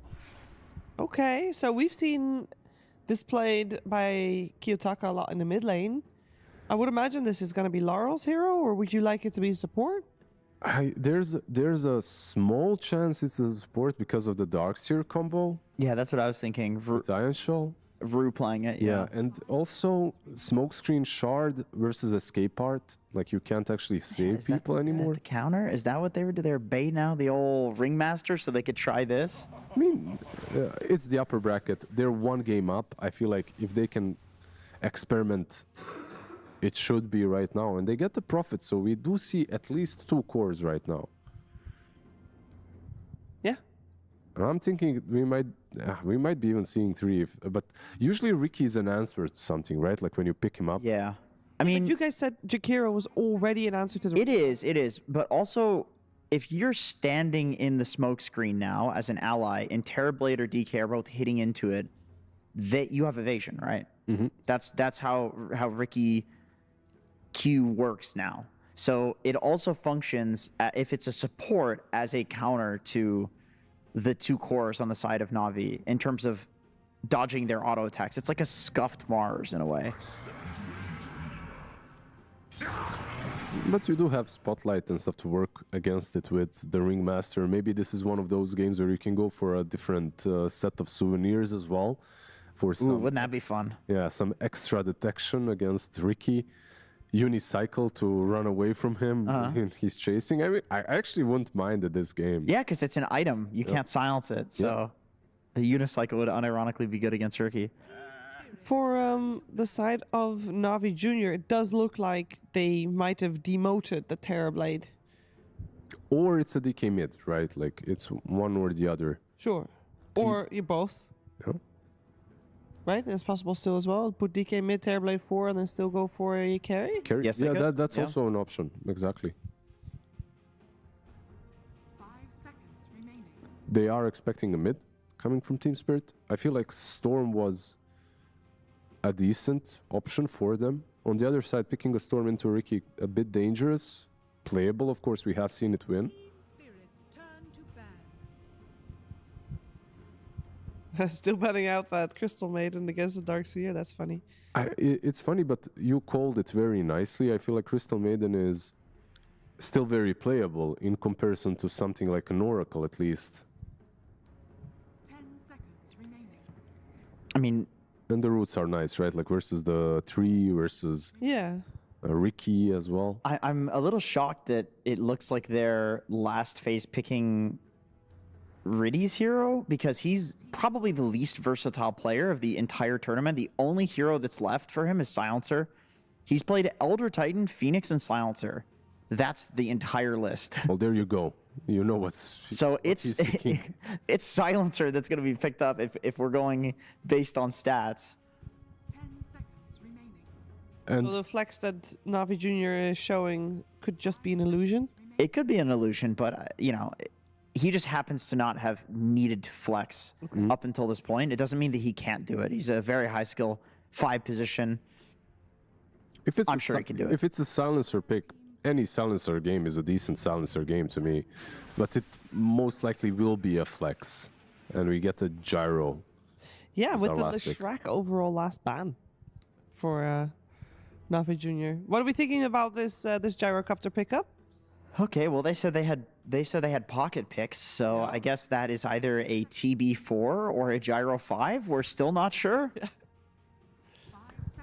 Out of the 2 heroes right now, the more common one is definitely TB on the support. Yeah, I think Gyro carry works better against Darkseer. Yep. Even though the more conventional support historically is the Gyro, right? Like you go max out barrage, you just hunt targets down with the homing missile. But like you said, I definitely enjoy the Gyro lane way, way better. And it's easier into the Darkseer. I can honestly see Laurel just playing an Ember again. I know it's not good against DK in the mid lane in a 1v1 matchup, but for the game, I feel like it's really good against Gyro damage. Okay, they do go for it. Nice call. It's so strong for the game, and I feel like he probably feels like he's good enough at the hero that he can make it through the lane. It's not like DK stomps Ember, it's just DK does well against Ember, and DK is really stable. But against Gyro carry, like he's a magic damage carry early. This is the pivot that they did. They got the juice on Gyro so they could deal with the Darkseer. This was their answer, and then Laurel goes, okay, well then I'm going to pick an answer to your answer, which is a Mage Slayer on Ember. I like it. It's a good pick for sure. Like this Ember Spirit is more or less hero of the tournament and hero of the last couple of months. Does he get? He doesn't get banned all the time, but at some point it feels like he should be given a bit more of priority in banning list as well. Like overall, it looks like a solid draft. A little bit of experimentation, of course, from Team Spirit with the Ricky 4. On the other side, yeah, we'll see the TB4 and how much Zats can do on it. Yeah, you guys are giving not a lot of confidence here to what Navi Junior has cooked up for us, or for Spirit rather. I don't know, like this lane, TB plus Centaur into Jakiro, for me sounds a bit rough. Like Jakiro plus Prophet, both ranged. A lot of dots from the Jakiro, a lot of damage over time. TB Centaur, it's like you're talking about a Herald game. This is... Yeah. But this is, I mean, it's the sort of thing PARIVISION would do. So taking a page out of their book, I respect it. They got balls. If they're going to do it, who's going to pop off? Not the Terrorblade. I think if 9 class can't do it in a 70-minute game where he wins, it's probably Zayats can't do it. It needs to be a team effort, let's put it that way. I don't think anyone is really like popping off crazy. Maybe got the juice on Gyro if he's like making early rotations. I could see that. If they have a good lane, yeah, for sure. Okay. Let's see if they can push it to a third game of this series. Probably not if it is up to the coach you'll be hearing from right now, who's with Nomad. It's silent. Thank you, Shiva. Yeah, indeed. So we've got this series, got the draft, but firstly, I want to ask you about this Navi Junior team. Do you kind of see any of early Team Spirit, maybe the Yellow Submarines, in these guys, or not really? It's hard to compare to Yellow Submarine other teams because every team is not the same. Even we're just young as us when we just grew up, and other things I don't know. So what's special, what's different about this Navi Junior team, would you say?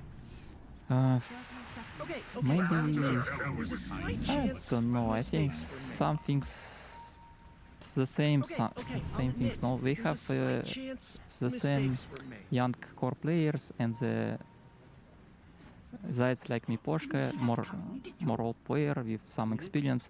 Maybe we some. Sure, absolutely. So let's talk about the draft a little bit.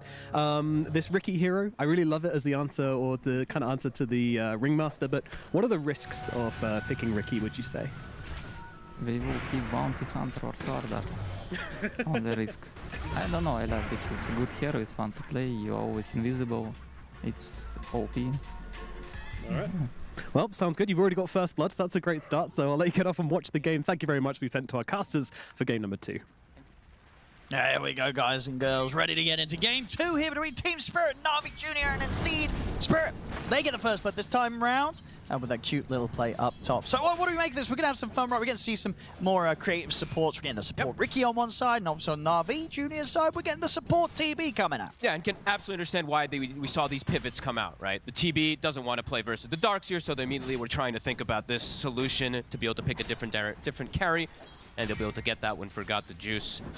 And the Ricky, I think this is a pretty cool one because they were flexing, right, the whole time. Sure. Like, this is the 4 position, but likely it's the mid because Laro's played it most times. Boom, they switch to the 4, and it's the Ringmaster, right? It's the effect he wants to go for the counter of the save with his shard eventually, but also just scouting. I think that's one of the most important things what you want to do when you're playing versus saving heroes is just know where they are.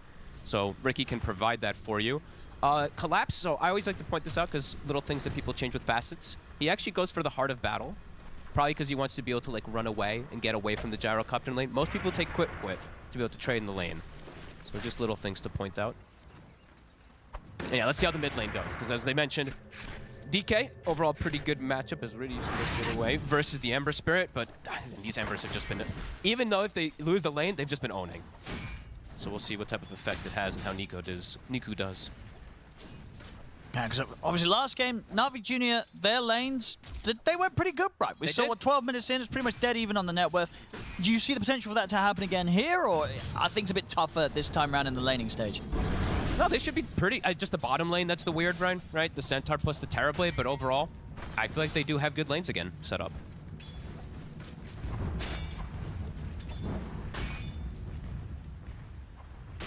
Got the juice, should get off to a hot start, should be able to join early on. He's going to be playing into auras, right, early on. And they're going to be playing into that. And this is definitely one of those approaches where we will see Mage Slayer Pipe come out, and it's going to limit a lot of damage coming out from Navi, in particular from their carry.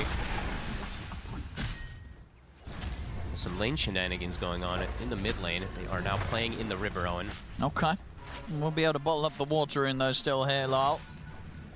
There's the refuel. He's going to take quite a bit of damage here. Same time down bottom. Taking a lot of damage. Radon? I think got enough. He's going to have Sprout up in a second. Doesn't matter. The double edges there from PMA. That's this lane. It ends up working out with the meta usage, and it looks like Zayat, he's getting blocked by the tree, so it should be an exchange of kills. But committing immediately with level 2 with the double edge put in. They see a chance to run down the carry. Very cool. Chikiro usually is able to secure that farm, but Radon actually struggling quite a bit down here. Meta is down now, though, so not going to be able to do that for another 2 minutes or so, so Radon should be able to completely catch back up. And even potentially go for PMA. He's a bit low here. He has to be careful. And the Poshka. He'll get the courier instead.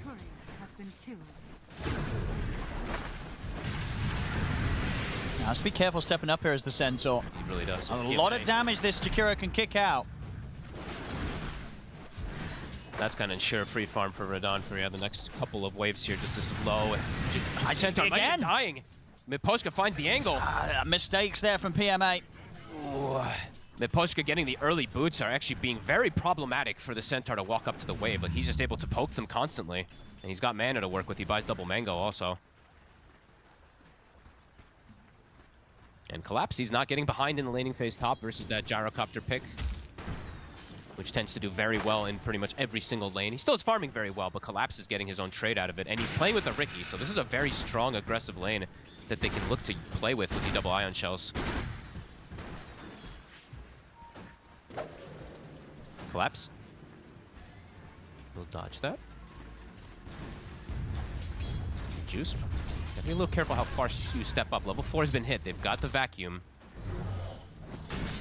Rouge should be able to mess with the pull. See us in the mid. Well, we've got 24 and 9, so definitely. Got the edge. Yeah, seeing the Dragon Knight do the Dragon Knight stuff. Yep. Laurel, I'm seeing people like adapt. Laurel, he goes for the Orb of Frost early, so trying to adapt a little bit versus the matchup. And interesting stuff. Miposhka versus Zayats again. Zayats stick charges aren't going to save him. Sprout comes in from Radon. Yeah, Miposhka truly securing this lane now at this point. Absolutely. Battling this Jakiro seems pretty impossible for these two down here. This hero just looks so good in Miposhka's hands every single time I see him play it. Seems to have an incredible lane and incredible mid game. He's off to a hot start on it. 2-0 and 2. Looking toward mid. They're going for an aggressive play. The TP from Radon. They're in. They've got the Sprout out. Niku, he's dead. Radon able to turn up, get the kill. Laurel. They're thinking about pushing for Zayats as well. Fairy Fire. Gets the chains off. He will die. He will indeed go down, but if he sets up for Radon to pick up another, they'll probably take it. Yeah, they move forward. They'll be able to bring down Zayats as well. But sure, Laurel goes down, but he's able to reset anyway, and Radon just gets the setup to be involved in more kills in this TP rotation. I think Radon wanted that kill. He dipped through so fast. Either way, a clever move. You don't really see that happen too often nowadays. These TPs coming from the safe lane or toward the mid lane at level 4. But I guess Laurel saw the opportunity, right? He got him low enough, whittling him down with the Flame Guard, and maybe, honestly, this Orb of Frost, reducing that regen, little things can come into play, Owen. Cool stuff coming out from Laurel.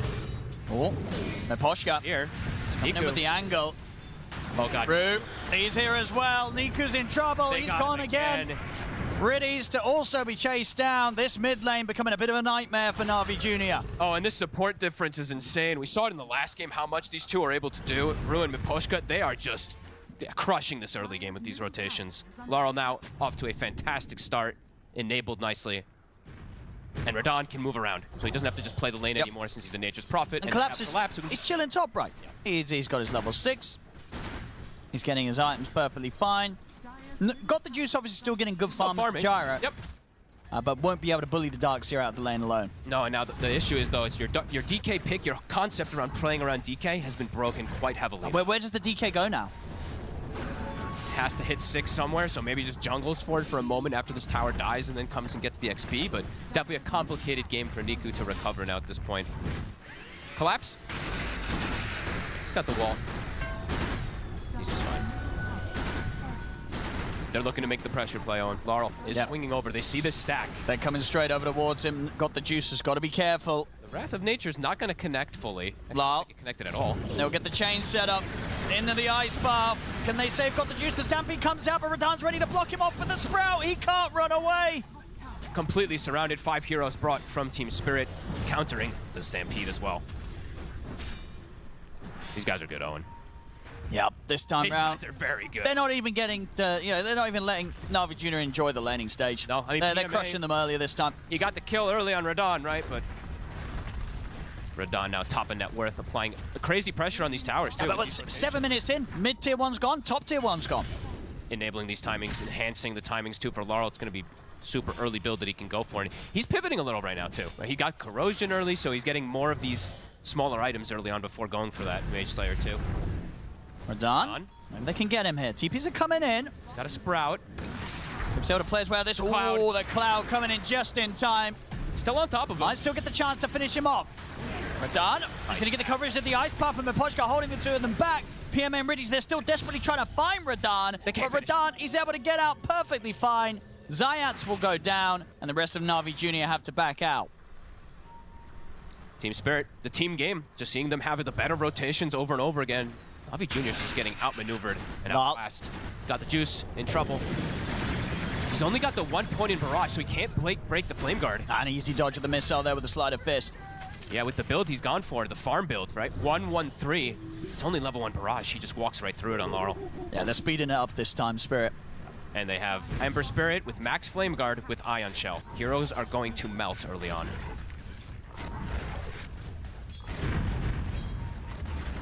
Yeah, really like the pivot that Laurel did. You know, we usually just see the Mage Slayer every single time, but the Corrosion definitely having its merits playing versus this DK and just having that little Orb of Frost. All these little things definitely mattering. 4K lead, 11-2. Darkseer top net worth. Got the juice. Even though they did this pivot to have the Gyro be the carry and not the TB versus Darkseer, he's the bottom of the core zone.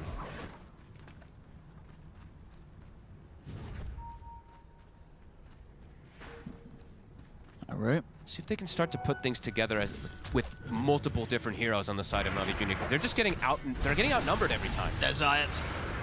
Can he get away from this? The Stampede has to be used to save him. They try and get Nico in position to take something in return. They're looking at Rue, though. Get him with the Dragon Tail. NAVI Junior take out the Riki. Can they get another Miposhka? This is kind of risky because Collapse is around. The wall's been dropped down. They get the Ice Path onto the both of them. Macropire laid down as well. Drag back with a vacuum. Collapse taking a lot of damage. And Niku is not going to get bailed out by the Escape Pact. He dies through it as Miposhka's damage overwhelms him. The EM8 is full. Lal ready to chase on for more. Gets the chains on both supports. Zayats and Riddy's locked down. Cleaned up. Jeez. These guys are too good. And playing it to perfection around Laurel. Just enabling him, having the Ion Shell on him, comes in for the cleanup. They can't even get a kill. The escape back comes out and they're just able to go right through it. Stealing away the stacks as well now too. Spirit with the 3 cores coming in. NAVI Junior just, yeah, they're feeling the difficulties. You can tell with the spam voice lines too. Nothing's going their way. I want to see Lal buy something fun this game, you know what I mean? I think he's tempted to. I really do think he's tempted to. Might pick up get a Maelstrom for himself or something. Possibility. If he wants to be a true baller, buy the Death Soap. Oh, yeah, that'd be cool. All right, they're just getting ran over. Flame Guard, Ion Shell, look at him go. Uh-oh. Goodbye, Zayats. Not level 6, no Sunder for you. Yeah, a total outclass. Yeah, we're only 11 minutes in. 17-3. This could potentially. What was the fastest game of the tournament? This one could be. That's a good question. I think we have 20 minutes. Okay. Just maybe just under it, one of the games. I say this because they have the heroes to force buildings. They have Nature's Prophet plus the hero with max. I mean, they're taking these tier 2s 11 minutes in. Yeah, they have auras. Collapse is going to have pipe finished up soon. Sure. Laurel's not doing a fun build. Oh, Mage Slayer. No he hasn't bought any of it yet. Maybe he asked he was like, "There's a chance. May I change my build?" And Miposhka's like, "No, we must play perfect." I mean, that is kind of team spirit, right? they don't really clown around, even when they're really stomping this hard. They stick to the plan. Yeah. No pivoting. No need to deviate when they are having this. Yeah. I know the clown when I know the clown. Oh, he's alternating though. Wouldn't say it's a fun item, but he's got the Blade Mail queued up now instead. So he's considering his options, Lyle. I mean, when you look at it, it's not really the best of a Mage Slayer game, right? The Gyro has gone for 114, so he's not even really magic damage. So he's probably saying that to his team. He's like, why would I do this? They don't really have. Because this Blade Mail is, you just get what on top of the Gyro with your Flame Guard, Iron Shell, Blade Mail. The Gyro just kills himself. Yeah, they all will kill themselves. And speaking of Niku, he is in trouble. Again and again.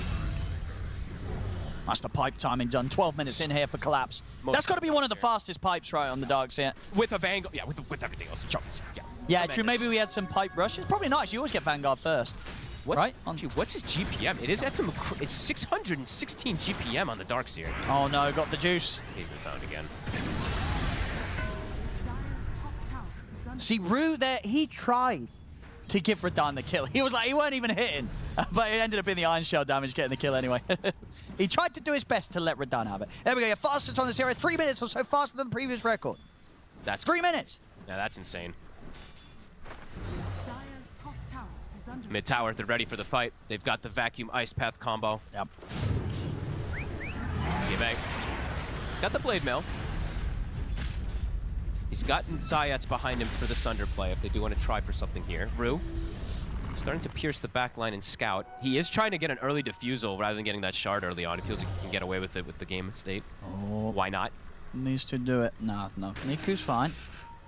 For now. They don't need to do it. No. Right? They're going to look for the bigger targets. Oh, that's a bit close to the base here. He's thinking about it. No. He's forced. They're stuck in the base at 13 minutes. Got the juice. Can't even get outside now.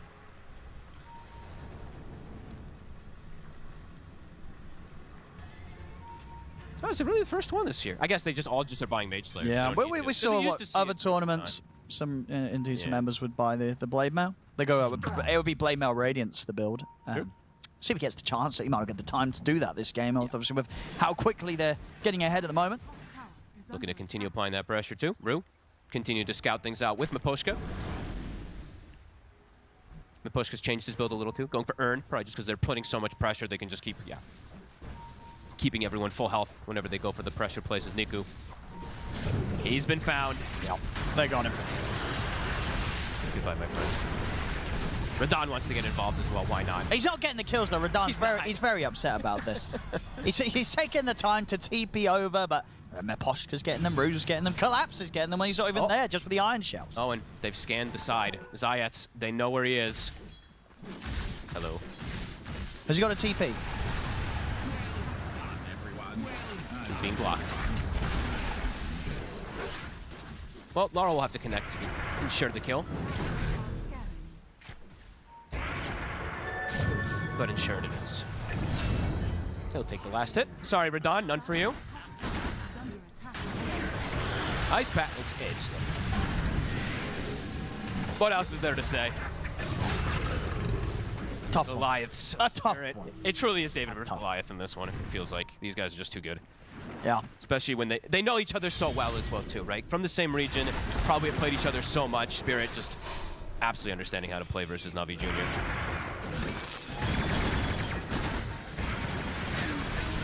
Oh, might get Rue. He will. Hey, there we go. Big money. Most money he's been able to claim this game.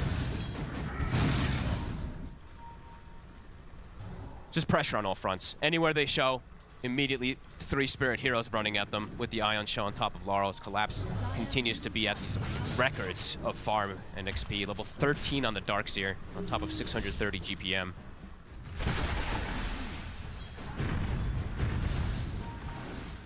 They can't kill him. He's actually immortal, it feels like, on Collapse now. Crimson Pipe, 1800 HP. Have yet to get a connection of when they can actually use their Wheel of Wonder or pretty much anything on the side of NAVI Junior.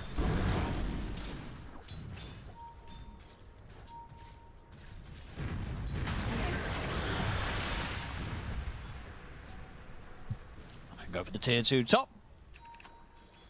Next on the list here for Team Spirit.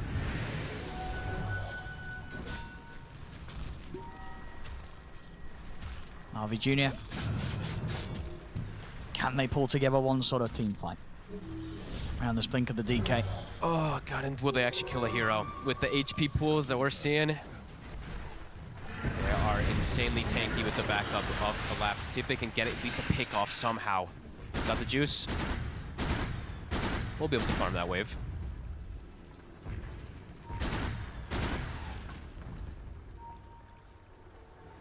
Rue wants to be able to dive in. Radan's TPing over. Always just knowing where the backline hero is, the scout that Rue's able to do. They prevent the saves, and they might even just go for the next. He's TPing out right next to his base. Just in time. Almost gets caught anyway.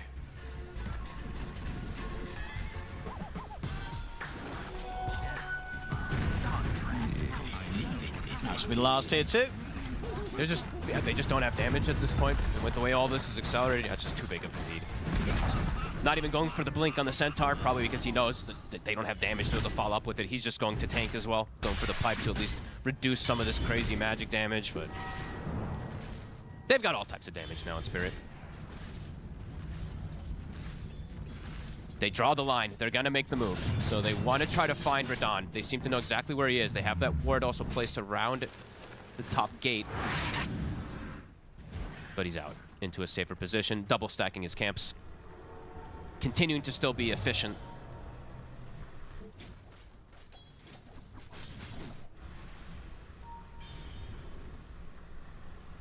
Man, it must be like, if you're on this NAVI Junior, you must be like, man, let us try something. Like, let us get something, guys. Come on. Truly not letting them get anything in this series. Tried to set the trap. A 4-man smoke. Need to break it up, though, since they do not find their target. It's Radon. We'll go for the BKB second item. So, again, just like that last game, knowing how far ahead they are, probably going to be looking to close the game out pretty soon with these early BKBs being picked up.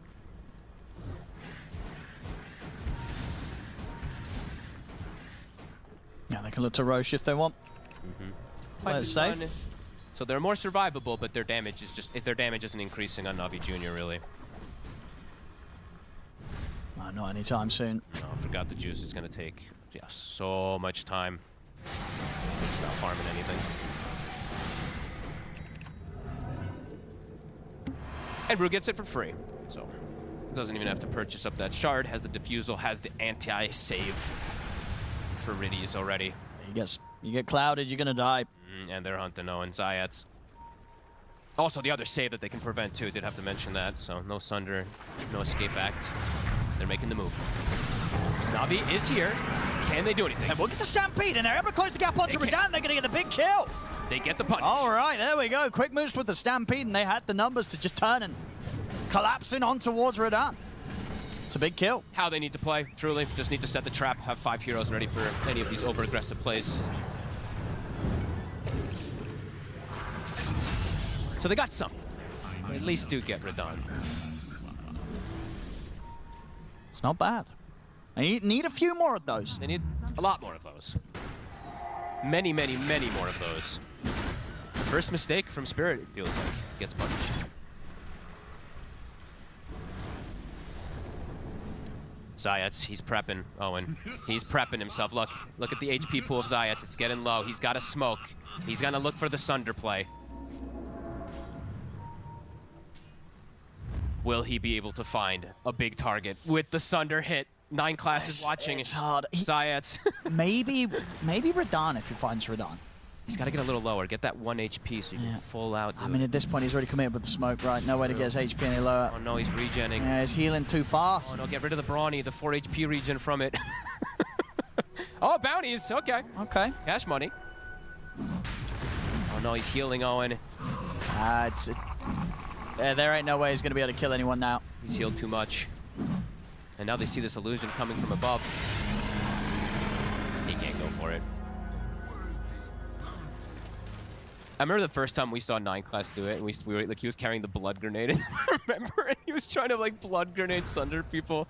It was pretty hilarious. Zayats will attempt. He will be scouted. Oh yeah, Rue is on his way over. Same to be said for Collapse. Zayats. Ooh, it's out in time. Nice play. We'll slow the pace of the game down at least. And now we're done. With the Aegis and the BKB, means the next time he TP's in like that, he'll live. Odds that he dies are pretty slim. Yeah. And odds that they look to accelerate pushing, it's coming in. Solar Crest done from Aposhka too. As you said, that BKB's finished. Laurel, SNY is done too. So big core items all picked up. Can definitely look to grab a pick and then look for that push as NAVI Junior. Just hanging on in this game.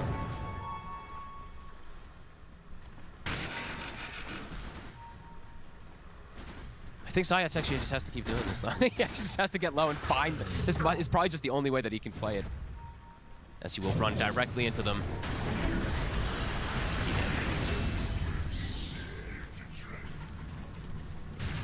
Spirit. Still a good 3 minutes to be able to bring these waves in. Look to try and attempt for the high ground.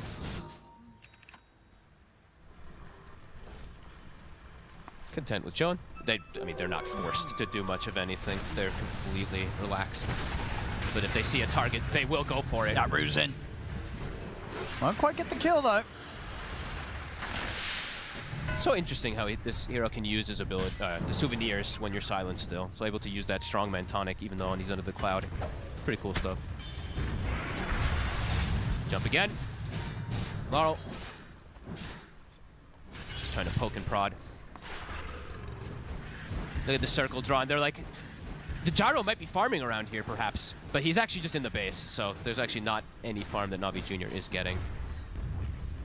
He's nearly got his BKB, got the juice. He does. A little more, again, more survivability, but where's the damage going to be, Owen?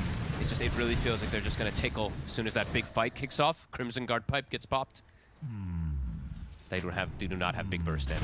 They have slow spread damage on the side of NAVI Junior. Especially being at this huge deficit. It's giving them a 5% chance, though. A generous 5%.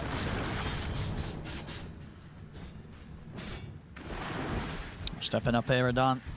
Knows that they're unlikely to jump outside of the base onto him. It seems like Spirit, they feel like they're actually getting some farm on NAVI Junior on other sides of the map, looking at the way that they're drawing, but nobody actually is like, look at Rue. Rue is actually checking to see if heroes of NAVI Junior are down here, but NAVI Junior is just stuck inside the base. So he's probably like, they're actually getting nothing. But eventually, he will run into Zayats, because Zayats did just make his way out here. After quite some time of being stuck in that base. They're gonna find him, Rue. He's looking.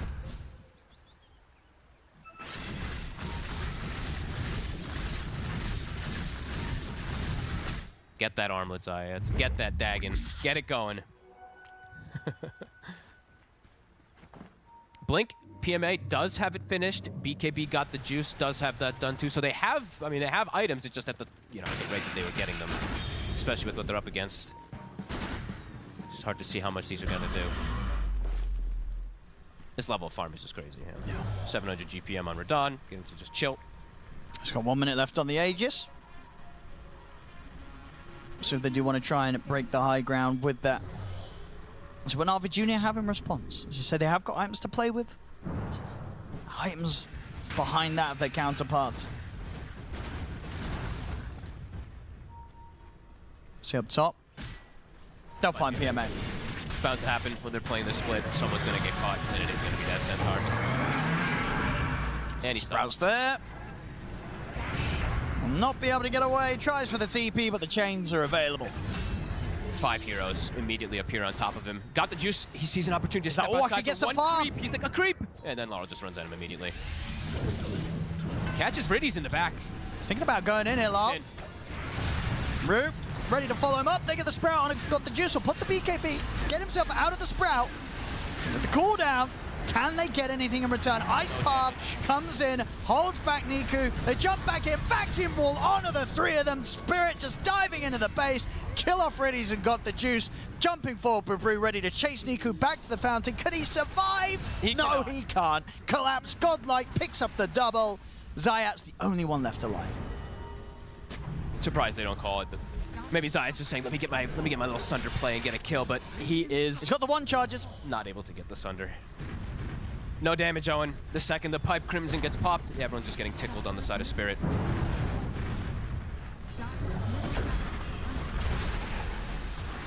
Neposhka buys the Vlads, says end the game. The damage numbers you see there, Spirit. Complete control of this series. Hello. He's in again. Why not? Wants more kills. Well, the escape act. Gives PMA a chance to break away from this.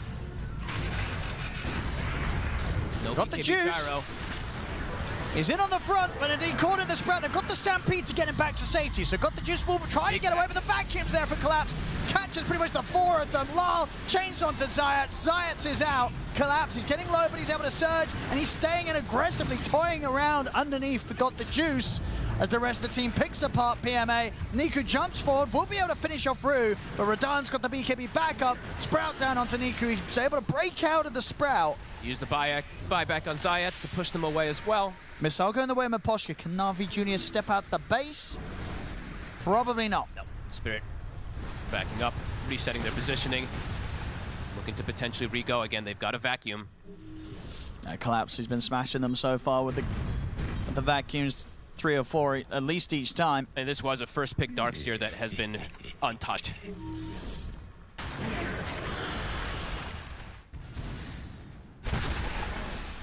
Revenant's Brooch soon to be picked up by Radan. Collapse is going to have the Blink Dagger. So even easier chance of him hitting these combos. He's been landing 3-4-man vacuums. Just anyway, like, yeah, if Red this in, he's probably going to get the 5-man. Surely will. It's natural to happen at this point too, because they're throwing all their damage and heroes are dropping to almost like half HP, but then the barriers get popped and they don't actually do enough damage. So they did get Rue, but can't touch any of the big ones.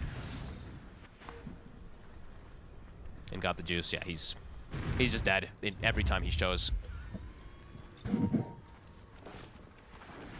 Again, looking for a hope and a dream to find someone split off.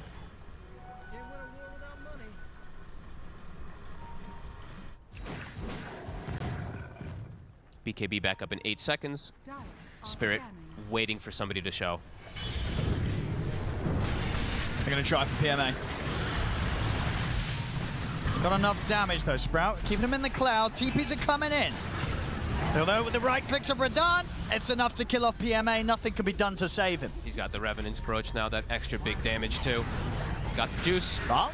He's got the shield rune. Can with the Dragon Tail into the missile. It's not enough lockdown to threaten Lal though. He steps back up, gets the chains out of the 2 of them. Fortification will come out now for NAVI Junior. They're pinging for the Wombo combo vacuum.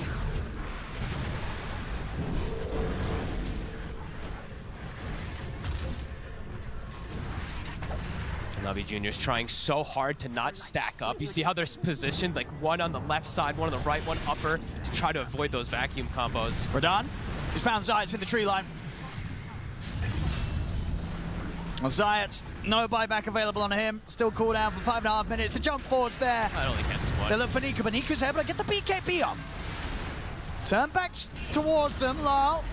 In onto Got the Juice, the escape axe there. Can they get their gyro out to safety? It's enough to allow Got the Juice to get the BKB off. The BKB and the Stampede will allow NAVI Junior to reset. The BKB and runaway. A sad tale. As the Rax falls, the final smoke, NAVI Junior. Let's see what they've got. They're trying to jump Roshan, but Roshan's got the BKB off immediately in response. Turns towards PMA with a Sprout. Rue and Lal just bullying back the back lines of NAVI Junior so nobody can step up to try and save PMA. They've had enough. GG's called. Team Spirit take game 2, and with that the series 2-0 against NAVI Junior. This game 2 in particular, not close at all, Fogged. Or game 1, honestly. This was just, yeah, Spirit Masterclass, just not letting NAVI Junior, not letting them have any fun whatsoever. Laurel, of course, having a total blast getting to play this Ember Spirit. And these Ember Spirits. But yeah, a total beatdown. It's the hardest, it's like one of the hardest matchups it feels like NAVI Junior could have gone versus. Yes, there's a lot of good teams, you know, PARIVISION and a couple other teams in this tournament that are very good, but this is the one that knows them the best probably, and they unfortunately did get placed versus them. Yeah, a tough one. A tough one today for NAVI Junior, but maybe a little bit to be expected. Sure. Coming into this series against Team Spirit. At least they got smiles on. You know, it's a what can you do kind of series for them. As a tough one for NAVI Junior, but a smooth one for Spirit. Spirit, they'll get the victory today, 2-0. 2-0, and therefore Team Spirit move forward in the upper bracket. NAVI Junior not out, but in the lower bracket. Let's break that game number 2 down. This was... Was it more or less brutal than game number 1? Because to be honest, game number 1 started very, very even, and then it crashed down. This one was, I felt like it was just continuous. Crashing down. It was like one of those race cars that you know, those races where they shoot and they drive as fast as possible right at the start and they just go completely straight, except it was crashing completely off course right from the start. Not like a Formula 1 where like a guy goes around a corner, then it crashes. It was just complete devastation from the beginning. Sure. Yeah, it was like one of those motorcycle. I'm not gonna go there, yeah. But yeah, it was really rough. Like the laning stage itself did not start immediately. It was the Rune fight. They get a nice little advantage with the first blood on the side of Spirit, and then they just crushed the lanes as well. I feel like this TB Centaur lane, we had our doubts about it. I feel like this lane also lost them the game. It was the story of Centaur and TB being unable to pressure at all, just freeing up the Nature's Prophet to do whatever he wants to. And this is one of those games where you get reminded why this hero is banned every single game in the past, because the map pressure that he brings is like, he might not win every single game, he's gonna do well in 90% of them, and there's like 5% of games where he just does this and the game is over. Realistically, 20 minutes in, this one was already done. I agree. If you are the superior team in a matchup, then picking Nature's Prophet, not only are you tearing through all of the towers with Treant, so you can turn your advantage into even more of an advantage, anytime there's a fight somewhere on the map, you have to account that there will be a +1 hero who is giga farmed, probably the most farmed hero in the game showing up. So it basically means if you don't do well in the early game, you're going to get snowballed on. There's not going to be any coming back. But somebody who was absolutely snowballing, because he literally did not die a single time, was Collapse. We saw some beautiful vacuum plays in that game. Like the mid lane vac into wall on like 3 heroes. The moment I saw that, I was like, okay, this one, no chance. No chance for Navi. I love that they played the duo that usually you play when you start playing Dota with your friends. You know, there are all these Darkseer Riki, Darkseer Bounty Hunter. They played the Darkseer Riki Maru, and it looked like one of those games that you play in pubs with your teammates, right? With your friends. It did. And what we mentioned earlier with the Nature's Prophet, we have a clip that highlights already from the start of the game. It was minute 5, Lizard, and then already This is already... I'm not saying the game is over here, but this is already throwing a wrench in Navi's plans, because the Prophet rotates in, they get a kill, and they take down another one. I'm not sure if this one is exactly the... This is the one that was after. Yeah, this one was after because Prophet already moved in. He gave them 2 kills, which allowed Ember to get extra 2 kills afterwards, take down the tower. And everyone knows when you're playing a Dragon Knight on the mid lane, you want to be taking objectives, not losing them. Yeah, that was really nice from Team Spirit, honestly, was understanding that that is the matchup that they could struggle in. They needed Ember Spirit for the game, and then they rotate all of the heroes towards mid to try to help Ember. Yeah, this is the one, right? Like, nice little play here from Larl to... he dies in the end, but he created enough damage. He dealt enough damage to this TB, so they take him down as well. But overall, yeah, this movement from the Prophet is only enabled by the fact that he had a much stronger position 5. Yeah, I was gonna say both of the clips we just saw. There was one overarching hero there in the Jakiro taking that courier there at minute 5, and then getting that S tier ice path in the rotation after that. And that's why the match of the hour is Miparshka, or the man of the hour, Miparshka, standing by with Nomad for his winner's interview. Thanks, Shiva. Yeah, so Miparshka, very, very good series from you guys. Very convincing. How was that? Thank you, thank you. I don't know, we just prepared it a bit, picked our heroes, and just win. Just win, yeah, absolutely. I mean, it did look that simple. What kind of preparation did go into this one? Is it the same as any other team? You take it like just as serious? Yeah, same like to any other team. Like we just watched what they picked, watched a few replays, like what they usually do, like how they moving at the early game, and that's it. And just prepared some answers on their heroes, and yeah, that's it. Yeah, absolutely. It all worked out really well for you. And yeah, I mean, it was very disciplined as well, especially the second game. I think even though you won really hard early on, you didn't kind of push too hard. You didn't go high ground. Was this kind of like an active effort from you to make sure, okay, discipline, take it slow? Not really. Actually, I wanted to push their base at like minute 18, I guess. But Yatoro says like, we're not going high ground. We need edges, we need my BKB, we will farm, we need to pick off them first. But I was like, okay, I have to listen my carry. But I wanted to push high ground at minute 18, I guess. That's the opposite of how it usually goes. But yeah, right, Yatoro, the voice of calm, the voice of wisdom. Excellent stuff. So next up, you're coming up against Team Liquid, I believe. How are you feeling about that series? They're a much stronger team than we meet before them. So I think it will be an interesting match. And we played some corners against them, and they're in good form. So that will be an interesting match.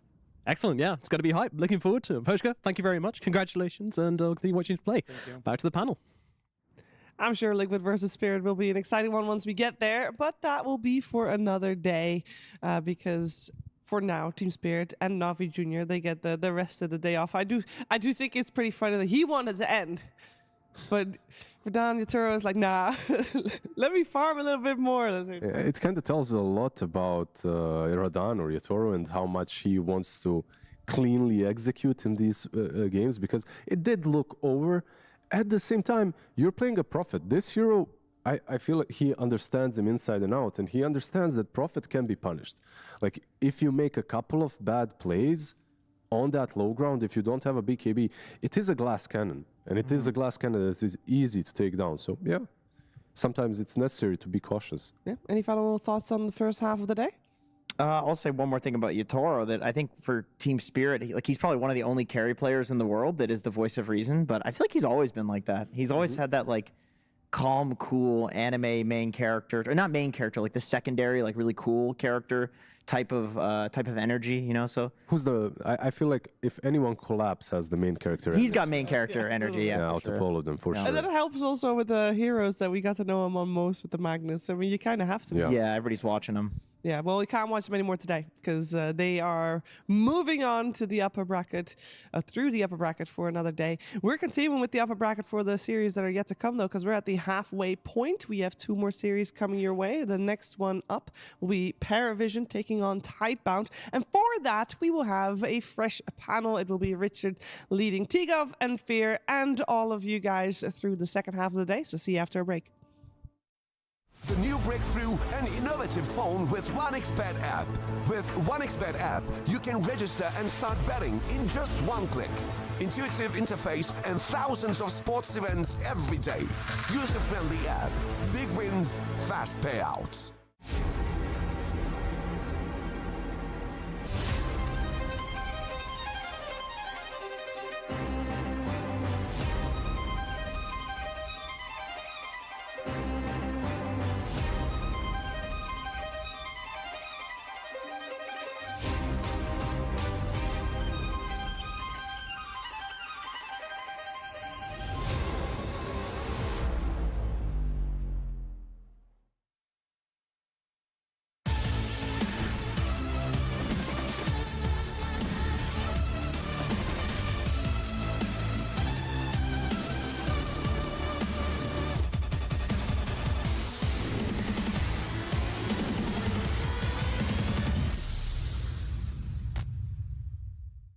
The human body was built to move. Not trapped at a desk in one singular posture for 12 hours a day. It's time your chair evolved.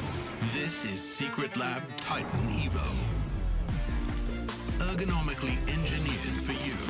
Gamers, hybrid workers, artists. Backing your every move. Welcome to Guess the Voice Line, where we are going to be playing some pro players, a few obscure voice lines, and see if they know what they are. And I'm here with someone who I think is probably going to do very, very well at these, kind of renowned for your voice lining, Amar. You feeling confident? Yeah, I think I will do good. Marty, feeling confident? Yeah, I think I'm gonna own this. Excellent, excellent. I like that. You think you're going to be good at it? Could be. Could be. All right, okay. Mystical, enigmatic. I like it. All right, let's get those headphones on and take a listen to the first line. All right, here it is, your first voice line, Shogam. Not bad.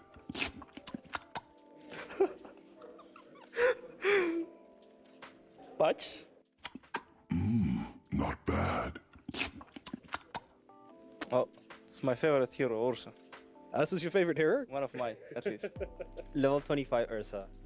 Wow, okay, even know the know the level as well. That is impressive. All right, I think the next one isn't on the chat wheel, so let's see if that stumps you at all. Let's play the next one. We only lost because my whole team are noobs. So hard this one, because I only use one earphone when I play. Oh, okay, yeah, that makes things harder. Wait. We only lost because my whole team are noobs. Is that a real voice line? That's a real voice line, my friend. What? Okay, that's Troll Warlord. Troll Warlord. Absolutely, yeah, you struggled for a minute, but you got it there. Yes, indeed, that is Troll. Red King? No, I'm afraid not. It is Troll Warlord. It is Troll Warlord. Who else would call people noobs, Jogam? I drink your milkshake. I know this one. Yeah. Razor. Absolutely right, yeah. How do you know this one? Because Amar always uses this voice line. Okay. Of course, Razor. Amar's always fun with this one. Oh, obviously. This is so easy for me. It's Razor.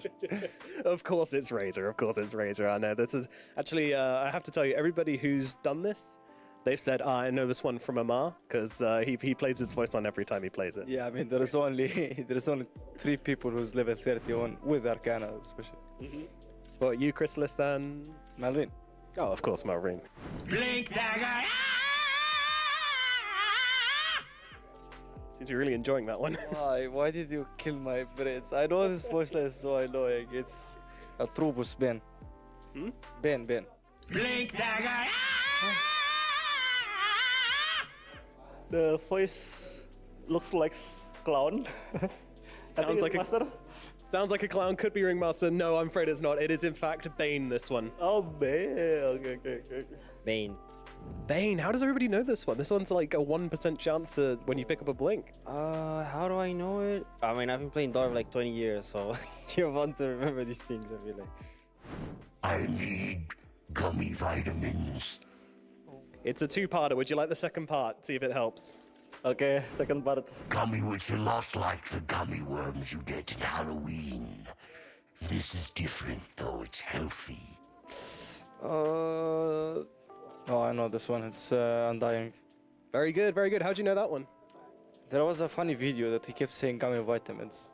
Just like, I don't know, like many years ago I watched it. It was so funny. It's the same as the Ben one. These two voices are just something I've heard before in some video. Yeah, they're kind of iconic and kind of funny. If you know, you know. If you don't, you don't. But Amar, you clearly knew. Well done. 5 out of 5. Clearly a voice line pro. I think Pudge. No. Good guess, but it's not Pudge. No, it is in fact Undying, that one. Okay. Shokan, thank you very much for playing. We got one right at least. We got one. That's not too bad. Undying. Absolutely right, it's Undying. Were you really struggling there, or are you just hamming it up for the camera? I was a bit confused because there's some heroes I don't play as much, like some Necro, some Undying, and to me their voices kind of blend together. I feel like maybe it's the same voice actor too, but yeah, I don't know. If I really put effort, I can remember. Well done, you did very well, Tomato. Congratulations, all 5 correct. So yeah, congratulations. Nice voice lighting.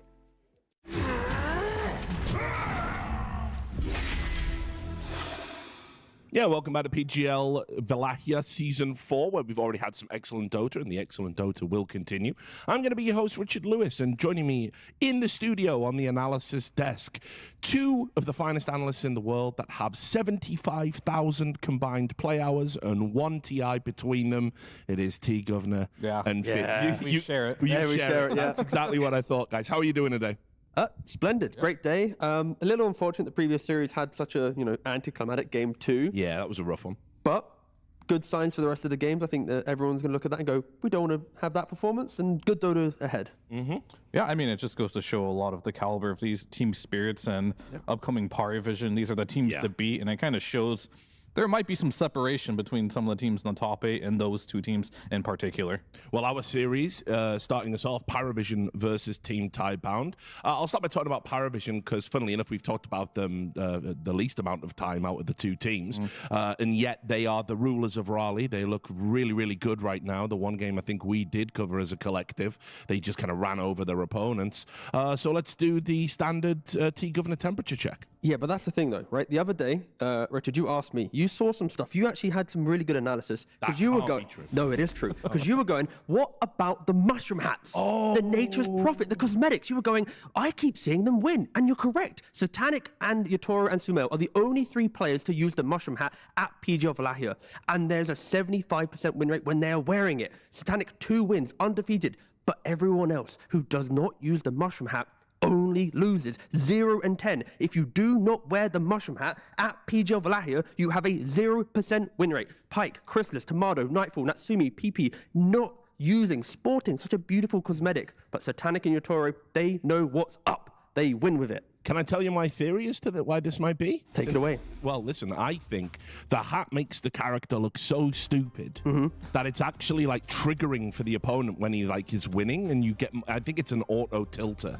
This is what Suns fan told me a long time ago. Yeah, you never make mistakes when you wear the hat. Like, you would never be in a fails of the week or something if you were to wear that cosmetic. So, I feel it is just spectacular. Yeah, good to see it back. On a serious note, of course, PARIVISION, they have looked excellent, Clinton. Yeah, I mean, how do I segue this one? Yeah, good luck. Hey, come on. We share a TI win. Do you like mushrooms? Yeah, sure. I mean, good part of the diet. But anyway, moving on, I think in general, this team is very strong. There's tons of players you can look at, and we will always look at, like, let's just say, for example, a Satanic. He's usually a star. But I want to look at 9 class, because I'm on my ever-ending journey here to find out what heroes are good in position 4 right now outside of the Coddle, Morta, and Ringmaster. And 9 class, he's been pulling out some cool heroes, and I think his TB is one of them, and I think his itemization this is why you can't copy this guy, because he's going a different item every single game on this hero. He's just so good at reading what he needs to do in the game, whether it's on a Slark, whether it's on a Terrorblade. He makes heroes really work, and the Slark is going rampant in like pubs, but it's not really working out. But I want to show you why he's so good on this hero. He's getting illusions at level 2 on TB because he realizes that he has a Sand King in his lane. What am I going to play for? So he gets illusions level 2 instead of meta and try to go for some cheap kill. he's just stacking, right? So he's using Illusion to get these double stacks up because he knows Sand King's needed to do that. And then outside of that, what does he do? He just runs, makes another Illusion because he knows this lane is very difficult. He starts dragging waves on top of that. So he's just using this Illusion to play an economy game for his team instead of try to just like pop meta and get kills at level 2. Then he'll pop in another Illusion again, see Sand King, he gets the wave under the tower, he stacks again. And this whole time, like, Fly is trying to stop him. He's going into the enemy triangle and blocking camps, but he doesn't really care. And because he's not in the lane, he's able to pull out stuff like this. And I think his vision on how to play heroes is just so much different. And it's really unique compared to other heroes or other new players that he's just very special. But this is where I'm hoping teams start looking at those replays and identifying if the illusion is, let's say Enchantress, we don't see the hero at all, but position 5 Enchantress, you stop that illusion pulling waves, what can the 4 TB do? He can't block camps anymore, he can't do stuff. So I'm really hoping when you see his gameplay, if you shut down his laning phase, maybe the TB just won't have the same scaling. Like what happened in the Navi series, right? The Zayats, what could he really do? He didn't have any game to play, right? So I do think as much as 9class is the best Terrorblade support in the world right now, there are ways to counter it, but you need to go so far away from the meta to get the heroes to do it.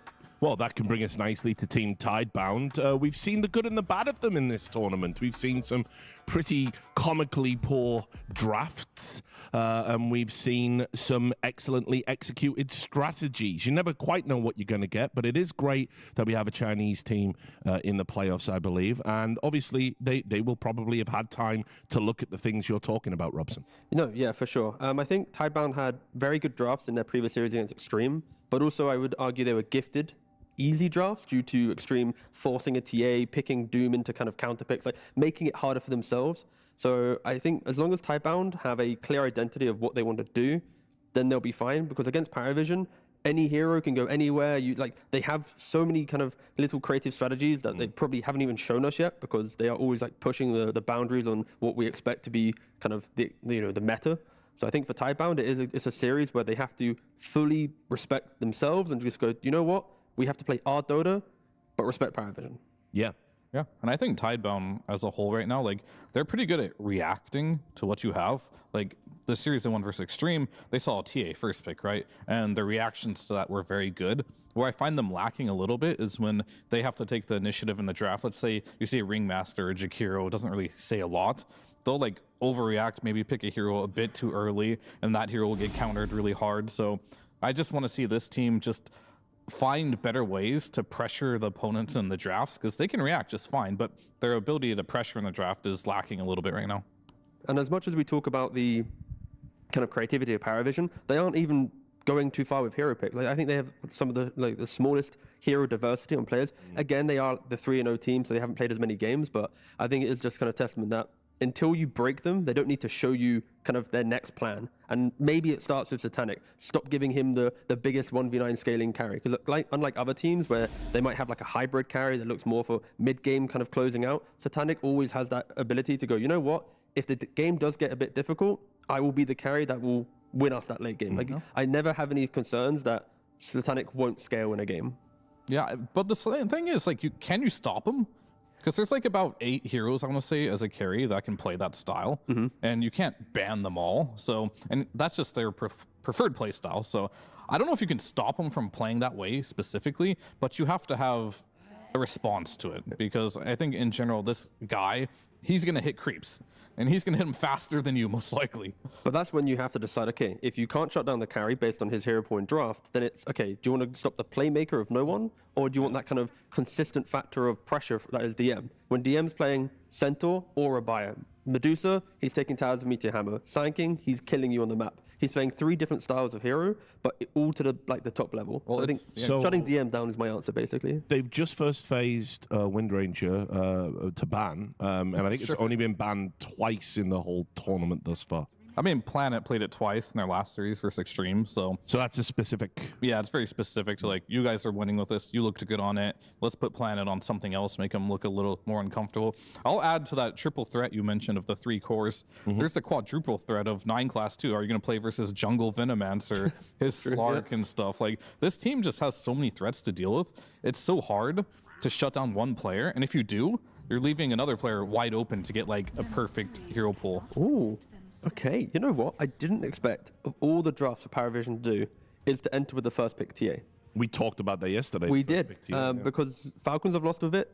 Xtreme lost twice with it, and I can't remember if PARIVISION have done it so far in the tournament. I don't think they have. I don't think they've been given the opportunity. No. To even they've had a couple right? in previous tournament. They've picked it later in the draft, so it's been like a not first phase. But if I triple check my notes, it has been a hero that they sometimes have just fully ignored in some drafts until the later phase. So for Tidebound, like, oh, we're back. This is it. We beat this before. We know what to do. Of course, there's Monkey King and Phoenix. There's plenty of heroes that can start putting pressure on the TA. We'll see where Tidebound want to go. Last time, I think Monkey King was their response against Xtreme. I mean, I wouldn't hate it because it is good in lane versus the mid TA, but we are looking at PARIVISION here. This is no one. No one is much better than a lot of other players at punishing you in the mid lane, right? And Monkey King isn't going to the off lane, so they're going to try something a little bit different here. Pick the Tiny up. Very solid. Could be a carry. Could be the mid. Don't hate it. Don't love it. I think both teams, it's so neutral, right? It's like you see these two heroes, you're like, yeah, all right, cool. One team's got good lane. One team's got early good, playmaking. I think the main difference, so if the Tiny does go to mid, the build that we see from mid laners, even nothing to say, is a lot of utility. It's Blink, it's Jules, maybe 4-staff, Octarine. You're playing on just throwing out as many spells as you can, kind of prolonging the fight, kiting it back to your team. It's not the same as an old Tiny where it's like Blink, Echo, and Silver Edge, and you're really trying to murder people. I think that is the key difference if we do see it to the mid lane. I would prefer that because I think the carry Tiny versus TA, not so good anymore because like your Craggy really relies on a lot of small hits to reduce their damage. The nerf to his armor is definitely very noticeable. So we saw in the last matchup, NAVI Junior tried to play this. It feels inevitable at some point as a carry Tiny. A question for you, Robson. When you're constructing a draft around a first pick TA, are you more inclined to go for a kind of 4 protect 1 or something a bit more rounded, let's say? I would argue you could go for the 4 protect 1 in philosophy based on just having better lanes, because TA naturally with a good lane can take a Roshan, take every tower. So if your lanes are good, TA will do all the work for you. So yeah, you can in essence have a mid laner that doesn't scale perfectly, an off laner that doesn't scale, because if you enable TA correctly, you can win games. It's just very difficult, I'd say. I don't know if you agree with this, to win a game in 30 minutes normally in Dota. Sure. It's a little bit harder than before. Yeah, I mean, it's definitely hard. Like, the other team has to make some critical mistakes, I think, for you to be able to, like, dying in front of your base without buyback or something. I mean, you don't see it too often. It's why, like, Beastmaster and these heroes are so good, because they kind of add the extra, like, lifeline to a carry that sometimes can fall off. Because, like, TA, if you think about TA, like, 40, 50 minutes in a game, she's not going to outscale Svens and TA and TBs and all these big heroes.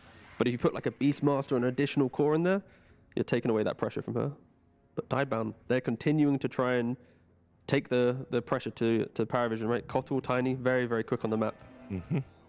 Yeah, we've seen that pairing be very successful.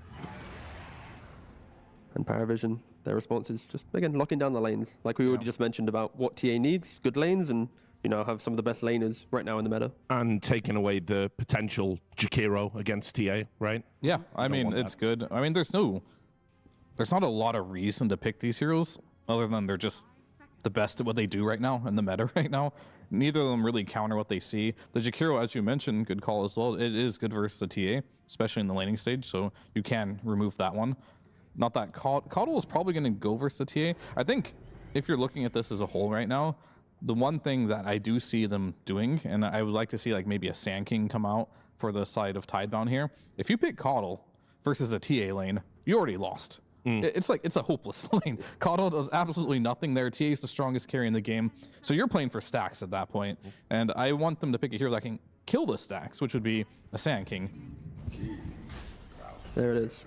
Yeah. Like, it wouldn't make sense any other way. The thing with PARIVISION is they're really good at combo breaking with their draft so far. Like TA with Refraction, again, now Tidebound have ways to eat through that, so that's good. Ringmaster with the box, Jakiro with the Ice Path. When we talk about Tiny being a more utility-based mid laner in the current meta, if you get hit by an Ice Path or something, and you know you're not getting the kill because you don't have the damage items, it can complicate the fight a little bit. So I like the fact that Tidebound have respected the support duo PARIVISION by finding more heroes to get to the back line and to kind of take the the kind of pressure of nothing to say to find the perfect jump every time. Looking at the Tidebound draft here, they've got some pretty good control to protect the egg. So do PARIVISION need some disengage maybe or something like that? Are you talking about a little centaur action? Is that what we're talking about? Potentially. Just press a stampede and run? I mean, I feel like I would take centaur in every draft, I think, at the moment. Having an offlaner that likes buying auras, has good laning, and doesn't make your draft somewhat vulnerable is, I think, a little bit rare. So I'm always down for centaur, but alas, at the moment, PARIVISION, they lock in their mid laner. Yeah, I mean, Mage Slayer is going to do a lot of work in this game, right? Yeah. I think that makes a lot of sense there. I was wondering if they might do the Monkey King versus Tiny for no one, but that's where the Phoenix pick really comes in and kind of doesn't enable that type of strategy. But Ember, he can abuse heroes like Coddle and Phoenix. This guy is going to be bullying the supports really hard in this game. And if you can manage to get that Mage Slayer on Sand King or Tiny, it limits a lot of the damage output that they can possibly do. And I think going into that last pick, if you pick up a Centaur off the pipe with a Mage Slayer, where's your damage on Tidebound? It disappears. And I just love the fact that the first 3 picks for me felt like, you know, if you have good positioning and respect your opponent, you can break them. Just dodging one spell, disengaging. And now with the Ember, like SMY, the Mage Slayer that you mentioned, it further puts, just this, I guess, complicates the fight, right? Like a bad Burrow Strike or a bad Avalanche, and now TA's like, you know what, I can enter the fight for free. Like, it could even be a game where, you know, the epic debate, does TA buy BKB, does she not? Is she a glass cannon? We're hearing it throughout every TA game. In this one, if PARIVISION plays correctly, she doesn't need one if the Ember or someone else soaks the 2 stuns that Tidebound can rely on to take the fight. Yeah, I still want one, to be clear, because of, you know, blinding light and whatnot, but maybe fourth item. I'm a little surprised to see the Monkey King ban there. I guess they're maybe a little afraid of Tiny going carry in this game, but we saw what work the Medusa did in that game versus the Templar Assassin. Apparently, they're not afraid of it. I mean, I mentioned before, like TA, there's only 3 heroes that just outscale it really hard. It's going to be Morph, Terrorblade, and Medusa. Medusa is the slowest and least reliable of those because there's a lot of bad matchups. So are you saying Medusa for Tidebound or PARIVISION? For Tidebound. Okay, because I also think it could be good for PARIVISION, right? Where they close the phase with an anti-mage ban, pick Medusa. She naturally will happily soak up all this magic damage quite nicely. You play behind her, and it's even easier for them to fight. So Centaur ban from Tidebound. Again, we spoke about it before. Very high value hero that's gone, but I'm down for PARIVISION just to steal the hero if required. Yeah, I mean, I don't hate it. I think that'll just make Morph the last pick, which Morph could carry this game. So I think that would put them in a decent spot. But I think they want one of those heroes anyway, so either whatever they pick here makes it very uncomfortable for that to happen, or they just kind of go in on the tempo here and just give them, like, you know, you want this last pick Dusa, this last pick Morph. It's fine. Those heroes are much slower than the way a TA and an Ember can play the map. That's when, like, the return of, like, a Brewmaster or something for DM would come into play, because you pick an offlaner that's a bit more aggressive. You kind of just take over the early fights with the split and whatnot. There's plenty of options for PARIVISION, but again, like Fear's mentioning, it depends on the game plan that they want to bring. You know, you've got Brew for aggression, you have Medusa for kind of draft / better, like, lane and taking towers. Yeah. All of them will create relatively strong carry options for Tidebound. I guess then now the question for us is, does Tidebound have other lanes that are strong enough that if they do pick it here, okay, anti-mage ban into Medusa. Yeah, they don't really care about the Morph then. Yeah. I think it'll almost be inevitable that a Morph comes out. Here it is. So yeah, now for Tidebound, if they do pick Morphling, is there enough of mid lane presence and off lane presence to ensure that the Morphling gets to her Manta, gets to her, like, are her towers protected? Yeah, I mean, it's not guaranteed for sure, especially with this Ember pick. It could be difficult, but if you don't pick the Morph, how do you win this game versus TA Medusa? Like, your options are Terrorblade, Morph, and that's it. I think those are the only heroes that can really win this game. So yeah, they knew this was coming. They weren't really afraid of it. I think they think the tempo's good. However, I will say for Tidebound that if it goes late enough, this Morph gets farmed enough, he doesn't really care about Medusa, Ember, Jakiro, none of these heroes at all if he gets to that 5-6 slot timing. So can they get there? Versus a PARIVISION, one of the best aggressive teams in the game, might be difficult, but I do like the fact that they have an option to win the game. Yeah, I agree. I think to assess the draft, very well constructed in reaction to what they were seeing. But I also agree, a PARIVISION just play this up-tempo brand of Dota right now. That must be very scary if you're a Morphling. No, for sure. But that's why you have to look towards, I think, Planet on the Keeper of Light. Can he make the correct stacks in laning phase where his Sanking's not pressured? Does he rotate to mid lane, get the active rune? And Ember versus Tiny, if you stop all the runes going the way of Ember, no one will be a bit more quiet in the game. Buys time for your team to feel good. If you make good stacks, Sanking early Blink Dagger, you just kill Satanic 2-3 times in a row, Morphling will have item advantage. So there are ways for Tidebound to play out this game, but it's like the pressure is on them to make the correct choices. An incorrect choice in PARIVISION, they'll hit this mid-game timing that overwhelms Tidebound very nicely, whilst Morph's still chasing his farm. But yeah, I think all my focus is really on Planet. I think he can bring life to both the offlane and the mid, and you need the Sanking and Tiny to have good games for this one to be a good game. Yeah, I mean, 100% agree. I think they have to play super well around that off lane and mid lane, because I don't think they can stop Medusa from farming. So she's going to have that Meteor Hammer no matter what. And if they're bleeding on the mid lane or in the off lane too, it'll be a big snowball effect. Well, I'll bring in our commentators up on the big screen. There's, of course, B-Cop and Lacoste. B-Cop, you feeling up to an opinion today? Or? Ooh. Opinion's very, I mean, opinions about the draft specifically, not anything else. You say I'm always China biased, but you know my rule. If there's a China morph, I go the other way. So it's PARIVISION. Okay, that's a pretty big opinion, actually. Well done. He's in the game. What do you think, Dom?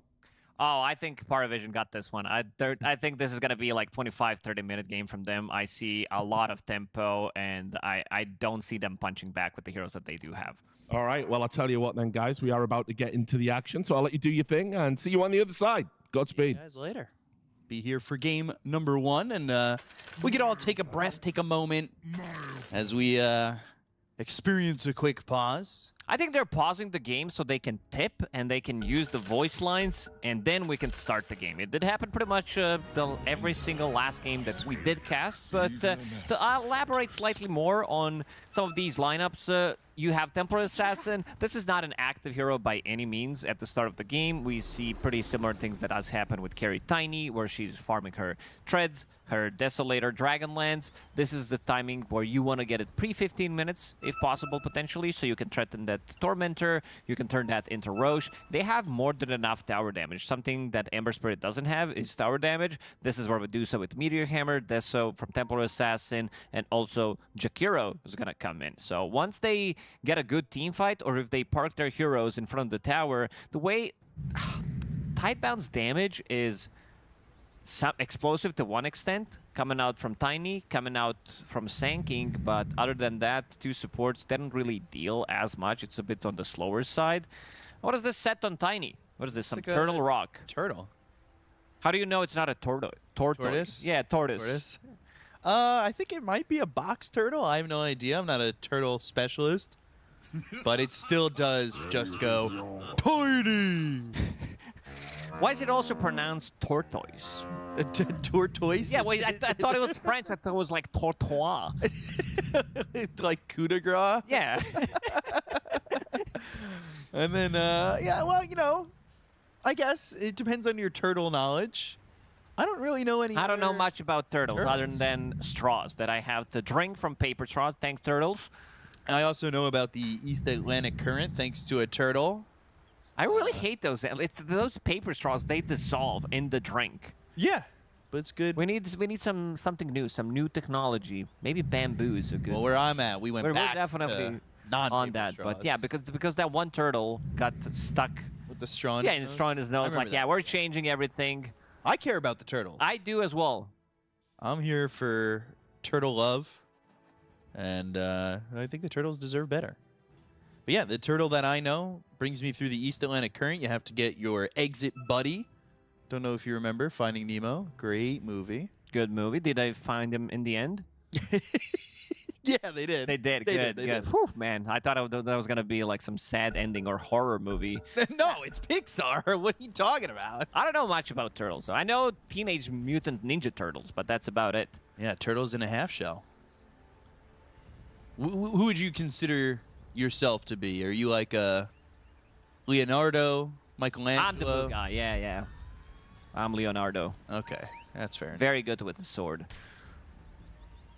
Are there any TMNT comic books that you're getting? I was thinking they're pretty much on the expensive side, but let's not get into that right now. We're going to save that for the podcast. And Tidebound, their draft, I really like the fact that they picked Ember Spirit and also love the Centaur band because I'm a big fan of Mage Slayer from the mid lane right now, where it does allow you to reduce some of that damage, and you see Sanking, you see Tiny, it's all about that magical damage. Same goes with the 2 supports, and if you get a pipe carrier from the off lane, it makes it very, very difficult for you to play the game, gives you that tempo, and I mean, even without it, Medusa's not going to be buying into those items. She doesn't build into pipe, you don't benefit anything from the item, but yeah, overall, I feel like the tempo from PARIVISION is going to be very, very good this game, and it's, to me, it's pretty much can Tidebound sustain it. They also have Sanking from the off lane, which is not the strongest laner. They're putting a lot of pressure. Morphling down to pretty much no HP. Did eat the Tango, but Y also down to half. Yeah, they got them both in the same spot. It was Y just kind of walking where he had just saw Shiro get harassed in that that spot in the river. But we've talked about PARIVISION and their speed and their pace, right? They played that series against Falcons. So you take a look at this Sentry Ward down there. And they played that game against Falcons, or that series against Falcons, that ended up being pretty fast. They outpaced Falcons. Those games were done 25 minutes each. And Falcons really didn't have any answers to how quickly PARIVISION was playing. And this he does have one more dagger. Let's see if Y can sidestep it. He cannot. Down the river, who's faster? And we'll get it. Almost level 2, which also leaves DM alone, so he's going to be getting some of that solo XP. This is also Medusa we're talking about against Morphling, so it's not a lot of pressure. This Medusa will definitely free farm in this lane. Relatively easy lane for him. Mid matchup as well, Tiny against Ember Spirit. I don't know if you have enough damage to kill him, and so far we've seen no one dominating the matchups, and also Sanking. How many times did we say it? Every single time I see this hero, there's always a couple of hate words coming out from me. I've heard this hero's lane stinks. Yeah, it's really bad. This time around, they didn't plant any sentries in the outer ring. So right now, Planet is going to be on stacking duty. As you can see immediately, Sanking is keeping the distance, so 2 camps are stacked. It's only 1, actually, so it didn't stack the other one. Yeah, only got that 1 camp. Just trying to know what's going to happen, right? Sanking's going to lose the lane. He'll back up into that area of the jungle and hope to get as much farm as he can and then get into that Blink Dagger at a decent timing. Question is, which lane do you want to win? You're playing against PARIVISION, one of the stronger teams, one of the teams that is not afraid to go for the high ground relatively early on. They are not going to be waiting for that like second, third Roche. Planet, a lot of slow. Bach, try to help him out. They do have Sentry on their side. Ducalis is bringing Sentry and Dust on the Courier. Exactly what you need when you're playing against Sanking. Mid lane is pretty even, but other lanes are going really well for PARIVISION. And just look at the CS difference, and it is pretty big already. Nothing to say on this Tourtois. Just tossing no one into the air, and I mean, not really much of the difference going on until he finally throws that avalanche, but the water rune is going to be sipped on, and it'll be about even. I mean, nothing to say he's doing all right up against this Ember, but it's the side lanes that are really looking like they are struggling for the side of Tidebound. Usually you will see Phoenix put quite a lot of pressure, even from position 5, but this lane is really slow. You don't really have any kind of a stun in the lane, which makes it very difficult. You don't have any slow coming out from your position 1, so Phoenix needs to land those Fire Spirits. They would be pretty happy if they can get a trade kill in this lane, but it's also not going to be too easy, seeing that you're playing against Ringmaster, so he can get one of the souvenirs as well, get out of trouble. Another stack time here for Planet. Do his best to try and get the double, and does succeeds. It this time. There we go. So making those stacks, just getting anything he can here for Bach on this Sand King. And he'll look to back up because he is not CSing that well in lane. Only 12-0 to this point to Satanic's 24-14. When you're getting out denied, you know it's bad. When that number is higher than your CS, you know something is wrong. And that's also Medusa. Morphling is farming, which is good, but you're also giving complete free farm to Medusa. And we've seen this hero being super tanky. Like right now, he's sitting at 700 mana, 300 HP, which makes it very difficult to kill him. Even if you bring Tiny, I think you need to bring 4 heroes, or you need to bring the old Keeper of the Light with Mana Leak to be able to kill Medusa. Because right now, I'm not seeing the heroes. And Bach, he's going to start the jungle immediately, which also does allow Temporary Assassin to get some of the farm. Planet. And we'll try to get something done in the bottom lane, try to pull it a little bit, and we've seen this move as well, where position 5 does go and steal some of the XP, maybe steal some of the creeps from that Sanking. Pretty much, it's what you expect from Sanking to do at these early stages of the game, so it's very predictable. Right.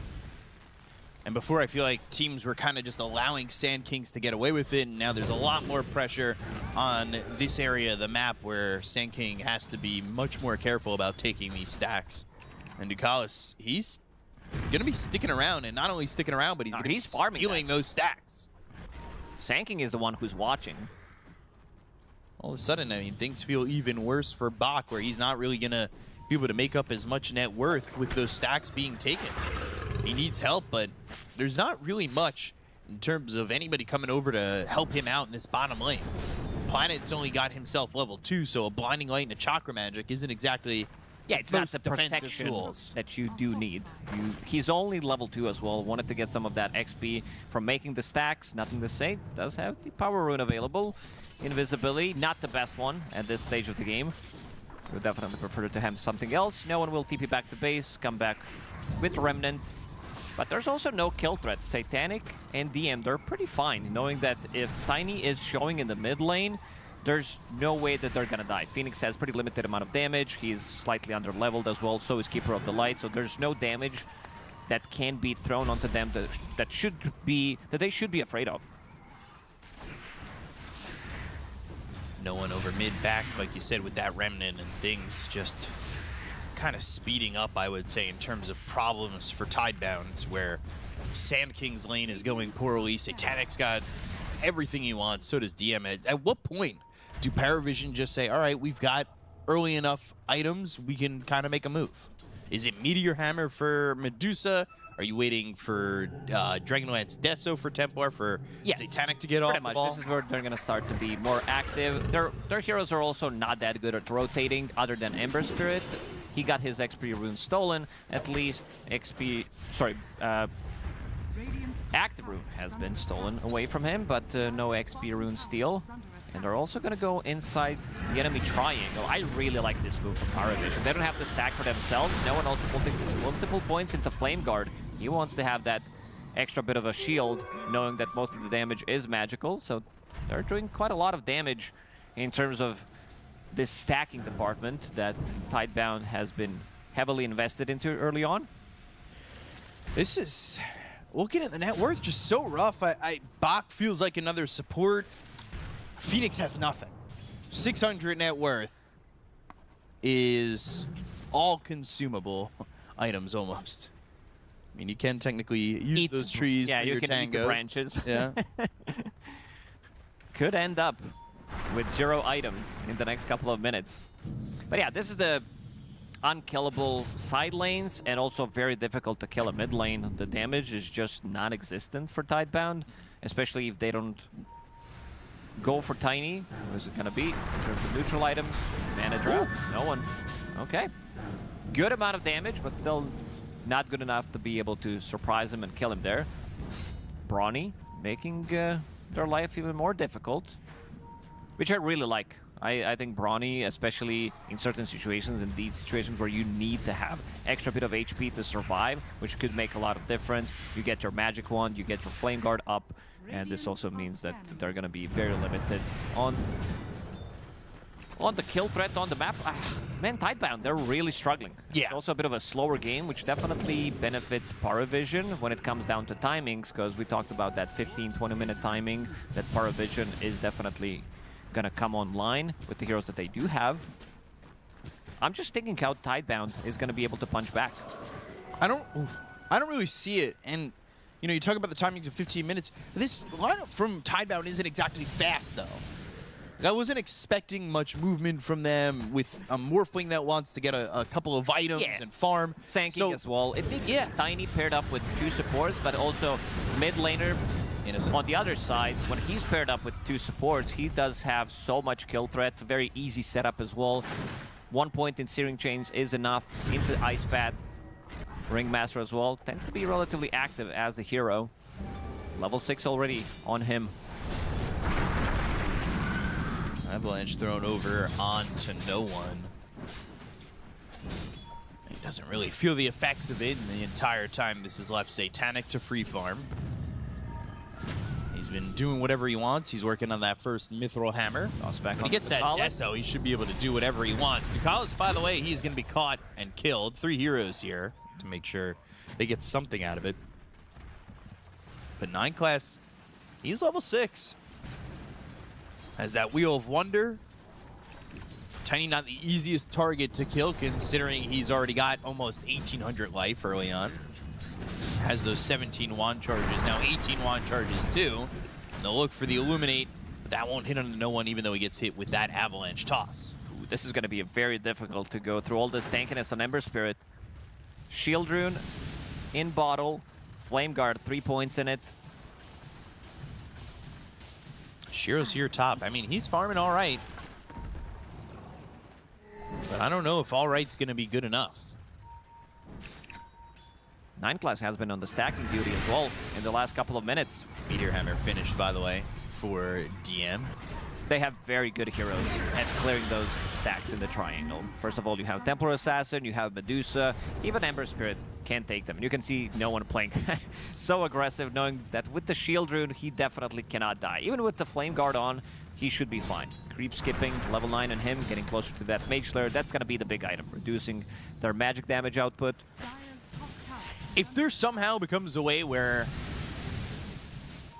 Tidebound can steal the stacks from PARIVISION, that would really help them out. If they could play across the river and look for this, but they're so confined to their own side of the map. Yeah, also if I was tall, handsome, blonde, I would be able to be a model, but I'm stuck here with you at this job. And this is going to be another tower. You see that's 9 class, 10 stacks from him, 10 stacks from Planet, so 12, 14 total.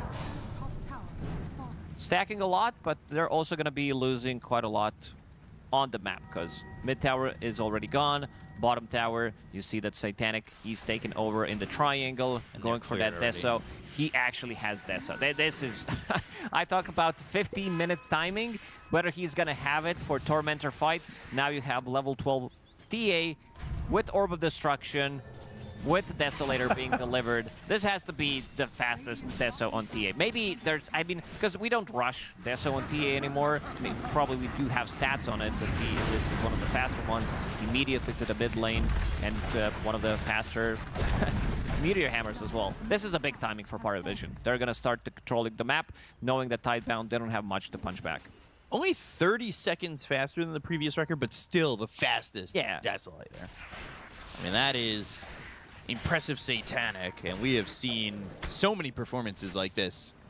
What was the PA performance? Was it Battle Fury BKB SNY at like 18 minutes from him or something at Playground? I think it was maybe even 16. Like, this guy can really fast. Satanic in some trouble though. Or is he? Path on 3, Macro Pyre's down. Satanic standing his ground, but he is gonna die to the epicenter. They get the kill on a Planet, they lose nothing to say. Bach gonna try and TP out.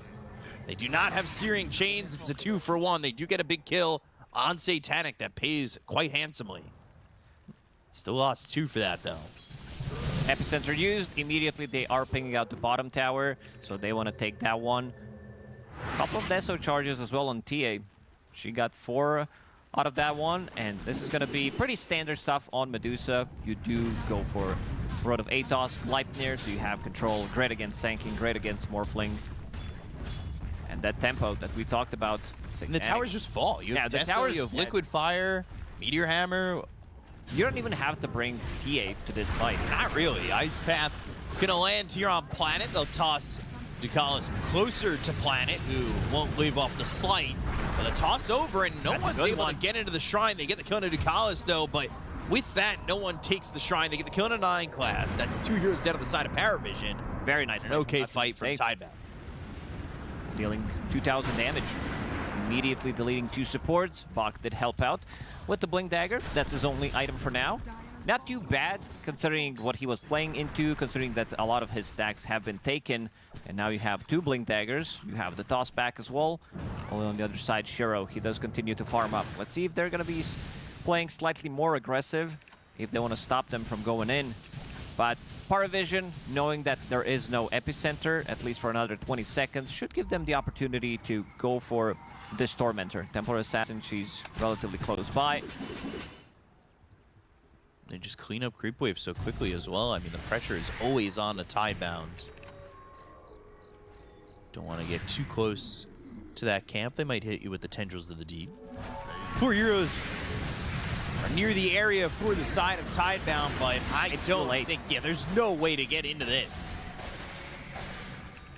It's an easy shard for 9 class, and he'll have access to that spotlight. But Tidebound put the spotlight on him. The Tame the Beast will land. They go to the Wheel of Wonder, toss up into the air, and 9 class is dead. But no one wants to respond. I think it's in some trouble. Burrow Strike, epicenter. Avalanche is there too. You need a little extra control. The Illuminate comes through. Burrow Strike again. Can they get this kill into no one? They can. So it's 2 heroes down on the side of PARIVISION. They go to the Stone Gaze from DM. The Ice Path lands on a Bach. He needs an escape route, but the Meteor Hammer lands and the Meld Strike is there. Satanic gets the kill on a Bach. They'll look for more.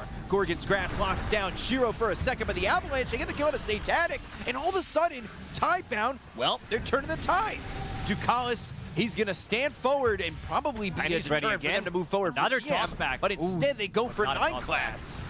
Avalanche under the tier 1 Still in tower. trouble. Tame the Beast for a short fear. Illuminate, Icarus Dive, Supernova, Escape Act coming through from 9 class, but he is dead for the 2nd time this fight as Tidebound. What a fight from them. Very good fight. Coddle with Chakra Magic actually bringing the fight around. First using it on Tiny 2 times, then using it on Sanking to lower the cooldown on his stun, which does allow them to get the kill on Ember Spirit, and again using it on Tiny 1 more time. So there was, how many? 4 Chakra Magics total. Let's take a look. They were not ready. They were not fighting together on side of PARIVISION. No, Wheel of Wonder doesn't connect onto anything. 9 class is already dead, and no one is kind of separated. The rest of the team is not ready to come in. Even with Mage Slayer, it's still not enough.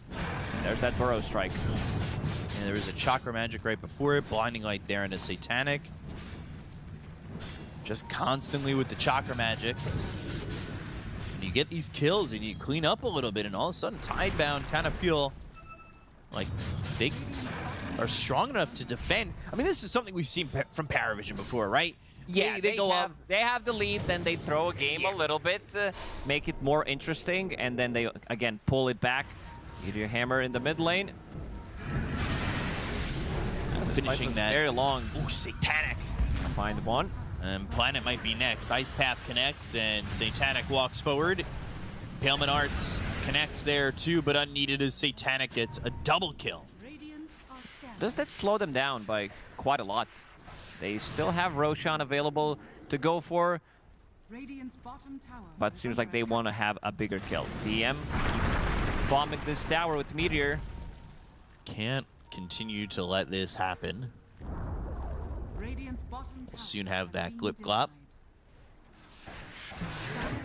Meanwhile, Satanic has the Hurricane Pike.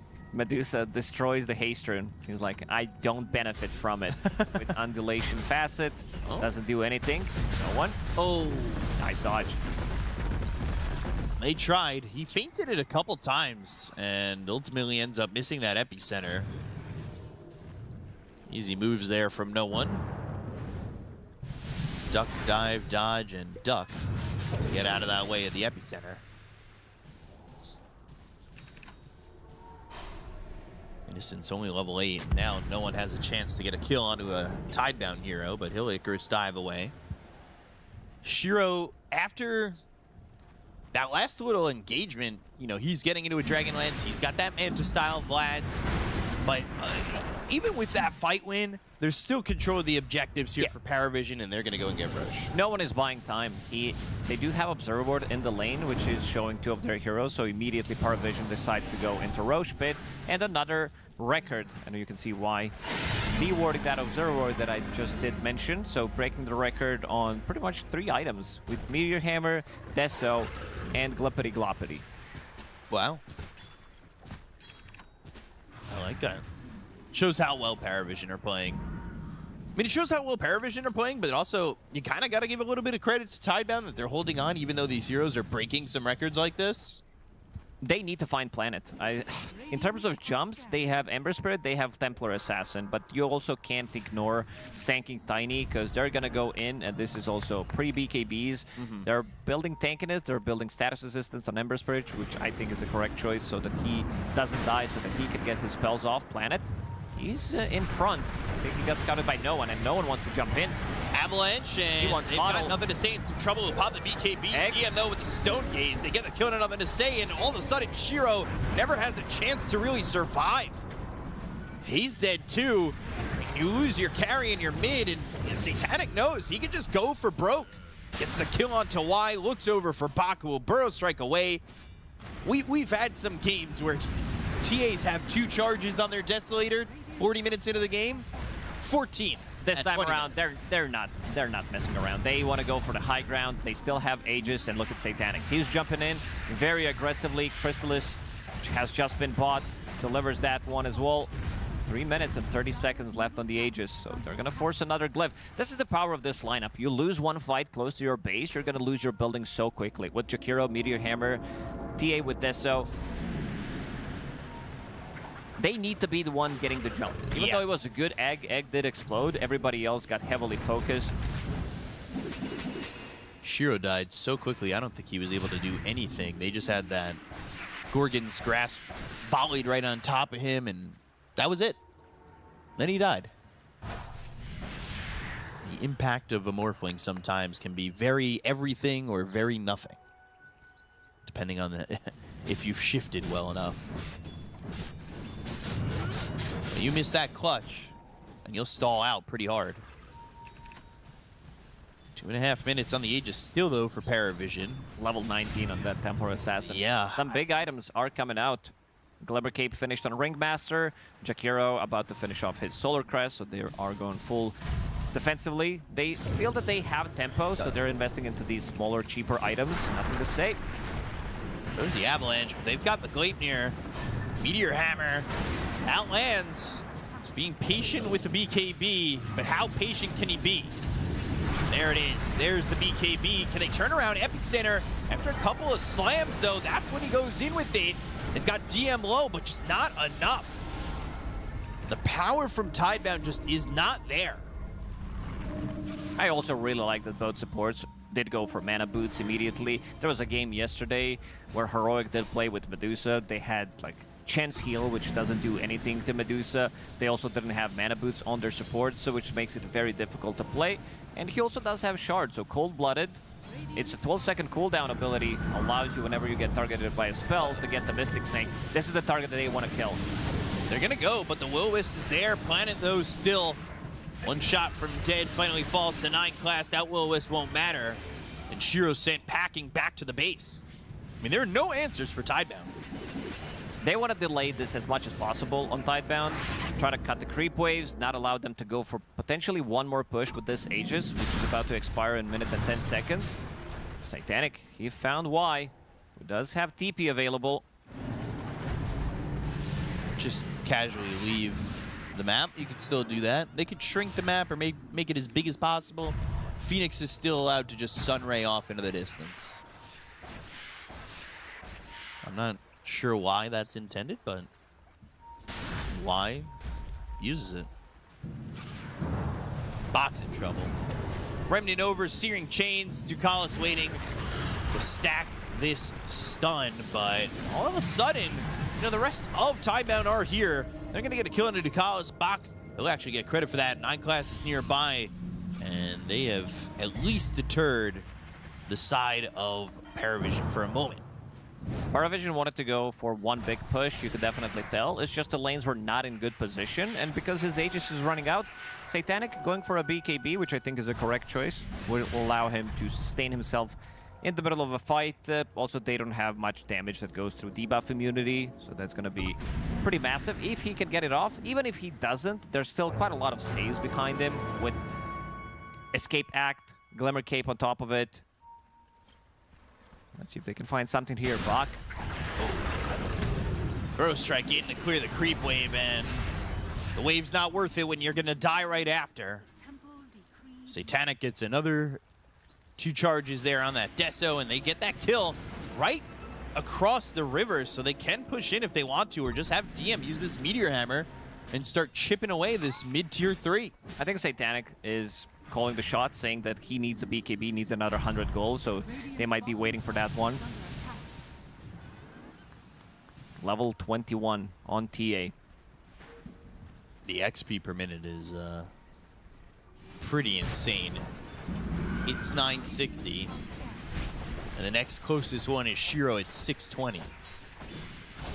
So the XP is definitely making a big difference, and his GPM is also insane too. And yeah, you can see the level difference between these two teams is pretty high.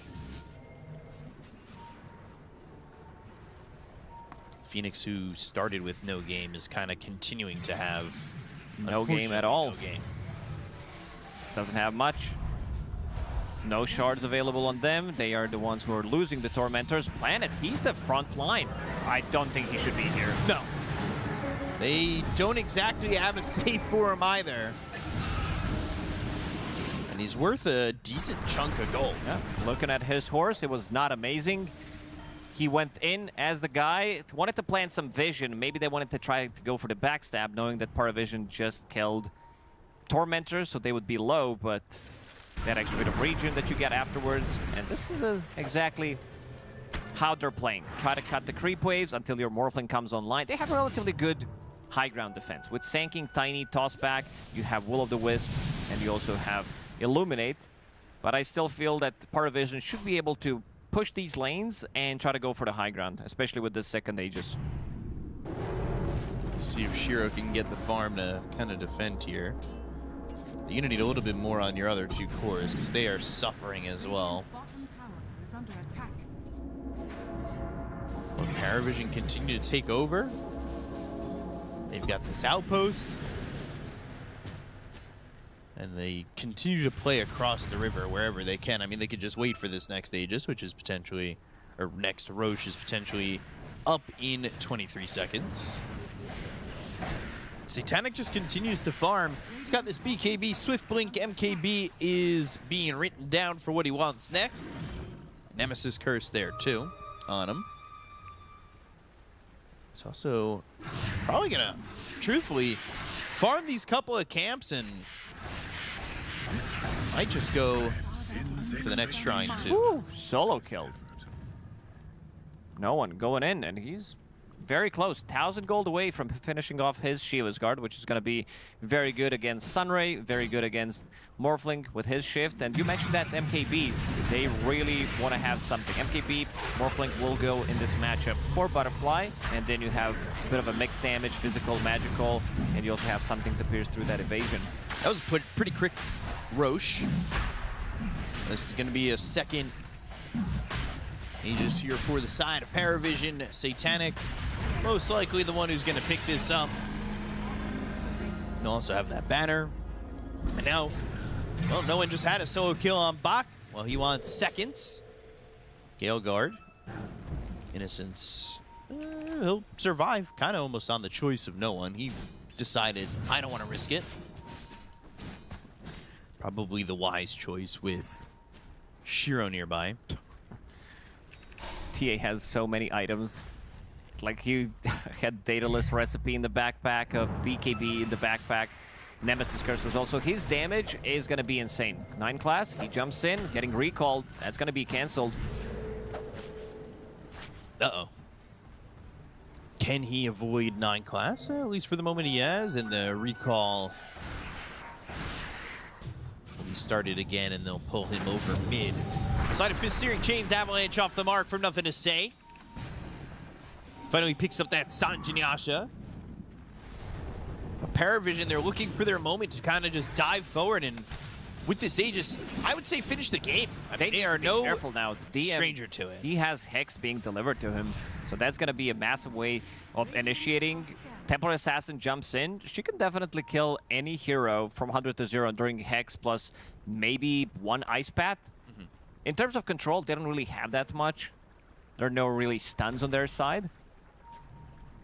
Gorgon's Grasp, Ice Path, Searing Chains, yeah, not really anything too crazy. Avalanche thrown out, but they remnant forward. They're looking for nothing to say. He'll blink away, but he's gonna need some help here, and he's on the run. He's got BKB if he needs it. No one not gonna spot him. Meanwhile, in the top lane, they are putting some damage on the tier 3 tower, and again, I mean, this is a tower that is quite low. You lose one fight with the pushing potential from PARIVISION, you're gonna lose a lot. Yeah, you're gonna lose a lot. DM's had a perfect game. Satanic more than perfect. At least up to this point. He's closing in on level 24, and eventually Tidebound, they gotta answer the call. They gotta hear the bell ring and go for something. Trying to get something done in the mid lane, going for the tankiest target. There's also 2 traps available, so he can fall back to that. It's also a bit of a control. He does have a shard available, which is a good amount of silence, but it seems like they don't want to go in Medusa. They don't see the rest of the heroes. They're pinging out no one who's in the bottom lane, Invis, with the gem, so he sees this sentry, but they're getting the jump. Toss into the air, but they've got the escape back. Will-O-Wisp is here. Can they get the control? They can stay on to no one. Get the kill in a 9 class. A Remnant off to the left, and he is away. They're going for the high ground. Side of Team Look what's happening in the top lane. Recall Sanking. He was the one missing to maybe have extra bit of a control. Now they're going for the high ground. Banner has been planted. Seems like they're not going to get much out of that banner. Put some damage onto the racks. They took the tier 3 tower. They recall in. But this is just, you know, no one doing what he's been doing a lot in this game, is taking attention away.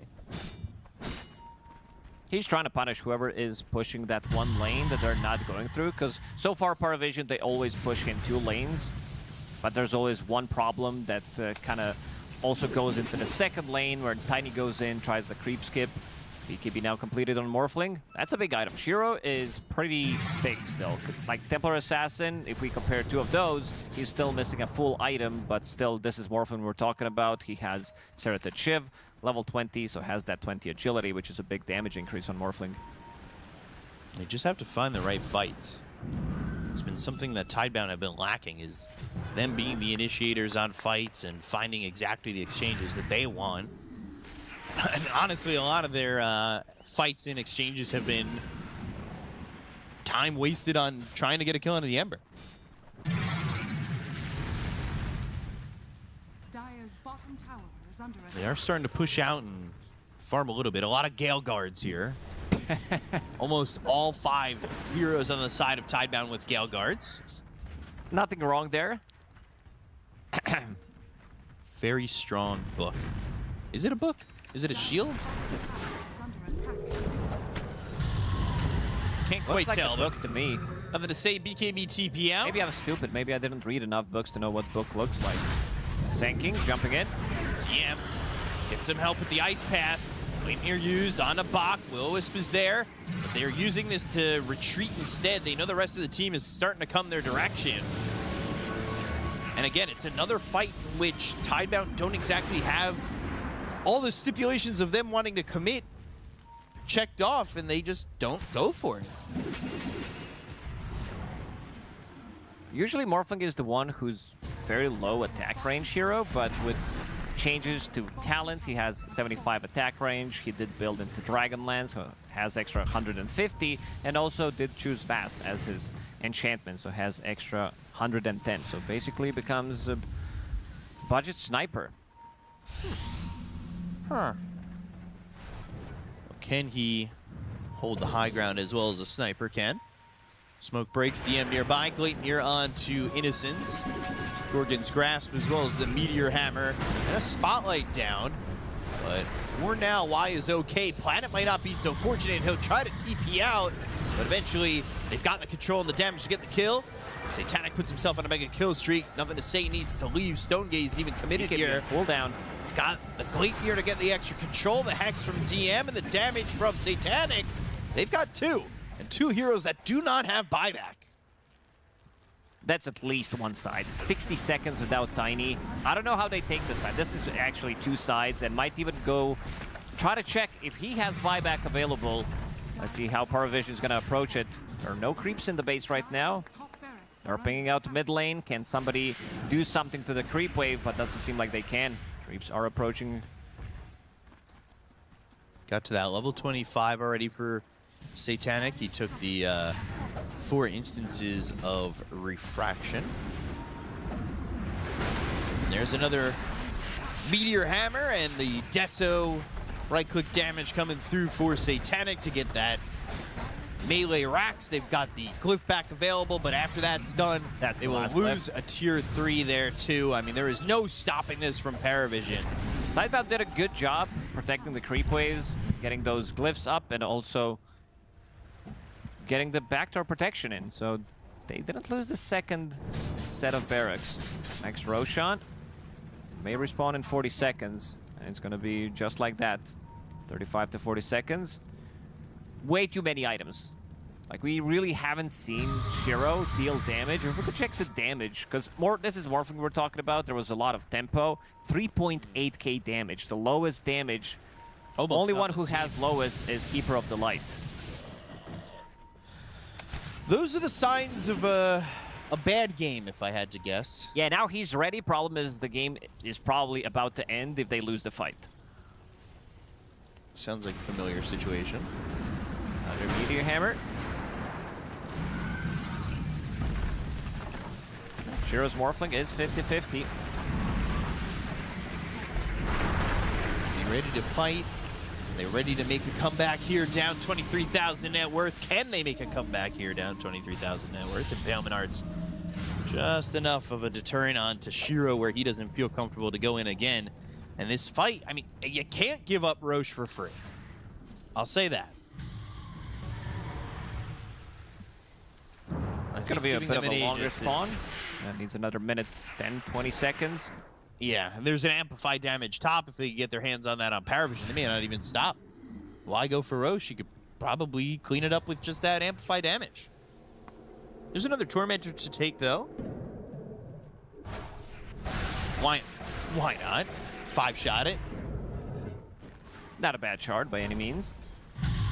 There's that amplified damage, bottled up for no one. And just every time a little bit too late from Tidebound. Just always a touch too late. Still about a minute to go, I would say, on that timer. Yeah, about a minute. I was going to say if it was actually 62:38 now, but yeah, 93 to 7, 94 to 6. The percentages are well aligned with what we feel like is happening in this game. It's not that surprise 80-20 at this point. Bach is going to show here. Trap silence. This immediately dead. He doesn't have any ways of like really protecting himself. Didn't want to use a BKB there. Had a Ghost Scepter, but it was too late. And he doesn't have buyback available. He needs another minute. 300 gold. Yeah. Whew. I mean, that's not the first time we've seen Bach do that. Burrow strike into a lane and immediately die. They've moved around the map on PARIVISION so well to kind of be in these positions to just punish any farm that they've gone for on the side of Tidebound. Satanic's in on Roche. They hear it. It's third Roche. They know it. But I don't know. I mean, without Bach, certainly they can't. They're not taking that fight. But now again, you lose Bach, and you've given up the third Roche, another Roche for free, and it just feels like Tidebound are waiting out the inevitable. No one used the scan, immediately jumps in with Shiva's Guard to provide vision for himself. Why? He's just gonna die. Another solo kill for no one. And he's not done. He's searching, but he doesn't exactly know where Nothing to Say is. Scanned, but no eyes, and he'll TP back to base.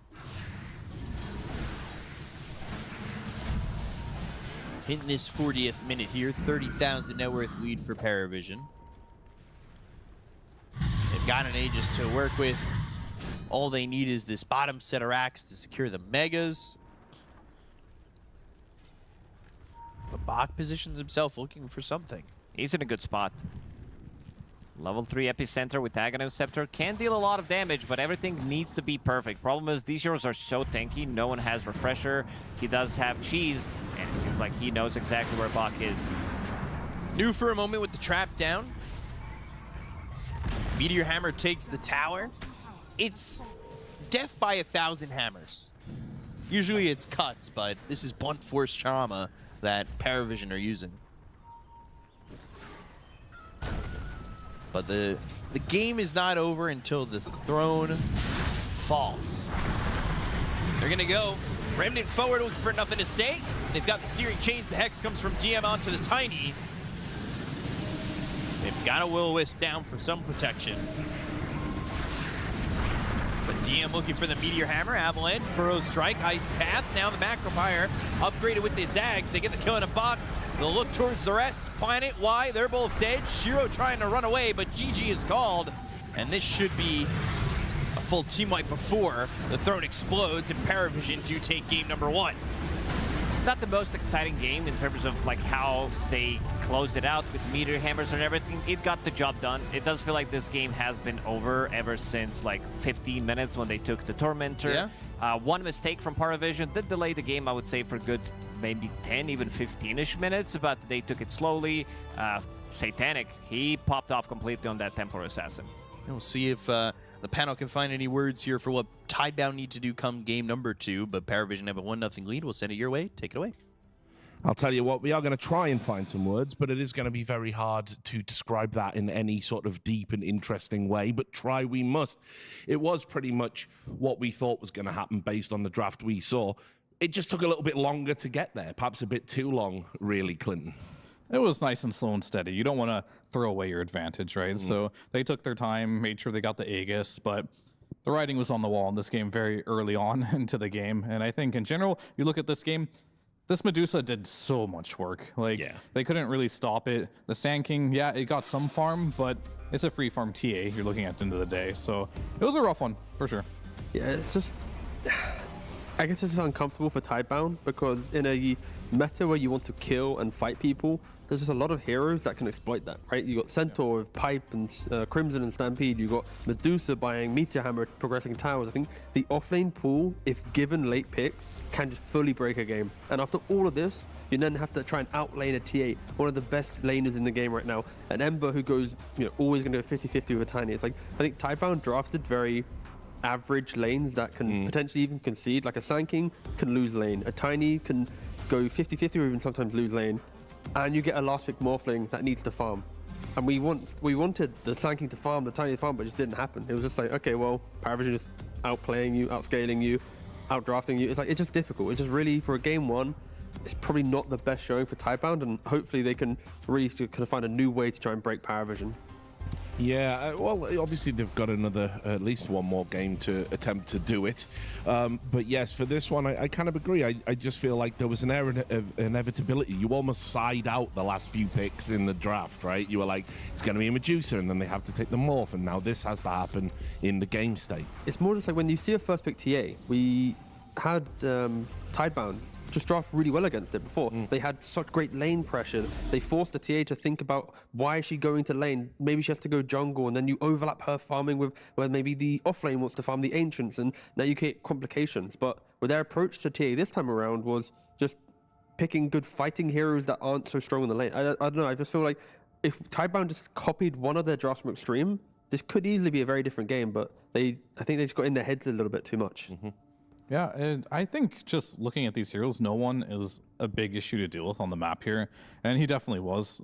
TA is always going to win her lane. This hero just doesn't lose lanes. It's not what it does. So you're going to lose that lane for sure, but the problem is this Ember getting a very strong laning stage. Look at the items you get to at some point in the game. You have a Mage Slayer, you've got the Shivas, you got the Ags, Beak-based Ingenuasha. Like, he's just all over the place, and you do not have the lockdown to deal with this hero. TA has traps slowing you the whole time as well. This Medusa has multiple forms of lockdown on the ground. You have the save and the escape app. It just, there's too many tools. And it was a very single dimension draft from Tidebound. Like, Sand King has to blink in, Tiny has to blink in. Now Medusa can press Stone Gaze. You can reset easily. It's just very difficult to play this game. Yeah. Let's take a look at what happened at minute 12. I think this kind of set the table for things to come.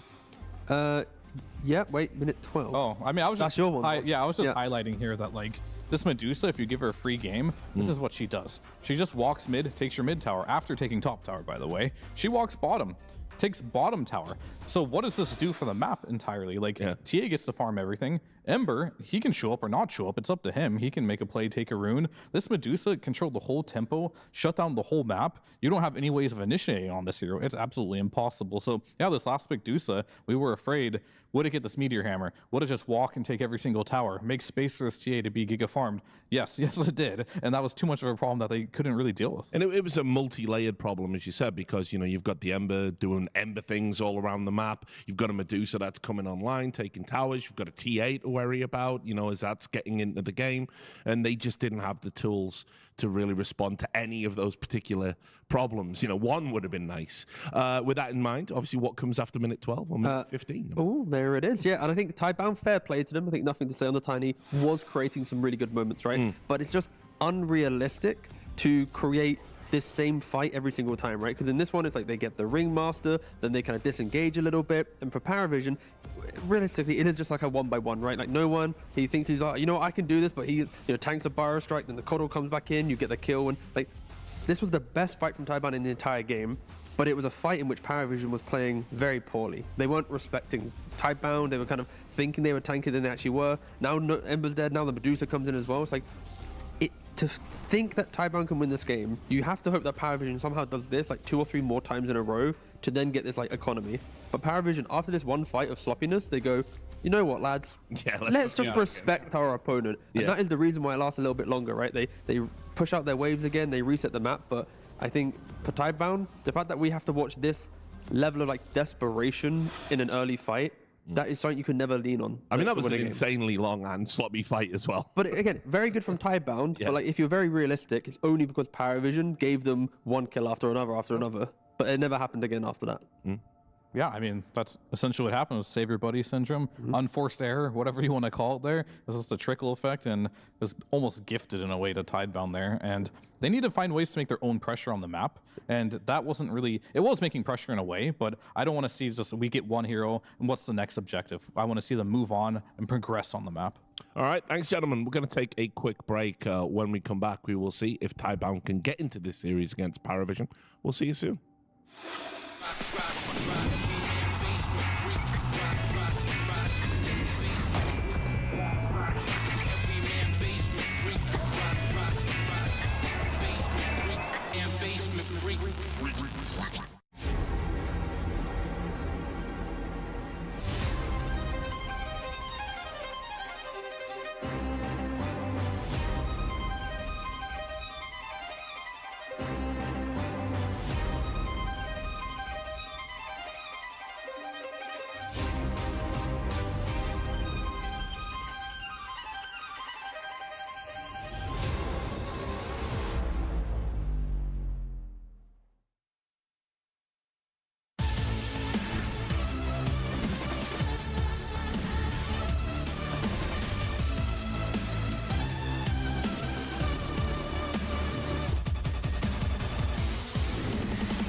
The human body was built to move.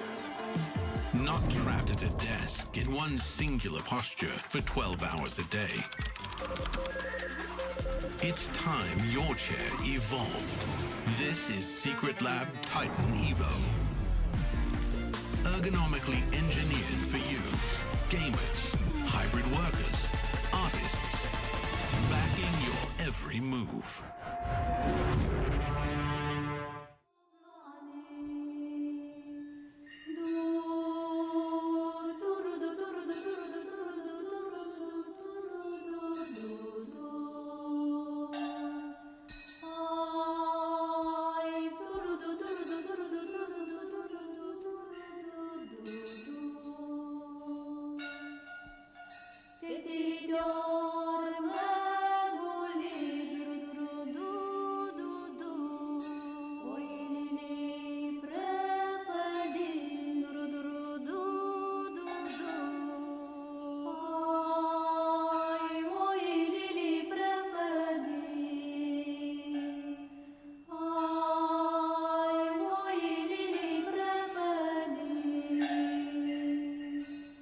Ciobănaș foili, bată-mi de foili, că ai lăsat oili și-a plecat cu fetele.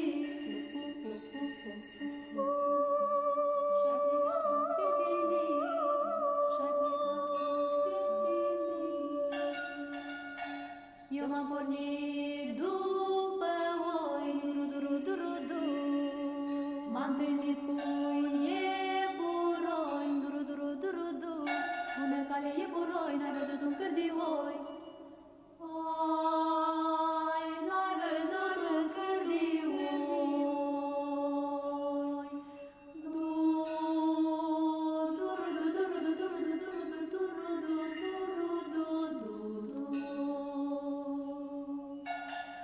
Văzut nu le-am văzut, din păscuțe le-am păscut, prin părloage tot sărloage, la fântâna lui Iordan, nu mai cap de timp de lan, la fântâna lui Gheorghiță, nu mai cap de timp de prin.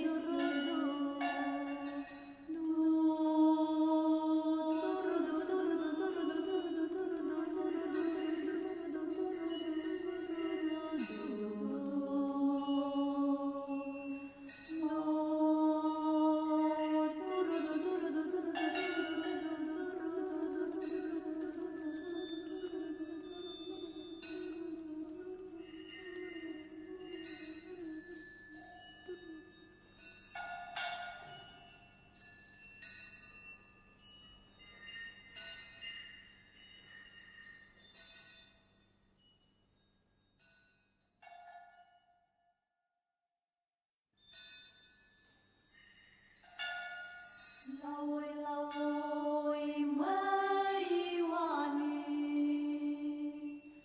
nu la fete sub obloane.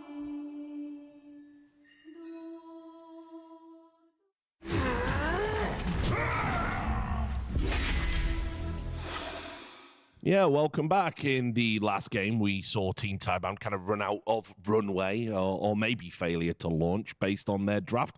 They're taking on PARIVISION, who are looking imperious. So let's talk about it. You already alluded to it in our breakdown of the last game, Robson.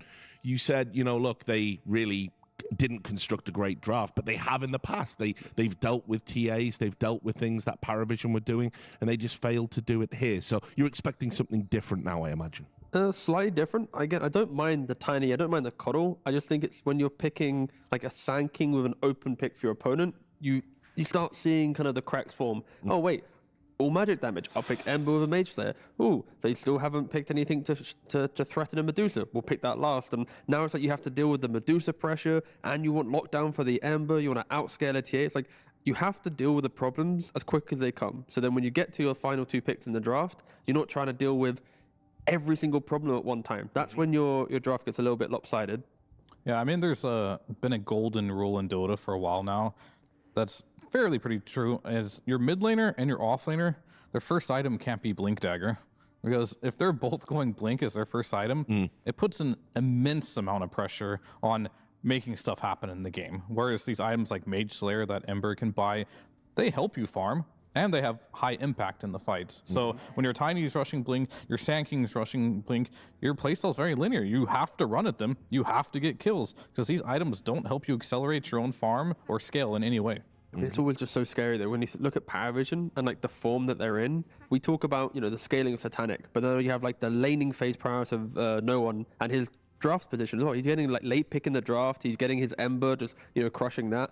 And then you think of just the consistency of the Ember. It's at all points. It's just what so you're scary. saying is there's a reason this team hasn't lost a single game yet. Yes, at this exactly. event. Like I'm trying to construct like, okay, if I was to draft against them, like where would you try and put that pressure? But it's like they first pick a TA, they still get it through the game, no problems, top net worth. Unlike other teams that have, putting it bluntly, just failed miserably trying to do a first pick TA. So they've proven that they can do that, and yeah, it's your bans are just so much more important. I think if you want to keep it simple, DM getting access to a Medusa last pick is probably the biggest tell from the last game. Any other offlaner, he's not taking 3 tier 1 towers in the first, 12 minutes of the game, was it? Pretty much like, or 12 minutes, they got every single tower, so it can be rough. So you get a free Terrorblade maybe? Oh, Ringmaster. Maybe they're not really afraid of that right now. They still have this Terrorblade in the pool. The Sark got let through as well. Some heroes that potentially we might see 9 class play. Not that it's relevant to how they've drafted and banned here, but maybe the idea is we saw in the graphic at the start, Robson, where Satanic was playing the kind of mainstay scaling carries. Maybe you try and put him on something a bit funky. Maybe that's how you beat PARIVISION, right? Yeah, but that's also PARIVISION doing it to themselves, right? Like they would have to find a draft where it's like, oh wow, there's all these bans have really made Satanic have to think about his hero. It's like, it's just unrealistic, I would argue. Because like, let's say the ones we saw in the graphic, he'll then play a Lifestealer or a Sven or Morphling. Like, there's so many heroes. I think nowadays when you're trying to force a good player into a bad pick, you need to make the other players like. Take the last draft, right? When you see the Medusa, and now your carry's like, oh, the only hero I can play is Morphling, because I have to lane against Medusa and outscale TA. When you draft in a way where you're basically telling that enemy, like, yo, if you don't pick this hero, you're probably going to lose the game. That's like maybe the only way to do it, but we'll see what they do. I mean, he just won't do it either, to be honest with you. I think the only hero that he plays that is somewhat volatile is like the Monkey King. And if you're forcing him into a monkey pick, it means you're probably giving him a really good Monkey King game, right? Then no one might take it and just crush it. Yeah. So it's like forcing someone into a Monkey pick is like, let me pick like an Underlord off lane so this guy gets Monkey King. Probably not the best idea. Yeah. And outside of that, he's going to play his morph. He'll play his like Templar Assassin. He'll play Terrorblade. All those are still in the pool. And Tidebound, they've gone for the Cottle again. What do they need to do differently to make this hero have impact? Continued pressure for sure. Having a mid laner as an Ember to utilize Chakra for Slight or Tiny for Avalanche Toss is critical. I think as long as back in the pool. Yeah. Maybe get that hero. Classic combo. Very good. Should be good versus the Theory Crafted against the Ringmaster as well. Skate back doesn't help too much. They have the pick out of phase, right? Yeah, they do. Yeah, they do. So PARIVISION has the final pick in the second phase. So Tidebound will be having to pick some kind of flexible heroes to at least hide their draft a bit. With a monkey ban, yeah. I'm down. Coddle, Bristleback, that sounds perfectly fine. Yeah. Obviously comes from the same part of the world as us, Robson. Ah, the Bristleback, yeah, he's a good lad, yeah. Local lad. I see him in spoons every other weekend, it's great. He's definitely a weather spoon. He's got it, isn't he? It's actually egregious that they got rid of the steaks and stuff. Yeah. It's dark days. They still do that cheap breakfast stuff. Yeah, but they've just got burgers now. It's just sad. That's for the 7 English viewers out there. Yeah, I don't know what's going on right now. It's all right. That's right, no worries. Don't worry about it. Okay, that's fair. You're an American. You never have to worry about food portions. That's so true.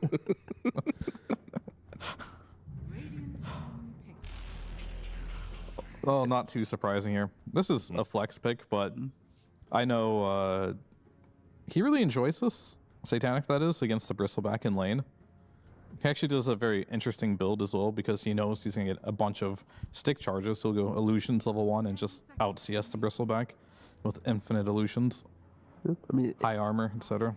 If they do want to preserve the Terrorblade maybe going to support, then a core has to get picked up here, and with the Sand King, they're at least entertaining that the Terrorblade can be carry or 4 still. Yep. Yeah, we saw earlier that Terrorblade's good at stacking at 4. Sand King likes hitting these big stacks, so it is definitely in the air still. And when you do have that 18 pick, it's very nice to have options. So they left himself that option for sure. Astini not really missing on any of the drafting at this event, that's for sure. I think, yeah, ooh, okay, ET. I think ET tiny for me, or like, maybe not the ET, I'm just saying, I saw it, but like, I think the mid lane needs to get picked for Tidebound. Because if you pick your carry here, then Terrorblade, you know what? You go to 4 position, we see the better 1v9 scaling. Satanic has the, the choice of everything. So if Tidebound do pick the carry, you're enabling this Terrorblade flex to actually have value. And finding that generic mid for Tidebound is critical. Of course, heroes like Ember are very punishable right now. Yes, the Monkey King's banned, but with like Huskar in the pool, I'm pretty sure no one would happily pick it up, especially with the lack of big fight from Tidebound in their support duo. They can't really rotate to kill him off. So it's like you can't pick exploitable mid laners. Hence why Tiny, Pango, these ones, they look pretty fine, but they actually do just go for the carry. They don't care at all. Yeah, I mean, I see their rationale. Like, you kind of look at this ET, and they want to shut down the TB carry with this. They want to shut down the Morph carry with this, but there's other options he can play here. I don't think you particularly... I mean, you could play TB. It's not unplayable versus Elder Titan, but it can be annoying. There's still, like, the PA. Yeah, so can't they just PA now? Yes, they can, which isn't very bad against any of these heroes. Yeah, that's why I just didn't want to see the carry. I think it just... yeah, no, again... I already said that I'm not a fan of it. Moving on. You mentioned Lifestealer too. That's actually a good Lifestealer game here as well. But the lane might be a little too difficult versus Bristle. Potentially. If Tidebound just last pick a Tiny, I'm out of here, by the way. I'm just going to make it very clear. That's all right. I'll hold you to it. Oh, I go on strike. Never talk about a Tidebound draft again. Well, here goes the puck ban as usual. And then outside of that, what else does no one Storm not want to play against? Trying to think from the top of my head. I mean, he's yet again exploiting the fact that Lockdown and the supports just have no way of dealing with these mobile mid heroes. I mean, yeah, they'll probably ban like Puck Ember, right? Like, yeah, I think Ember's probably the nicer one, right? We always praise Mage Slayer and what that type of fight PARIVISION have. So yeah, I think Ember easily, Storm and Puck. Is there anything else though instead of maybe the Ember? There goes the Tiny. Maybe that's more of a specialty for Tidebound. See, the fact that PARIVISION are banning Tiny here means if Tidebound... means you get to stay on the panel. It does. Oh, it does. Thank you so much, Astini. Thanks for keeping my job alive. Yep. But it also kind of proves that PARIVISION would have respected the ET plus Tiny draft from Tidebound, right? Not picking the carry. Like, it kind of, I guess, proved my point. I'm upset with how Tidebound drafted it. But anyway. Storm Spirit, again, I feel like the best teams, they really utilize taking the correct fight with having heroes that can poke out spells. Because when Tidebound drafts this style, like Fear's mentioning, the lack of lockdown, Sankin goes in, go crazy, as long as he tanks any of the value spells, like an ET Stomp or even like the cooldown from Gyrocopter. Now Terrorblade's like, you know what, free game, I'm in I go. Ringmaster, in I go. Same thing for everything else. So having multiple ways to start a fight, but also disengage, you always have the correct positioning. It's really hard to take a bad fight in this style. I'm just very curious to see what their idea of what 9 class is going to play this game.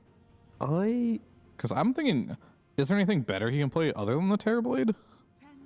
I'm down for him just to go to his annoying set of heroes, right? Like, put the Terrorblade in the carry position, and you just go for like a Veno jungle, and off you go. Veno jungle? Okay. Yeah, just why not? But they do ban it. They banned it. I mean, it is annoying for sure. Is the ET a big enough counter to force the TB to support? It's not unplayable. It is just a good hero versus Terrorblade, right? Because then we entertain like Morphling, right? Like morphling into, you can buy Silver Edge for the Bristleback. But then also you're into ET as well, which is again counted. So yeah, their idea is if you look at just how he plays, he likes these agility heroes. Oh wait, PA still available. Sorry, I honestly forgot that we spoke about PA earlier. And there goes the Puck, which means Ember might be the hero that they're expecting to go last here. And all right, it'll be Bat Rider, so TB will be the carry. And we're gonna get the 9 class Bat Rider. Interesting. We don't see the hero too often. Yeah. No. But I'm sure there's some efficiencies that I'm expecting to see from 9 class where he hasn't played it yet. Yeah, like get some additional kind of stacks going, farm. Of course, he likes to take them. Sanking likes to take them. You get a good jump against Gyro. It's like just a good counter. I was going to say, yeah, you get a always lasso. isolate. Yeah, always lasso. Lockdown in that moment when he presses BKB, because Gyrocopter, he thrives on second to third item being BKB and winning that fight. Yeah. Now it's like, are you going to win that fight if Bat has a Blink Dagger? Yeah, I mean, if you're a Gyro in this game, you already pick this Gyro into TB knowing this is a hard matchup for you, because Gyro doesn't have any mobility, right? You just kind of walk into the fights very slowly, and that makes you very easy lasso target. And if you get lassoed into this Terrorblade Illusion army, you're just dead.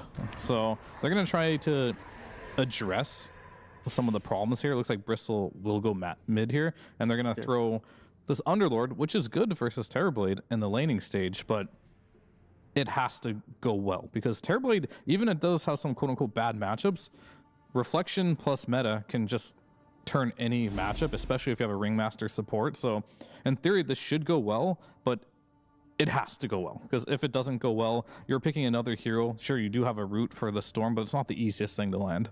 Good thing for Tidebound is they have incredible wave shove.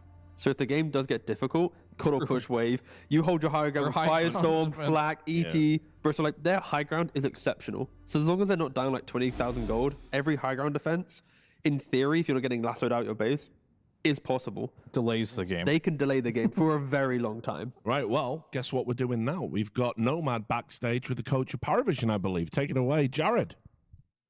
Thank you very much, Richard. Yes, I'm here with Astini, the coach from PARIVISION. Astini, how you feeling about this draft in game number 2? Feeling really good. We have our comfort heroes. They also have their comfort heroes, but I'm glad when we get to play our strategies. Good stuff indeed. And yeah, I mean, talking about comfort, the Batrider's coming out, not a hero we're seeing a whole lot of recently. Why is it good this game? It's a hero like 9 class told last time he played it was the last time. And he asked for just one last time. And we believe the way we play, like for stacks, to break lanes, I think it's really good hero to his hero pool. Brilliant stuff. So taken out for one more last ride, yeah? Good stuff. And we also had the Sanking as well. I find that one interesting because last game we saw the Sanking on the other side. Didn't really look so hot. So why do you think that it didn't look good last game, yet you're still willing to pick it this game? Because the Sanking always look good. So I'm pretty sure he will perform with the hero. Maybe he'll have a really rough lane, but it's a hero that you don't need to have a lane to have a game. Like, you can always farm stacks, get dagger. And the way we play around him is really good with the hero. Brilliant stuff, Hassini. Thank you so much. Good luck in this game as we send it over to our casters for game number 2. Thank you, Nomad. Coming into game number 2. Got PARIVISION Tidebound. PARIVISION with that 1-0 lead. And it looked like there might be first blood. There might be an exchange, but it stays pretty quiet for the moment. Yep. 9 class on his Batrider. One last ride. Is this Sebastian Debs on the Batrider we're seeing, or is this 9 class? I like when players also say that they don't want to touch the hero. They're going to shelf it for until something good happens to the hero, and think some mega buffs happen. But he's going to play it. In theory, it should be a good game because they don't have many saves. Batrider goes in. They have more than enough damage. It's going to be their BKB piercing tool as well. And also one of the better heroes in the game to get the stacks going. One of the better heroes to cut the creep waves as well. There's going to be, I would say, in the previous game, expected it to be much faster considering the lineup coming out from PARIVISION. But this time around, Tidebound, they have one of the best high ground defenses. You have Coddle, you have Bristleback who's going to be in front, ET as well, and Underlord. Maybe you can throw in some casual Treant Protector in the mix, but it doesn't get better than this. What about Batrider is so enticing to play? I mean, this is a hero we, like Nomad said, we don't see this hero a lot, and obviously it's comfort hero for 9 class. But were there major changes on this hero that just make him unplayable, not in the right hands, or is it something in particular? Not really. I mean, radius on Firefly has been increased, but that's about it when it comes down to recent changes. We'll see if it's still good to go for 9 class. We'll see whether he is the student or the teacher for that class on this Batrider. Taking a look over mid for the moment, and nothing to say. He was doing okay in the last game, but game number 1, man, for PARIVISION, the lanes just were brutal for Tidebound, and there is a lot that went wrong early on. They talked about how the high ground defense and honestly the team fight here from Tidebound could be good if they're not behind like they were in game 1, down 15, 28,000. There's one change to Batrider that is going to be maybe applied in this game if we're going to be seeing Aghanim Scepter on Terrorblade. Some of the force movement that were applied by Batrider allies, they don't work anymore. They haven't canceled the lasso, which is really nice, and that's going to be Terrorblade's Terror Wave. Other than that, they also have a Ringmaster, so that's the other one that could come in pretty handy. So it doesn't cancel the lasso anymore. Wheel of Wonder, that is. That's good. Kind of no longer able to be griefed by your own teammates a little bit. Feels nice. Not able to be croakered. Kalis, Bach, back and forth. Pitamalis is down. There's some damage onto Bach. He'll eat that Fairy Fire and be fine for the moment. Early Metamorphosis used, of course, and you can get some CS out of that. Went one in the Reflection, one in the Metamorphosis for the time being. This lane could do a lot of damage here for both sides. They use that Reflection, they look for Tame the Beast, and Bach's gonna drop for first blood to Satanic. This is not a BM pause by any means. No one seems like he wants to be able to get to reconnect. Some lag issues. Hopefully that's going to be fixed soon. But yeah, that is definitely a strong lane. Underlord overall last pick for Tidebound. In theory, it should be good. You are playing against Sand King. You're playing against Storm Spirit. So Root is going to be very good. You're building into Aura items against Sand King, Storm Spirit, against the Terrorblade as well, and his illusions. It should be fine. Problem with this hero is always the laning stage. It's pretty similar to Sand King, whether how much you're going to be able to get out of the lane. And we can see both of them are still kind of struggling, sitting at 9 CS only. Looking at Sand King and the Flame Break hitting the Gyrocopter for the moment. Houston, we have a liftoff. He is in the air. A bit higher than he's used to. Which way is he flying? Is he flying back towards tower? Looks like it, right? Or to the right? Yeah, to the unpause. There it is. All right. Didn't much matter. Oh, DM will have a lane. Let's see. It's going well for him so far. He's 14-1. This might be one of the better Sand King lanes we've seen. Yeah, doing pretty hot. Level 3, and we talked about Batriders stacking. That's exactly what he's doing. Making some stack for him, which he's going to be getting the XP from, and also farming, because this is supposed to be a very strong lane for them, but I think this Batrider pick also, the bounce back that you're getting from Flame Break actually gets you a lot of value against ET, so he gets pushed away. Gyrocopter, his Rocket Barrage is not going to connect on Sand King. So not the traditional saving hero by any means, but it does allow you to get like this budget save into the mix, and DM is pulling the lane again close to the tower, and this is why Astini talked that DM Sand King, it doesn't lose, because this guy plays it slightly differently. They're still stacking on the other side of the map. They're stacking triangle compared to the outer ring, what every single Sand King on Dire has been doing, and he's gonna go into the triangle again, get one more stack, while DM, let's see what he decides to do. Give him this double stack, let's see. And he got it. Never in doubt. Nothing to say, though. Doubting about how well the lane is going for him now, as no one gets a kill. And this is, again, another performance which early on seems like PARIVISION are taking the better of. It's not like game number 1 where they had this crazy push with Jakiro and Medusa and the death so early for TA. Side, for sure. Sand King, your off laner, your mid laner, they don't deal that much tower damage. It needs to be Terrorblade. But something to point out is that no one did opt to go for early Ring of Protection. He basically brought it 3 minutes into the game, knowing that he is playing against Bristleback, which is all about that physical damage. So eventually, that Ring of Protection is going to be turned into Soul Ring. So very nice thinking. Bach cornering himself here. He's fine. The one thing is, I will say, DM just got a kill on Innocence. DM's doing a lot of work. That was, I believe, a solo kill.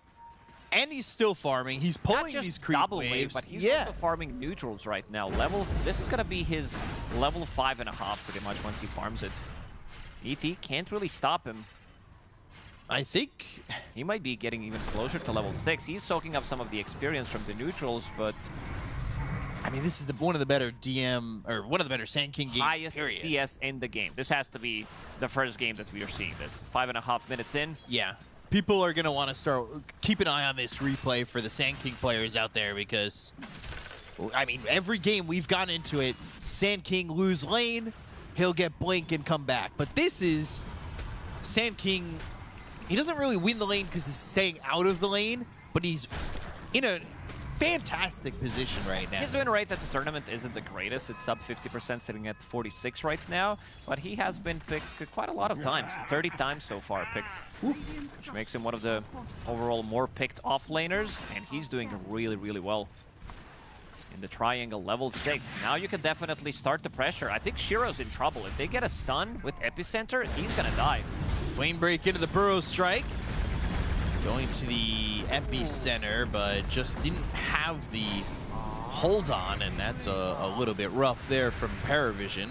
He bounced him into the stun. Maybe DM thought that he can't get the stun off immediately, even though he does have move speed items. With Phase Boots and Windlace, should be able to close the gap. So I think they needed to stun him into Flame Break to keep them inside of the epicenter for that extra damage. Because he ran away, and this is Gyrocopter that didn't really have much move speed. Just a casual brown boots for now. We've seen this in game 1, where PARIVISION is playing very aggressive. Dagger's gonna hit. Box in trouble. And one more shot as no one gets the kill. Now looking over and nothing to say. He is level 6. Team the Beast not going to connect. 5 seconds. They're going to steal it. Shiro's also coming on the other side. They want to battle them out. DM, they need to fall back. They can't really take this fight. I was going to say, he might have been able to steal it with the flame break right there, but Shiro stayed in the circle, and then he's able to get the kill and get the shrine. That was almost cheeky. Satanic all the while. Like, we've talked a lot about DM. Satanic's the one having a really good game. And truthfully, Shiro, this time around, his game is on par. Last game, he was going up against Satanic, whose farm was out of control. This time, he's keeping up at a neck-and-neck level. Yeah, you would expect him to win the lane against Sand King, that's for sure, but also Sand King got a lot from that lane. Problem with Tidebound's lineup is, again, they don't have a playmaker. I'm just thinking how they're going to start the fights in some of these post 10-15 minutes. Their lineup is very good at reacting. They can bring the numbers. There's a combination that we haven't really talked about with Twin Gate and also Recall, so you can bring heroes pretty much from anywhere. I would maybe love to see some Road of Atos. You're playing against Sand King, you're playing against Storm Spirit on the supports. Maybe even, like, I know it's not the most popular item on Underlord. Like, you might get it. A lot of the times you opt to go for auras, for your Crimson, for your Pipe, Guardian Greaves, but maybe in this game, it would be a lot of value if you could pick it up early on. Just so that you have that extra bit of lockdown. You have a way for setting up for your own spells. Both Coddle and ET, they don't really have much. Your mid laner is Bristleback. Can't really start a fight. That's going to be a massive issue. And you're also playing into Storm Spirit, who's very elusive, so need to be careful how they approach it. See what they want to do as we are currently in this pause. Shiro's actually making a rotation here. There's a shield rune to be picked up. Nothing to say, he's been harassed up pretty heavily. Down about 500 gold to the Storm Spirit. DM continuing to farm, and he's going to have one of the faster blink daggers we've seen. This is going to be from a Sand King. If he gets another stack in the outer ring, he farms the lane. Could be pre-10-minute blink dagger. We've been looking at what as our normal blink dagger timings, like 12 13? 12 to like 14, sometimes even 15 minutes, depending on the game. Yeah, it hasn't been the greatest for Sand Kings, and it's just, and I know I'm kind of fawning over this performance early on, but because we don't see it often. We just don't see it that often. You could see just the extra influx of gold here. PARIVISION's got a 2,000 net worth lead. They can get an early blink dagger, maybe makes it better for that epicenter that they want to lock onto. And also, when he's taking those stacks within the triangle, 9 class is getting some solo experience, and he is trying to get to that level 6 to have that extra bit of lockdown with the lasso. Call down connecting onto 9 class, not quite. He does walk out of the edge of it, and that means he's going to be able to kind of get away here. He does have flame break if Innocence does try to make anything happen, and he can't. Unfortunate there is the call down just did not really connecting at all. 9 class back to the polywog camp. Was looking for innocence for a moment. He can do this throughout the whole game. They have really no catch. Gotta pick up a bounty rune for himself. If DM is playing in the jungle, he can definitely try to kill one of these camps like that. But again, slower lineup from Tidebound. No real way of initiating a fight. Nothing to say. He's gonna go back. It's a very difficult way to play Dota. Playing with no stuns, you can't go for aggressive play. And PARIVISION, they're gonna be the one choosing where they want to take the fights. If they don't feel like they don't have to take the fight, they can easily walk away. And now Blink Dagger is ready with Epicenter. Nothing to say. No Blade Mail yet available. Wants that Epicenter. And they're gonna have the extra lockdown. They have the Vortex. You run back, you're into a Wheel of Wonder. And it's an easy kill for PARIVISION, putting it together, and this is something I kind of wanted to talk about before that fight happened. I'm looking at the mid lane as well. They are digging water runes, 2 trusty shovels, actually 3 trusty shovels, allowing them to get water runes for Storm, playing around him that way. Oh, this Shiro. is a massive kill. I mean, they are just in so deep, so early, and Bach's gonna try and at least retaliate to this. And they might even get a kill on a no-one. He doesn't have a lot of mana to work with anymore. Shiro, though, can't keep up because he does have that haste rune. Hopefully you're just able to run away. Tidebound, they were ready. Echo Stomp, they're also bringing in the heroes, but yeah, they're the ones controlling the runes. Also that extra bit of a mana, HP that they did give with digging water runes, really making the difference. You talk about how Tidebound don't really have initiators, but PARIVISION have multiple. They've 3, honestly.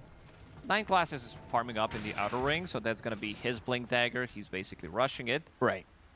Which I kind of like. It does allow you to play aggressive, have multiple ways of initiation compared to Tidebound, who can just sit and farm. They're playing for a bit of a later timing in the game, knowing that their high ground defense is really strong. Right. But you're also eventually will need to take the fight. So even if Tidebound somehow initiate. Somehow, what is somehow? They're gonna get clipped by some ET stun? Yeah, maybe Rod of Atos sleep, let's say. Yeah, back is going for Rod of Atos, so that's gonna be their way of controlling the fight, which is really, I think it's a must-have item. I would also maybe even love to see somebody else try to pick it up. Uh-oh. 9 class started the TP, realized he was not going to have enough time. But what I'm getting at is, like, even if you do get that initiation, you do have Ring Master who just has Escape Act.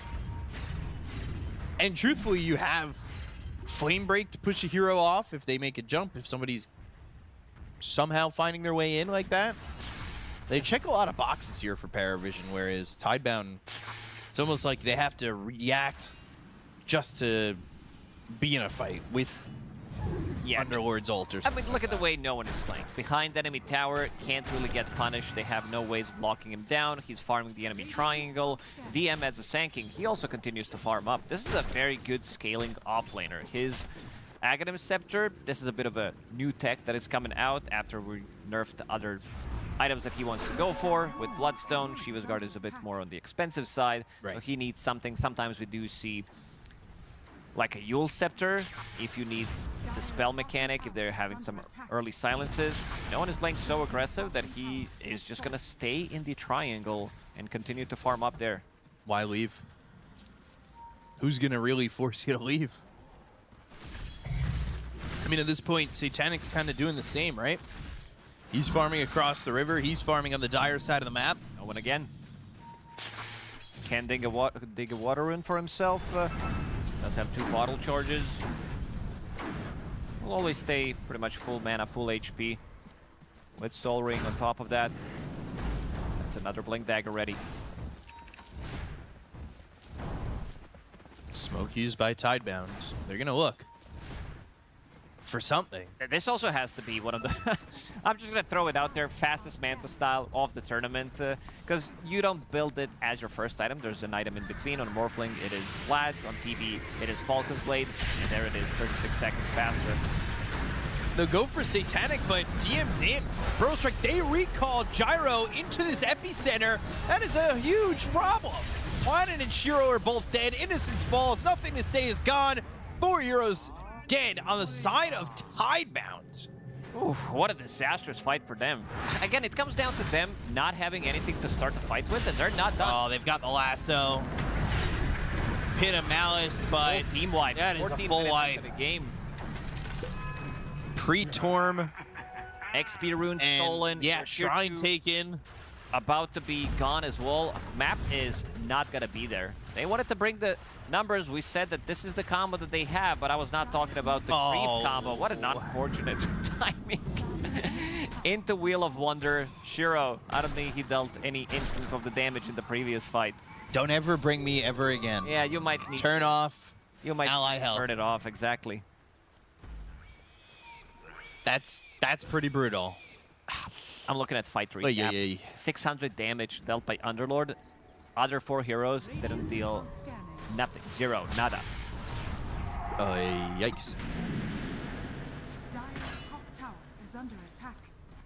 That is a lot of experience difference coming through. And a lot of experience. I'm gonna tell you what, if I'm in this game, I might be typing in the old chat, I'm mentally already checked out, go next game, because you can't play Dota, they're just farming. This is gonna be the name of the game for Tidebound until PARIVISION decides to go in again with their Blink Daggers, with ultis ready. There is Epicenter, there is Lasso coming off cooldown. They can also be the ones controlling Roshan, controlling Tormentor. I mean, that's how you trick them, right? You say, finish fast, guys. Yeah, please, and push through mid. High ground defense. And then you defend. Comes. Yeah. There's one guy that says on the enemy team, guys, we can still do it. 9 Classo, again. Get the control on the planet. And just like Pluto, they make him no longer a planet. He is a dwarf planet. For some. No. That's the official state of Pluto right now. Because he was a planet, he was one of the big guys, one of 9. And then he wasn't. And then we're like, we feel bad for Pluto. They go with Planet again, and well, without Planet, they're gonna lose. Why? Nothing to say. 3 heroes gone again. It is 13-2 with a 12,000 net worth lead. We're closing in on your favorite thing, 1,000 net worth lead per minute. We're about 4,000 off of it, but with the way that PARIVISION are moving, it looks like it may happen with Planet. Okay. That was a little concerning. It was, but he manages to survive. They say dive head first, but I mean, that was almost reckless. Not in concrete. That was... Yeah, that was in the shallow end. Oh my god. 12,000, 17 minutes into the game. We're actually getting close to the territory where they're going to reach 1k gold per minute, potentially in the next few minutes, and this is where officially the game ends, at least in my book. Yeah, I mean, right now they've got 1k per kill, which is pretty expansive if you have over like 10 kills. More stacks aplenty for no one. Just getting all those juicy stacks, all that juicy gold. Whereas Tidebound, yeah, they're farming, but they're not on the same pace as PARIVISION at the moment. PARIVISION, they have no objectives to go for. They're like, there are no towers, we need to farm up, get a pick off. Still Tormentor and Roshan available, but they want to get the kills. They know that right now they can't be taking the fights. There's a Road of Atos finished on Buck. Pit of Malice is also maxed out, so they have combination. There it is. Finally, the combination. Is it going to be enough? Splitter, a lot of damage. No one's dead. All right, Fox got a kill. And just like that, put it on the board. Because Tidebound, they've got another one. It's in what, like 15 minutes since they got a kill? It's been a while. Playing around Vision. Why wanted to go for a D ward, but makes it very difficult. Let's see how Storm Spirit is going to approach this problem. Immediately queues up a BKB, making sure that he can't get out of trouble. Trying to look at when They had gotten a kill on Batrider at 12 minutes, so it wasn't that long. Yeah. High ground in 19 minutes. This is what I wanted to do in the first game as well. Yeah. They wanted to push the high ground, but had that one big team fight that they lost. Suddenly, they ended up farming it for another 25 minutes. A lot of stacks, 13 stacks by Batrider. I guess that's why he also loves to play the hero. And he wants to scale. Did go for power treads, wants to pick up Shard, Witchblade. Thinking that this game might go long, so wants to have extra bit of scaling. Yeah, you gave me a look after I said that the game could go long. If they're gonna turtle, they're gonna have some of the best game, for some of the best heroes to do so. Yeah, maybe. They were all not convinced. No, I'm still not convinced. I'm not. trying to stay positive here. Find something that this lineup is good at. I'll believe it when I see it. But I believe a little bit. You know, these are professional teams. They are pushing. They now took the Torm. We could see what's next, right? Is it going to be the tower? Are they just going to go and push their way through? And they could just go get Roche. It's going to the bottom cove. And they went. All right. Take one objective, go to the next. Get an Aegis, push the high ground. DM, he's scouting them out. Let's see, maybe they can get a kill here. Another scout. Malice is going to connect. Oh, gosh. Earth Splitter took a big chunk of damage. That's a good amount of XP and gold. Oh, yeah. Now that scouting mission, it was, I mean, it works. You get Aegis. There's nothing to complain about. You give up a bit of gold. You know you're up by a lot. You give up one life. When you're back up, you've got an Aegis to push with. There is also another Shrine and another hero foolishly coming to try and grab this experience. So they get the kill and nothing to say, and Bach comes in with that ult. But they've got the escape back. Nowhere for 9 class to go at the moment. Flame Break's pushing both Bach and Y away. They get the kill in the Underworld. They'll bring in Shiro. That's a bit of an issue, though, because they don't have a lot to play with, and now no one doesn't have a lot of mana. But he has a lot of mana regeneration. Yes. He has 14 Galvanized, Searing Signet, Mystical, extra bit of mana regeneration coming out from that one. So we'll go back to almost full mana in 30 seconds. DM still in the mid lane, wants to get a defensive item of his own. BKB seems like that's going to be the item of a choice for pretty much every core on their side. Satanic wants to get it slightly later, wants to have something else to deal with Gyrocopter. Terrorblade is very, very good against killing these tanky cores, especially when you go for Condemned Facet on TB. It does allow you to get that no minimum health threshold when you're using Sunder. So you get close. We've seen it so many times throughout the tournament. Some of these tankier cores like Crystalback, he gets close, he gets sundered, suddenly he dies in 2 hits. Speaking of Bristleback, there was a hairball. Storm doesn't really quite care. Satanic going to continue to push out top lane. He got that tier 2, and he looks at the tier 3 for a second, backs away as the creeps hit the high ground. A lot of time left on this Aegis, and at least for the moment, it looks like PARIVISION are going to collect their next items. They want the BKB on 2 of their 3 cores. Satanic, he's got one queued up, but he's also got Scotty queued as well. 2 BKBs should be enough. Yeah. Map is very small. Gold lead, it keeps increasing. Nothing to say near no one. Nothing to say. Blade Mail, Glimmer Cape. That is not the most core-looking inventory I've seen. It's what Bristle does. Yeah. Like, he starts to scale once he gets to his SNY, has charge more about soaking up the damage. He's got a beta BKB. Can they get a hit on the Shiro? And Malice is down. Nightclass with the blink. They've got the lasso. There's the Wheel of Wonder. They get the kill to Sheer. They're going to look over at Bach. Nothing to say. He's trying to run. They've got the Will-Wisp there, but with the BKBs pop, they'll have the extra control. And the wherewithal to go and get Y. Burrow Strike lands on Nothing to Say. 4 heroes dead again on the side of Tidebound. They're going to be ready to go for the high ground. It is very difficult. They're the ones getting the jump. You see what no one can do. Like, even him, he's holding the Aegis, so he doesn't care too much. He goes in, try to bait something. Maybe Shiro's gonna pop his BKB, then 9 class. He finds the opportunity, gets the lasso immediately, and this is your side of barracks pretty much gone. Potentially you have one more fight left on Tidebound. With the next meta, they're gonna be able to reset, get that extra bit of a fight. It seems like they're not done yet. They got one more PARIVISION, fight left. they want to speed it up.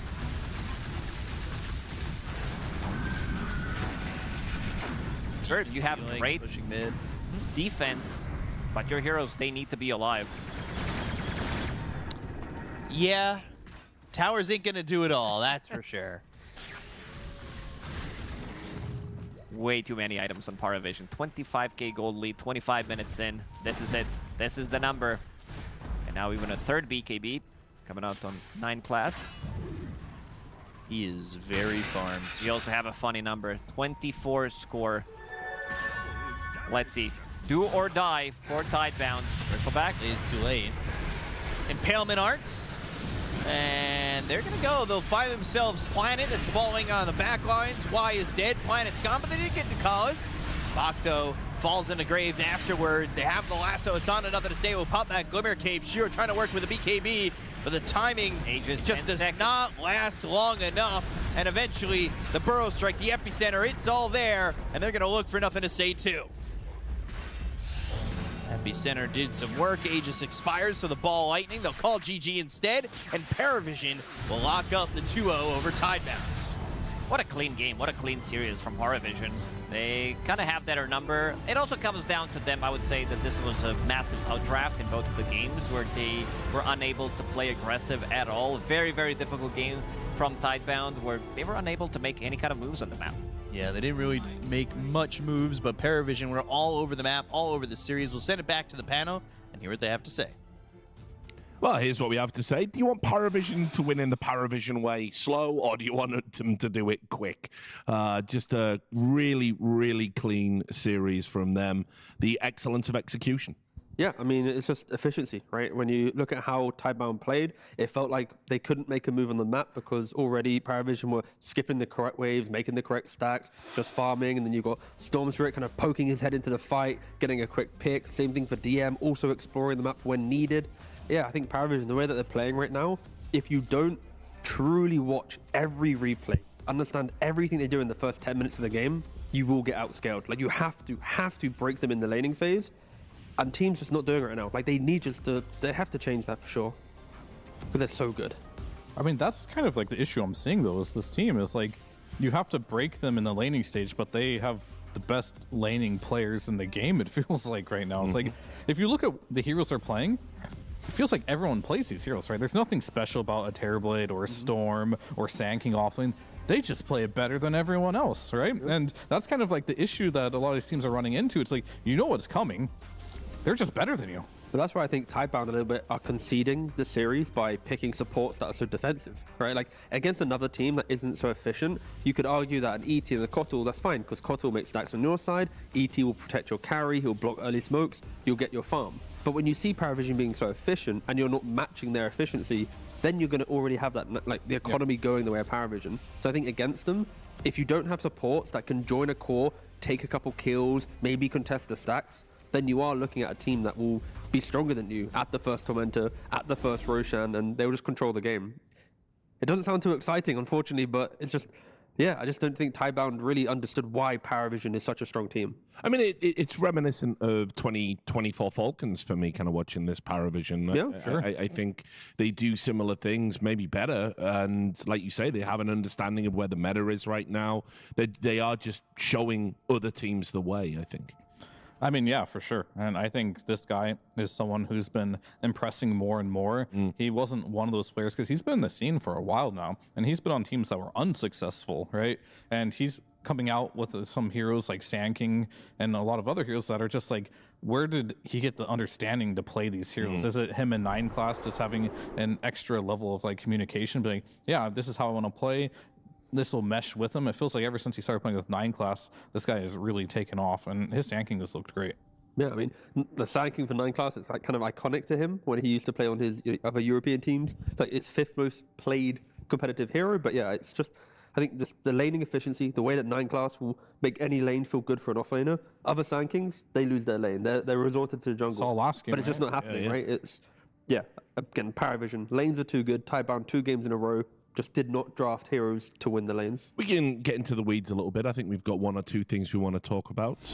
Yeah, I mean, definitely. I think we're going to probably start off with, this is an overall last pick Underlord. And if you just look at the timing here, he just finished Vanguard at this time in the game. And having like a 14-minute Vanguard on an Underlord, not too great. And on the other side, you look at Satanic, he has complete freeform. He is the highest net worth hero. You picked this Underlord to slow down this Terrorblade. It just didn't happen. I mean, the Terrorblade even got a kill on the Lord in laning phase, right? Like that is. And then this is the fight I wanted to show as well. It's like, this is the same timing, right? You get this Vanguard timing. You want to take a fight, but if you kind of look at the left side and the net worth, like this Underlord isn't really accomplishing much here. This Terrorblade, he's online. He's very farmed. The Storm, he's very farmed as well. They're making this 14-minute Wisdom Shrine rotation, which should be fairly obvious, but they just didn't see it coming and got collapsed on. And then not only do we have the Underlord situation, but now we have the disparity on mid. You've got Storm Spirit with the active, he's getting the runes, he's got Witchblade, Sanj Kaya, he's killing the map. Nothing to say, he's playing a Bristleback.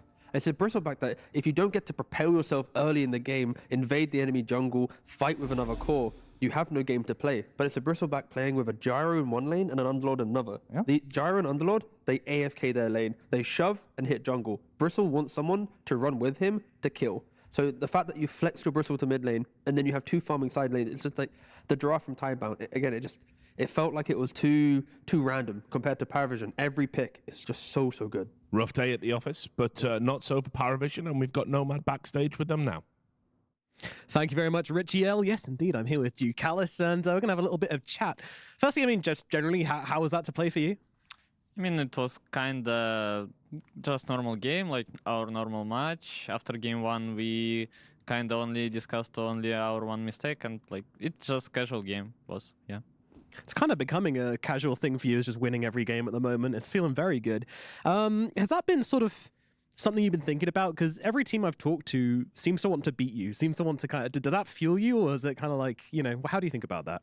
It feels like a lot of teams try to copy what we do, like people picking Brewmaster, picking Slark, but they kind of not getting success with it, and it's funny to watch, like, because, I mean, it's fine if they copy my hero or DM hero or like anyone else, but if they try to copy Slark, like, I don't know, every game I watch Slark playing 4, it's like Clown Fiesta, yeah. Besides 9 class, yeah, he's too good on it just. Yeah, 9 class been killing it recently as well. And, we talked a little bit about the Batrider with Astini beforehand. I understand the 9 class Batrider is like it's a rare pick, right? Why is that?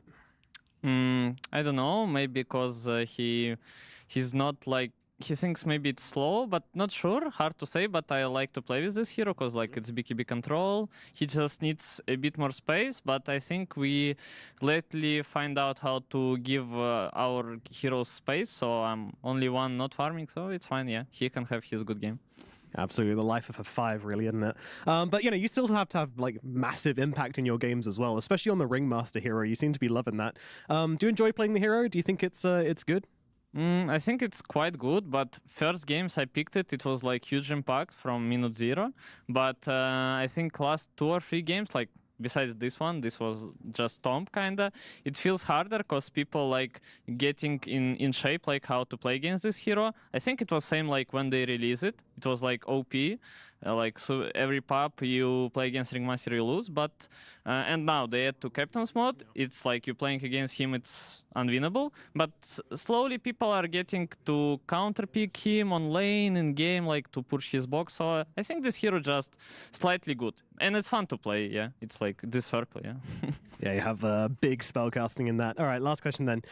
Are we ever going to see the other facet for Ringmaster? Are we ever going to get to see you riding around on a unicycle? Do you want to play that? I played it once on ESL, and it was kind of fun. I mean, maybe we'll see. It's just good because you can kill Domi. Like, it's trick that your pie, you can kill Dominator. So maybe lately we saw today mid 1 playing on every hero with Domi 1, Domi 2. So maybe it makes sense to at least play against him. Maybe, I don't know, Neta will come back and he will play with this build. I will try to like choose pie, I guess, yeah. Throw some pie to them. Excellent stuff. Jakalis, thank you very, very much. And yeah, we'll send it back to the panel. Thanks a lot. Yeah, we don't need to do any analysis now. We've just heard from one of the best. So that's great. Little update on the supports there, and maybe we will see that unicycle. Looking forward to that one. But just some final thoughts about PARIVISION. Obviously, I know we've heaped praise on them, rightly so. They haven't dropped a single game yet. Really looking like they're going to be a tough team to topple. Yeah, I mean, but in the interview, he did say that they've recently found ways to find farm on 4 heroes, sacrificing the 5. It really feels like if a team spends the time to study their early game, concoct a draft that makes them have to react, you'll break those motions because they're undefeated so far, right? They're winning all these games, but it's because no one's tested them. No one's made PARIVISION play another team's game. Every game we watch, it's always PARIVISION this, PARIVISION that. So I really hope for the rest of the team's sake that someone understands what they're doing in the first like 7 to 8 minutes of a game. Otherwise, it could just be, you know, all them. I mean, we talk about PARIVISION a lot, but I don't think Spirits lost a game either at this tournament. So it's kind of looking maybe the wrong collision course. Who knows? I think they might be again. Yeah. Right? So we'll have to see. We'll see. Thanks a lot, guys. Going to take a quick break. When we come back, we're going to have the Tilt Bowl. Team BetBoom will be taking on Aurora. We'll see you soon. The new breakthrough and innovative phone with 1xBet app. With 1xBet app, you can register and start betting in just 1 click. Intuitive interface and thousands of sports events every day. User-friendly app. Big wins, fast payouts.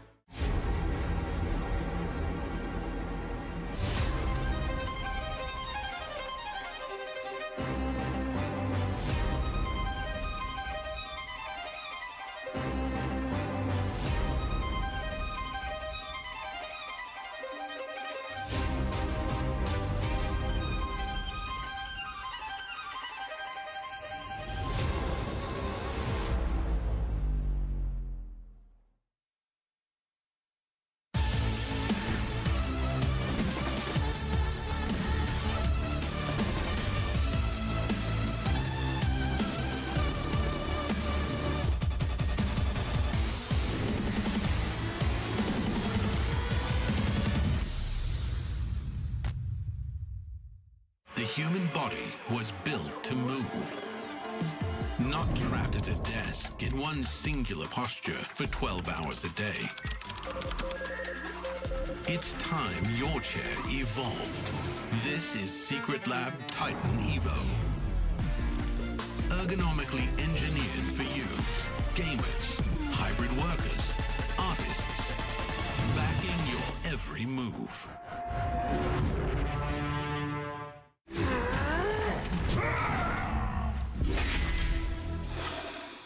Yes, welcome back. Last series of the day, Team BetBoom versus Aurora. And over on the panel, we're going to be talking about these teams in detail. But first, let's start by talking about records and which players may be setting them. Yeah, I mean, specifically, it's both these teams, right? So I wanted to show a few of the records of this tournament overall. First place for KDA, Pure, GPK, Nightfall, all BetBoom Aurora in the top 3 for the best KDA at this tournament, which is very impressive to say. Like, these two teams have played a lot of games, of course, but to be able to get up here, you have to have fantastic games, which is going to make this one very exciting. And on top of that, we have more than just that as well. Like, if we look at the XPM as well, Nightfall, Pure, and Shiros on there, right? Still, 2 of the teams that are playing right now, Aurora and BetBoom Team. If we move on to hero damage as well, which is pretty much being active in the game and contributing in that way, we have more of the same, right? You do have, if we can move on, yep. And here we are, hero damage. Kiyotaka is on there now. Then we have Crystallis and Pure. You're noticing there's a lot of Aurora players and BetBoom players on these records. And then we have one last one, efficiency on lane. I don't even really know what this one means, I'll be honest with you, but it sounds pretty cool. And we got Pure, GBK, and Nightfall on there. I do love when my carries a 0.9 in lane. No, yeah. I think the main thing you're looking at here is the fact that, first of all, we heard Pure pretty much in every segment there because he is somewhat a pillar for Team BB. And the same thing for Aurora, where it's like Nightfall, again, in all of them, they do, unlike other teams where maybe the carry is more kind of like a component to winning, it at least feels like Nightfall has to have a good game. Pure needs to have a good game for them to truly excel. Yeah. So it's carry-focused teams at least. Well, let's tag onto that a little and talk about BB, because we haven't had a lot of time to do that yet. I think this is my first time watching them.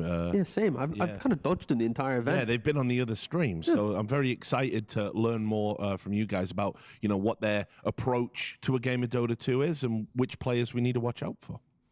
Sure. I mean, I think whenever you're looking at BetBoom Team, it's always, for me, going to be Save.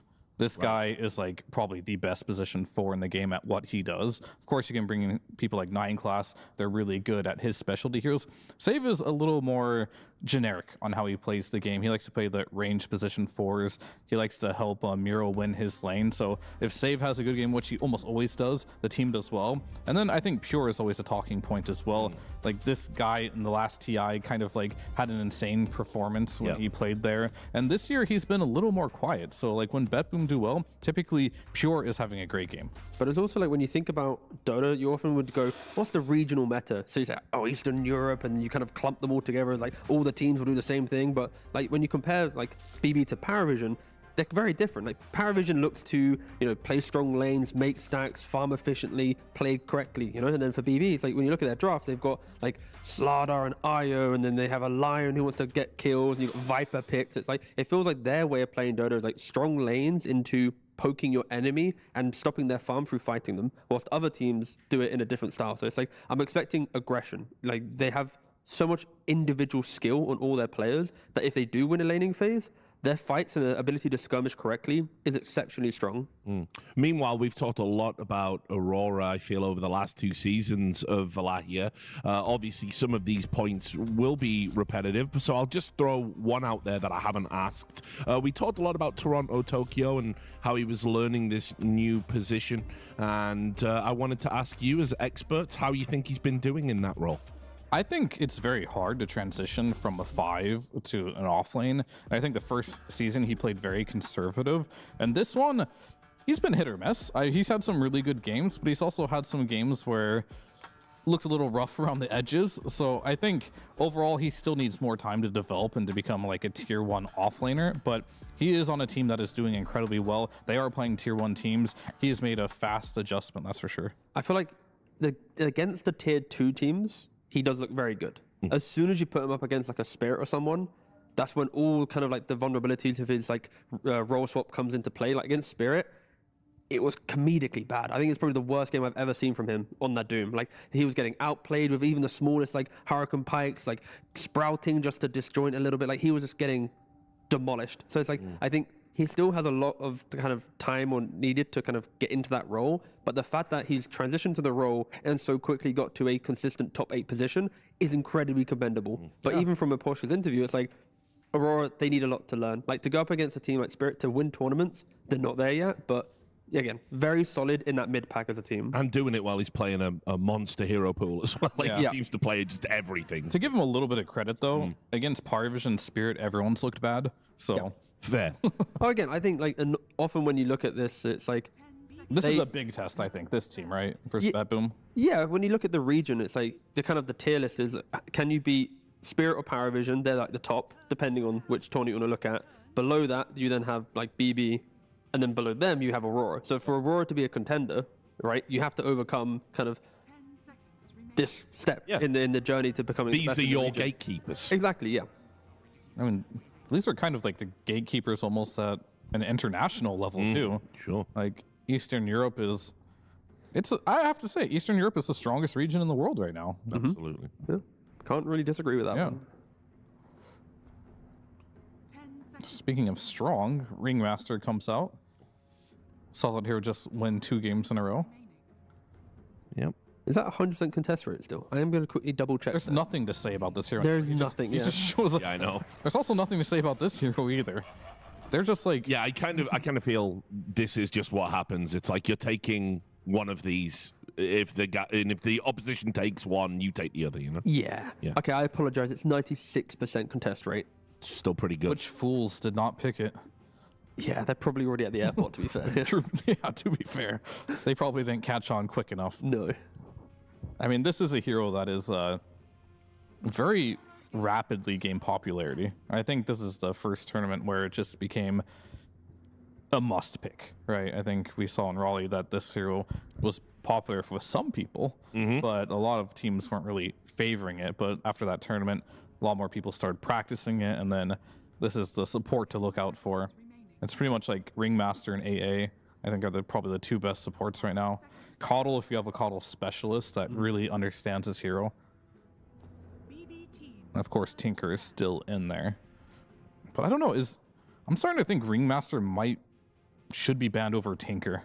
Is that a I said that at the start. I said I don't understand why Ringmaster hasn't gone into the first phase yet, but or the second phase, just to be banned out if it's there, if people don't pick it. But, yeah, I could see the argument, but then it's like certain teams utilize Tinker really well because their distribution of farm is correct, and a 5 playing Tinker isn't griefing because you're 4, and that kind of takes that 5 role to play the map. It's like sure, if we were talking about Falcons, then yeah, don't ban Tinker. They struggle to utilize it. Yeah, I was going to say, and then prime example, right? Same thing for Spirit to some degree. They utilized Tinker once in the last Wallachia, they lost, and they've not gone or tried again, right? So certain top teams aren't able to truly bring it to its top form, but yeah, it could easily be the point maybe of a grand finals, right? When we get to the best teams at Wallachia, when they go toe for toe, like it might just be Ringmaster as the hotly contested, but at the moment it is just picked up where possible.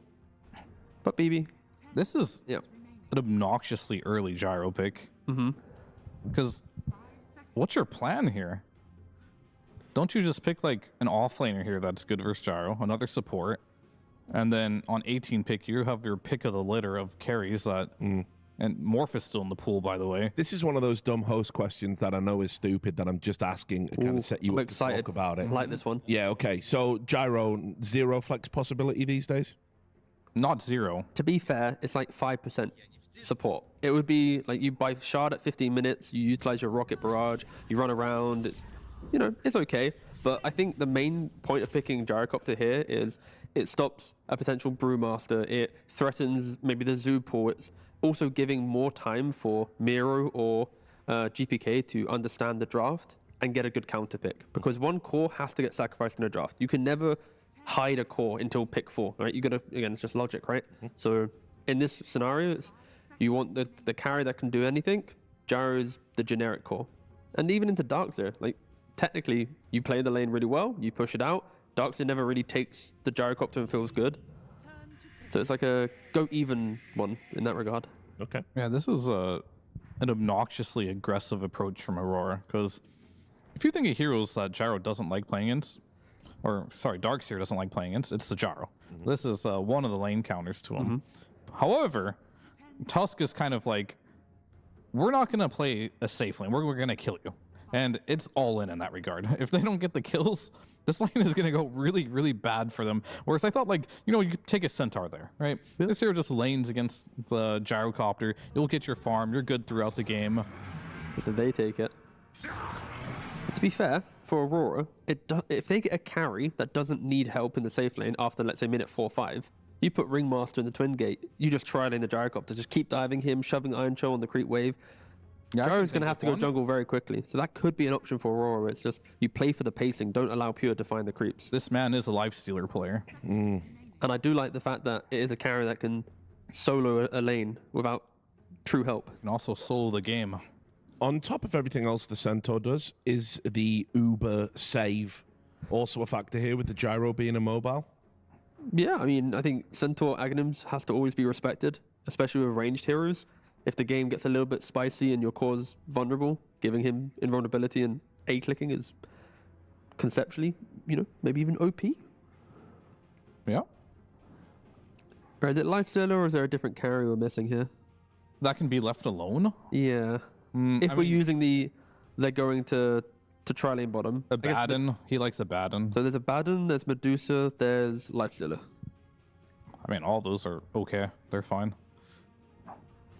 But none of them are exciting. But there's 3 options, so maybe you pick your mid. True. Yeah. Can't ban them all. I think if memory serves me right, we did see Nightfall take a Abaddon last time we saw him out, right? Yeah, no, he is one of the few Abaddon enjoyers in this tournament, as a carry at least. So not surprised to see that there. That's a hero that can just lane versus the Centaur Morta. Very tanky. And I think you do have to use this gate with the Clown. Otherwise, this bot lane, if it's a static laning phase, you will slowly but surely start losing to Gyro, then it'll become insurmountable. Gyro will be level 6, you can't make the rotation anymore, so this does make sense, and I hope they do make that rotation. But to be fair though, for Aurora, in the mid to late game, Gyrocopter doesn't like playing into tanky scaling cores. Like, he wants his flak to put certain heroes to low HP, so they have to disengage. Here, you're flacking a Darkseid, he's going to have Crimson and Greaves, he's fine. You're going to flack a Tusk, all right, Snowball Dodge, I'm chill. Abaddon, you've got Borrowed Time. Like, they are fine in regards to dealing with Gyrocopter's kind of explosive moments of the mid game. It's just when they get jumped by a Centaur on top of you with Murta and Jakiro, with the ultimate last pick as well for GPK. Aurora need to find the mid hero that isn't, truly exploitable by a Huskar or a last pick Puck or something. Because I mean, Puck's looking pretty good for BB here if they can get it. Yeah, this is definitely one of those drafts because you do have a Gyro, you do have a Centaur. The way I like to say it is, it doesn't limit your options, right? You can pick any hero in the game. Sometimes you're put in a position, well, I'm last pick, but I have to be the stun from the mid lane that makes rotations, and then you have a very underwhelming last pick. I got the pick for Aurora. All right, you got it? Just a casual Kunkka. More tankiness. You want to run away? X mark. You want to fight me early game? Boat. Then you have Tusk save, Abba save, Ring save, Darkseid Aura. It's so much life to get through that Gyrocopter's always be chasing the next item. Issue is, any mobile mid lane will just counter all of this with being elusive and poking you. That's a Ricky ban. Kiyotaka has been dabbling with the mid Ricky. Yeah, he's... And GPK is like, there's no hero I can last pick that can deal with that. I mean, that's interesting. Maybe it's just really good respect, Ricky, or they disrespect him. Like, this guy's a one-trick pony. He only plays Ricky. Ban it out. Easy game. Maybe, I don't know. I don't know what their mentality is like. Ricky Darkseer, I suppose. It's interesting, but I guess it must just be targeted towards Kiyotaka's unique hero pool. And to go back, actually, to think about that Tinker ban actually makes more sense because Kiyotaka, he loves that mid-Tinker himself, which a lot of teams don't enjoy. So Puck is good for Aurora. Puck is good for BB. Okay, so if they Kunkka is good for Aurora. So if they Kunkka, I'm kind of looking at, for GPK, one of two heroes. Okay, it has to be two. It's either going to be a Huskar. Or maybe, I don't know if he plays it a lot, but perhaps an OD. Ooh, it's a good OD game. Could be spicy. Could be very spicy. Due to all the melee heroes they have, being able to disengage and pick the correct fight. Yeah, no, I like it. Do you think either of those would dissuade going for a Kunkka, though? Because you have those two options. And GPK plays both. Yeah. I guess that is the difficult part for Aurora, where if the mid pick is more about utility and enabling, then you are going to just lack damage and you have to wait for your cores to come online. What else does he play? Let me load up the old notes. Load them up here. Oh, that's the wrong team. Oh, what team was it? BetBoom. Oh, okay. Already know. I was really hoping it was like a random team. Like, oh, Shopify. Oh, yo, what are they Still playing? relevant. Kiyotaka. So Beast, no. Ricky. Storm. Storm, Ember, Kunkka. I mean, all those kind of get it. Maybe Storm is the least exploitable out of the ones mentioned. But you're playing Storm into a very bad Storm game. Yeah. So I don't think you go for that. This pick is very difficult. It is, yeah. I would say, if I were them, the safest pick you could possibly do here is like a Sand King. Okay, ban the Puck. They pick the Storm. Okay. They're going to do the Storm. Sure. I mean, do you just Huskar it and be like, whatever, GPK, he's been practicing this hero. Does he want to destroy this game? He has freedom to pick anything he wants here. If not, Ember would be okay. Yeah. Okay. That's the safe pick. Keep it safe. And it's always been, I always want this Huskar, but it's always just Ember. Yeah. It's like, you want magic resistance on a volatile hero or the hero that can play every minute of the game? Yeah. But exactly fulfills the criteria you were talking about, Robson? Yeah, no, I think both teams are going to be pretty happy from what their mids are. It's just two Spirit heroes that, with the correct rune, the correct early itemization, can break a game. Ember with a Mage Slayer can technically 1v5 a game. Storm Spirit with an early Witchblade and the correct rune also can start farming off supports. I'm actually just excited for this game. Both lineups feel like they have good, clear moments to play around. They can take every fight, they can take objectives. I'm a little worried for how does Gyrocopter truly scale into this game. I know during the qualifiers that we've had recently for online events, Gyrocopter build has been like 4th item Rapier, where it's like you get the Aegis, you have Rapier, you just walk down the lane. I'm not expecting it this game, but this is one that could very easily become maybe the Gyrocopter needs one to actually get the kills if Aurora are controlling it. And as I alluded to before the break, obviously emotions will be a component to this. We've seen both of these teams have frustrations, but also Jekyll and Hyde teams. Remember, Team BetBoom had the quickest game of the tournament, a 16-minute stomp over NAVI Junior, I believe it was. Yeah, I mean, yeah, as I say, when they get the correct draft, they can demolish games, but also they can get a little bit too complacent and make the mistakes to make an entertaining game. So luckily, both of these teams have the same kind of profile of that volatility. Yeah, I mean, the only thing I'm a little worried about Aurora is that the ease of execution of their draft isn't particularly easy, especially the early game. I think a lot of things have to go well for them, and if they don't capitalize on their strengths, I think BetBoom Team was just fine to cheat. I was also very curious when you were highlighting Nightfall stats at the start of the segment, if you took PA games out of that, what would the averages look like? I'm not saying you have to do that now. Maybe we do that in the break, but you know, there is still that question around what his second best hero might be. Sure, that is very true. But this is why in this game, it's not about Nightfall. It's about Panto and the Ringmaster. Can he bring life to Toronto Tokyo? Can he bring Darkster into the game? If that happens, then it doesn't matter what Nightfall is playing because he will find the farm behind the aggression of his team. So it's about the supports in this game for Aurora. I'm just very curious to see if this Darkster lane goes the way we think it will, because if it doesn't, I'm afraid Aurora will be very behind in the early game.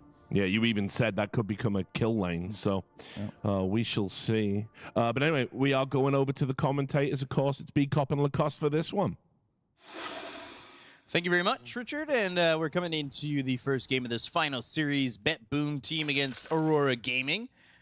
And these two teams, they met, had a 2-1, but it did kind of feel as though it was a 3-0. Let's be honest, it was a clown fiesta. Like pretty much all three of the games, especially game 2. I think BetBoom Team, after seeing what happened 2 days ago, we're not going to be seeing things like this anymore. Keep it serious. Yeah, they definitely did. As they should have throughout that series, but they wanted to risk it a little bit for the fans, which I do appreciate. Made some good Reddit threads, good clips as well. Looking at both of the drafts, I do like what Aurora has in terms of the save potential. I think Ringmaster Tusk is very strong as a support duo. Add Abaddon on top of that, so you have multiple ways of saving people, some low cooldown abilities. Question is, how's the laning stage going to go? And they also have Abaddon as carry. This is the team that really enjoys playing Abaddon as carry. Nightfall so far, he did play it 3 times, did win 2 out of 3 games. But on the other side, I have to say that I've been very impressed by Nero Centaur. I think he is one of the best him and Collapse, of understanding the hero. There were a couple of games where he was also putting multiple points in double edge to be able to surprise and try to grab a kill. It is also a very strong lane. This is basically BetBoom's off-lane duo from 2 and even 3 TIs ago. I think they might also be the one that invented this lane. There's a lot of cheap spells as well on both sides, so I think we might be seeing a much more action-packed game, that most definitely compared to the previous series where the game was a bit of a slower one, where one team tried to turtle for a good 20 minutes, 35 minutes in the first game, but wasn't able to do so. Kataomi. Let's see if Mira gets the shards. This is a turnaround play, at least from Pure. The Rocket Barrage, the shards put Mira in a bad spot. GPK will be getting first blood for himself for the mid lane. Last series we saw between these two teams was action, action, and more action. It felt like those were some of the highest kill totals we had throughout the event. I mean, the first game, 48-25. Game 2 is 37-32, and then the third game, 35-15, not as much. But a lot of blood was shed between these two teams. I wouldn't be surprised if we saw a series like that again. And also to point out, Kiyotaka, he did not lose on the Storm Spirit yet. This guy is pretty freaking crazy when he plays some of these heroes. Like, no matter what, he makes the game very entertaining. Kiyotaka is definitely that type of a guy that has very interesting hero pool. His Riki, his Thinkers, playing some of the standard stuff as well, you know, with some of Beastmaster mid, some of these Ember, Storm Spirits, Kunkka. But yeah, very entertaining player to watch. Mira actually sitting very low over in this top lane. He needs to be very careful and sort of safe. Not an easy. I think that they also wanted to counterpick this lane, making their own lane also really strong, with Nightfall playing Abaddon. It's one of the better heroes overall against Centaur. Panto has Fairy Fire. Yeah, Miro playing aggressive there, and they went for the dead shot off of Panto into Nightfall, so he couldn't immediately help with that Aphotic Shield. But then placed it on and kind of baited his own Centaur into a death. He'd come back full health, full mana though, and maybe here's a point where BetBoom can make a play over in the top lane. That being said, we've seen it time and time again. Centaurs, they get level 4, level 3, and their support kind of goes off the lane, looks for something else, especially one like Muerta that can use Deadshot to make some plays happen over mid or bot. He definitely can. This is going to be very easy for him to set things up in the mid lane. 1 point in Searing Chain should be enough. Bottom lane, Panel did talk about this lane, whether they're going to be able to grab some of the kills with Darkseer, especially once they hit that level 3. Mira right now is still level 1. Good amount of farm that Pure is getting. Once you get to level 3 as well in Gyrocopter, it is quite a lot of damage from that rocket barrage. Strong lane. Save. In trouble. Miro missing that host stomp, and then Panto just tames the beast, and they get the kill and a save. They have good turnaround potential with Stick, Shield, Strongman, Tonic. Very difficult. They should be giving slightly more respect to what they're playing against. Yeah, trying to make these plays, ultimately causing them to give up some numbers. You see over mid, 18-2 to 17-1. Pretty even overall between Kiyotaka and GPK. Interested to see if Mira sticks around on the Darkseer too. Of course, you want to make some stacks, and that's what Mira was doing just as we hit that 3-minute mark. But do they want to come over mid? Maybe 4-6 minutes. Who comes over? If it's going to be a 3-on-3 over mid, we've seen that a couple times. Mira is still level 1. He just cracked level 2.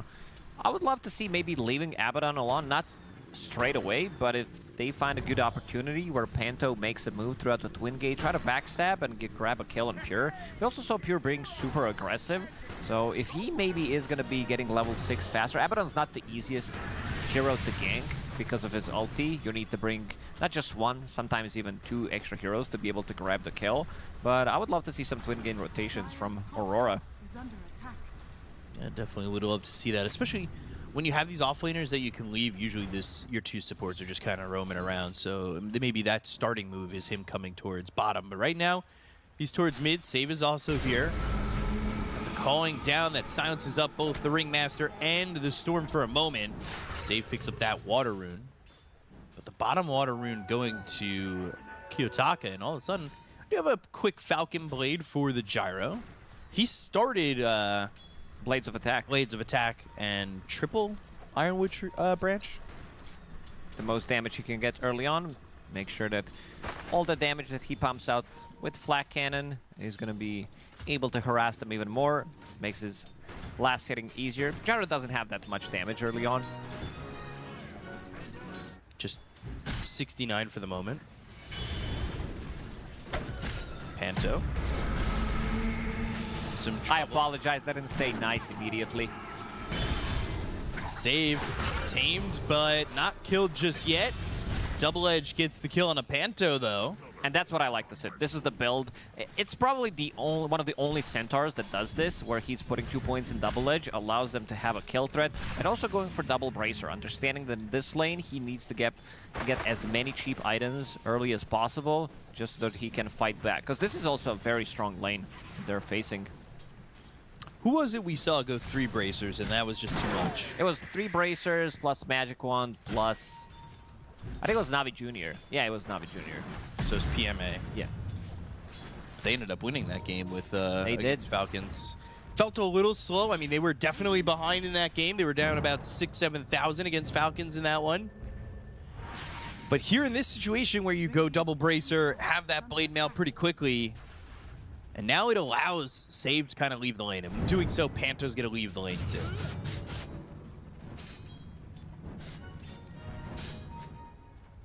Kiyotaka going all the way back home, not level 6. Putting some pressure on this tier 1 tower. They've got the Jakiro to do so with. Can they catch this Obs? No. Oh, how does he not see it? Oh, it is inside, but it's not inside.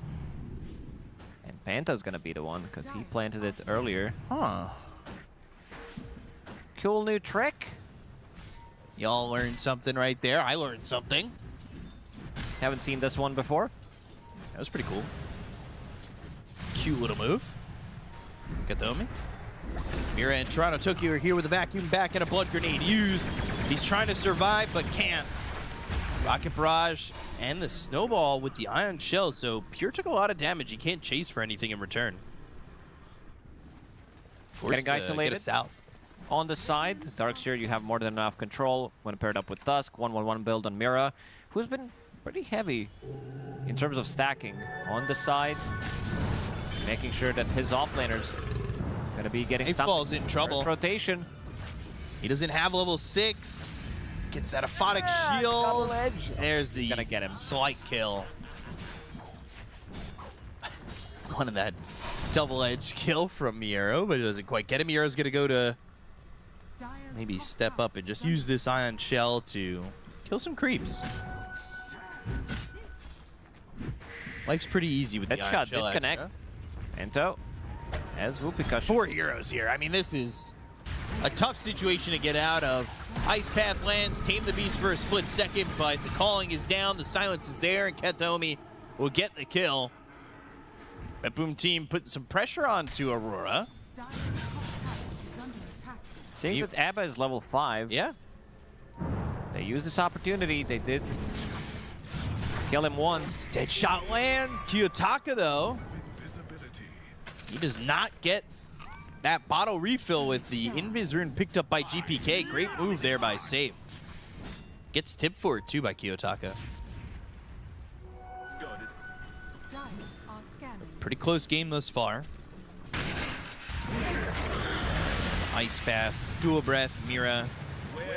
Avoid that blood grenade with a snowball off to the neutral camp. But things feel like they're about to pop off, but they're relatively quiet. Yeah, I feel like there's going to be one fight where everything is going to explode. They're going to be bringing the heroes. These are the two teams, especially BetBoom Team, that is ready to even sacrifice their own carry just so that they can win a fight. We saw it multiple times when he's playing heroes like Monkey King, Gyrocopter. He goes in, soaks up some of the damage, and the rest of the team is ready to clean up. Centaur, he continues to get his stacks going in the triangle. Level 6 Stampede is available. We even saw that them do that with Kiyotaka, right? I mean, there was literally a fight where Kiyotaka buys back just to Wind Waker his carry and then died again. And then lose the game. Well, but Kiyotaka is one of the players that also wants to sacrifice himself for the greater good, potentially, where he's using some of these earlier buybacks as well. Not just at the later stages of the game, but we saw him use buyback like 20 minutes in, seeing that he might need to be able to get that extra bit of power, extra round of spells that they need. Miero, Stampede is available. They don't have Walrus Punch or anything. They don't have Wheel of Wonder. He could walk to the edge of this and then use that Stampede, but the Snowball was okay. Now they've got the Calling and the Ice Path Dual Breath. Mira's in trouble. Blood Grenade, Escape Act. He'll be fine for now, as Miro actually commits to just leaving out, and Save, surrounded by 3 heroes, will be tamed and killed.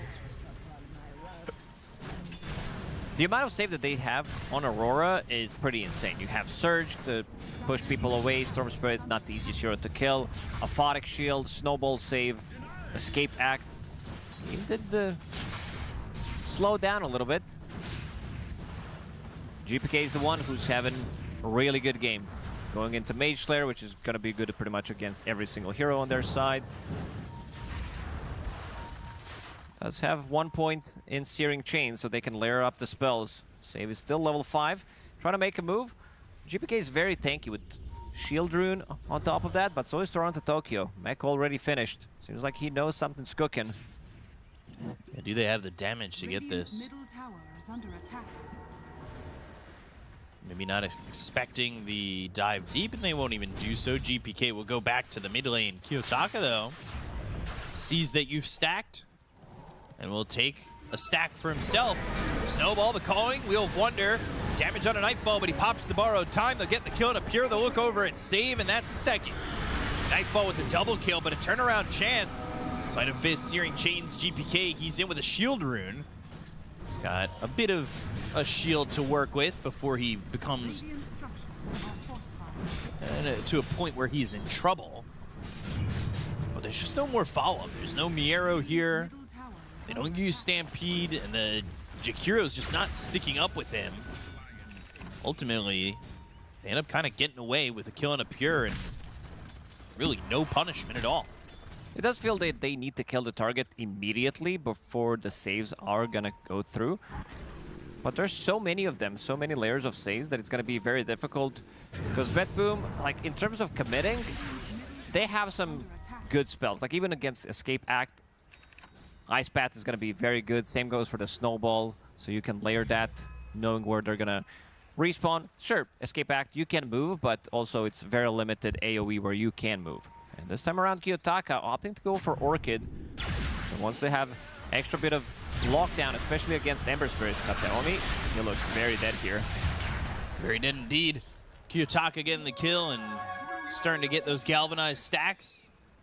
Once that Orchid and these supports, honestly, don't do well when Kiyotaka is going to be able to jump on top of them, and, well, they'll be silenced up with no save potential. They'll look for Pure. The cooldown is used, and it'll hit Kiyotaka, but he's got this regen rune running. Stampede's forced out, turns around on Amira with the Rocket Barrage. They have the silence. The dead shot doesn't land on a Kiyotaka. Thinks about turning on a Pure. This is the best item you can find. You found Mana Drought with Mystical Enchantment, so that's going to be your mana regeneration throughout the whole, pretty much first 15-ish minutes of the game. Pops that Mana Drought and just sips into so much mana. GPK, he's having a good game, but not keeping up with as much of what Kiyotaka is doing at the moment. He's got a Mage Slayer that's faster than the average, but overall at the moment, Kiyotaka, you said he hasn't lost to this hero, and it's looking like so far he's trying to keep that up and is doing a good job of representing so. Didn't die a single time. There's going to be big timing they're going to hit with this Radiance on Abba. He does have Sacred Relic coming on the courier, so in the next minute or so, we'll be able to finish off his item. There's a lot of damage over time, a lot of damage on the ground. You get hit by one dagger, Ion Shell, Aphotic Shield, Radiance.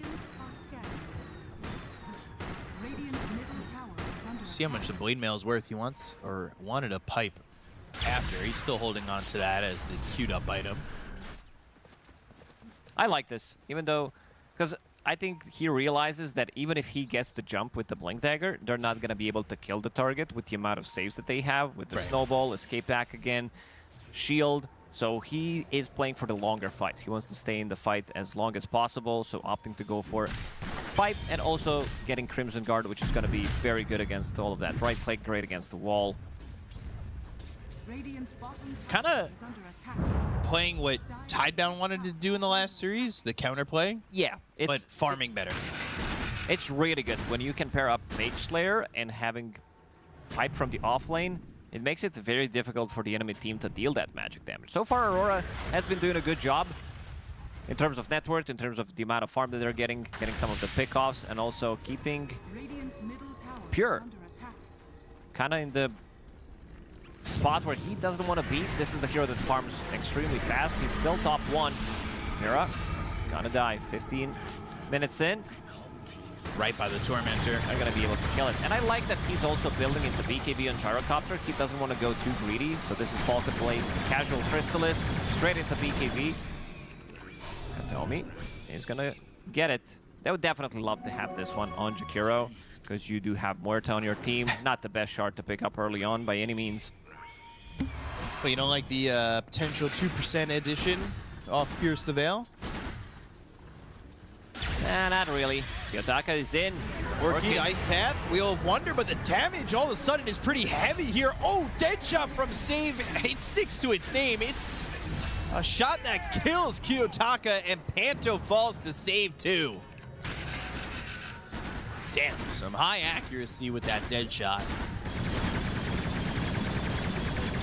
I know there's a lot of good position for Muerta players. Every single player in the team on this professional e-gamer athlete level needs to be able to play the hero to almost perfection, but he's my favorite because this guy, his early dead shots before he gets that level 10, they're still connecting. And they will just get easier and easier when you get that Ags. If you get that Ags, going around Abetos right now, that lines up the dead shot to be much easier as well. Kataomi gonna die. Kiyotaka, who will use that Orchid for a kill this time. Look at all that damage. Juicy, juicy. Looking for another kill. Trying to come over and use that Impalement Arts Ball Lightning with a Vortex combo. Darkseer nearby. Mira on this Tusk, which was mentioned in the content piece from Nomad this morning. They talked about cosmetics. My favorite thing. Were you the one suggesting that one? No, I would have, though, if I knew. I wish I could have participated. But I believe they said the cosmetic was a nice $3,000 for that Tusk cosmetic. It was up there. Ball Lightning working in the wall. Impalement Art's going to fly through. They'll go to the Snowball, the Wheel of Wonder. Ball Lightning in the Vortex to get the extra control to GPK. They get the code of the Ember Spirit. Now Miero's in. He's going to have a lot of mana. He'll pop that pipe. Gyro not committing to this. And off to the side. Yeah, they want Kataomi. Kiyotaka's going to get the kill with Nightfall. Isolating the heroes. BKB still not up on Pure. He did not want to take this fight. Did not want to join. You can see that the timing that they did hit is slightly earlier. There is pipe on Toronto Tokyo. There is mech available, allowing them to also group up so many saves, so many auras in them as well. Aurora's in a pretty good spot. Kiyotaka, he's going for some of these solo pickoffs, not afraid to jump in. But also needs to remember, I know Kiyotaka, rest of the team, they do not have Ball Lightning abilities, so needs to be slightly more careful. I was going to say, not afraid to go in again like that after getting punished bottom for Kiyotaka's in. Blinking, Walrus Punch, Vortex out of Miero. The one they're going for, though, is Pure. Now the damage coming in with the Flak Man. It might be too much. And the Blade Mail. Oh, Miero's going to die. Can they get more? Toronto Tokyo on the run with Nightfall as well as Panto. They got Kiyotaka out. That looked like it could have been devastating for Aurora. But some of these heroes hold on with a sliver of health. Yeah, I want to see that damage from Centaur. 2,000 damage. Pop the Blade Mail, gets the stun, double edge onto multiple heroes. Even with Pipe and Mech, they still didn't feel too comfortable taking that fight underneath the tower. And also, using the Glyph, just to get that extra bit of a damage. Trying to hold on, trying to get Pure to that comfortable spot on Gyro. He's looking for that Ags now that he's got that BKB. It'll be some time till he gets that. He's keeping up with Nightfall. Orchid Wheel of Wonder. And this is a very dead Muerta. They put some okay damage on Kiyotaka. They just do not have the control. Miero went for this early blink on Tusk, and that has been solid for initiating. You don't have to rely on a vacuum wall or a Ball Lightning. You do have options. Or even follow-up, because it was the Ball Lightning into the Vortex after the Blink Walrus Punch, but you can... They want to go away. Uses a Blade Mail and Pipe. Kiyotaka's out of mana and half HP gone. He's still attacking him. Nice path. Hoof stop on a 3. Can they get the kill to Kiyotaka? He's low again. They just need a slight to burn him out. But he's on the run. He comes back. Sleight of Fist gets the kill to Kiyotaka. They look over for Toronto Tokyo. The chase is on for the Darkseer as they take near his life. Oh, man, I love Kiyotaka. He makes the game so much more interesting. Goes in, loses all of his mana, loses his HP, attacking a blade mail target. I don't think the rest of the team is happy with what he did there, but yeah, because it's a pretty big kill. Sure, you are tanky on Centaur. Maybe they thought we have enough with the tag team, but if he gets the blade mail off, then you're not going to be attacking him. I'm fine with this move if they can lock it down, either zip or blink punch from a Tusk so that he can't get it off. They would be able to get the kill with that extra bit of a damage, but with the blade mail, it's a no-no. Yeah, not having that BKB yet. You know, some may ask, how can they slap? Some may ask, why do they slap? Because you might want to stop when you're hitting into that blade mail. Get that BKB, Or are you sure. slapping yourself? Yeah, seriously. That is a lot of self-damage. Now Miero's going to have that Blink Dagger, and they've initiated on him the last 2 times. Now he's going to be the one who's able to push that initiation. It's a little bit slower than the average, but he has gone into the Blade Mail and the Pipe prior. Which did allow them to take 2 of these fights. Yeah. Also survive. Did use Pipe before that one. His HP regen is insane. 35 regen per second with level 10 talent. He's also looking for the Ags next, so he wants that hitch a ride. If he can get that on Gyrocopter in the middle of a fight with Flak Cannon on, Kiyotaka. Side of Fist Searing Chains and the Blink Cove Stomp, easy kill. Kiyotaka stuck inside the calling. Panto up onto the high ground, but there's the Tame the Beast that hits on a GPK. Sleight of Fist Searing Chains, but the Aphotic Shield. Now the Dead Shot bounces it back into the hands of BetBoom Team. Nice pad. They'll bring in Mira. They've got the Ice Path. They're going to want a snowball, but the BKB's been popped by Pure. Shard's not going to block Pure out either, but the BKB's going to end in a second. He's got to TP out the damage with the Walrus Punch, and Pure ends up dead. The buyback from Kiyotaka ends up being somewhat worth it with that kill, but now they look over at GPK, who's been silenced. Can they stop the TP? No, they can't. Ooh, they don't get anything out of this buyback other than picking up a regen rune. Save. He's surrounded by many illusions. Panto is going to find him. Yeah. Deadshot's not going to save him. Panto gets that kill. We talked about it earlier. Kiyotaka not afraid to buy back. Kiyotaka also not afraid to kill his own game, kind of. He's sitting at 8,000 net worth compared to some other team members, and let's see who's going to pick it up, whether they want to give it to Kiyotaka, because he's very far away from his BKB. Abaddon is still fine, so I think Kiyotaka should be one picking it up. Yeah. Especially after buyback. I would agree with that. You buy back for the team. Fits the play. I think Kiyotaka, by default, should have Aegis all the time. We might see some Raid King mid, considering his playstyle. They sit him down. You just can't help yourself, can you? Nah. Well, he's got an Aegis now, so the BKB's going to be a little bit more delayed, but at least you've got that second life. Even with that buyback, though, they're still up 3,000 net worth. However, another kill on Kiyotaka would shut him down pretty definitively. Whereas now they're dealing with more so Nightfall. We've talked about this a couple times where we've seen Abaddon's maybe having a silence with a Silver Edge. Stop him from getting the borrowed time Not off. in this game. No? No, nobody's going to buy a Silver Edge this game. Gyro, he needs Butterfly. He's playing against Storm. He's playing against Illusions. And also against Abaddon, which is not the hero that builds into MKB. So wants to have that Butterfly ASAP and also needs a Satanic in this one. So his itemization is kind of already set. Fastest on the hero.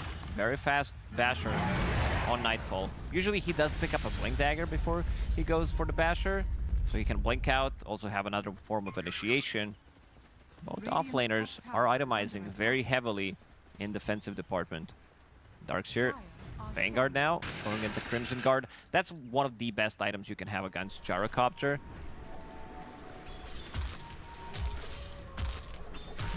Toronto Tokyo. Closing in on it, stacking for himself, trying to get as much gold as possible. He's sitting second on the net worth.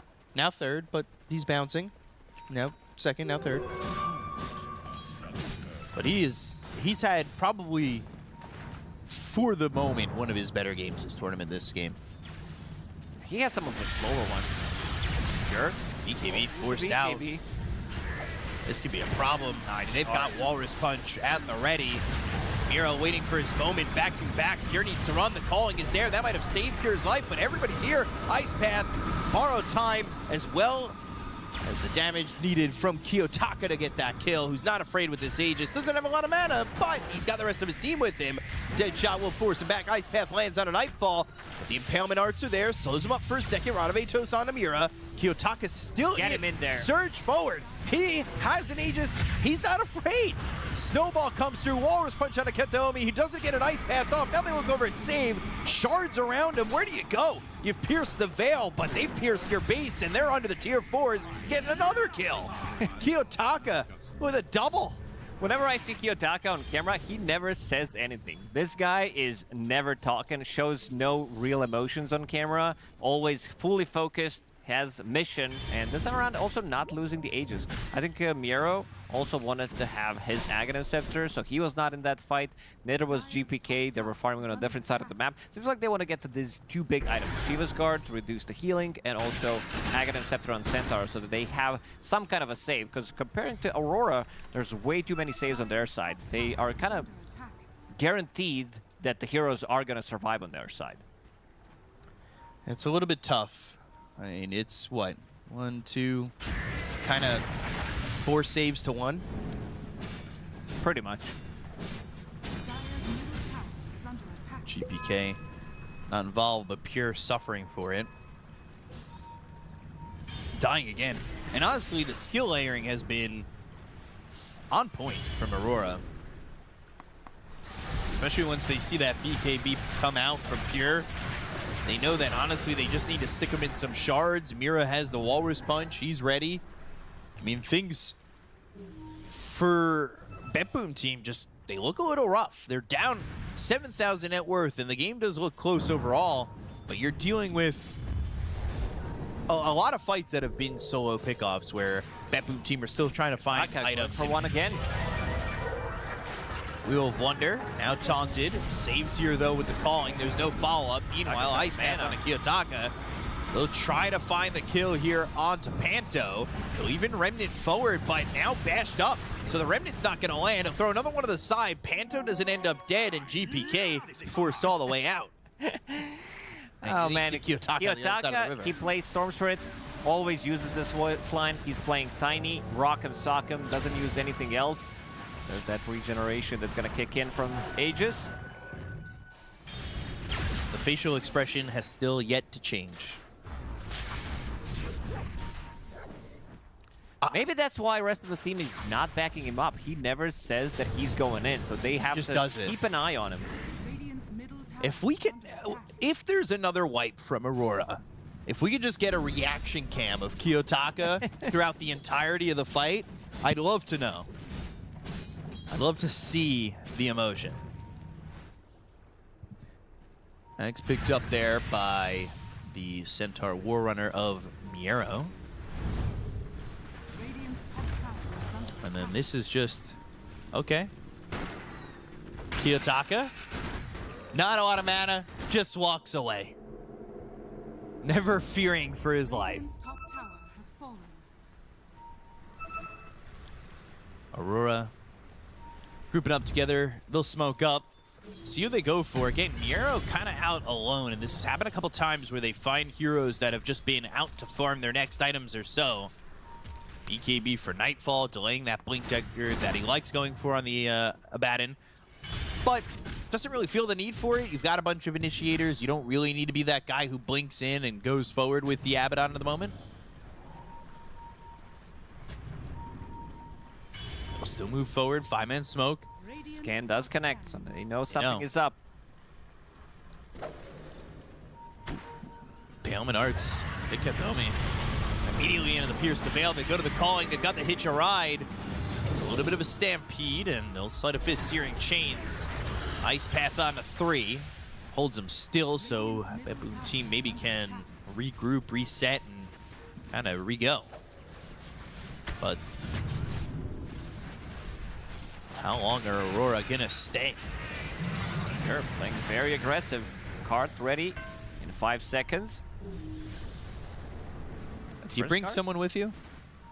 The first card was used to close the gap. His Blink Dagger was not ready, so wanted to maybe get an initiation there. It's relatively short cooldown, so you might get it twice, sometimes even 3 times in the middle of a fight. 24 seconds only. Call down used over mid, so that's gonna be on cooldown for a little while, but they're smoking again. Aurora want to go. They want to make something happen. They'll make the move onto the Jakiro. The Walrus Punch is there, and the damage as well. They've got one, they look at save, he'll pierce the veil, tame the beast, they've got the fear, they'll get the kill with the Vortex, Kiyotaka with another, and 2 more kills for the side of Aurora. Again, heroes very split up from BetBoom Team. They're trying to farm these next items. They've got Pure top, they've got GPK bottom, and Miero in their own side of the jungle in the bottom lane as well. BetBoom Team is still not ready to take the fight. Way too many saves, way too much damage over time on the ground, so they need to get stuff done during their BKB timing on Gyrocopter, otherwise he's not gonna have enough damage. He's gonna be able to... It's very difficult because there's 1 save. Basically 2 saves. He has his own BKB, and you have the cards from Centaur. That's it. So he needs to be able to deal damage during that time, but there's also quite a lot of survivability on Aurora. All 3 auras on Toronto, Tokyo. Pipe, Guardian Greaves, and Crimson. They smoked at least just the Jakiro with the Ninja Gear, but not looking for anything more than just an individual smoke to kind of get some vision down. See if he uses the Ninja Gear to place any offensive wards. Right now, everything's been pretty defensive. They've been on their side of the river other than farming. Yeah, Ninja Gear is on cooldown. Bottom lane, Tusk and Storm. And just continuing to farm as well, maybe waiting for this next Roche. Looks like a full timer. So the full extra time. Give some time for BetBoom Team to continue to farm. Get these next items, but the same could be said for Aurora. They're not hating it that much. Yeah. MKB for Nightfall. Plus he's holding on to Serrated Shiv, so 20% chance to have True Strike on that. And also when you're attacking a target from full HP, it's 8% of their current HP, which is pretty high. Once you get those couple of right clicks at the start, it starts to add up. Plus damage over time, of course, on Curse. He's level 20, so even more damage over time. 100 immolation damage per second on top of Radiance. They're ready to go. Kiyotaka, buyback is available. That's the most important thing. They're into Roche. Can they find their opportunity now? They 5-man smoke.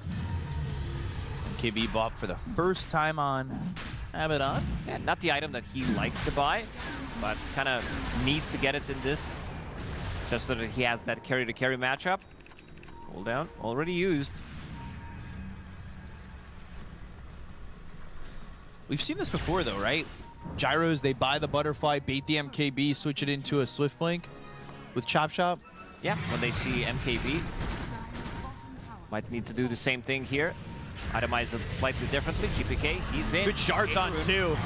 They've got the wall down, they've got the wall and the vacuum on both Pure as well as Miero. They're gonna look at Save, who's in the Pierce the Veil.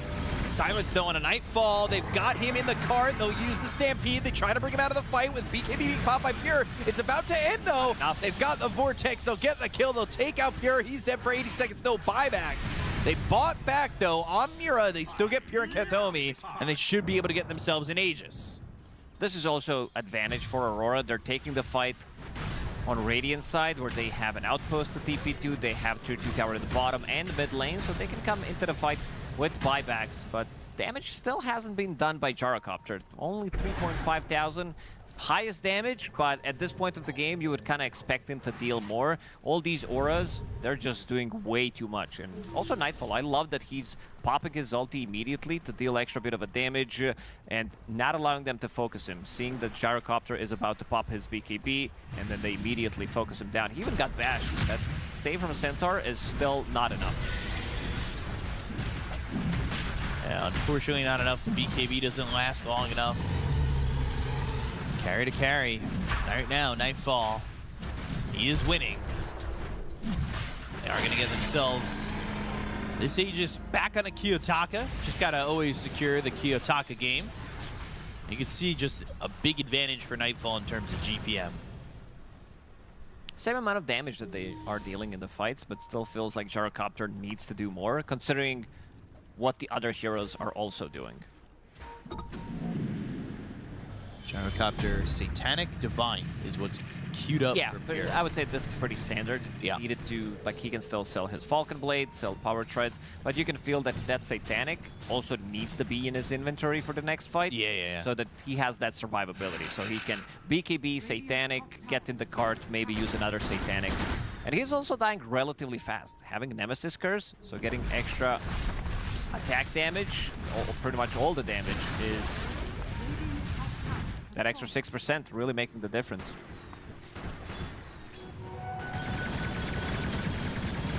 With this Aegis, we'll see if Aurora want to make a move up out of the high ground. Not the easiest high ground take, but you can see also some decent gold difference here in the bounty runes. And then just one shrine from Kiyotaka at the 37-minute mark. I don't know, at the 35 if they ended up getting the other one.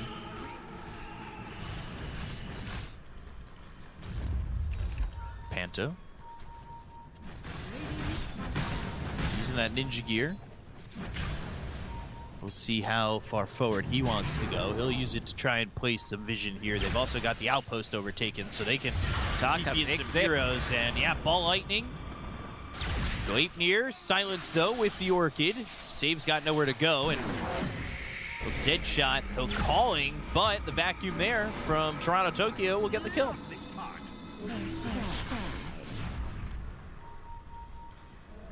Catching some more heroes out a little bit too far in lane, knowing that you can just go with that Ball Lightning, and the Radovito stopping the Hitch Ride, forcing the full Stampede out of the hands of Miera. Using both of them to get away. I think it's time for them to knock on the high ground, see what's going to happen. Amplify damage will help.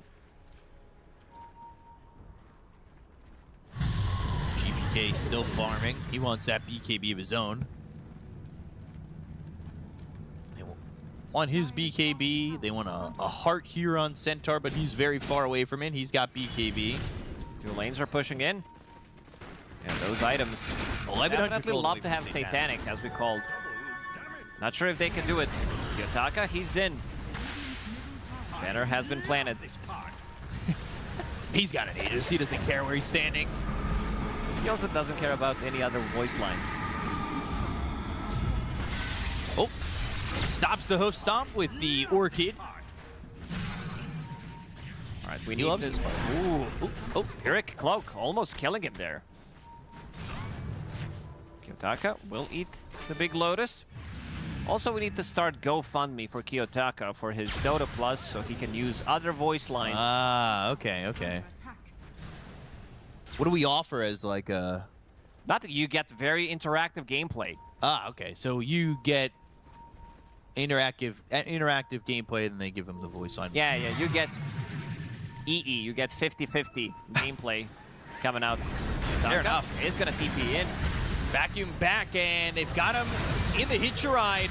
But there's the Vortex, the Walrus Punch. They both go up into the air, but Pure is getting chased by Nightfall. They'll use the Stampede. They get the kill on a Panto. They'll take out one. GPK doing the damage. Nightfall, though, with the borrowed time, he goes back to full. BKB's been popped by GPK. The call down is gonna be a bit short from Nightfall, but they back away after they lose this Ringmaster and force a couple of these ultis out of the hands of BetBoom Team. Yeah, and showing that they can take the fight. This time around, Gyrocopter, he was ready.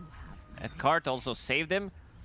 Even though it was a nice zip from Kiyotaka, keeping both of them in place, but the Aghanim Scepter, Side Gunner, it is causing them a lot of problems now. He's going to be inside of it, and something that you did mention, something that we do see in this MKB to Butterfly matchup with Chop Shop, he will disassemble it and go for Swift Blink instead. So that's going to be his saving tool. That's also going to unlock his slot so he can sell Power Treads.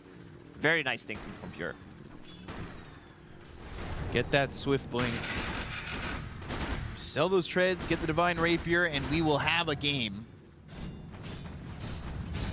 Yataka, this Aegis is expiring. If anybody else is here, it could be a problem. However, no one else is here, and it's not a problem. Do you think he's going to use I love this part? And there we have it. I'm talking too slow. Yeah, you have to ask me before the fight happens. Or ask me how many times, once or twice. It's always double. Puts it on cooldown. Can you do a I love this part? Next time he gets a kill, sure. All right. I'll hold you to it.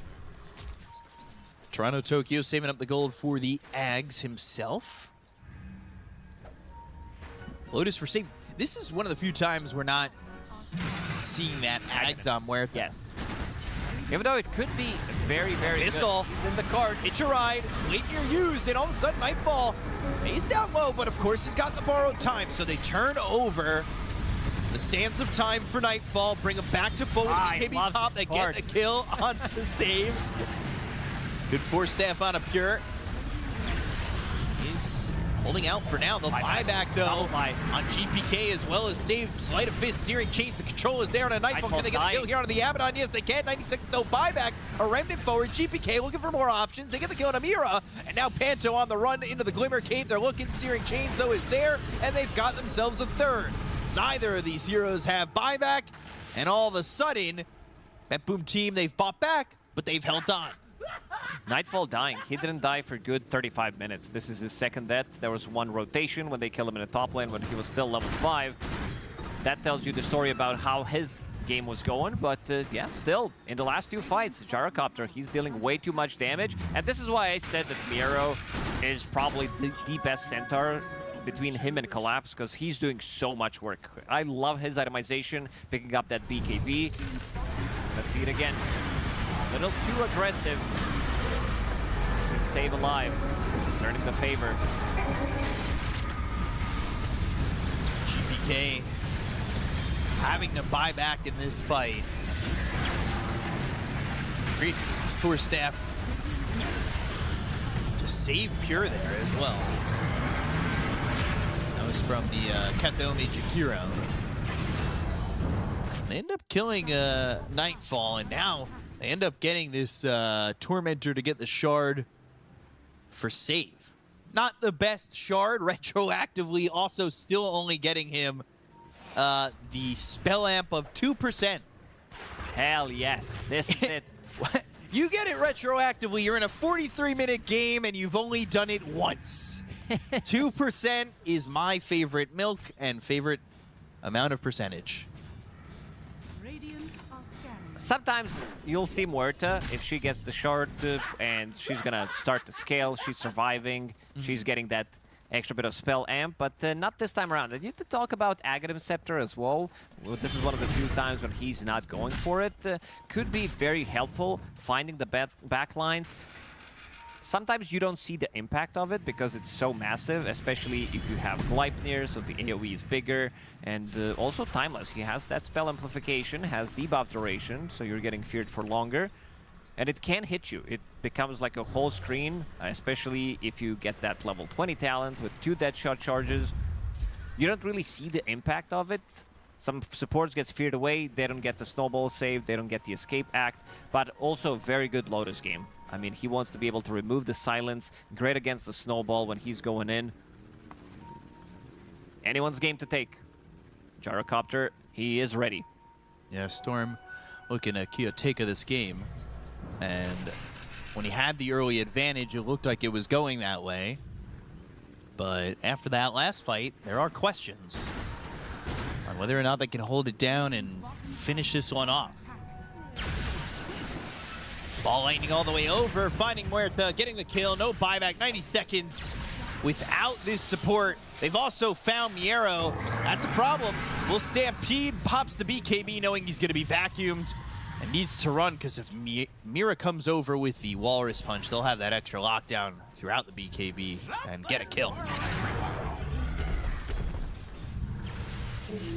They only get Muerta for now. It's coming to the top pit, and this is why we also need to support Kiyotaka.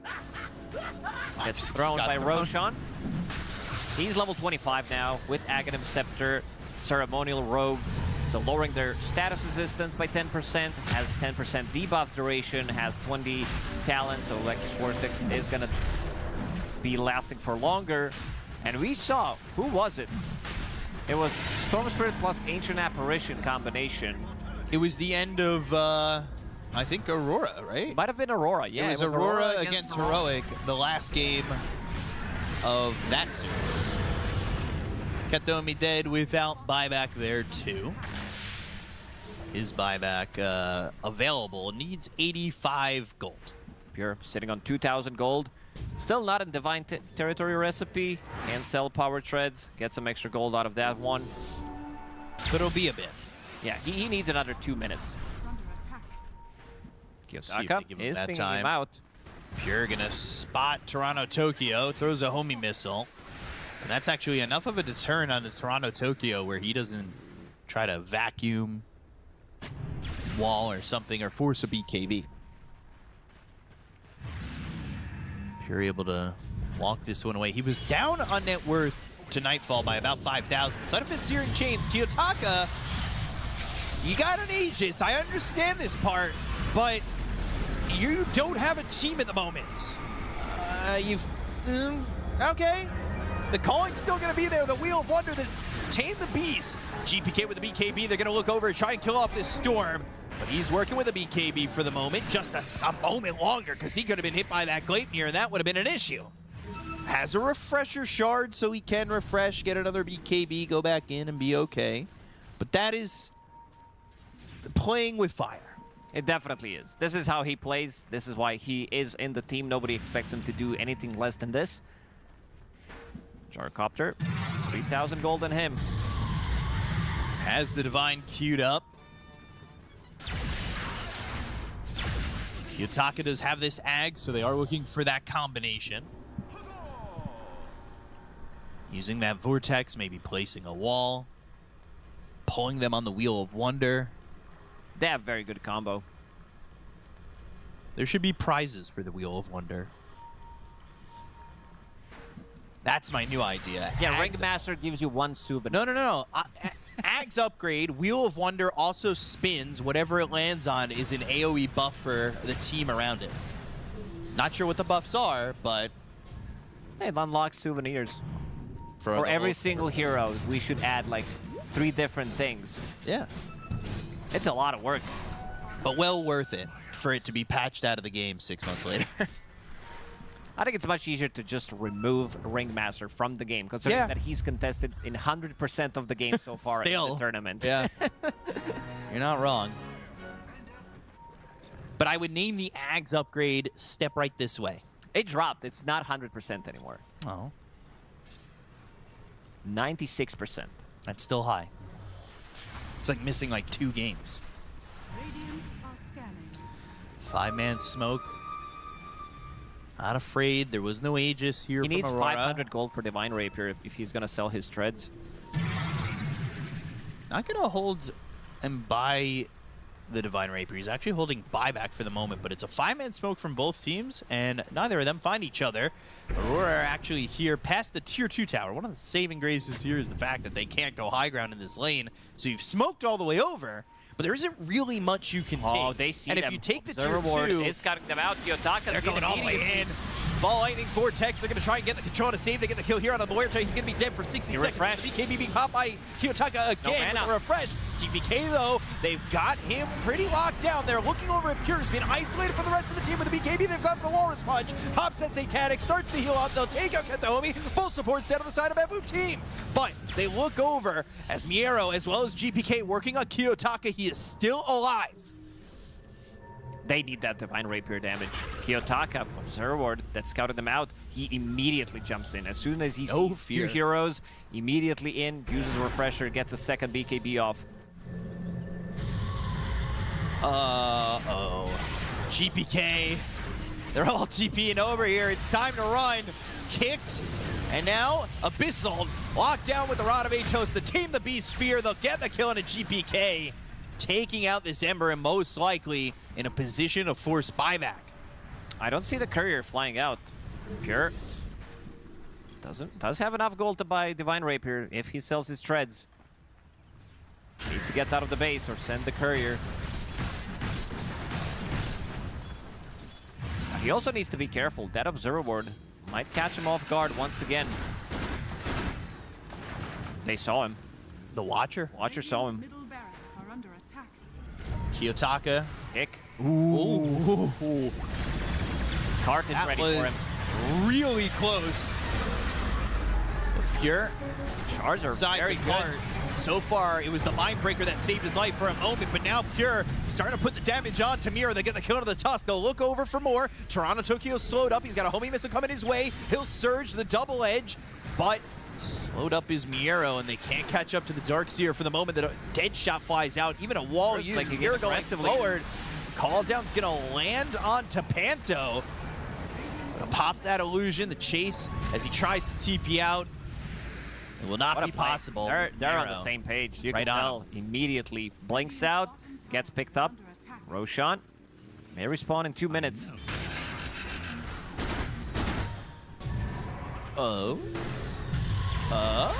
Pure? He's got Satanic, he's got BKB, yeah, he's got one more death to his name. Oh! Toronto Tokyo finds him Shiva's Guard, reveals him where he is. Didn't have... I believe they didn't have BKB available, but they also... Not sure if he had a BKB there. I think he did. But... Didn't want to use it. Yeah. I can understand that.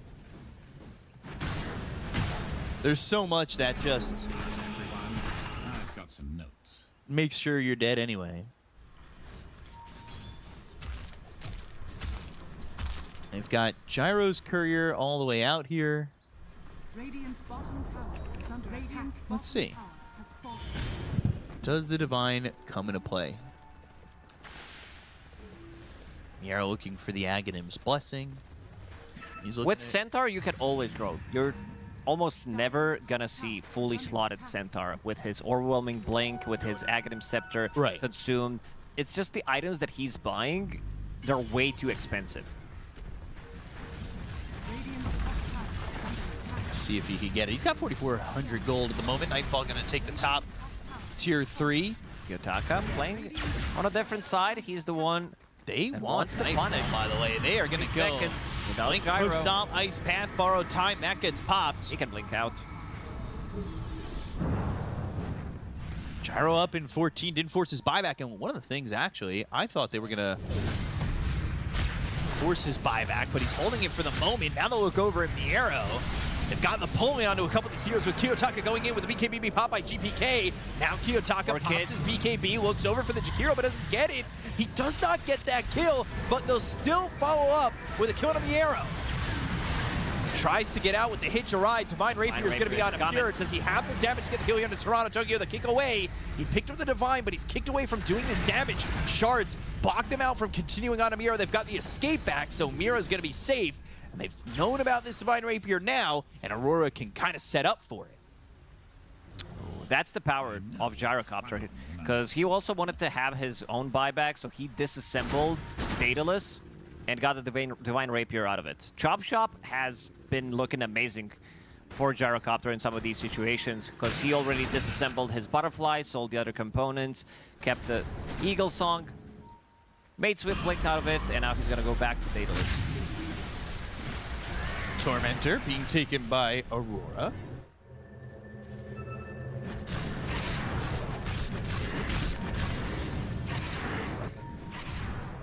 We've got the next shard for Nightfall.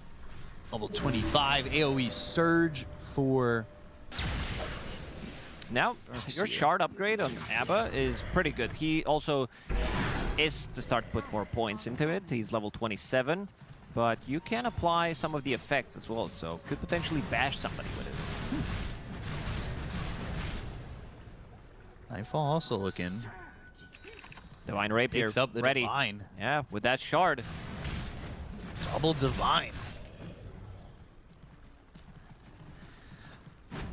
He's got this MKB, spent all this money on. Put it in the backpack. Once reduce the cooldown on Refresher, then put it in the backpack. Yeah, that's a lot of gold on ABBA. Oh, yeah. Looking for Roche, but it'll be about 30 seconds longer of a wait. Full smoke from BetBoom Team looking for the right positioning. They've got this Daedalus back online for the Gyrocopter after he chop-shopped it into a Divine Rapier. He's going all in. Just bought out. Divine Rapier, Daedalus, and Refresher. Just going to be in his backpack.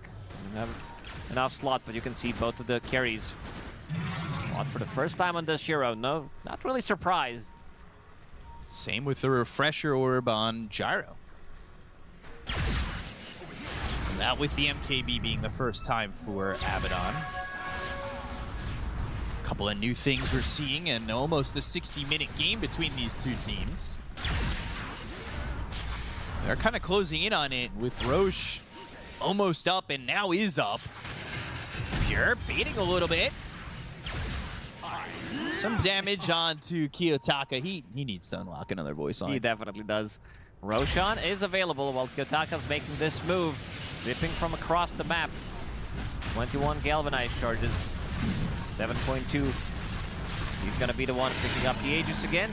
Every single time. This has to be one of the few times where Nightfall never got Aegis. They find Mira.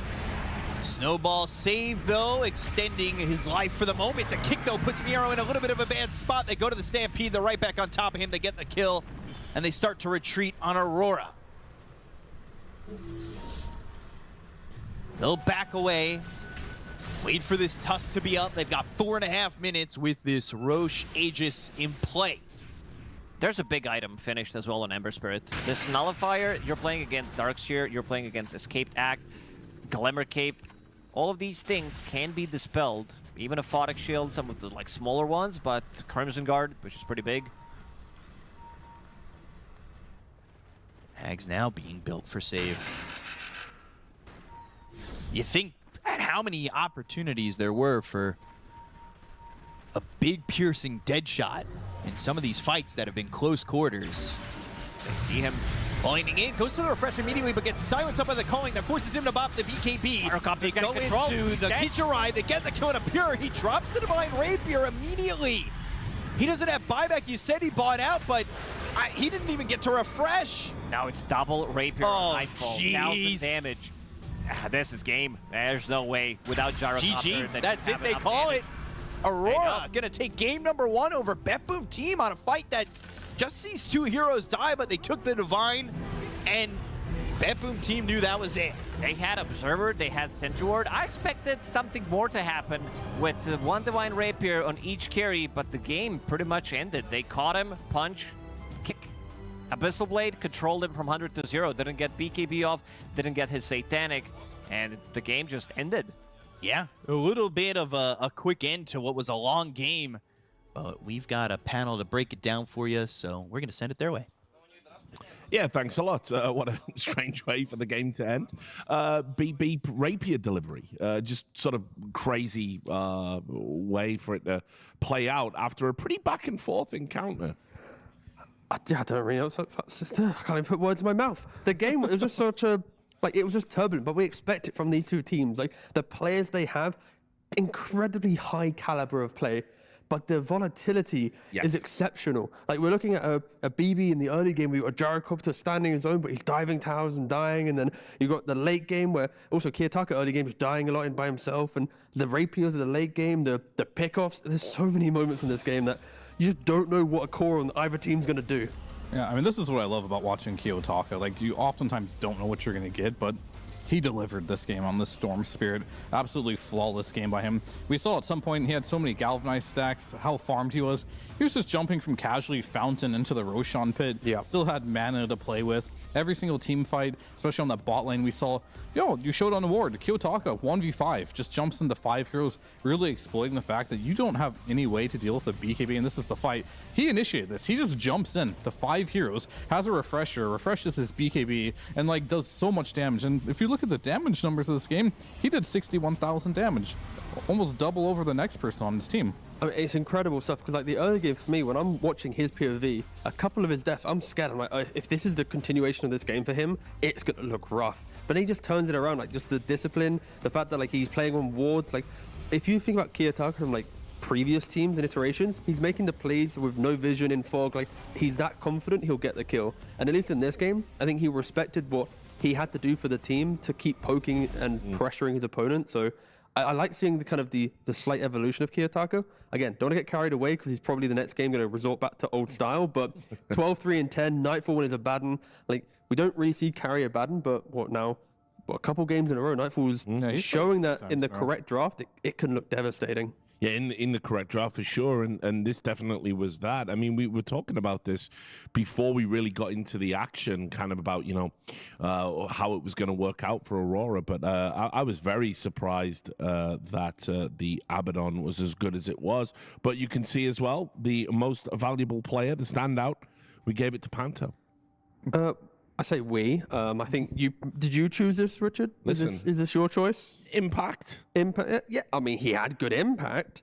I just feel like Toronto Tokyo with his 0 deaths in the game. He could have had a little bit of a shout out, but no. Again, we said in the in the pre-show in the draft that Panto he had to have a good game for Aurora to do well.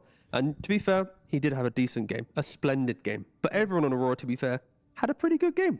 Yeah, I'll give this an honorary mention, but without a doubt, Kiyotaka carried this game. Oh, so see, there's so many debates. But to be fair, I think core players are blinded by the exceptional other core players, though. Like you ain't got the eye for the support work. See, okay, let's be real. I'll get my Toronto Tokyo first. He had 1 kill. We're booing him. Boo. Have we ever booed a person who's won a game before? I would agree though with Fear that it's Kiyotaka, Toronto Tokyo. Hey, there we go. Right, we're all. There we go. Now take it away. All right, this is the real MVP of the game. Yeah. Let's not get it twisted here, because like you sure? we saw in every single fight, who was jumping first?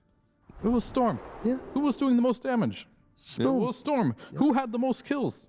It was Storm. What is your criteria? Who pressed Greaves the most? Who had the least deaths?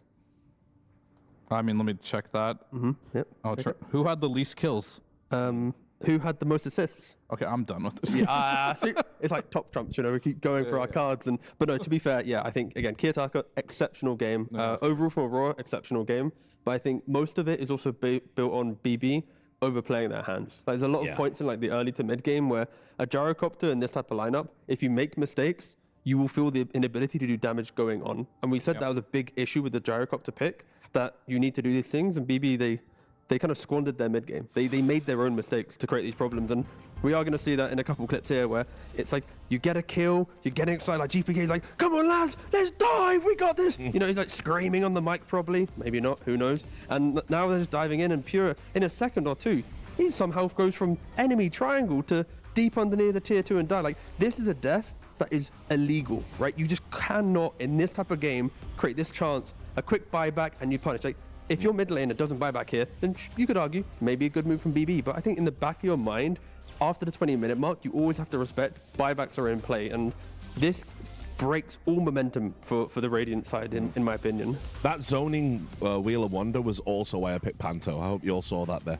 We're still debating the MVP. I like it. Nah, that's good.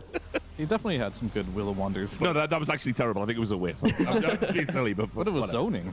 Yeah, and again, like after that first death, the main one we showed, everything. Oh no!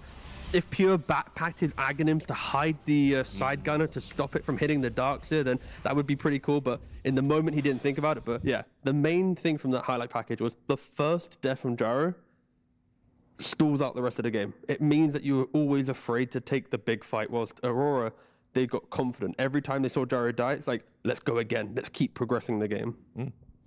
I mean, I just think this game as a whole goes back to Gyrocopter. Like, why are we picking it so early? I feel like you even, quote-unquote, got a good matchup, too. And the Darkseer still wasn't enough. We saw this before. I think Tidebound, when they came to this tournament, they were first picking Gyro. They won one game, and then game 2, They picked it again, they lost, and then they didn't touch the hero for the rest of the tournament, and they started to win.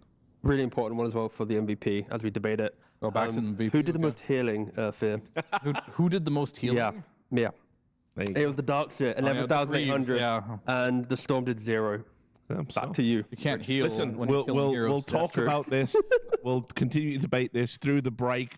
It's just going to be a quick one. When we come back, we're going to see if Aurora can close out or if Team BB are going to get back into it. We'll see you in a moment. The new breakthrough and innovative phone with 1xBet app.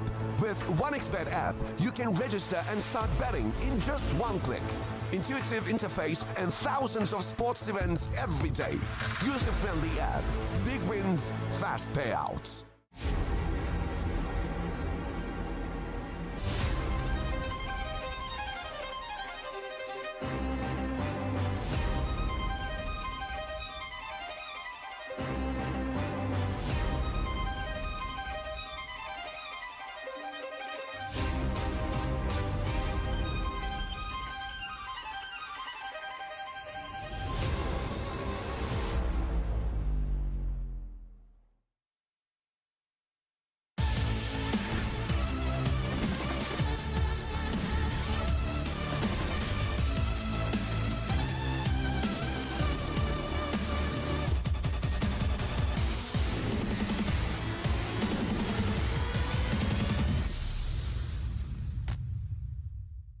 The human body was built to move.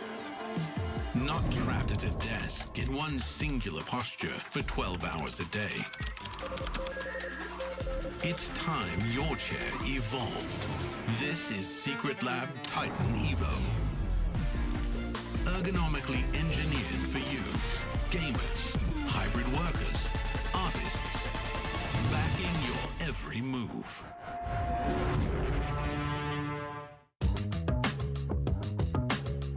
As I remember, I was with my brother in some PC club, and I mean, about Dota 1 I knew like way before. It's like when I was like in 6th or 7th grade in my school. But about Dota 2 I discovered when me and my brother was going like to buy some stuff for PC in some PC club, and I just saw like Dota 2 and I'm like, oh. Like 11, 12 years ago, and I didn't know about Dota and the Warcraft things, and I watched the ad on internet.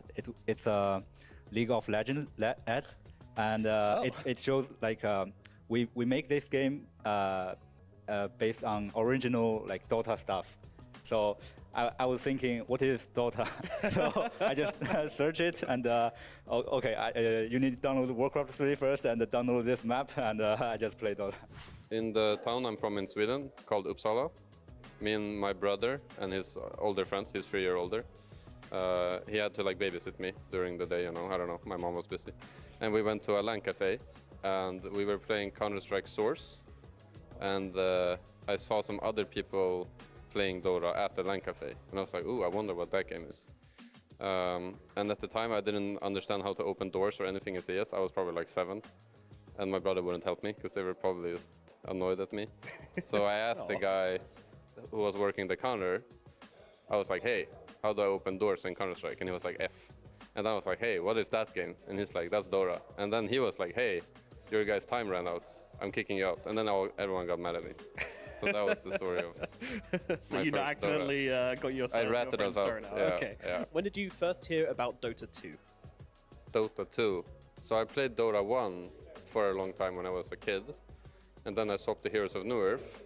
And then, you know, there was probably some rumors about Dota 2 was in the making, or it was coming out, or, you know, what game was IceFrog going to? Was it going to League of Legends? Was it going to HON? Was it going to Dota 2? So I guess that was the first time I heard about it.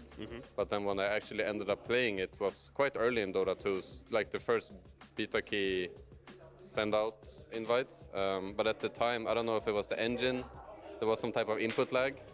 And the 11-year-old Boxy was like, what's this, you know? But then later they updated the engine, or they made it more smooth, and then I was more inclined to play. It was so long ago. I first found out because I used to play Warcraft 3. Back then, like everyone, when you saw like the custom game list, like you just used to see Defense of the Ancients, Defense of the Ancients. So I never played it like for the first few months, but then eventually I'm like, let me just try this game. From what I remember, I guess it's like around way back 2009. Yeah. Okay. Yeah, I think that times is still Dota 1. Then my brother was used to play Dota before in internet cafe. Then yeah, that's how I start the Dota thing. Maybe like 9th grade, when I was like 13 or 14, like my friends played, and then they got me a copy of Warcraft 3 to play Dota. So me and my brother played Warcraft 3, and we noticed on the custom game list there was always like Dota All-Stars, Dota All-Stars. We played other games, whatever was there, Footman Frenzy and stuff. So one day my brother decided to just join that map, and we just loved it instantly, and that's really it.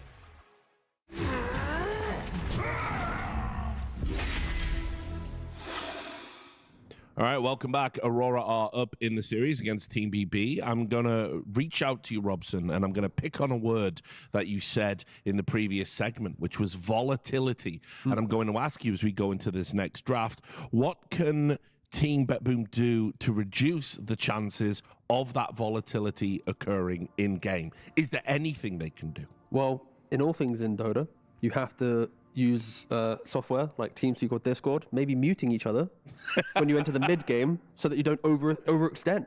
Just take a breather, chill, play like it's a pub. Zero communication, maybe type a little bit, and then you won't get these like epic dives that create volatility. So speak less. I mean, I will say this. I came out here a little bit early. I was in the corridor for part of the game, and people were shouting. There was audible noises occurring. Look, again, as much as I meme it, I think that when you see the teams that are like fringe on becoming consistently like top 3, top 4 teams, normally the biggest issue that they have is they play more on emotion in the moment rather than the logic of, if this goes correct, what do we do after? If this goes wrong, how do we fix it? Like when you watch some of the best, it's like you have that aura of just like calmness in the fight. They say whatever they need to say, but when you look at the cameras of some of these teams, it really is just like go, kill. It's just more kind of natural instinct of the fight will play out how we instinctively think it will, but the repercussions will decide later. And again, that's why they're a team that often has up and down results. Very quick bans though. I like it. I rate it. Snappy. Up until I said it, then they go slow. Unlucky. Yeah. Okay. Well, I think this game in particular, you do have to look at Pure. Like, I'm not sure what he saw, and this is obviously like premeditated. Like, we're gonna go into this. We're gonna pick Gyro. Maybe they had some success in scrims with it, but I think it is time now to step back a minute. And Gyro is a hero that is good in some games. You're playing like versus a Beastmaster, the Nigmas, stuff like that. Maybe you see the carry matchups a little bit better, but you want to be able to scale, I think, if you are a BetBoom team. And Gyro is a hero that inevitably we saw in every team fight. Tusk was a big nightmare for him, just kicking him back, stunning him. Eventually, you have nothing you can do against Storm Spirit as well. And Nightfall, he likes these big tanky heroes that doesn't really care about the spread damage. So, like, their natural hero pool kind of counters Gyro on its own. So I want to see them later pick a hero for Pure, because he is a big reason for why this team will win. I mean, they now have last pick in the draft, right? Being second pick, if they want to go to the extreme version of what Fear's saying, it would be pick Pure last. The simplest form. At the moment, we could be an option. It doesn't even have to be last. It's just, maybe it's just the hero that scales. We already know what the scaling heroes on Dota are right now. It's going to be your Terrorblades, your Morphlings, your Medusas, these Phantom Assassins, right? Yeah, and it's like you said, as soon as the Gyro came out, like second pick, you said this is crazily early, you know? Yeah. I mean, again, to pick a carry in that position, you're giving another core the respect of, you're going to see your lane, you will command the early game because you have a counter pick or some clear perspective that I don't have yet because I'm picking my core a little bit earlier. And they just instantly go, oh, they went straight PA. So we're saying they have the option of ultimately last picking a carry when they see everything, or just picking PA. It's never a bad PA game. Said Nightfall. And that's why Pure took it. Yes, absolutely. I mean, it is kind of like a counter pick in a way, but I think he realized in that game, if it does go into this almost 60-minute game, he'd much rather be a PA than be a gyrocopter. But it's not as if BB's had to, play against PA before, right? Like, they've literally beat this matchup before, and they've seen how... sorry, let me phrase that. Aurora has lost with PA to BB. So Aurora has been taught kind of, okay, what did BB do to beat it? We can maybe copy-paste it, right? And they instantly go for a Tide pick, which in laning phase, it's a good counter. You have Kraken, you never die, you have Anchor Smash. In the game, it can be volatile based on if PA has good farm. If she has, early shard for the break, she gets a nullifier. Tidehunters in the offlane like to buy Yules or Ghost Scepter, really cheap utility to prevent a core PA with BKB killing you. Yeah, I mean, they're like double dipping, right? Because like just having the ability to dispel dual breath and stuff is very valuable too. So it's a good pick overall. Not very strong with Tusk, so they're probably going to play the game where they just drag waves. But I've not been a huge fan of that playstyle right now. Like, sure, it can work, but it's going to give PA an absolute free game. You're not really stacking super well Tusk either. So I wonder what their plan is going to be. Maybe you can still put Ringmaster position 4. Again, the carry that Pure played against Nightfall PA was the Lifestealer. And when I see BB's lineup, it's like, you could easily steal the carry they picked, but going back for the Kiyotaka Storm Spirit, perfectly fine, right? When you look at the control that they have, you've got the Calling, Deadshot, Ice Path, and you're not really using any of Kunka's spells to lock down a Storm Spirit realistically. Yeah, sure. And we saw the last game, like every single fight, he just deleted save first from the game so he wouldn't get silenced. How many after deaths that did he have again? Duration on... oh, yeah, save, yeah. Yeah, I mean, save every single fight. Like, he was gunned down by Kiyotaka Storm Spirit, so... And this is another lane matchup that Storm will do well in. You're not going to stop a Kunkka by any means, but you will get your farm.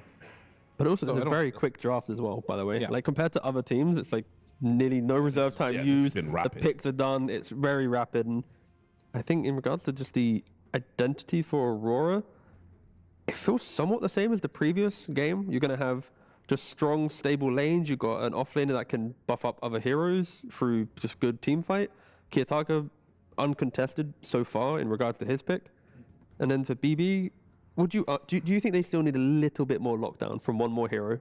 From BB? Yeah. I mean, ideally, yes, but I do want to see BB also ban this Abaddon, just out of respect, if nothing else, because he's been so good on this Abaddon carry, Nightfall that is, and I think right now, yes, more lockdown would be nice. You are not first pick, so you have last pick. You kind of get to decide where this Kunkka goes. So maybe this is a situation where you either decide what you're going to put mid. I think we're inevitably going to see Ember banned by Aurora here, just because this hero's been looking really good. It's been Puck Ember almost every single time, or Tiny. But is that one still in the pool? It is. So, all right, maybe they'll ban Tiny instead. Last time we mentioned Ember, we went for the Tiny ban instead against Storm Spirit. Yeah, I'm scratching my head a little bit in regards to what Nightfall would play in regards to if TB's banned, Medusa's already banned. If they take away the Abaddon, what is that next carry that still enables the fight, right? Because like Ursa is a bit slow. Sure, eventually you can get MKB Basher, but I don't know if it really fits the type of game plan that you see. And then he's played, I mean, so far at Black, he's played Monkey King, Anti-Mage, Prophet, like none of these heroes that look good. I mean, he likes his Ursa. Yeah, again, the Ursa that I started with, but I'm a little on the fence with that one, as BB then can respond by putting the Kunkka to mid lane and getting a really aggressive offlaner to try and threaten it. Yeah. That's why I agree with you. I think Abaddon is the best pick for Aurora. And I just don't know when it gets banned, like what is that next kind of hero to fill the gap? And they actually banned the Ursa out, so they don't care about the Abaddon. Interesting. Teams are going to learn, I think. Yes. I think they're going to learn the hard way. Those Nightfall Abaddon needs a bit of respect on his name because it's been looking really good. To me, it's almost a no-brainer for him to go to Abaddon, but maybe he'll change it up a little bit. Other notable heroes he could potentially go for are Morphling. This is a hero that could be potentially good in this game as well. Very tanky, has great scale. In the early days of 7.38, when PA was even more popular, it was a simple debate of is Morphling available? It was like the only carry that could even scale to the same level as a PA. Yeah, I mean, you just turn into PA and you have higher stats. You can jump across the fight. You slow people. It's very, very potent. So it's between that or the comfort of the Abaddon of never really being able to die in this game. You will have to worry, however, of like the calling into like a shard, for example, of the PA. You can break and silence him, and that could render him pretty useless. So maybe that's the one reason they might not go for that. But to be fair, Nightfall also showed good itemization in the last game. He had Radiance, he still bought BKB, he had MKB. Like, he was buying the items that in this game would counter all the problems that might get created. And they banned Nigma, and they do take the Lifestealer. It was, again, the hero that BB played last time against Aurora's PA, in which they beat. So kind of stealing that away and taking the strat back at them. But sure, we I spoke think about it there's early in the draft. Yeah. Yeah, I think there's no reason not to put Kunkka offlane now and pick something more punishing, because the heroes that would punish Lifesteal, I think there's two heroes that make Lifesteal unplayable right now. One of them is the Nigma, and I think the other one's offlane Medusa. Those are both very unplayable for Lifestealer. Both are banned, right? Which is why this is a good Lifestealer pick. So I think throw Kunkka down there with Morta. Lifesteal's not going to own those heroes very hard, not until later. You can stack, they'll eventually have a game. But maybe you can use a little bit of that to get a new hero in the mid lane that can maybe pressure the Storm Spirit a little bit. They are low on stuns. I actually don't hate the idea of maybe an Ember coming into the game. Because like you're not really worried about this Lifestealer late game, not so much. You do have the PA, which is a good answer. They don't have much time, but like maybe like the Night Stalker or something could be fine. You have early blink to keep jumping onto the Storm That's an Spirit. interesting one. It might make the late game a bit scary, but if you get a good lane, the tempo. That's a good call, yeah. I mean, you're playing versus Storm too. These ground silences, Lifestealer hates playing in, so you have to go for a BKB. You are a little bit stronger with the Night Rain facet, so you can't really chase you down. I mean, eventually it'll come to a point on the second, or at 5 minutes, it'll be a free lane for, but that's not really a big issue. I think having the vision advantage and a way to deal with Kiyotaka makes this a really good pick, actually. Yeah. Again, I think it really also is dependent on the build, right? It's like if it goes too scaling, there's a problem. I'd like to see early blink, use that to get the BKB. You keep hunting the Storm Spirit. You sync up. Like every time PA gets like an item, go get another kill. Go make another play. Because if you're not being that aggressive, then like Kunkka's farming, everyone's farming. It's a bit lost. So I'm hoping PA is somewhat active. Because if the PA is not active, then again things can get a bit complicated. But yeah, I think Night Stalker gives them so much life in the early game that I'm expecting there to be just such epic fights between both teams. Yeah. I really like the Night Stalker pick against Tide, against Tusk. Like Tusk, he wants to blink in Snowball safe zone. You blink into a silence, right? So if there was a near perfect Night Stalker game, this actually might be it. But on the flip side, right? If BB play like they did in the first game, it just takes one or two mistakes, and now suddenly Nightfall on the Lifestealer, he's got like a second item BKB, the Storms Witch Blade BKB, and now Night Stalker, it's like, okay, I can't really initiate on a core, I have to find a support, and then the simplicity of the engagement will kind of disappear a bit, and there's more emphasis on pure getting the good jump.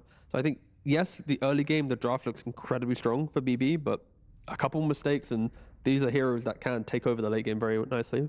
Yeah, I mean, I have to agree with that, and I think the Ringmaster is a hero you're going to look at a lot this game. If you can get the escape axe, Night Stalker is a hero that likes to slow you, right, and silence you. Escape axe 100% slow resist, right, so it'll make some good escapes. I actually kind of wish that Miro was able to maybe change up and go drinking buddies this time, just to drag people out of the silence and save them, but he didn't. He went tag team, but that could have been a rare moment, like into Kunkka with X, and then Torrent, and then silences, any repositioning. Could have been a nice little defensive capability, but again, not this game. Yeah, I don't really have a lot more to add to this game. I'm very excited to see just how the Night Stalker plays out, and more specifically, will this Tusk be able to save people from the Kunkka? Are we going to a game 3? I think we are. I think this BetBoom draft, they fixed all their issues that they had. So you got the pure hard carry, and then the Night Stalker and Kunkka look great. All right, thanks a lot, guys. Well, backstage, not for the first time in his esports career, Nomad is talking to God. Yes, I am indeed, Richard. Yes, indeed, G is here with me. So, firstly, how are you feeling about the draft? Are you a little bit scared about the Night Stalker, or do you think it's all good? Yeah, I think Night Stalker is always like really scary hero. He breaks the game really hard. Tormentor starts to spawn in on the different side of the map. Everything heads goes like everyone confused. Heads went how it's possible? It was here and now it's here or something like this. Yeah, it's always Roshan doesn't know what he's doing. Yeah, Night Stalker is just a chaos hero. Yeah, they're going to completely break the game for you, worried about that. But talking about broken games, I mean, last game was pretty crazy. Why is it when the two kind of Eastern European teams come against each other? It always seems to be going this way recently. You know, these games, like, they don't look like it's something personal. Remember, like, the second game in group stage when BetBoom diving Fountain against us? It didn't feel like it was personal, you know? You sure about that? I think they underestimated like new patches, you know. Fountain got buffed quite recently, like 2 years ago, something like this. Because maybe they didn't know about this. Yeah, they forgot. Yeah, maybe. Alrighty, G. Thank you very much. Good luck in this game as we throw it over to our casters for game number 2. It is Beacop and Lacoste. Scott had a lot of wise words, right? Yeah, gee, very sarcastic. I do remember him being like that back in the days when we did play together. And yeah, I think he has a good point about Night Stalker. This is the hero that breaks the game. Panel did also mention it. It should be a pretty free first 5 minutes and 15 seconds for Night Stalker to be able to get what he wants to do in the lane. He's paired up with Huerta as well, so that's going to be a good way of him dealing with the lifestealer. You can't really be slowed. Even though Night Stalker has been nerfed in the recent patch, Heart of Darkness Nighttime region has been reduced from 40 to 20%, so it doesn't have that much. And of course, status resistance is down to 20% now on level 15. But yeah, a lot of the things kind of sort of specialty hero that we're seeing. We're seeing Pure on his signature Phantom Assassin. We're seeing the mid lane Kiyotaka still yet to lose on his Storm Spirit, and still Night Stalker yet to lose in this tournament because he's picked only 3 times, played from position 4 all 3 times, and didn't lose a single game. Well, they have the advantage of a winning Night Stalker, but Pure, when he's on this Phantom Assassin, I feel like he kind of plays like Kiyotaka does on the Storm. As far forward and aggressive on the edge as he can. Yeah, not going to be an easy game for Kiyotaka. It seems like we're never going to say that it's an easy game for Kiyotaka because this guy gives me anxiety when I watch him play, and I'm not even on the team or like I'm not that invested. But it does feel like he's really pushing the limits. And a lot of the times it does pay off, but quite a few times it didn't pay off, and then you're like, okay, I guess the game is just over. But yeah, seeing him in a mid lane, 7-2 against 10-4 on Kunkka. Okay, Panto, he's in trouble. Does have Fairy Fire. He'll eat the Fairy Fire, but Miero is here, and that's first blood for save.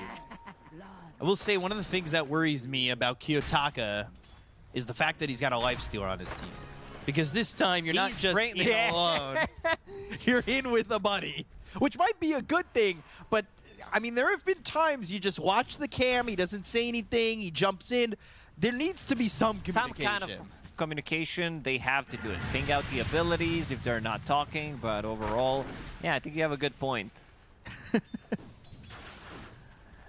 For right now, though, mid is somewhat even. Torrent will connect onto Kiyotaka. Have this Obs on the high ground, so they're dealing with that advantage on the vision. Glyphing the creeps, pulling them back, and looking to put some more Tidebringer damage onto Kiyotaka, who gets level 6 and kind of is just ready to go. Toronto so much control this time around. Dead shot, casual calling that can clip you. Toronto Tokyo in trouble. Blood grenade, stifling dagger, trying to survive. Anchor smashes and does get away. And I was going to say Toronto Tokyo here on the Tide.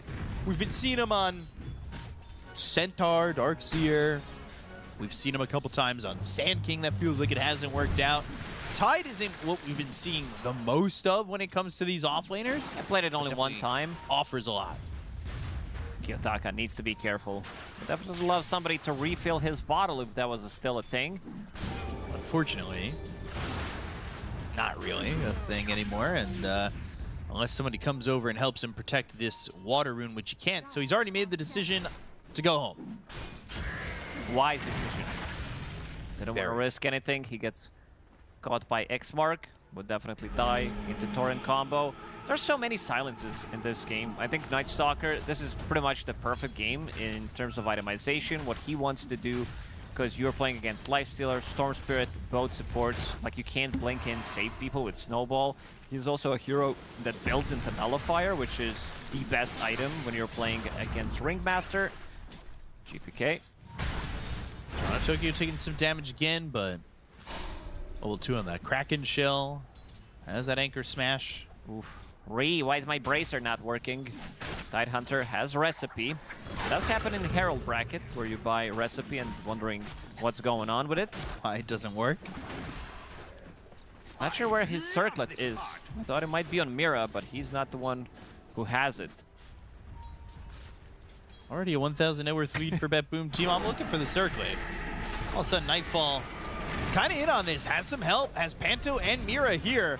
Will look to go for save, and does have the damage to get the kill, and all of a sudden Miero, he'll trade, but the blood grenade thrown over, and Miero's gonna try and TP out. Do they have the extra damage? No, they don't.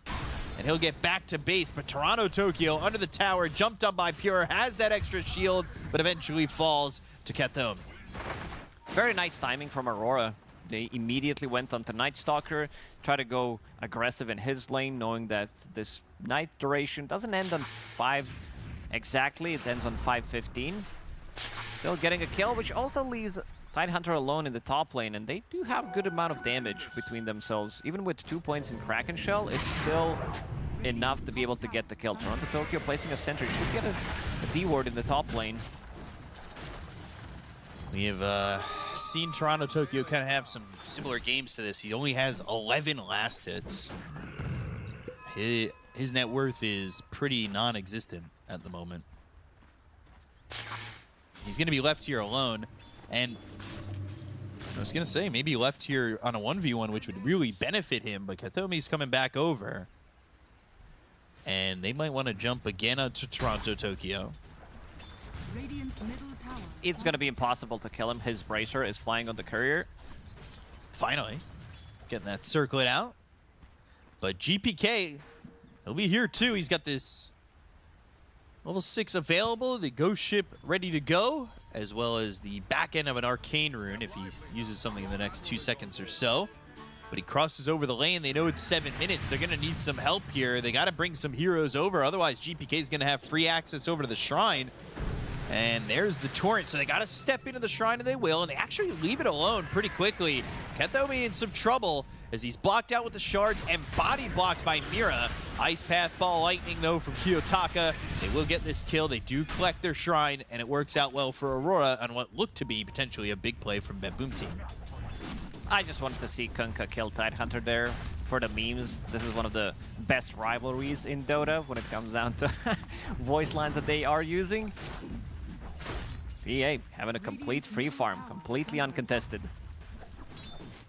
Could be an issue if given a little bit more time, but I do kind of expect Aurora to contest here soon if they can, and especially with maybe level 6 on Lifestealer. Maybe they make a move through the Twin Gate. Shard's in an okay spot with the Torrent, the Tidebringer, and there's the Snowball on a GPK. So They've got a Tidebringer over to the side, but all of a sudden that blood grenade hit onto the Storm. He needs to be careful. Ticks low, but not dead. They'll also have the Muerta show up, but not in time to get a kill on a Kiyotaka, who is still struggling. And he's going to continue to struggle. I would say playing against Night Stalker is not going to be an easy task for him throughout the whole game. Even like with a BKB, still, they do have good amount of saves with Snowball, with Escape Act. Even Infest could come in handy. Want to see what Nightfall's going to be going for this time around, whether this is going to be Radiance straight up or if he wants to go for Armlet. Seems like he wants to get the Radiance. We just got that answered. Wants to hit slightly earlier timing against Phantom Assassin. Might want to push it for save. They do a mirror off to the side. Snowball all the way in.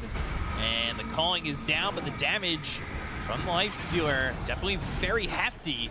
Infests into this Tusk, so gives him a little bit more life, and now starting to run away, but has Panto off to the side. Will need some tower shots. Pop out of the Infest. Shards are on the money. Ball Lightning in from Kiyotaka, and Miero's going to die to the Tame the Beast from Panto.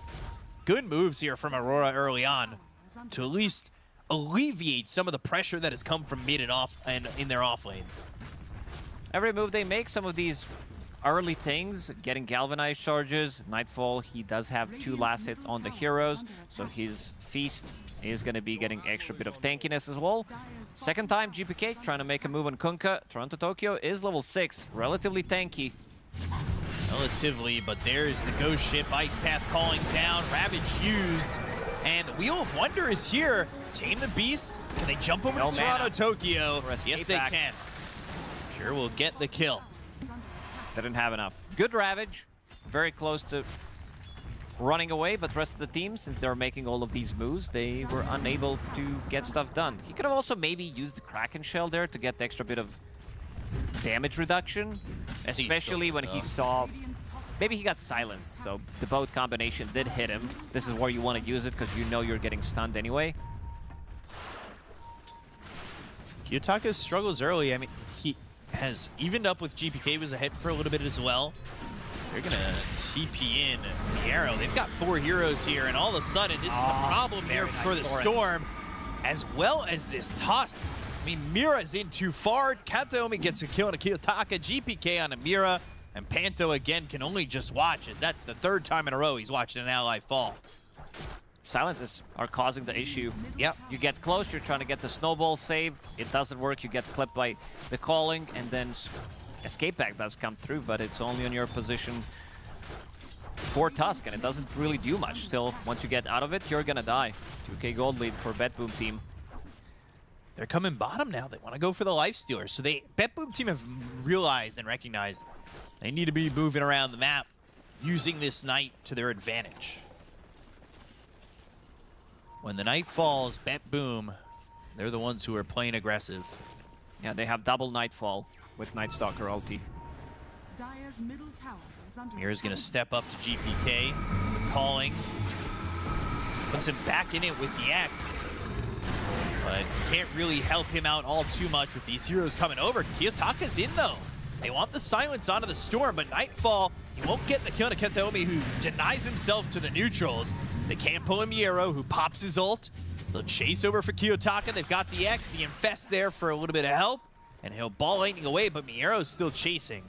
Not really the hero to go after in the nighttime, though. Again, Phantom Assassin continues to farm up in the top lane. Toronto Tokyo, he does have more farm than Miero, considering that they've been left alone. Nightstalker doesn't get that much farm during nighttime, but this also leaves Pure alone. And every single time we see Phantom Assassin getting a free farm, Miero is gonna die one more time. Kiyotaka, he's just camping him. He's camping him, but again, Miero's sacrifice is worth Pure's advantage. I think Miero's also the guy that does quite a lot with not that much farm. So also got to be careful about it. Rotation, 2 supports, paired up with GPK, allows them to grab a kill. Daka still needs to be careful. X mark, level 3. Sitting close to even. They want this Radiance on to Nightfall. It'll be some time, but his lane's going not just as well as Pure's, but it definitely feels pretty good. This X is going to pull him back into the calling. The Ghost Ship is there. They've got the Ice Path, but don't quite have the damage. Toronto Tokyo shows up, and with the Gush, the Snowball, and Kiyotaka ball lightning in, they're able to get a kill to Kataomi and take the Jakira. Save is still sticking around. Mira's going to find him. Level 5 only. Yeah, Mira doesn't have that Walrus Punch, and Save.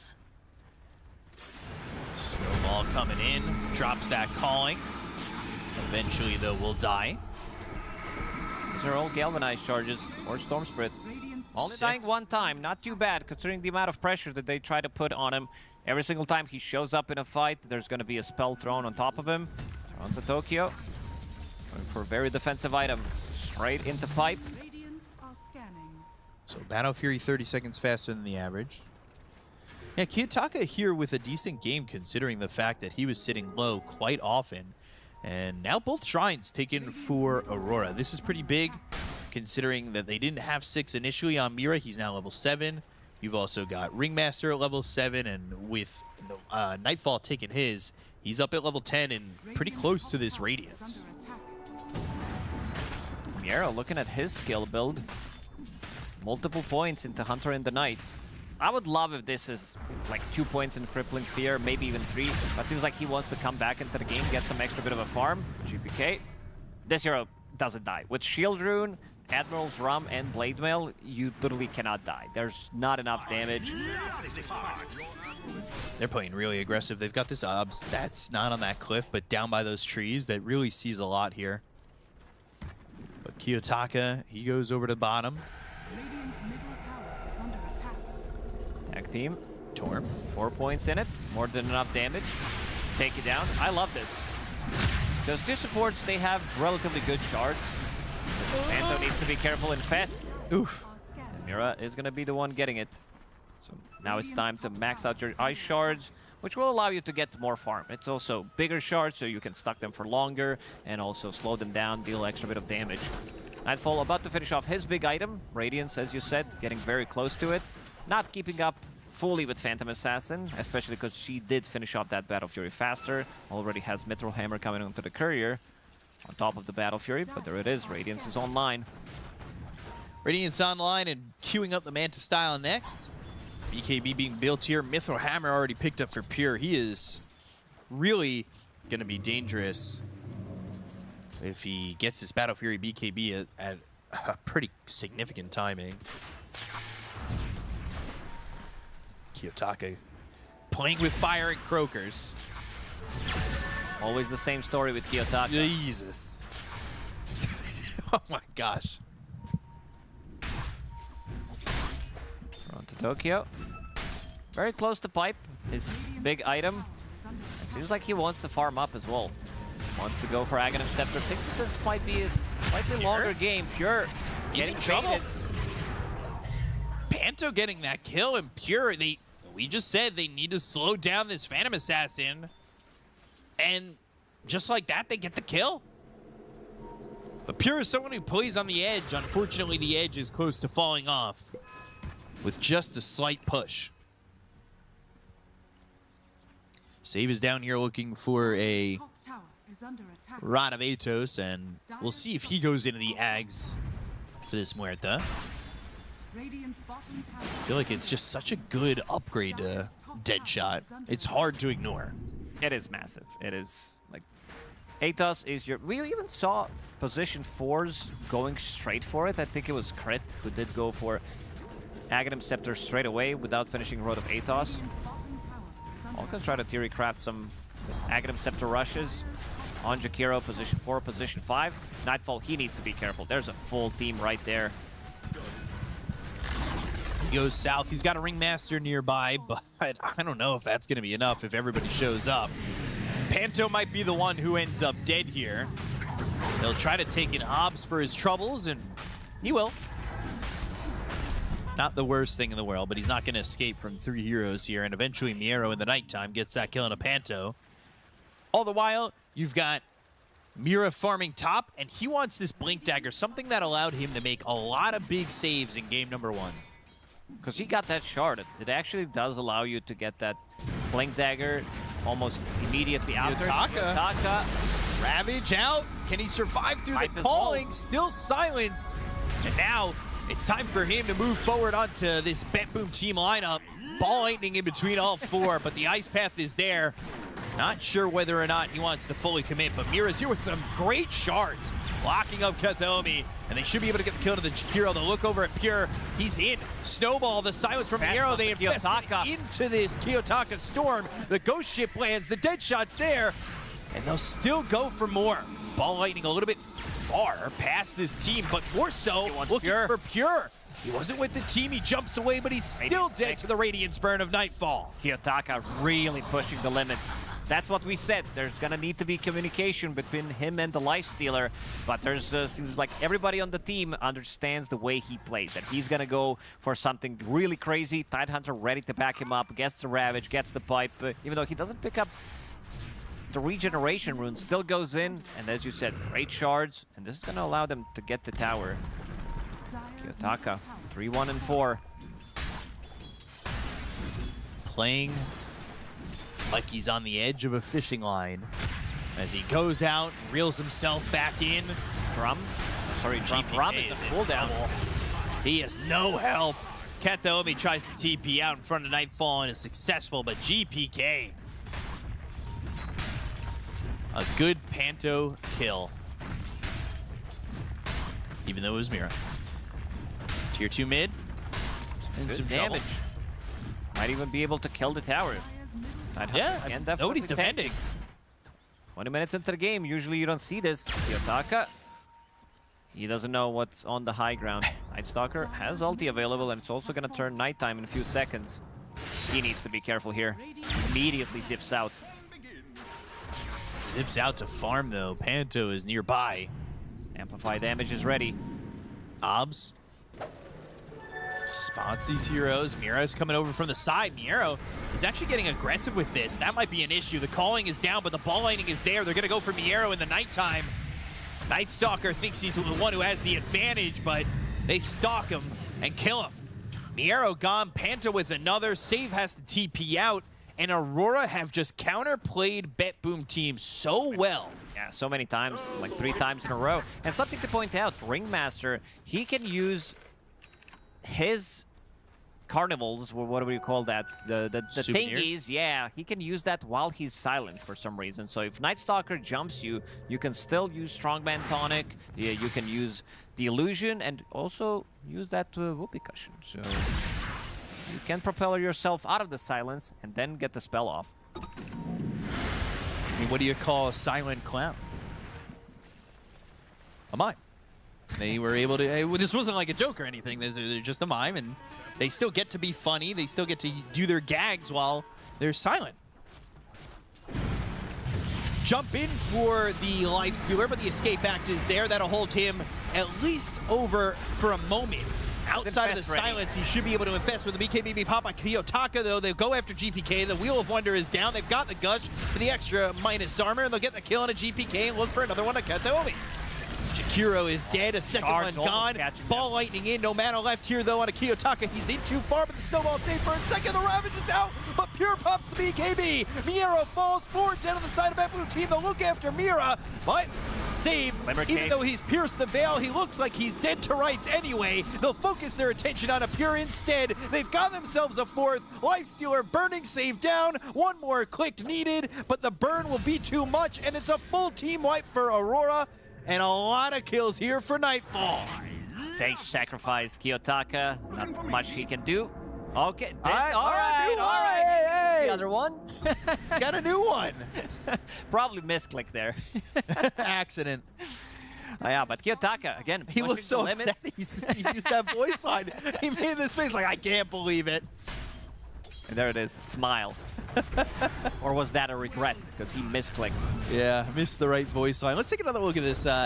It's the escape act, the silence AoE from Yero. It's good when you want just the Lifestealer, but when Panto's able to get the escape act from so far away, there's just no chance. Kiyotaka is also ready to bail him out of the trouble if necessary. Zipped in immediately. There was Infest available. Then they're ready to go. Play aggressively, and they're not done. Back to live, and back to Fountain. For Miero, this is his 5th death so far in the game.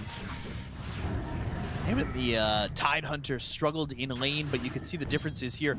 On top of which, we saw Pure get an open lane, but now 3,500 gold behind the Lifestealer. Give it to Kiyotaka. I know it's not going to anybody else. Nightfall didn't pick a single Aegis in the previous game, and he played Storm Spirit, so Kiyotaka, he's going to zip in. Definitely. Oh, you guys just doing Roche? Don't mind if I pick it up. Oh, Kiyotaka, I think Nightfall's calling for the Aegis. Sorry, he's muted. What? Just pick up the Aegis. Get yourself that second life. Nightfall's not making a swap for it. Kiyotaka gets closer and closer. Picks up that Aegis. This whole series, I don't think anybody else is allowed to have it. No. It's only him so far. 10 in the water, available on Toronto, Tokyo, going into Aghanim Scepter, so more scaling. Gotta help out with the slow as well. Imagine getting stuck inside the shards. You get gushed, you're not getting out of there. No. Oh, no. Man, Nightfall, he's so farmed. 16,000 net worth on him. Gee, he was talking about, this is personal. There's a lot on the line between these two teams. Escape act. Tame the beast if they were to make the jump. They've got the silence with the calling, but they'll give up their attempt to Do you kill think he loves this part? No, not yet. Now my question, and I'll wait for this potential fight to go through, because they're going to jump out of Kiyotaka, but he's got the BKB, he goes into the Vortex, they look for the Wheel of Wonder, Pierre's going to jump out of the low ground towards Kataomi and GPK. But with the BKB still going for Kiyotaka, now done, he needs to be a little bit careful. Ice Path, they're not going to care for it because they've got that rage. They'll infest into Kiyotaka, and on the bottom side of the river, they've got the shards around this Huerta. They should be able to get a kill there on the save, but they're looking for GPK. Ball Lightning, no more mana for Kiyotaka, so he won't be able to catch up to this Kunkka. Support duo from Aurora, they're doing so much. Ready with the saves. Now you also have Pipe as well, and you also have Infest, so even more saves compared to the previous game. BKB, Kiyotaka, not afraid to pop it immediately. No. Goes into the fight, knows that he has a pretty free reign. Even with Aegis, will use it immediately. So my question to you is... Go ahead. Do they dive the fountain? No. Unless they're 100% sure that this game is over, they're not going into the fountain. Unless Kiyotaka forgot about the talk that they did have 2 days ago. I'm just saying, Kiyotaka, when they beat Heroic, he went into the fountain, had the AoE Vortex, and then they had that Ice Blast combo, which was pretty sweet. Look what Pure's doing on the other side of the map. He wants to go for Divine Rapier. 25 minutes in. This has to be, like this, it does feel like their only way to come back into the game, where he's going to be blinking in on top of these heroes and trying to get as much burst damage as possible. But if you lose that Divine Rapier, you give it to Lifestealer. Whew. Then you call GG? Yeah, I think the game is over at that point. You would also probably want to have Shard as well on top of that, so you can have ability to burst Tidehunter. It also breaking Goal Frenzy is not too bad. Kiyotaka, regeneration, gem available on him. 2 minutes, holding the Aegis. Best rune to get.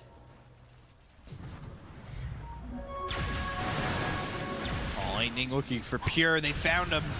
Pops the BKB. He doesn't have help at the moment. GPK's not here, but he jumps over to Kataomi. Miero's here now.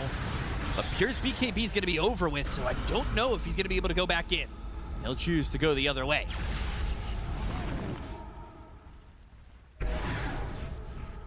They were hoping to get Pure, but he's able to survive with Kataomi coming over. It'll be a while until he gets the farm for that Divine Rapier, and he is currently sitting 600 gold away, or 700 gold, but he lost his courier just now. He'll have to walk out of base to get it, which might be very difficult. They're knocking on your tier 3s. Already gone. Set of barracks. Kiyotaka, he's in. Pierce the Veil. On cooldown. He loves this part. GPK not in base. He is farming as much as he can, and so is Pure. They're not defending. Needs 80 gold. Needs one more creep to be able to get that Divine Rapier. They're pretty much it's do or die. And he has it. Needs to walk to the side shop, to the secret shop. And these barracks could be gone until he gets it and TPs. Yeah, he needs to TP very back. slow. I mean, this is a hefty commitment. Divine Rapier, 28 minutes into the game. He's going to go for broke here. Kiyotaka has no idea that this is going to be a Divine Rapier available for him. Now tell me, we'll smoke him up.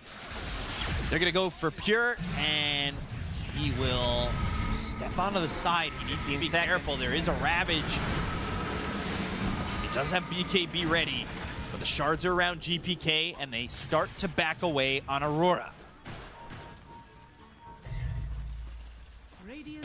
Now what do you go for? You're getting some time. But Divine Rapier, he wants Shard. He's hoping to get this Shard. He's hoping to get a little bit more time. No Aegis maybe means Aurora, especially with the way the game's going, maybe they pull back a little bit and wait for Roche number 2. But that can give the opportunity for Pure to get a Another Shard round and a of items. +1. Yeah, and maybe some Nullifier that can come online. Even though he has very early Divine Rapier, it does feel if he's not jumping the supports, if they're getting Glimmers, if they're getting Ghost Scepters, Escape Act, he also needs to jump in, delete the hero immediately. Like, that would be ideal. Then he gets a BKB, goes on another target, but very difficult ask. 2 side of barracks already gone. Yeah, sub 30 minute, 2 sets. Kiyotaka wants this Orchid. Very close to having it. Also has Nightfall and Mira coming over. Big items. Orchid plus AC about to be completed. Are scanning. Pierre's got that shard, so the Fan of Knives is up and running.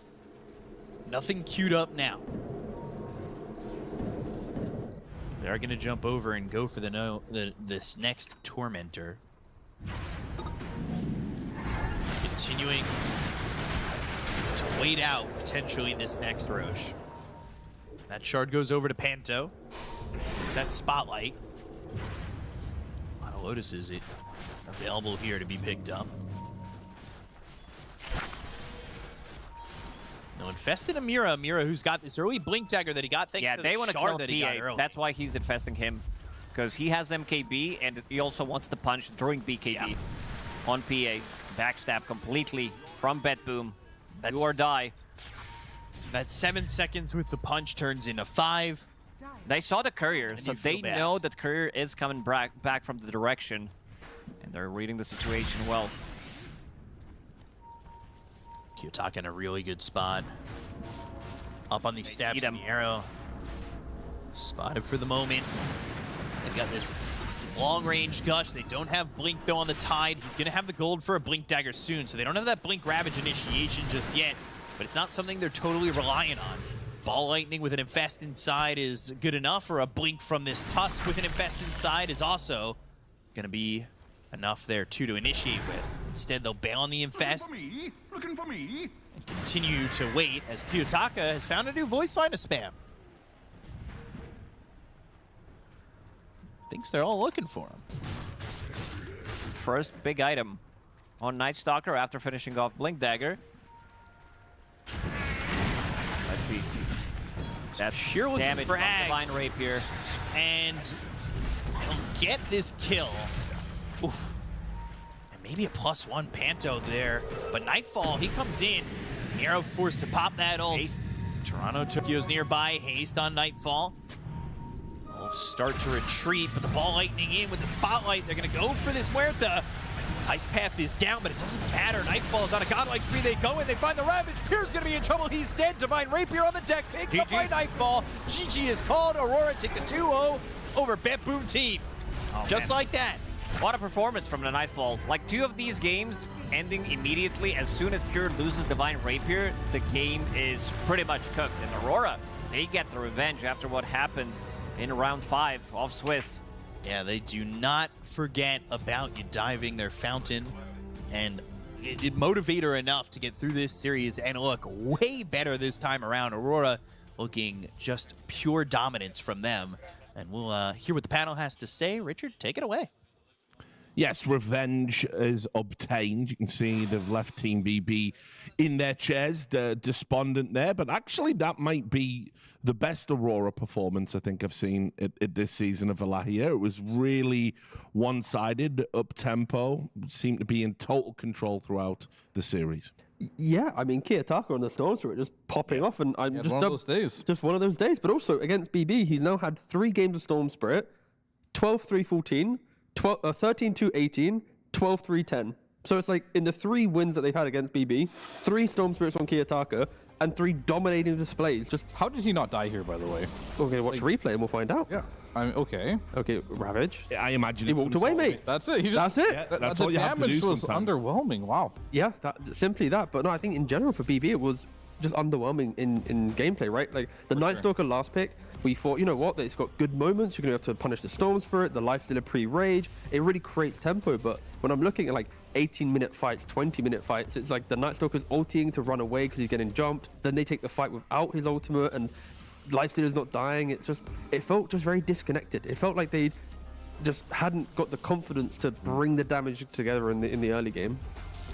Yeah, I mean, I think just in general, this game was really hard. This is the fight. Look at that. This is watch Panto. So, but to be clear, Miro incredible box. But 20 seconds beforehand, he'd already used his ultimate. So it's like Miro jumping in by himself. Then Panto again, MVP level performance. Yeah. Okay, I'm chilling. I mean, to be fair, he had several box saves that were very, very, very good. All joking aside. All jokes aside.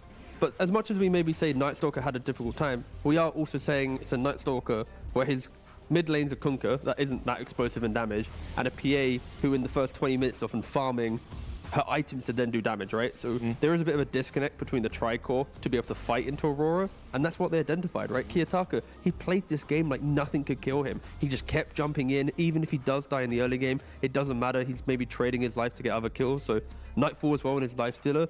Perfect, like Radiance, Manta, always with his team. Like, to be fair, Aurora just in this game, it just felt like they were just so much better. I don't know, there's no words to describe it. It's the better team. Yeah, and look, I'll give credit to Toronto Tokyo as well. He had a bit of a rough start in the lane, and he was able to come back, be super useful. As you saw on your screen there, some really big ravages. And that's led us to this moment, of course. Panto being the MVP. Of course.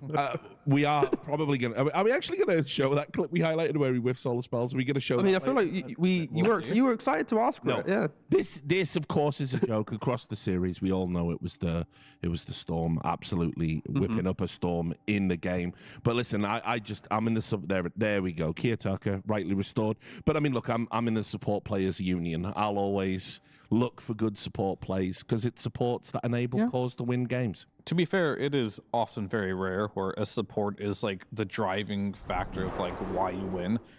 You can do more with farm. That's why typically cores do get MVPs. That is a component of Dota. It truly is. But like the one thing that cores typically don't have is what the supports have, and that's like saves. And I think in this particular game, the Escape Act, the Snowball, these were like really big tools, kind of forced them to pick a hero in the meta that isn't very popular in the Night Stalker. And we saw it get exposed this game. Like playing versus a Tide Hunter, these ravages can be a big problem. And this clip is another reason why like this Nightfall Lifestealer became so terrifying. Like you're trying to fight him, Night Stalker comes in, but it's a Day Stalker right now. What are you gonna do?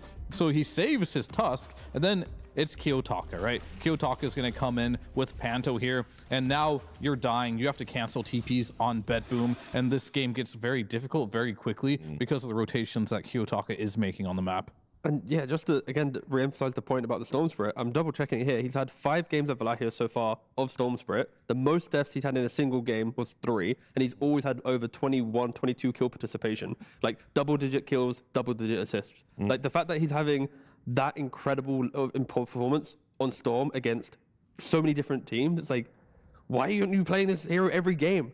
Like, well, this is insane. Just first pick it if you have to. Might be another aspect of Aurora that evolves over the course of the tournament. Might see people taking notice and maybe throwing some bans out there.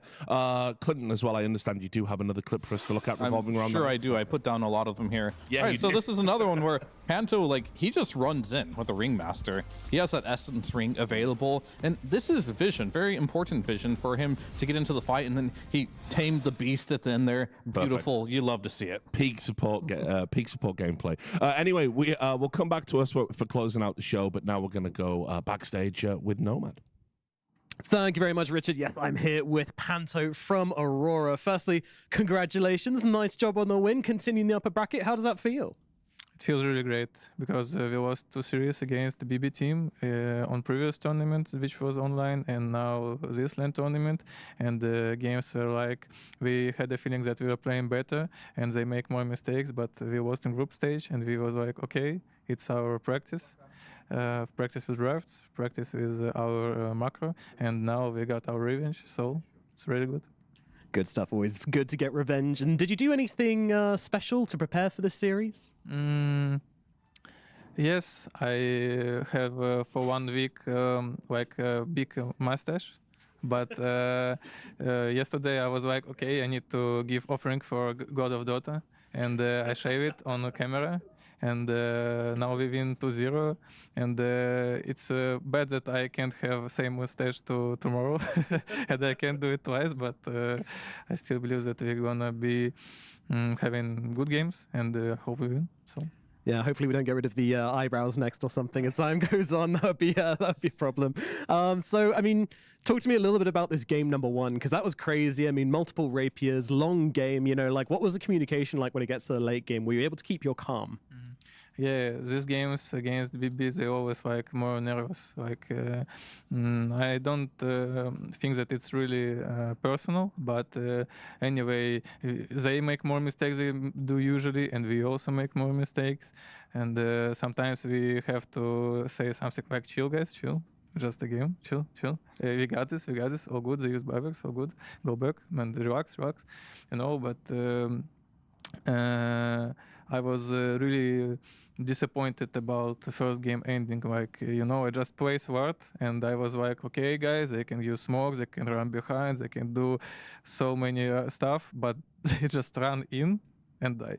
And I didn't have feelings that it was like it is the end, we win. Like, what happened? Like, it's not how games usually over, So I was really disappointed. Yeah, unsatisfying ending to that one. But hey, I mean, a win's a win at the end of the day. Yeah, you guys feel like you're getting better every series as well. Like you're really improving at a very quick rate. What do you think the reason for that is? Who do you think is kind of pushing your team forward the most? I think that we participating against the best teams in the world, and we played as much series as possible. So we have more games to talk about when other teams are chilling, and I think it paid off, like really, because playing against same team which you played in groups and you lose, so it's easier for you to then make revenge, because they were like, oh, we won them, we don't need to change anything. And we was like, okay, guys, if we don't want to change heroes because we thought that our heroes are better, let's just change our playstyle. And we changed it a bit, and then we won. So absolutely, yeah, making the adjustments, working hard, and it has been paying off, that is for sure. Now you've got your next series against PARIVISION. I mean, that's got to be a little bit scary, the winners of the most recent event. How do you feel about that one? Anything you're going to do to prepare for that? I don't scare anybody, bro. We just play some Dota. We just ban the most heroes which make chaotic games, like 9-class playstyle. We need to think about it. But if you create situation where game gonna be fair, like we have normal heroes, they have normal heroes, and we just play in Dota, I think we have chances to win. Excellent stuff. Love the confidence. Love the attitude. Panto, thank you so much. Congratulations and good luck tomorrow. Back to the panel. That's my support right there. That's why he's the MVP.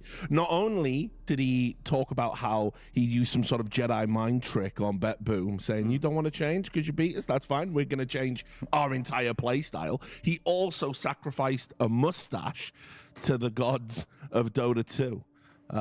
What a guy. He just meant his coach. Yeah, indeed. He's actually just perfectly just provided. Yeah, there you go. Come out with the IMAC. But look, I got to say, Aurora are one of my favorite teams to watch. I know not everyone shares that opinion, but they're one of those teams where I think in all of their games, something kind of crazy can happen. We've been critical of their drafting, sometimes critical of their performances, but when they're on, they're on. And today, they were very much on. Yeah, I mean, I think there's high expectations for the names on the roster to do well, but also some of the names on the roster have the expectation that they will implode and maybe eventually just crumble, right? But at the moment, they're showing development, and I think there's not many teams in these tournaments where day to day they actually improve to the point where you could consider them becoming a top 3 team. But after beating BB that handedly, PARIVISION is going to be the hardest test possible. But if they were to overcome that, then suddenly it's like they are a top 3 team and they beat the favorite seed, right? So awesome. Here's a stat for you guys to think about, by the way, just before we start closing out the show. Pure made me think about this. Average time of holding onto a rapier before dying and dropping it. It's up there for sure. I've seen some bangers though. I've seen secret shop deaths and it's awful, but it's close to. Yeah, there was one where I'm pretty sure it was like 5 seconds or something a day. So I'll let you guys look into that. But for now, why don't we take a look at the bracket and the results so you get the kind of tale of the tournament so far. And obviously, we came in for the second half of the day, so I'll ask you about the results that we had happen on the main stream. Anything jump out to you there? Anything you wanted to talk about? I guess the easiest one would be Tundra, even with a stand-in, going very different play style, like mid one going for Helmet Dominator, Helmet Overlord, kind of changing up the whole kind of play style of Tundra to some degree, to then go for a 2-1 loss to Liquid. Is that Tundra still showing how good they are if they even have a stand-in? Is Liquid maybe still having a slightly shaky, getting their groove on? But again, the thing is, Liquid, even if they drop a game, they still look so good, right? It's yeah, that's an interesting one. I don't really know which take to go for. Yeah, I mean, I think as well, like NAVI Junior, we finally got to see, like, when they go against the big dogs, can they still play? It turns out against Spirit, no. Unfortunately. I had to feel super sorry for them, though. Yeah. You get through into a top 8 for the first time, and here you go, play Spirit. Yeah, you know. Yeah. Same for Tidebound, right? It's like you got the only Chinese team left in the tournament. It's like, congratulations, you made the play. You're against PARIVISION. You're in the lower bracket, right? It's like, it's the same story. Unfortunately for our kind of lower seed teams who made it. All valuable experience, you would like to think, though. Why don't we take a look at tomorrow's schedule? These are the games we're going to have for you at home, and it's just the one stream. We sacrificed the B stream to the Dota gods as well, along with Panto's mustache, working our way back. Aurora versus PARIVISION. I mean, what a game that's probably going to turn out to be. Team Spirit versus Team Liquid. Team BetBoom versus Team Tidebound. And we'll be starting the day with NAVI Junior versus Tundra Esports. Again, the caveat being Tundra has the stand-in for 33. So, anything jumps off the page to you there, guys? Yeah, I mean, for me, it's going to be Spirit and PARIVISION seem like in a tier of their own, and then everyone else can beat everyone else. So I'd like to be proven wrong tomorrow, because like Spirit is going to be playing against Liquid. Liquid's looked a little bit shaky. Aurora, sure, they looked great today, but they're playing the final bosses. I'd be surprised if they could win in those series, but I definitely want to see one of these teams that's still in contention to potentially make a run against Spirit or PARIVISION. But also I'd argue that Spirit, I don't want to say has an easy path here, but they beat Shopify, they beat Tidebound, Aurora, and then they beat NAVI Junior. So if you're coming into this, like, all those teams are somewhat middle to low seed teams. Sure. They've not had to go up against a PARIVISION or a Tundra when 33 was here. So maybe even Spirit Liquid could be a lot closer than we expect. And I don't even know if I want to favor Spirit in that one.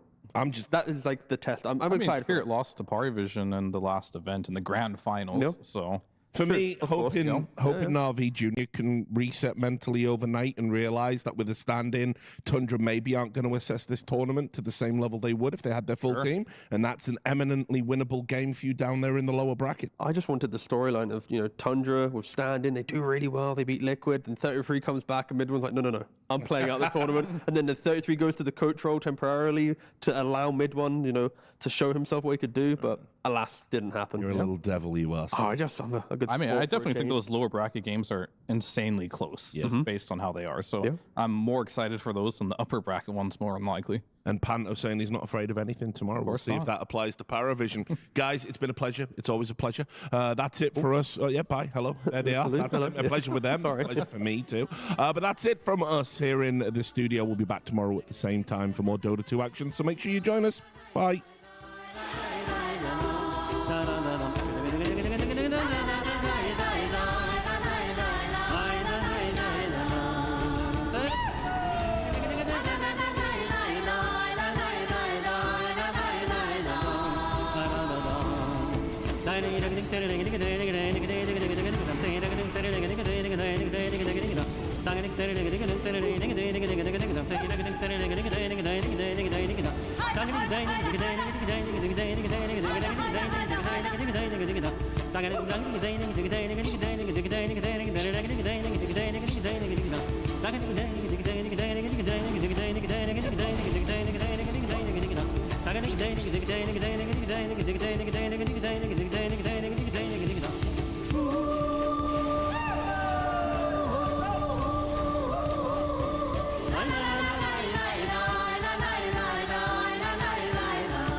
stăpâniți, cheamă și-un câine cel mai bărbătesc și cel mai prețesc.